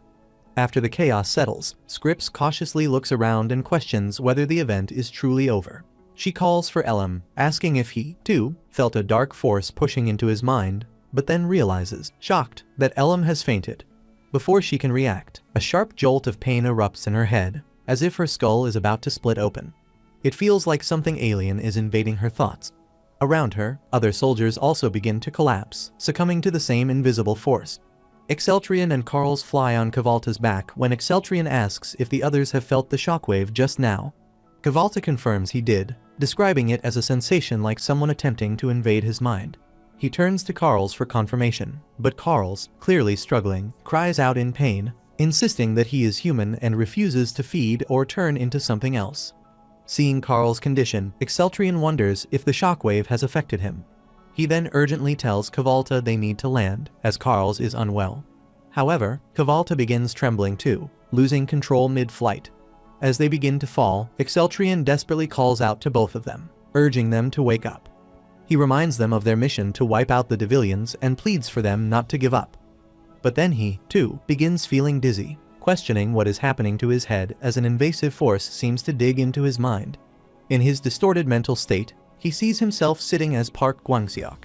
Exceltrian appears before him, acknowledging that Guangxiok has also been hit by the mental shockwave from Isis after it absorbed the power of the Demon Dukes, strong enough to kill all it touches. He shows him the system screens of knights fighting and humans on the surface. Guangxiok, shocked, asks why everyone has collapsed. Exceltrian responds, implying that the shockwave crossed dimensions and killed them all. Guangxiok refuses to believe him and asks about the White Dragon Knights, insisting they couldn't be brought down by a single shockwave. He begins pleading, convinced Exceltrian has appeared with a plan to save the world and the Empire. He expresses willingness to follow Exceltrian now, admitting his own plan failed. But Exceltrian scoffs at his desperation, calling him pathetic and delusional. He declares he's only there to erase Guangxiok's soul now that the body's controller is cornered. Guangxiok protests, reminding Exceltrian of their supposed alliance to save everyone. Exceltrian mocks his belief, stating he lives only for blood and battle, not peace, and begins to attack. Guangxiok, trembling, blocks the attack. Exceltrian questions why he even wants to keep living after failing. Guangxiok admits he doesn't want to live, seeing no hope in a dead world. He believes dying by Exceltrian's hand is his path to peace, and that what happens next is up to Exceltrian. All his knowledge of the novel has proven useless, his comrades are powerless, and he has done everything he could, yet he still fights. Exceltrian, intrigued, asks where this sudden strength is coming from, questioning if Guangxiok has found hope. Guangxiok replies that he has none left, no secret weapon, and no options. Exceltrian suggests he may still be gambling on the unknown. He reminds Guangxiok of the Devilian's final gamble, the revival of evil, whose outcome is uncertain. He accuses Guangxiok of lying to himself, claiming he hasn't truly given up on the world and will fight to the very end, as a true emperor of Lune would. When Guangxiok asks if Exceltrian is attacking him just to motivate him, Exceltrian confirms that's exactly his plan. He urges Guangxiok to stop hiding and find hope again. Guangxiok groans, hitting his head in disbelief, muttering that no one in the world is as insane as Exceltrian. Exceltrian says it is time for them to regroup. He explains that his provocations were not genuine, though it is true that all intelligent beings have died in an event that has likely pushed the chaos coefficient close to 100. Guangxiok then asks if they shouldn't hurry and return. Exceltrian agrees but clarifies that only Guangxiok will be going back. He grabs Guangxiok's hand and tells him that in order to accomplish their goal outside, Guangxiok must kill him within this space. Guangxiok pulls his hand away, reacting in shock, saying Exceltrian cannot just say something like that so suddenly, and also reminds him that he had claimed Guangxiok was already dead. Exceltrian elaborates that the EC's attack pushed Guangxiok's consciousness out of his body. Thus, everyone only appears dead because they have been separated from their consciousness. Guangxiok reminds him that he has two consciousnesses. Exceltrian acknowledges that while Guangxiok may have had outside help, he is still indeed alive. He explains that this space is a sort of waiting room, where a decision must be made about which consciousness to expel. The one who remains will awaken in the real world. Guangxiok then asks if Exceltrian is planning to just disappear. He mentions that all the memories of being emperor, the crimes, and the goodbyes come from Exceltrian. He wonders what he will do alone in that body, affirming again that he is Guangxiok, not Exceltrian. Exceltrian admits he didn't expect Guangxiok to resist this much, especially over such personal attachments. He notes that it's ironic, considering he invaded Guangxiok's body in the first place. However, he proposes a different idea. Now that peace is within reach, perhaps they should remain together, not separate. But when Guangxiok continues to resist, Exceltrian sighs and, deciding to act, draws his sword and stabs himself in the stomach. Guangxiok, stunned, asks what he has done and whether he has gone insane. Exceltrian responds that it was through Guangxiok that he learned hope. He explains that while he once craved only blood, he has come to appreciate nature, companionship, and the idea of choice. This act, he says, is his way of repaying Guangxiok for all he has received. Guangxiok insists he never taught him anything, he was only being himself. As Exceltrian collapses, he admits he was never normal and considers that his greatest failure. He says he never understood sacrifice until now, and it doesn't feel as bad as he thought. Guangxiok tells him to stop talking like that and urges him to get up.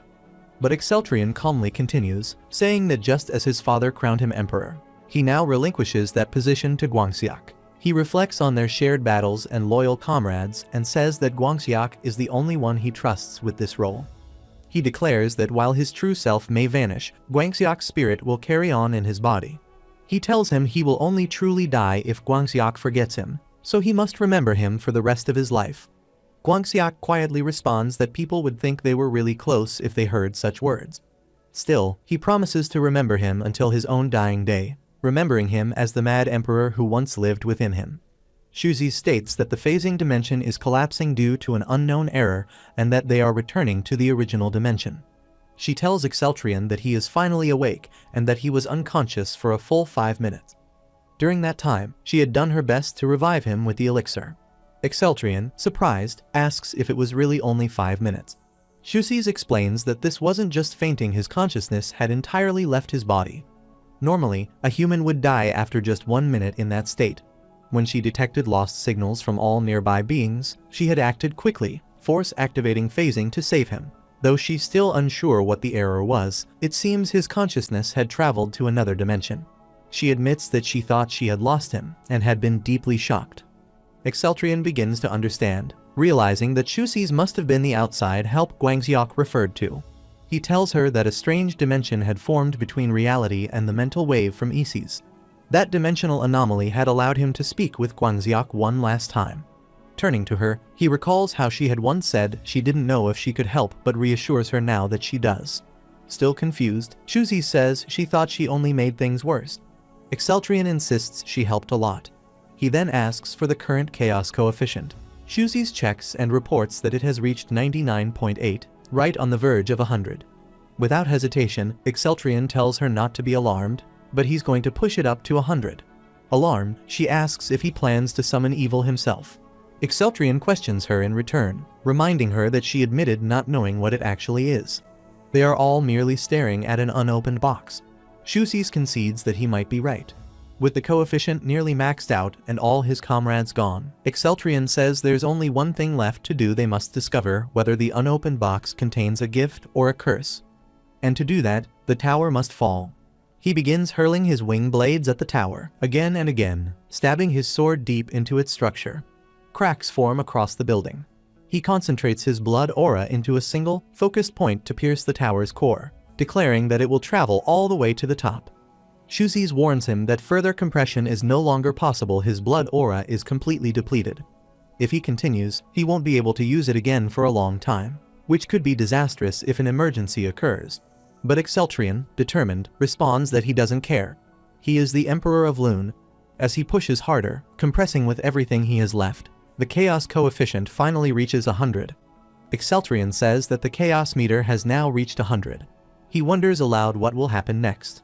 To an outsider, this may seem like mere bravado, but to him, it's a true gamble risk that could bring good, evil, something, or even nothing at all. He admits that he can't be sure right now. However, there is one thing he knows for certain. He recalls the words once spoken to him, how he was told he hadn't truly given up on the world, that he was still fighting to the very last second, because that is the way of the Emperor of Lune. With that in mind, he becomes certain that this gamble is the right choice. Then he notices something unusual in the sky, a strange hole forming. From it, a massive semi-transparent figure begins to emerge. The moment he lays eyes on it, Exceltrian knows instinctively that he is looking at a god.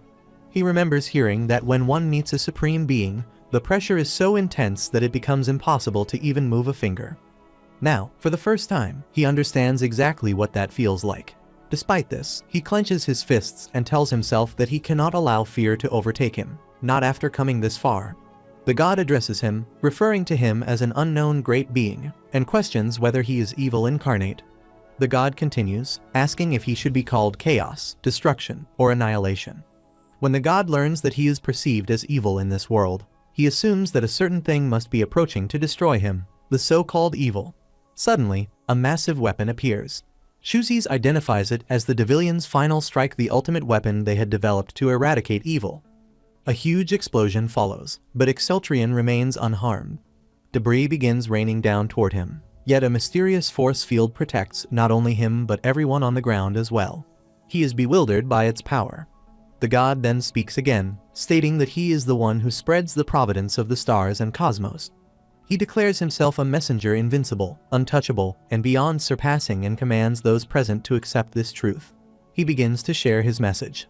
Another strike comes from the weapon, but the god clarifies that it wasn't his doing. Instead, he explains that those who once believed in what they called evil had realized it was a false truth. With no other beliefs left to turn to, they destroyed themselves.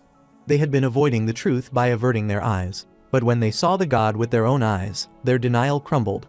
Their fierce and stubborn beliefs were shattered. Exceltrian then asks if the god is truly not evil.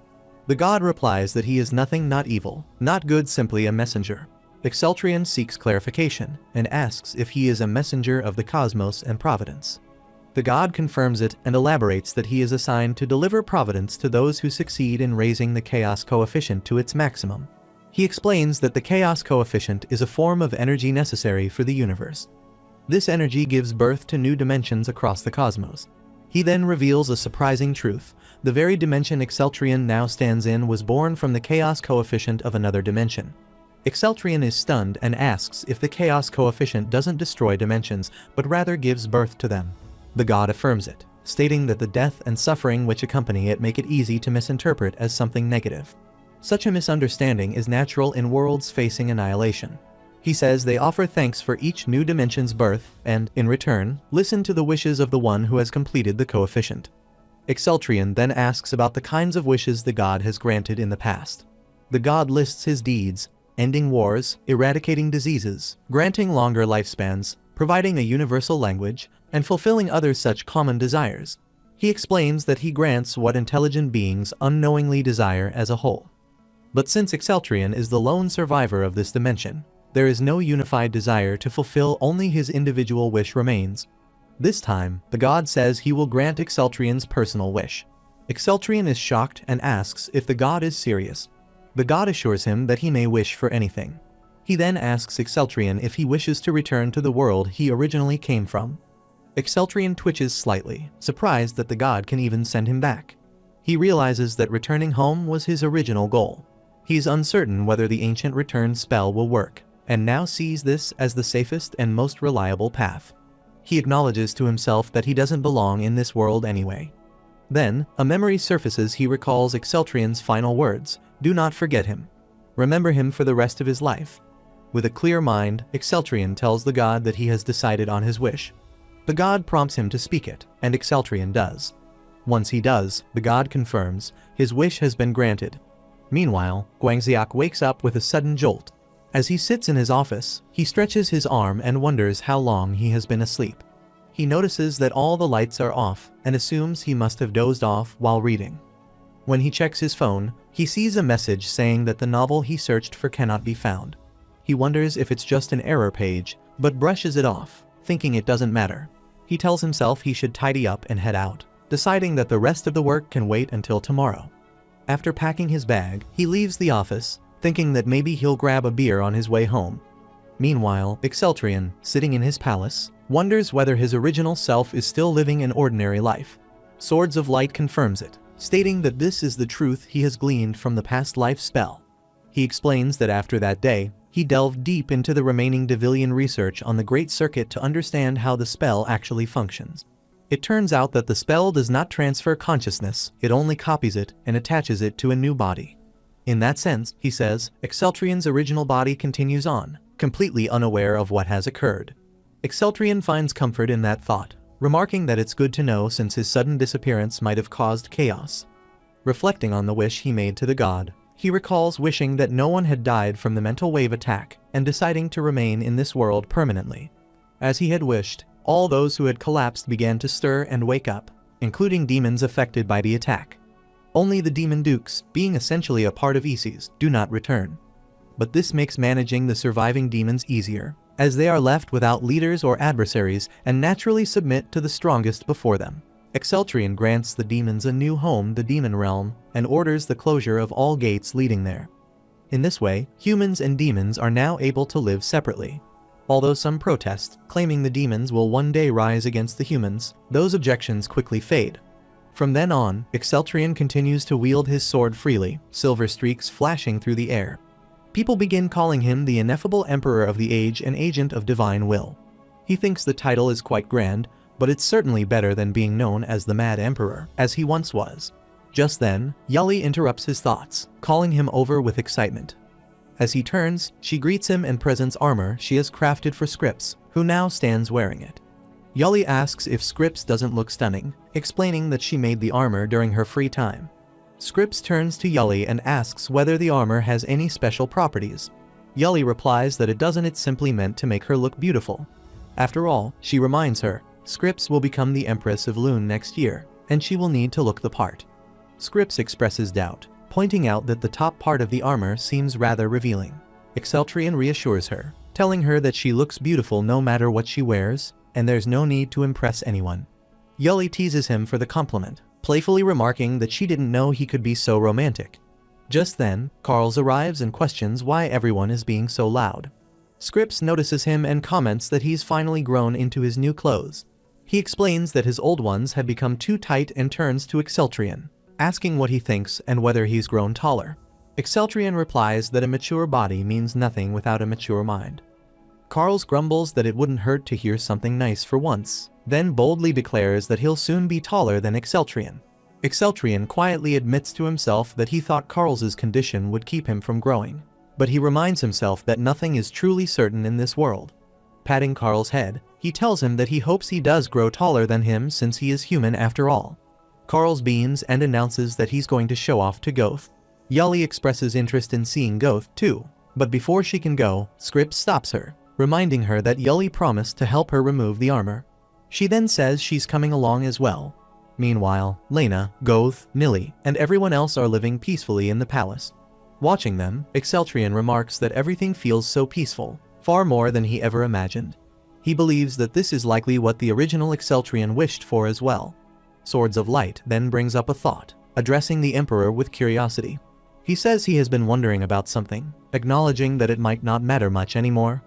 But if Exceltrion truly is the consciousness of a warrior from another world, he questions what happened to the consciousness that originally inhabited the body. He speculates that the original one must have resisted strongly. Exceltrion confirms this, stating that the original consciousness was indeed stubborn and difficult.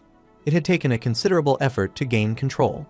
Swords of Light then asks whether that original consciousness is now gone, and if Exceltrion is the new and only owner of the body.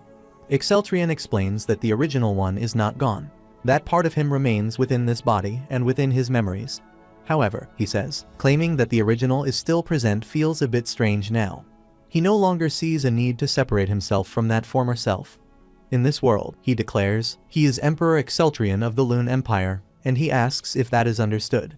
Sword of Light replies with respect, affirming it clearly. Exceltrion then reflects aloud that he was both the one who made the sacrifice and the one who survived. He vows never to forget that truth and promises to look toward the future with that reality engraved in his heart, just as both he and the original Exceltrion had wished.